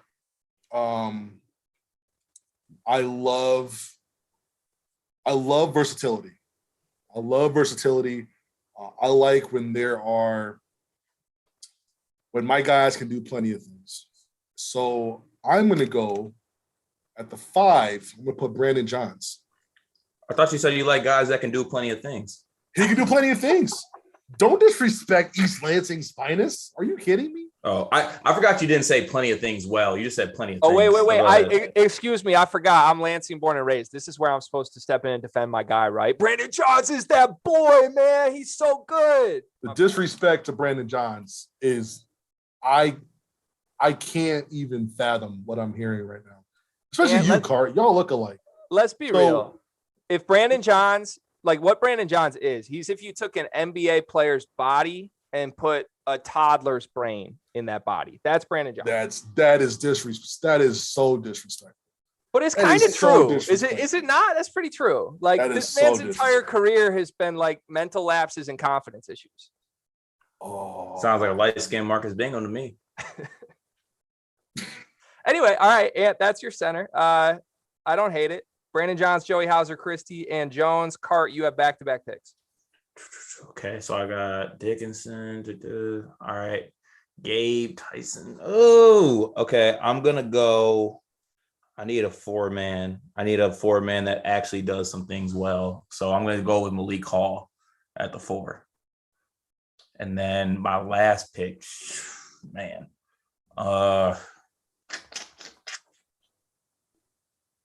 I don't even know who to, dude, this sucks. The wing depth is not good. I'm gonna pick Steven Izzo for team GPA reasons. Wow. All right. No, but no, give me Frankie. Give me Frankie. No. He can't. No, absolutely. That was a joke, obviously. No, it's not. Dog, you were over here ranting and raving the way he was handling the ball the other day. That was you, bro. That was you. Go ahead, for real though. Give me You want Collins? Yeah, give me Collins. All right. You're running a 2-point guard system with Frankie Collins and Tyson Walker? Yes.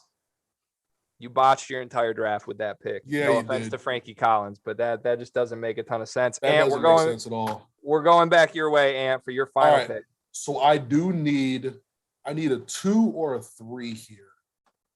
And I can go a couple ways, but you already know who I'm going to pick. You should know who I'm going to pick. I know, and I'm pretty upset about it, I think, because you already know who I'm going to pick. Here is a question for you. Do you think he's going to be a Spartan or a Wolverine? I think he's a Spartan. You are absolutely correct. It's the guy I want, damn it. Cart, you messed all this up. Sorry. So it's not AJ Hogarth if that's who you wanted. It's not. I know. Why would I ever want AJ Hogarth? But this is such a great pairing with Devontae Jones because you could put Devontae off the ball, you could put my guy on the ball, you could put him off the ball, and if you're looking at this, he could be a really good third or fourth option, and he can average about 10 and 11 with this group right here. So I'm going to go with Jaden Akins. I'm sick. Car, you took Frankie Collins over Jaden Akins, and it made zero sense. I didn't mean to. I had a brain fart. It made 0 sense. Oh, no, that's bad.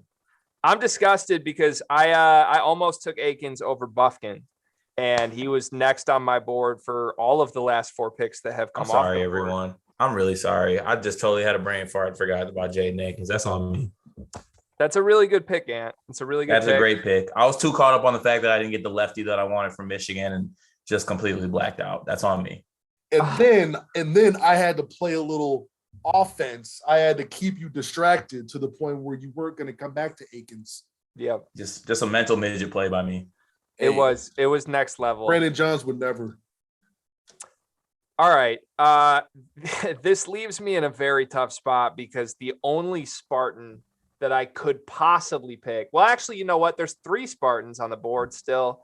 Those would be your 3 centers: Carter, Marcus Bingham, Sissoko, Marvel. Nobody wants to try this. And then we also have AJ Hogard still available, which again, that ain't happening. So folks, I'm sorry. I'm sorry to all the listeners of Unscripted, the Field of 68 Michigan State podcast. I'm sorry to anybody. I'm drafting all Wolverines and I'm taking the best player available. And that's Terrence Williams, who just so happens to fit really nicely into my front court. This was not intentional at all, but my team, Eli Brooks, Kobe Buffkin, Caleb Houston, Terrence Williams, and Musa Diabate. Carter, your team, Frankie Collins, worst pick of the draft, Tyson Walker, Gabe Brown, Malik Hall, Hunter Dickinson, Ant, Devontae Jones, Jaden Akins, Max Christie, Joey Hauser, Brandon Johns. Let's go around the horn real quick. Who do you think won the draft? Ant, you go first. Me, absolutely me. And I don't even think it's close. I have the most well-rounded, most versatile team outside of Hauser. Pretty good defensive potential. And you have 5 guys who you can't leave open. I think a Joey Hauser, Brandon Johns front court will struggle. Both sides. Brandon's a very good defender. Brandon's a good defender. Brandon's a very good defender. Remember that Michigan-Oregon game a couple years ago? My man's was eating everything. Yeah, that's one of probably 3 games in Brandon John's career we can point to. I actually just watched that game the other day, Ant. It's funny you brought that up. Yeah. Exactly. Oh, Okay. Objectively, because that's what I do always, whether podcasting or talking sports out in general. My team is the one that won. I got the best player in Hunter Dickinson. I got Tyson Walker, the best point guard. I mean, it's great. I got some shooting on the outside. Frankie Collins, a little untapped potential, hopefully. And I don't have Brandon Johns. So there we go. Hold on. Who's your team again? Tyson Walker. Frankie Collins. Gabe Brown. Okay. Malik Hall. Okay. And Hunter Dickinson.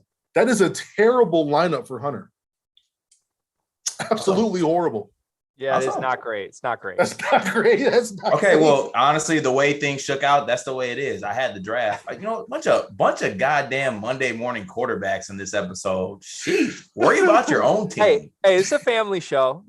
All right. We're on the Field of 68 network. We're not on the Sleepers YouTube channel. So hand up. Let's watch our mouths a little bit here. Carter, exactly. I really did like your draft until you botched it with the Frankie Collins pick. You need shooters around Hunter Dickinson. You didn't fill in anything. I forgot about Jaden Akins. I did. I'm sorry. I did. That's all I mean. It's not like Jaden Akins is a shooter either. You needed shooters earlier in the draft. You got Gabe Brown, but that's about it. All right. Here's how I want you to look at this. My team: Eli Brooks, Kobe Buffkin, Caleb Houston, Terrence Williams, Musa Diabate. 3 pros. I'd like you to look at your teams and tell me how many pros you have on your team. I actually changed my vote. I think Greg has the best team. Carter, you've got, by my count, who's your roster, Greg? I have Eli Brooks, Kobe Buffkin, Caleb Houston, Terrence Williams, Musa Diabate. You know what? I will say that you're pretty young. Very young. Pretty young team. Eli can shoot it. Kobe, we don't know yet. Caleb can shoot it. T. Will can that like plug-in guy. Musa, very good defensively. Are you the coach of this team, G? Yeah, I think we all are. Okay, that brings my stock down a little bit. I think you're going to have those boys running the Princeton offense. Yo, that's disrespectful. Come on, Car. They might be playing 2-3 zone full time though. this guy, Bayhive over here. Oh, good Lord. All right, well, one end, flex on the other. that was fun. Thank you for appeasing me and Michigan State fans out in the internet with that. I hope everybody watching that enjoyed it. We got about 1 minute left, and then we are going to switch to a little bit of a power hour, happy hour, where we are going to answer questions that we got from Twitter. And before you sign off real quick, tell people where they can find you, and thank you so much for joining us for this. Twitter, it's Ant Wright. Anywhere that there's social media, it's Ant Wright. That's my thing. Outside of Snapchat, I try to keep that away from people. But it's Ant Wright, YouTube, Twitter, pretty much everything. Holler at me on there. Pretty available. Great Twitter follow, by the way. So go throw my man's a follow. Unreal Twitter follow. I appreciate you. I will load your timeline up with a whole bunch of content. So I apologize. If you don't like content, do not follow me. Amen to that. And you're talking to two guys that like content. So we are proud followers of Ant Wright. And thank you for being here. So excited for the season. I know we'll be talking Michigan and Michigan State all season long. Appreciate you, dog.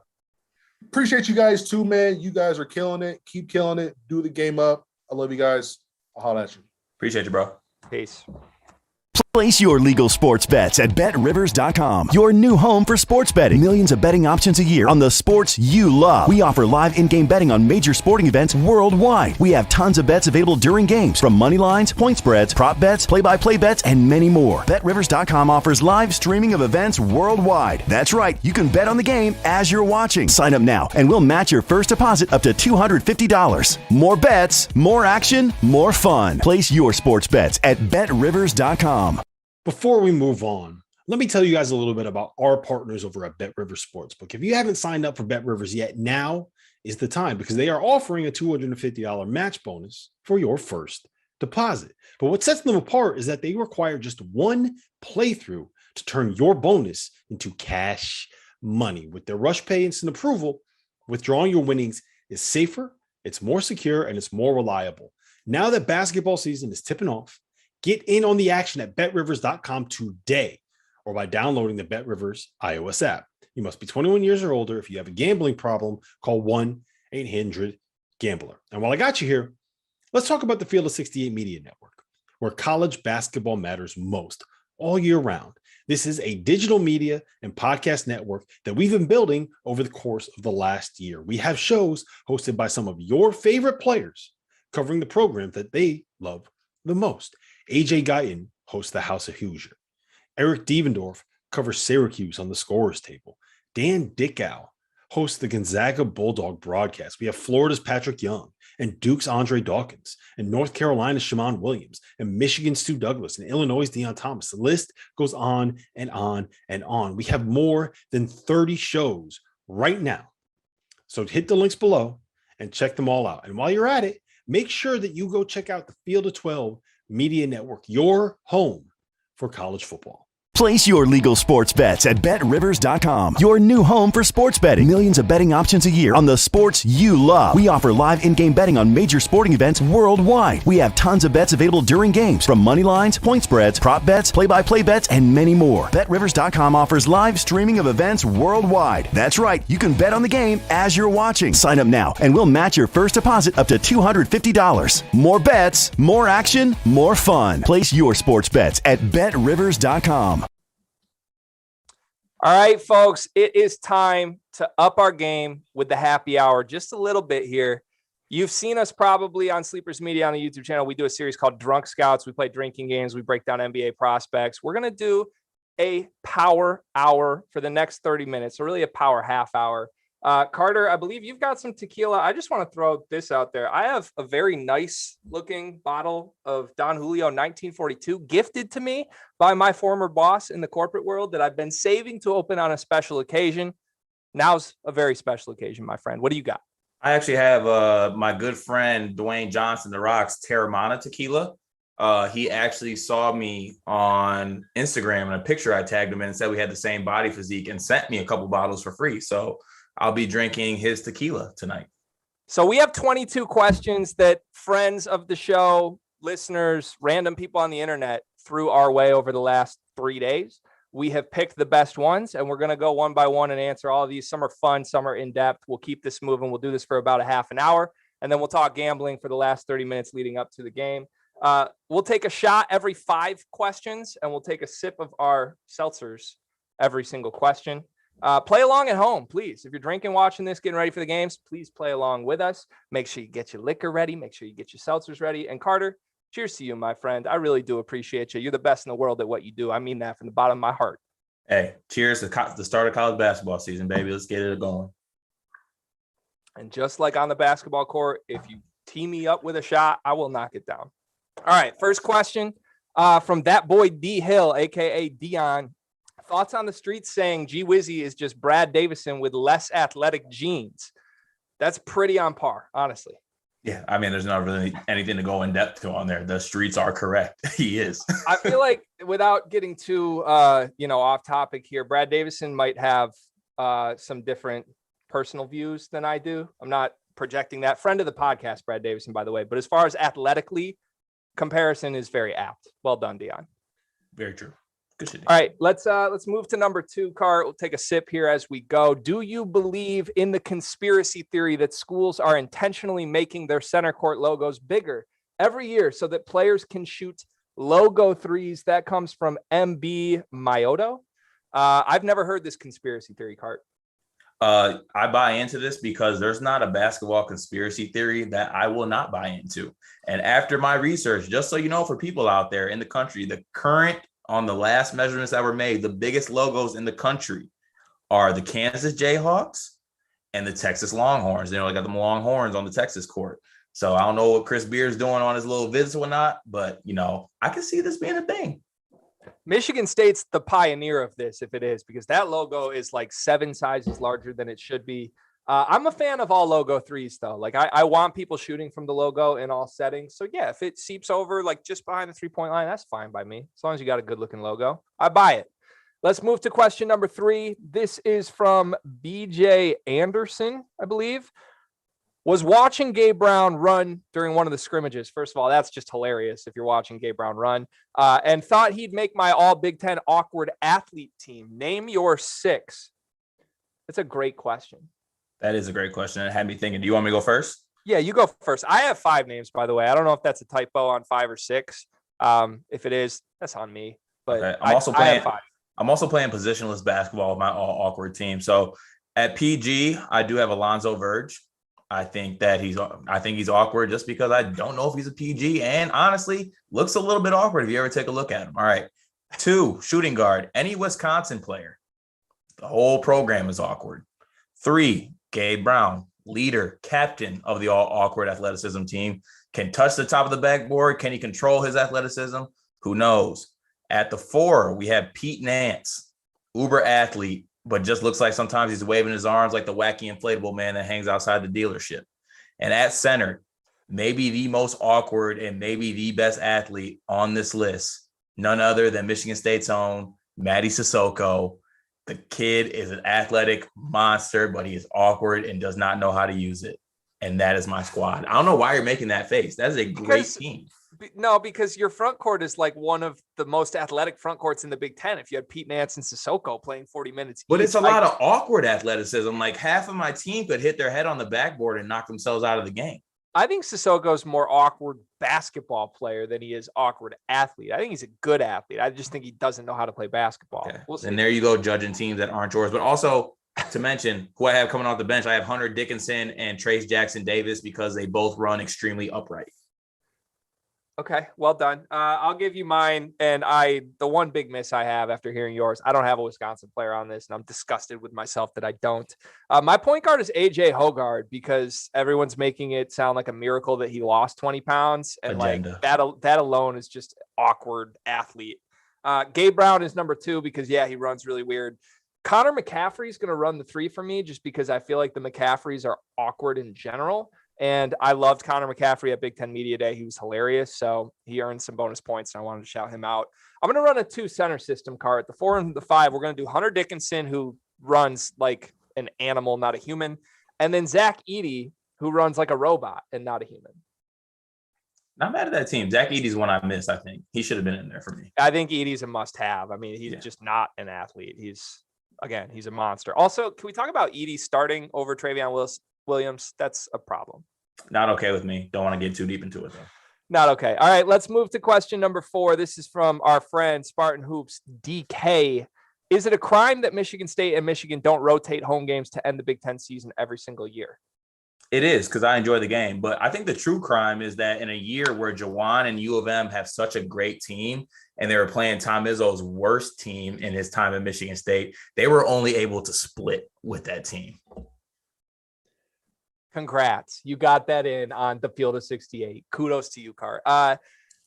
Look, I think they should always play 2 games, and I would love it if they're both at the end of the season. I don't know that it needs to be the final game of the season, but I'm with this. I mean, if it was the final game of the season, I would love that. So, DK, I like the suggestion. Call the league office. Make that happen for us.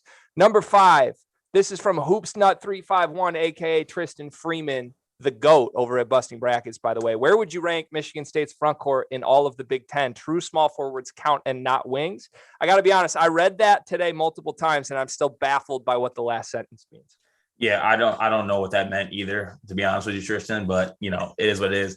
I took it the way I thought I read it, and I said they're in the 9 range probably. I think they're ahead of Penn State, Northwestern, Minnesota, Wisconsin, and Nebraska.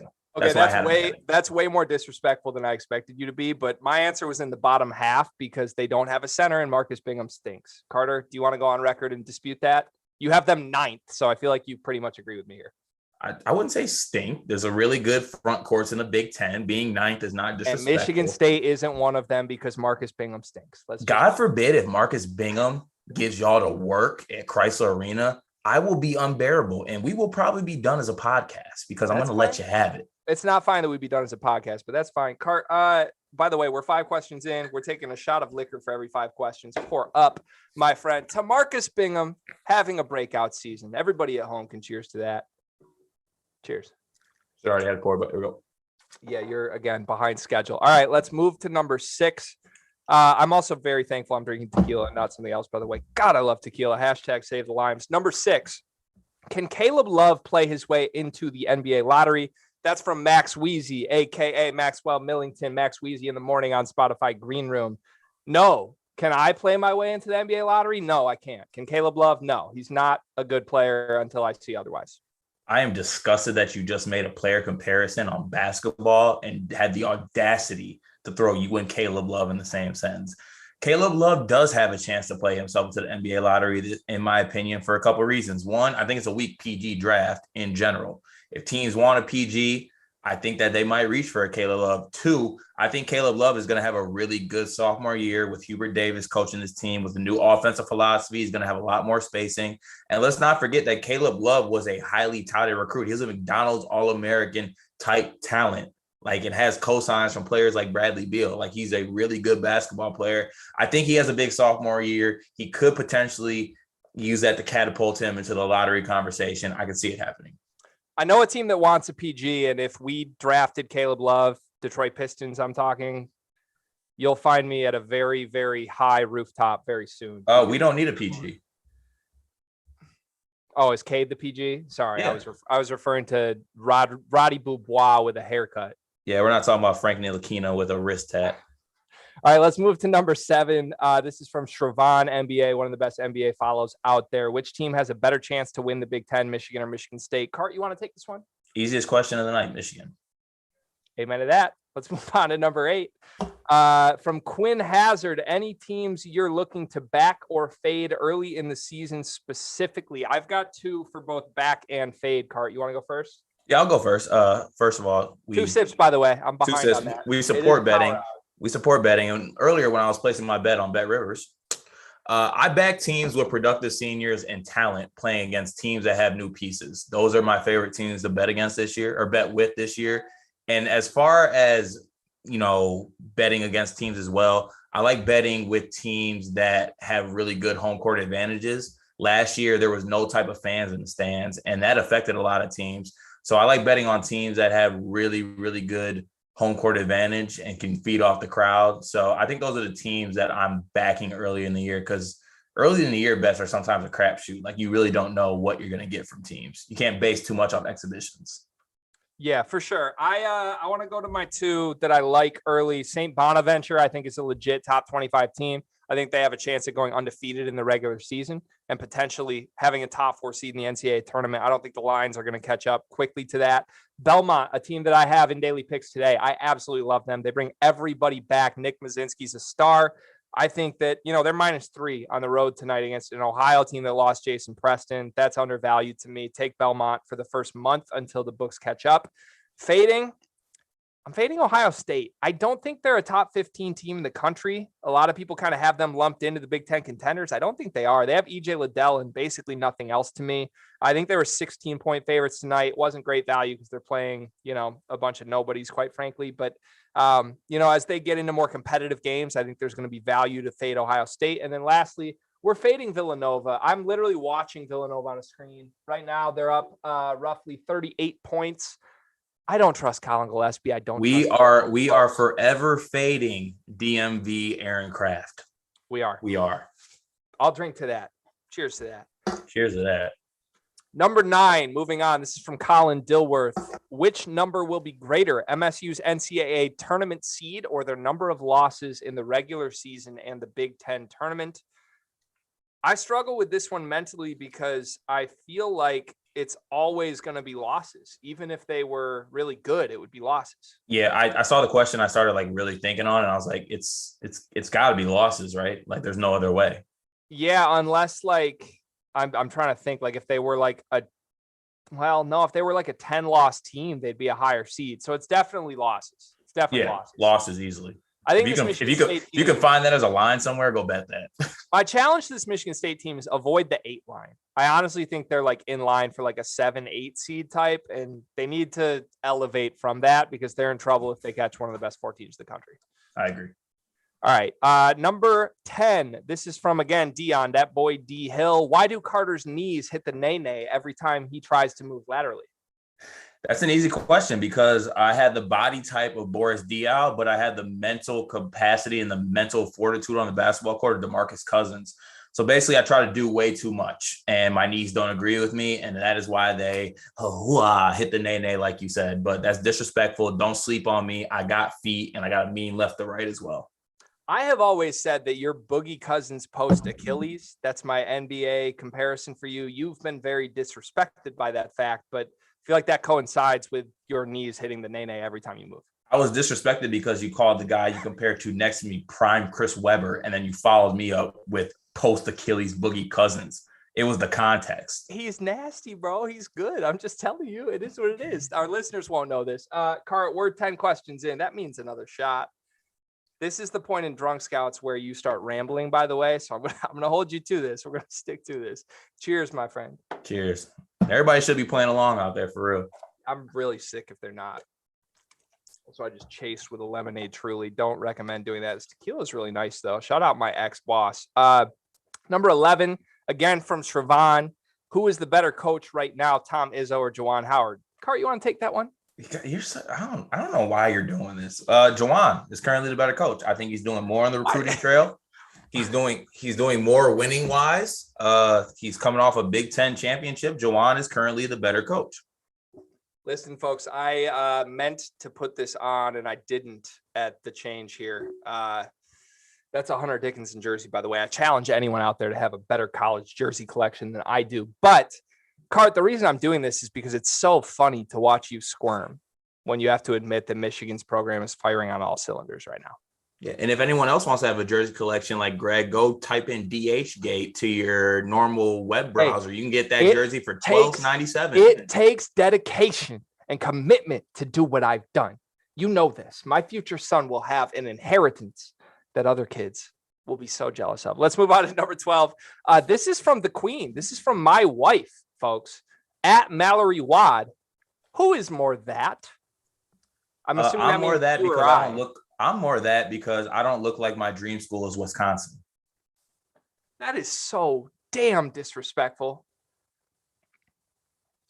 Look, I'll be honest. I don't lie to the people. Carter is more that. I'll just be honest. He is. I've told him this. Have I not told you this multiple times in the last week, Cart?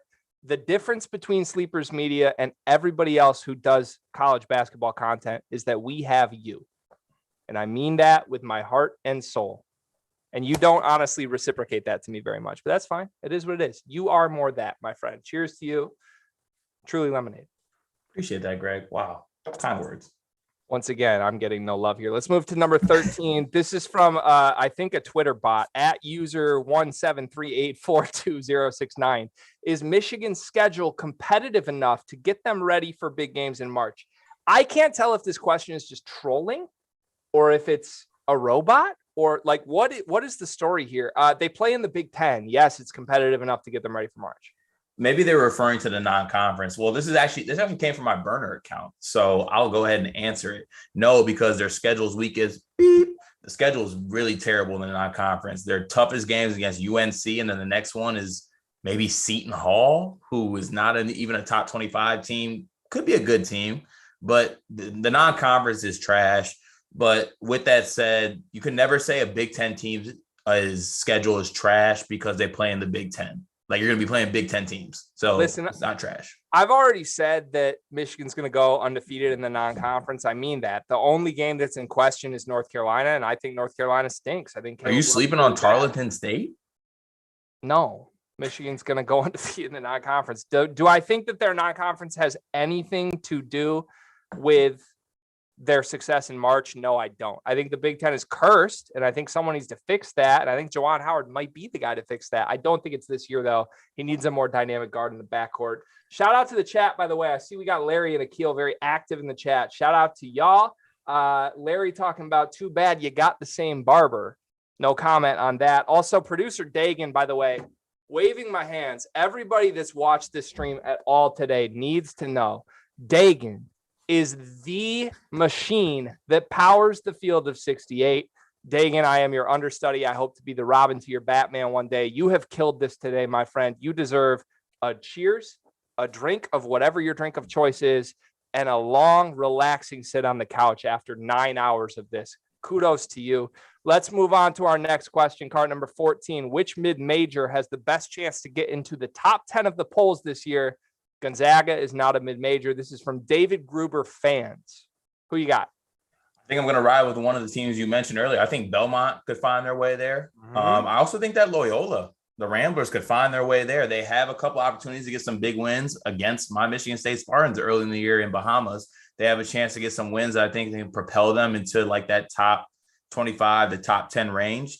But I think that Belmont is the team I would pick to be that team that could maybe make their way into the top 10. I would have to look at their non-conference to see if they could get a couple wins there, but I think they're going to have the actual wins no matter who they're playing to make an argument to be in that range.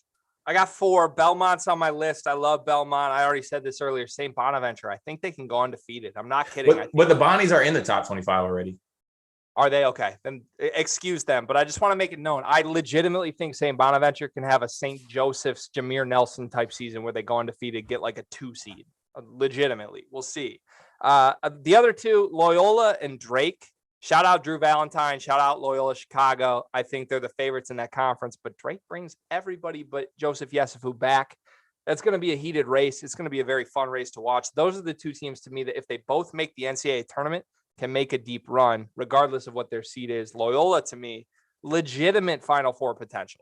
I mean, I'm not kidding. Braden Norris breakout year, Lucas Williamson, Jacob Hudson in the front court. They got dudes. They got everybody but Cameron Krutwig back. I mean, that's a great team that returns everybody. Eyes on Loyola, I swear to God. Get behind it now. Don't wait 3 months and get behind it. Let's move on to number 15. This is from at Soul Stealer, Alex Soul. How you guys doing? Blessed and highly favored. I could not be more happy with where we're at right now. And to that note, we're 5 more questions in, Card. That's a shot of liquor going. I'm pouring a little 1942, boy. Hey, shout out to Terramana, shout out to The Rock. To Alex Soul. Can't believe I just took a shot to Alex Soul on a field of 68. Chase with a smile. All right. Number 16, who are your top 5 candidates for player of the year? I'm going to run through this. Chet Holmgren is the player of the year. I can't believe more people aren't talking about this. There is no Chet Holmgren, folks. There is not another Chet Holmgren. I'm sorry, I'm screaming. There's not another Chet Holmgren. Paolo Banchero's number 2. Johnny Juzang's number 3. Hunter Dickinson, number 4. Max A-Smith's number 5. Cart, who you got? I got Drew Timme because I think that the voters are going to give it to Drew Timme over Chet Holmgren, even though Gonzaga might be the best team. Hunter Dickinson, Travion Williams, Paolo Banchero, and my sleeper pick, EJ Liddell. Wait. You have a man who's coming off the bench in your 5 most likely player of the years. Elaborate, because that's just, yeah, like, I love you. I think, again, you're great. No one else has you. That's a horrible, horrible take. Okay, just because you come off the bench doesn't mean you can't play starter minutes. Is that not true? It's not true, but it's dumb. It's dumb. Like, if Travion Williams is an All-American, why is he not starting? That's just stupid. I think Matt Painter's being too cute, but he can't, like, if he's coming off the bench, he can't win National Player of the Year. He could. If he plays starter minutes, he definitely could. But no, I have Drew. A sixth man cannot win National Player of the Year. Just can't. Says who? Who are you, the NCAA? Yes, says me. 17. Again from Tristan, Hoops Not 351. Which statement makes me sound more drunk? Now you're talking my language. Georgia would not win the Sun Belt, or Loyola Chicago would finish top 6 in the Big Ten. I think more drunk is Georgia not win the Sun Belt because Georgia stinks. They're bad. They're really bad. Yeah, I mean, it's not drunk at all to say Loyola Chicago would finish top 6 in the Big Ten. They would. I mean, you've got Illinois, Purdue, Michigan, Ohio State, Michigan State, and then I think you're going Loyola. I'm taking Loyola over Maryland. I'm taking Loyola over, I don't even know who else is in that realm. Indiana. Yeah, I'm taking Loyola over both those schools. So by default, it's Georgia because Loyola would be top 6 in the Big Ten. You struggling with that bottle there? A little bit. I really stuck that in there. Sip of the Truly. My bad. From Daniel Greer, number 18, pick 3 to 5 teams to win the championship. Whoever doesn't pick the correct team has to do the one chip challenge. Carter, this is a challenge, not a question, which, number one, I love. Shout out to you, Daniel Greer. I know you're a big Sleepers fan. So I willingly accept. I looked up the one chip challenge. I didn't know what that meant. I thought it was like eat a potato chip and don't eat another one. It's apparently something where like you eat a very hot chip. Yes. Didn't know that. How do you're aware of what the one chip challenge is? Yeah, I've seen it's pretty popular. On what? Like what everywhere. Channels are you on? I'm not TikTok. If you don't live under a rock, you know what the one chip challenge is. All right. Apparently I live under a rock. All right. So I have a proposal to you on how we approach this. I think we both pick 3 teams. And then if we both don't pick the champion, the loser has to do this. If we both what if we have the same team though? No, we're gonna draft them. Oh, and because I went last earlier, I get to go first right now. Okay. All right. My first pick, I'm taking the UCLA Bruins. I think they're the best team in the country. All right. I'm taking Gonzaga. Gonzaga's not winning a title. Come on, it's Mark Few. Fine. I'll take the Duke Blue Devils. I will go with Texas. Oh, you leave me with my 2. I was hoping I'd only have 1 left. I'll go Kansas. I have UCLA, Duke, and Kansas. I feel good about that. I'm going Illinois for my last one. No Michigan. Wow. That's bold. No Michigan, no Purdue. All right. Way too much Michigan love. I need to scale it back a little bit. Who were your 3? Gonzaga, Texas, and Illinois. You're not winning. I mean, Gonzaga's your only hope. You're not winning. I'll take UCLA, Duke, and Kansas to the bank. Thank you for that question. Love that question, Daniel Greer. Let's move on to number 19, I believe. Who is one team that is currently outside of the preseason top 25 that can make a deep run and make the Final Four? This is from Danny_Mack1219. Take this first card. Yeah, I mean, I really wish the Bonnies were outside the top 25, but they're right on the fringe or in that 22 range. So I'm going to cheat the question a little bit, and I'm going to say that St. Bonaventure can make the run. Like you said earlier, I think they have the talent. They got every guy coming back. Lofton is a star. Their center is a star as well. I really like the St. Bonaventure team. I think they have the tools to make a run. Yeah, it's pretty much the question we answered earlier. St. Bonaventure is the answer if you don't consider them top 25. If you do, the answer has to be Loyola or Belmont. I don't think, even if Drake has a great year, I don't think Drake can make a Final Four. I think they're like a 1 and done or a 2 and done max. I think Loyola and Belmont both have staying power. So that will be my answer. Outside of the top 25, those are two teams that could really get it done. We have 3 questions left, Cart. Number 20. Which, again, let's take a shot before this one, Cart, because every 5 questions, we have to take a shot. I've lost my shot glass. I just found it. 1942. Cheers to you. This one could get spicy. Who is the best podcaster? Who knows more college hoops? Quote, unquote, near the end, please. I want an in-depth drunk argument. John Surratt, you got what you asked for, my friend. John Surratt, another producer with the Field of 68. Carter, I'll let you answer this first. Who's the best podcaster between you and I? I think Greg is the best podcaster. I do. Did not expect that. I do. I think you keep things on track. You keep things going. You're efficient. You're organized. You attack everything that needs to be attacked. I think you're the best podcaster. I'm all over the place sometimes, and I'm unpredictable. You're not. So I think you're the best podcaster. So here's the thing. I don't think that saying I'm the best podcaster means that I'm the most organized. Like, I think by default, with the decision I've made to go full time with this route, gives me the time to execute on this shit. Like, I am here to hold you accountable, to make sure we're doing our shit and doing it well. I think if we're talking who's the best asset on a show, it's you. No question, it's you. If it's who, can make sure we're on target, then maybe that's me. But if it's just who's the best asset on a live show, 100% Carter Elliott. Who knows more college hoops? This one could get dicey. I think I know more college hoops, but I'll let you say why you do. I know more college hoops. I do. Look, you are more entertaining by far. You're more quote unquote that, to answer a question from earlier. I would rather be Carter Elliott than not be Carter Elliott. But as far as knowledge of the game, as far as the ability to coach the game, as far as the ability to interpret the game, as far as the ability to watch the game, as far as the ability to comment on the game, that's me. As far as the ability to bet on the game, that's me. It is me. And now you can rebut. No, I don't know, Greg. I mean, you see it through a different lens when you played the game, okay? Bullshit. And you haven't played the game. Oh, excuse me. You averaged 5 and 5 at Albion. My bad. I averaged 5 more than you and 5 more rebounds than you. Yeah, damn Skippy, you did. That's right. Hey, what happened the last time you and I played one-on-one in my driveway, though? One-on-one at Bronson Athletic Club. What happened? At the Athletic Club, I won.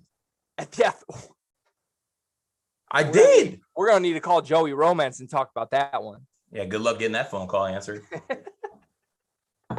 I'm just saying. Look, I respect the hell out of you. As far as who knows college hoops, I'll take my chances. Yeah, we'll let the people decide. We will let the people decide. All right, number 21. This is a very fun one. Can we get Carter doing the Millie Rock without hurting his knees while G spits a quick 16 about MSU? Please and thank you. This is from Larry H718, Larry Hammonds, our boy. Carter, how do you want to address this one? I got the Millie Rock down. Can you give me the 16? Oh, I got the 16. You ready? You start Millie Rock and I'll start spitting. For the record, for people here, I did have a rap background. I opened for Chance the Rapper. I haven't rapped in 7 years, so this is a little tight, but we'll see what happens. Yo, college hoops is here. It's time to get busy. Pour up the Remy Martin. I'm high on Max Christie. Coach Tom Izzy hit the portal like a stalker. Left 2 Scallies open, but he got Ty Walker. Awkward. That's what I call it when Rocket Watts takes an L on a big stage. Word to Papa Doc, block a shot. Marcus Bingham with his wings spanned out. Not top 25. Let's see how things pan out. Hand down, Gabe Brown. Gonna hit you with a swish. And it's word to Aaron Henry, dog. You don't applaud a fish for swimming back upstream. This is a good team. They got some big dreams. We got some big things cooking. Cart looking like Bowser ate Joey Hauser. Wowzers. Can't believe they gave us 2 full hours. If you ain't watching Field of 68, hit the showers, and you better give the Sleepers boys their flowers. Bitch.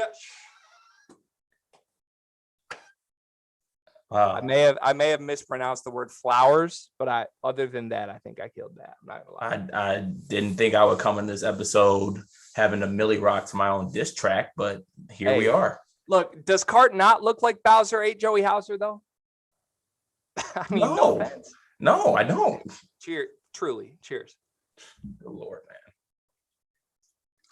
This is where the night gets fun, my friend. We're almost to basketball times here. All right, that was number 21. I believe we have one question left from Finding Nemo. Oh, we have one question left, but it's really 4 questions. This is basically the best end result we could have had. From Finding Nemo 23, Nemo, who is doing massive things in the NBA world. Favorite mid-major prospect? We'll start with that. Cart, you have one off the top of your head? Yeah, I think the easy answer here is Baldwin. I think Baldwin is the best mid-major. Baldwin. Best mid-major prospect. It's Baldwin. It's Patrick Baldwin, Wisconsin, Milwaukee. Let's move on. Memphis or Houston? This one's dicey. I'm taking Houston, personally. I'm taking Houston, too. Hey, mostly because Penny Hardaway stinks. Yeah. Also, I'm a firm believer of when you're the best team and you're at the mountaintop, you got to show them. You got to show me. You got to prove to me. Like, Houston's been at the top of that conference for a good amount of time now. And until Memphis can prove they can knock them off that pedestal, then I got to roll with Houston on this one. And you know me, G. I'm a Houston guy. Marcus Sasser, breakout year. Tremont Mark, let's get it. Kelvin Sampson, my boy. I love Houston. Always will. Listen, you've always loved Houston, and it makes no sense why. I mean, they haven't done anything. They haven't won anything, and yet Carter Elliott is out here defending them. They made the Final Four last year. Relax. I thought they made the Elite Eight. They made the Final Four. I don't remember that. Look, I do like Houston. I think they win this conference. Tremont Mark, Marcus Sasser. I love that combo. I really do. Kyler Edwards. I mean, they got dudes. Over here, though, with Memphis, I mean, they have more talent, but you have to remember Penny Hardaway is coaching this team. Penny Hardaway does color by numbers in timeouts. I've been saying this for years. I swear to God, it's true. Juwan does the same thing. Penny Hardaway did a great thing. He took a page out of Juwan's book. He just looks cool, gets the recruits, is a solid guy, would want to hang out with them, want to give him the aux cord. And then you get a staff who can actually teach can we cut him? Dagan, can we please you got a staff that can actually teach the X's and O's. Please remove his video. This man is problematic. This man is a disservice to what the Field of 68 stands for. If he's going to disrespect Juwan Howard like that, the show's over. I don't know if I said anything disrespectful. Let's move on. Which of you is more able to jump a hurdle? That's Carter. I can't jump. I can barely touch the backboard. Yeah, I have 2 career dunks. Respect me. I have 0 career dunks. That's Carter. Will Kobe Buffkin average more points than Carter has knee ligaments? I'm not gonna lie. How many knee ligaments does a normal person have?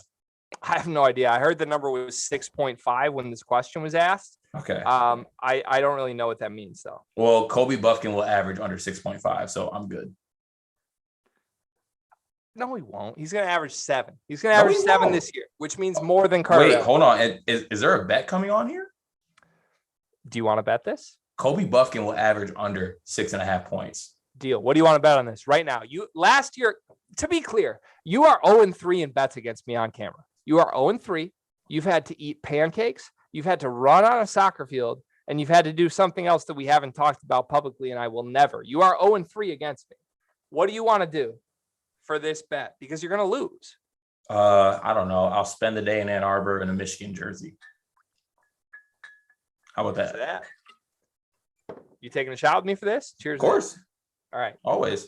Cheers to that. That's officially a bet. Shout out to everybody who submitted questions. We love you. We appreciate you. Sleepers Media still can't believe they gave us 2 hours on this bullshit. It's crazy.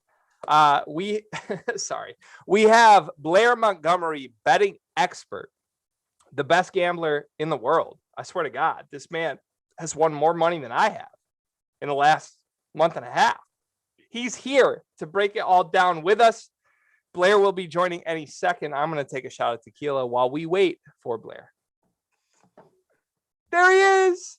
Blair.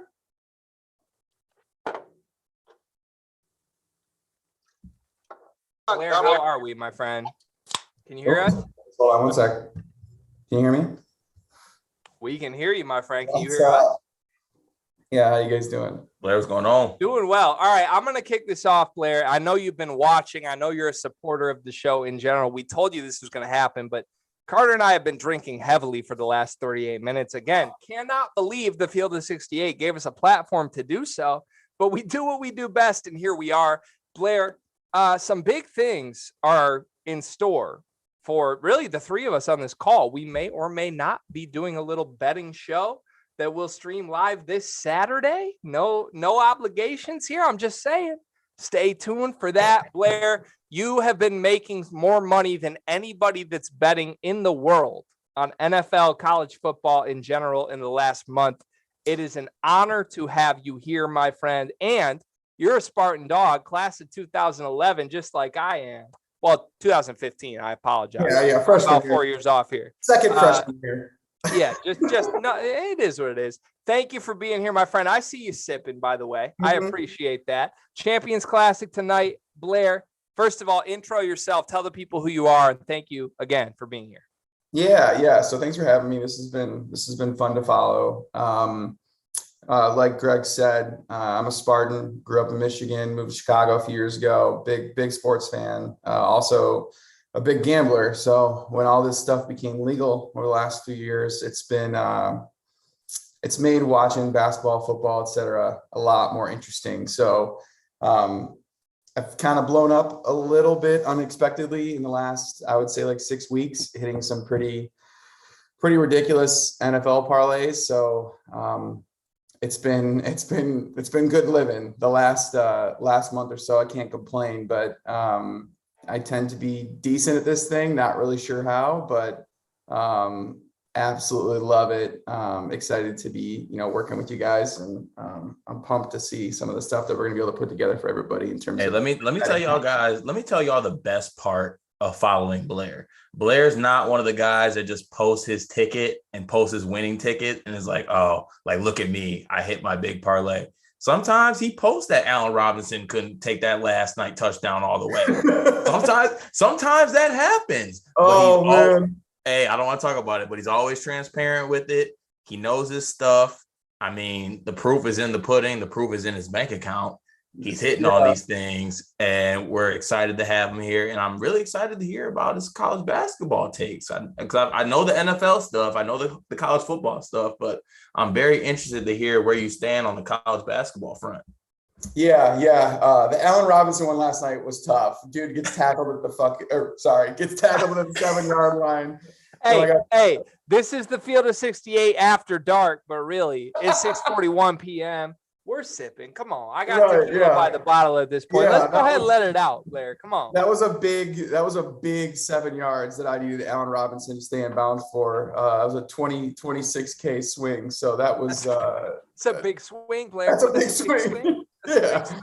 Man, college basketball traditionally has been probably my second best sport to bet on over the last few years.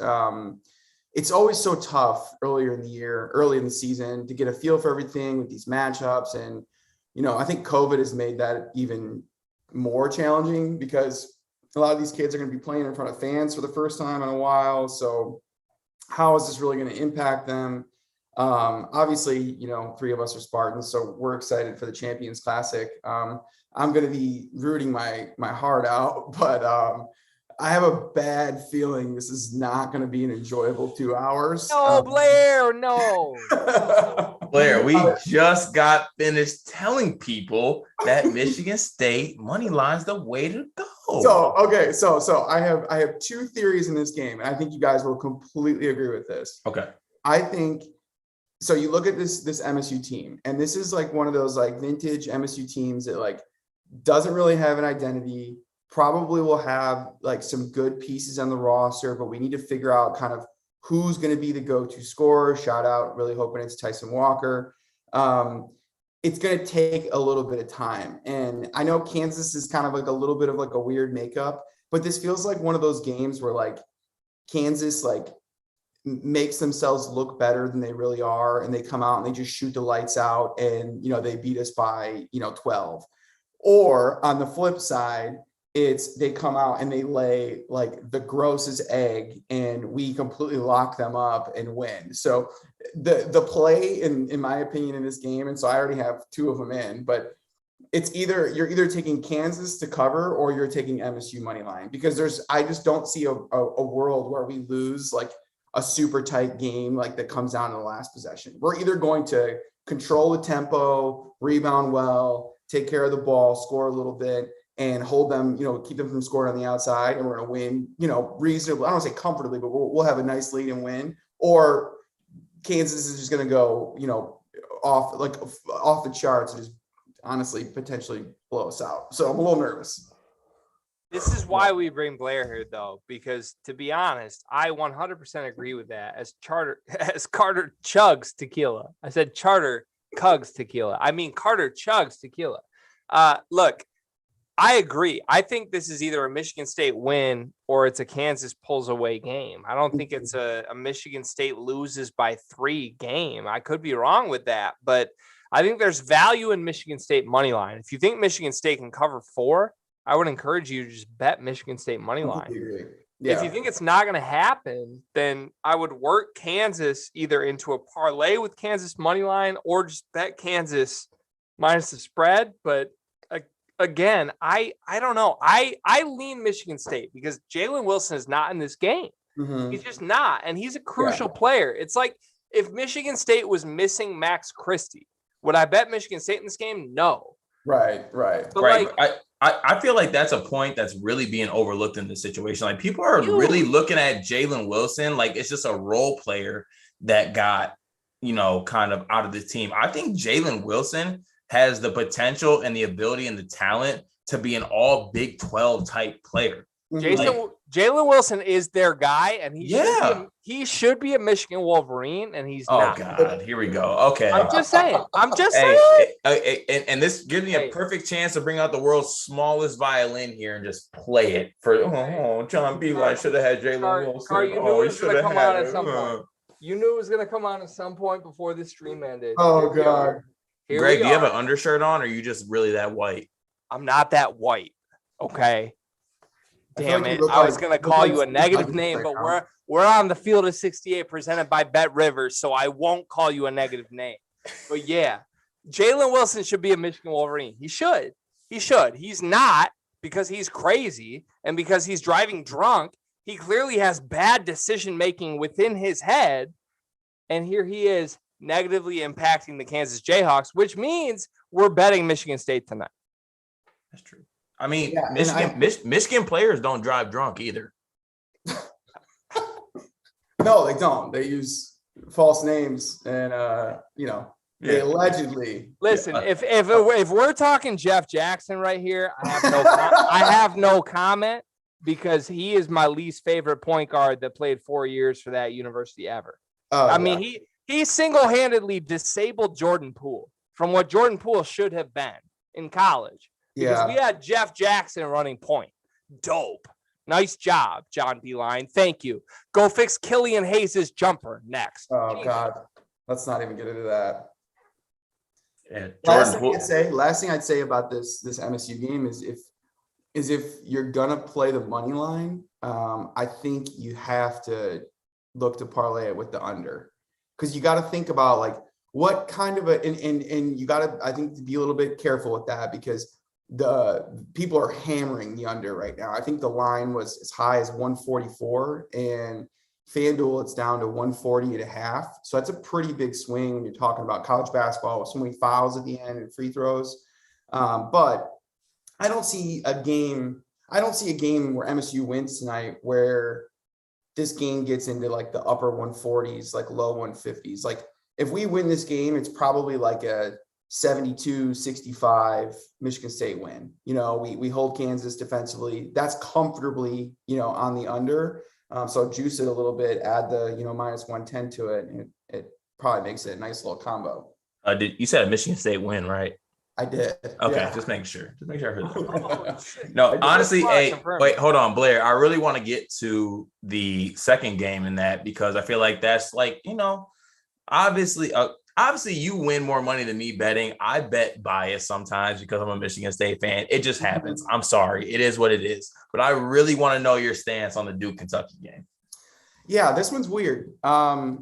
It's a tough game because Duke was just so bad last year. And obviously like the roster is pretty different. They brought in, some big time players. So this is one of those games, dude. I can't wait for Coach K to be gone and just move on. And we don't got to talk about this, but this is going to come up every single game all year long, playing in Madison Square Garden.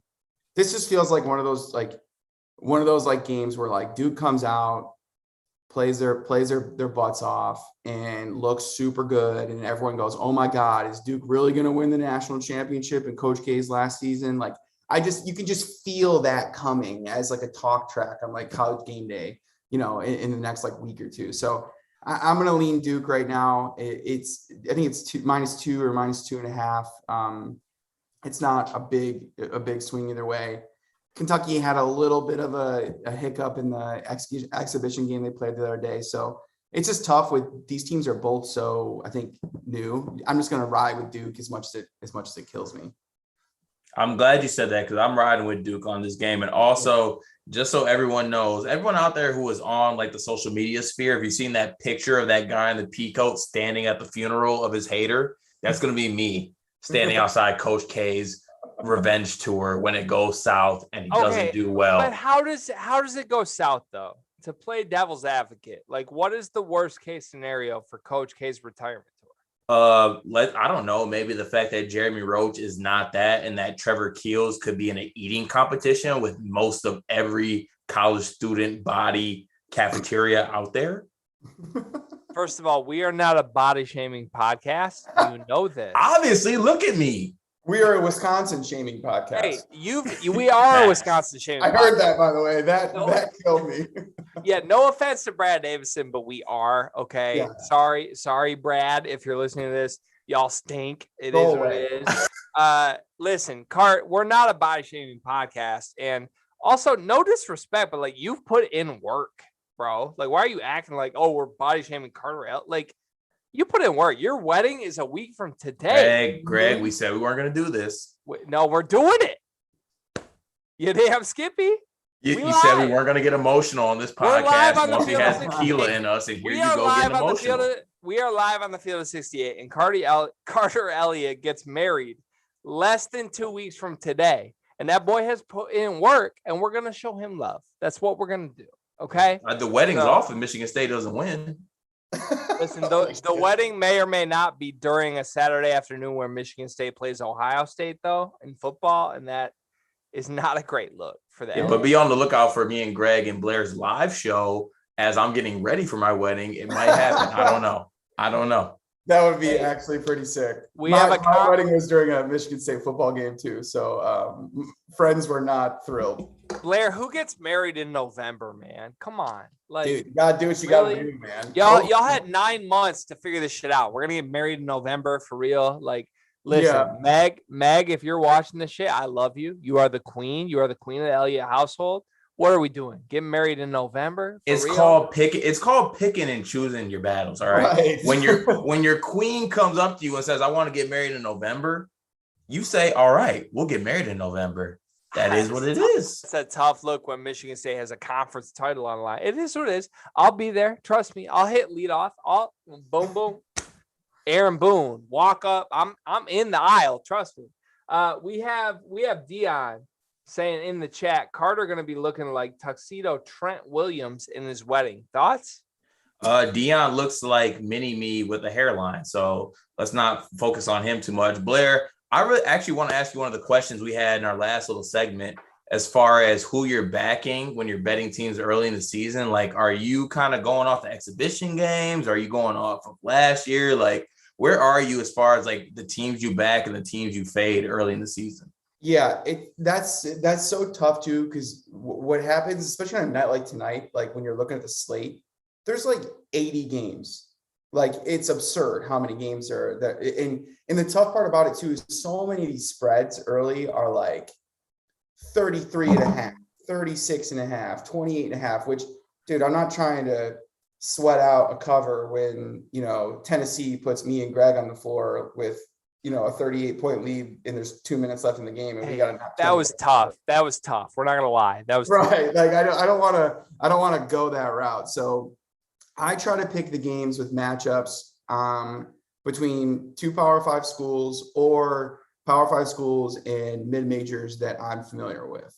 And a lot of times I think you'll find the value with those sneaky underdogs that they bring back 70, 80% of their roster, 4 starters. They got a scorer. They got a point guard. Having a point guard is like absolutely crucial in college basketball. So I look for angles like that. I think if you try to pay attention to where some of these neutral site games are played too, think about like the fan bases. Do they travel? Is it far? Are there time changes? You got to kind of get deep into some of the logistics of this, but a lot of times I'm looking at some of the people that just who's bringing people back, who has a coach that I actually trust, and who is just getting too much love because they won 2 games in March last year and then flamed out in the Sweet 16. I was so prepared to use everything Blair just said to feed into the fact that tonight I am betting Oakland plus 17.5. But then he said a coach I trust. Right. And that just absolutely put my bet out the damn window. But Oakland is a team that again, us all from Michigan, we're very aware of Oakland's history. Oakland is a team that even when they're not good, they find like these weird ways to hang around with like relatively decent Power 5 programs. And so again, like I completely agree with you. Like they've definitely fallen off from where like I think their peak was like a few years ago, but 17.5 against a West Virginia team. West Virginia is like one of the most inconsistent teams in college basketball, I feel like, all the time. Like that's a team that's a line that like early in the season, would I be comfortable going for that? Absolutely. Did I take it? Yes, I did. So I'll throw that out there. We can't talk about West Virginia though without mentioning Heat Check Player of the Year, Sean McNeil. God.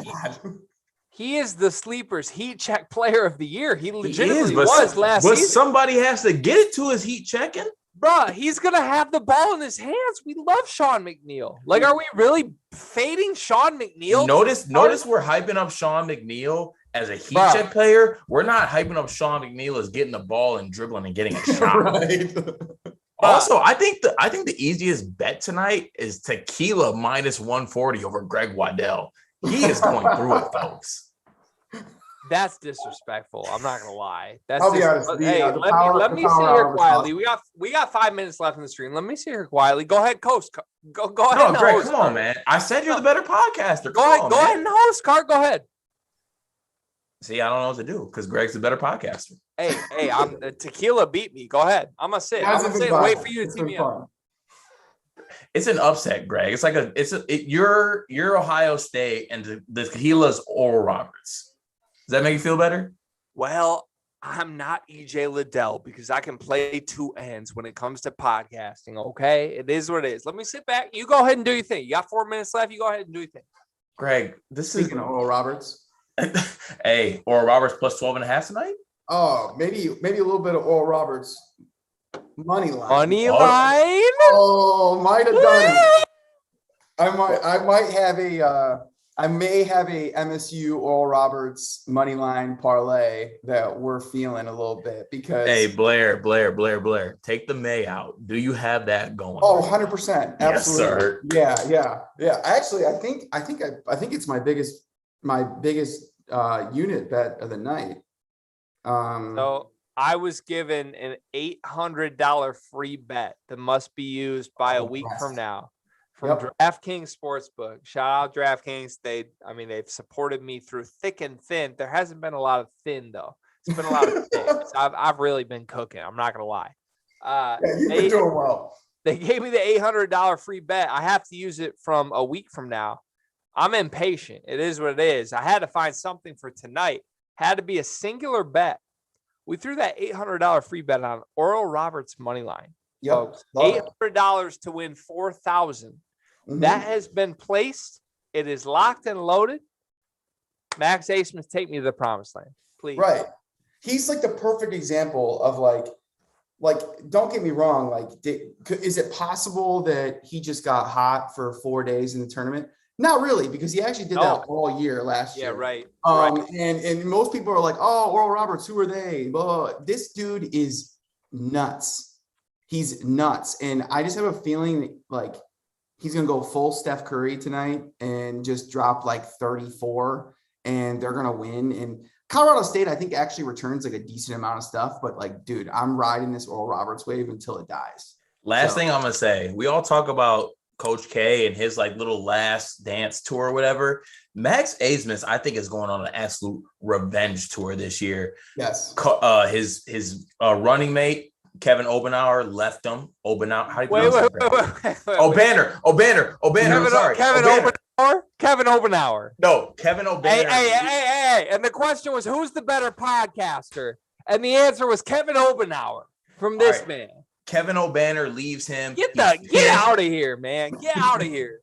All right, Greg.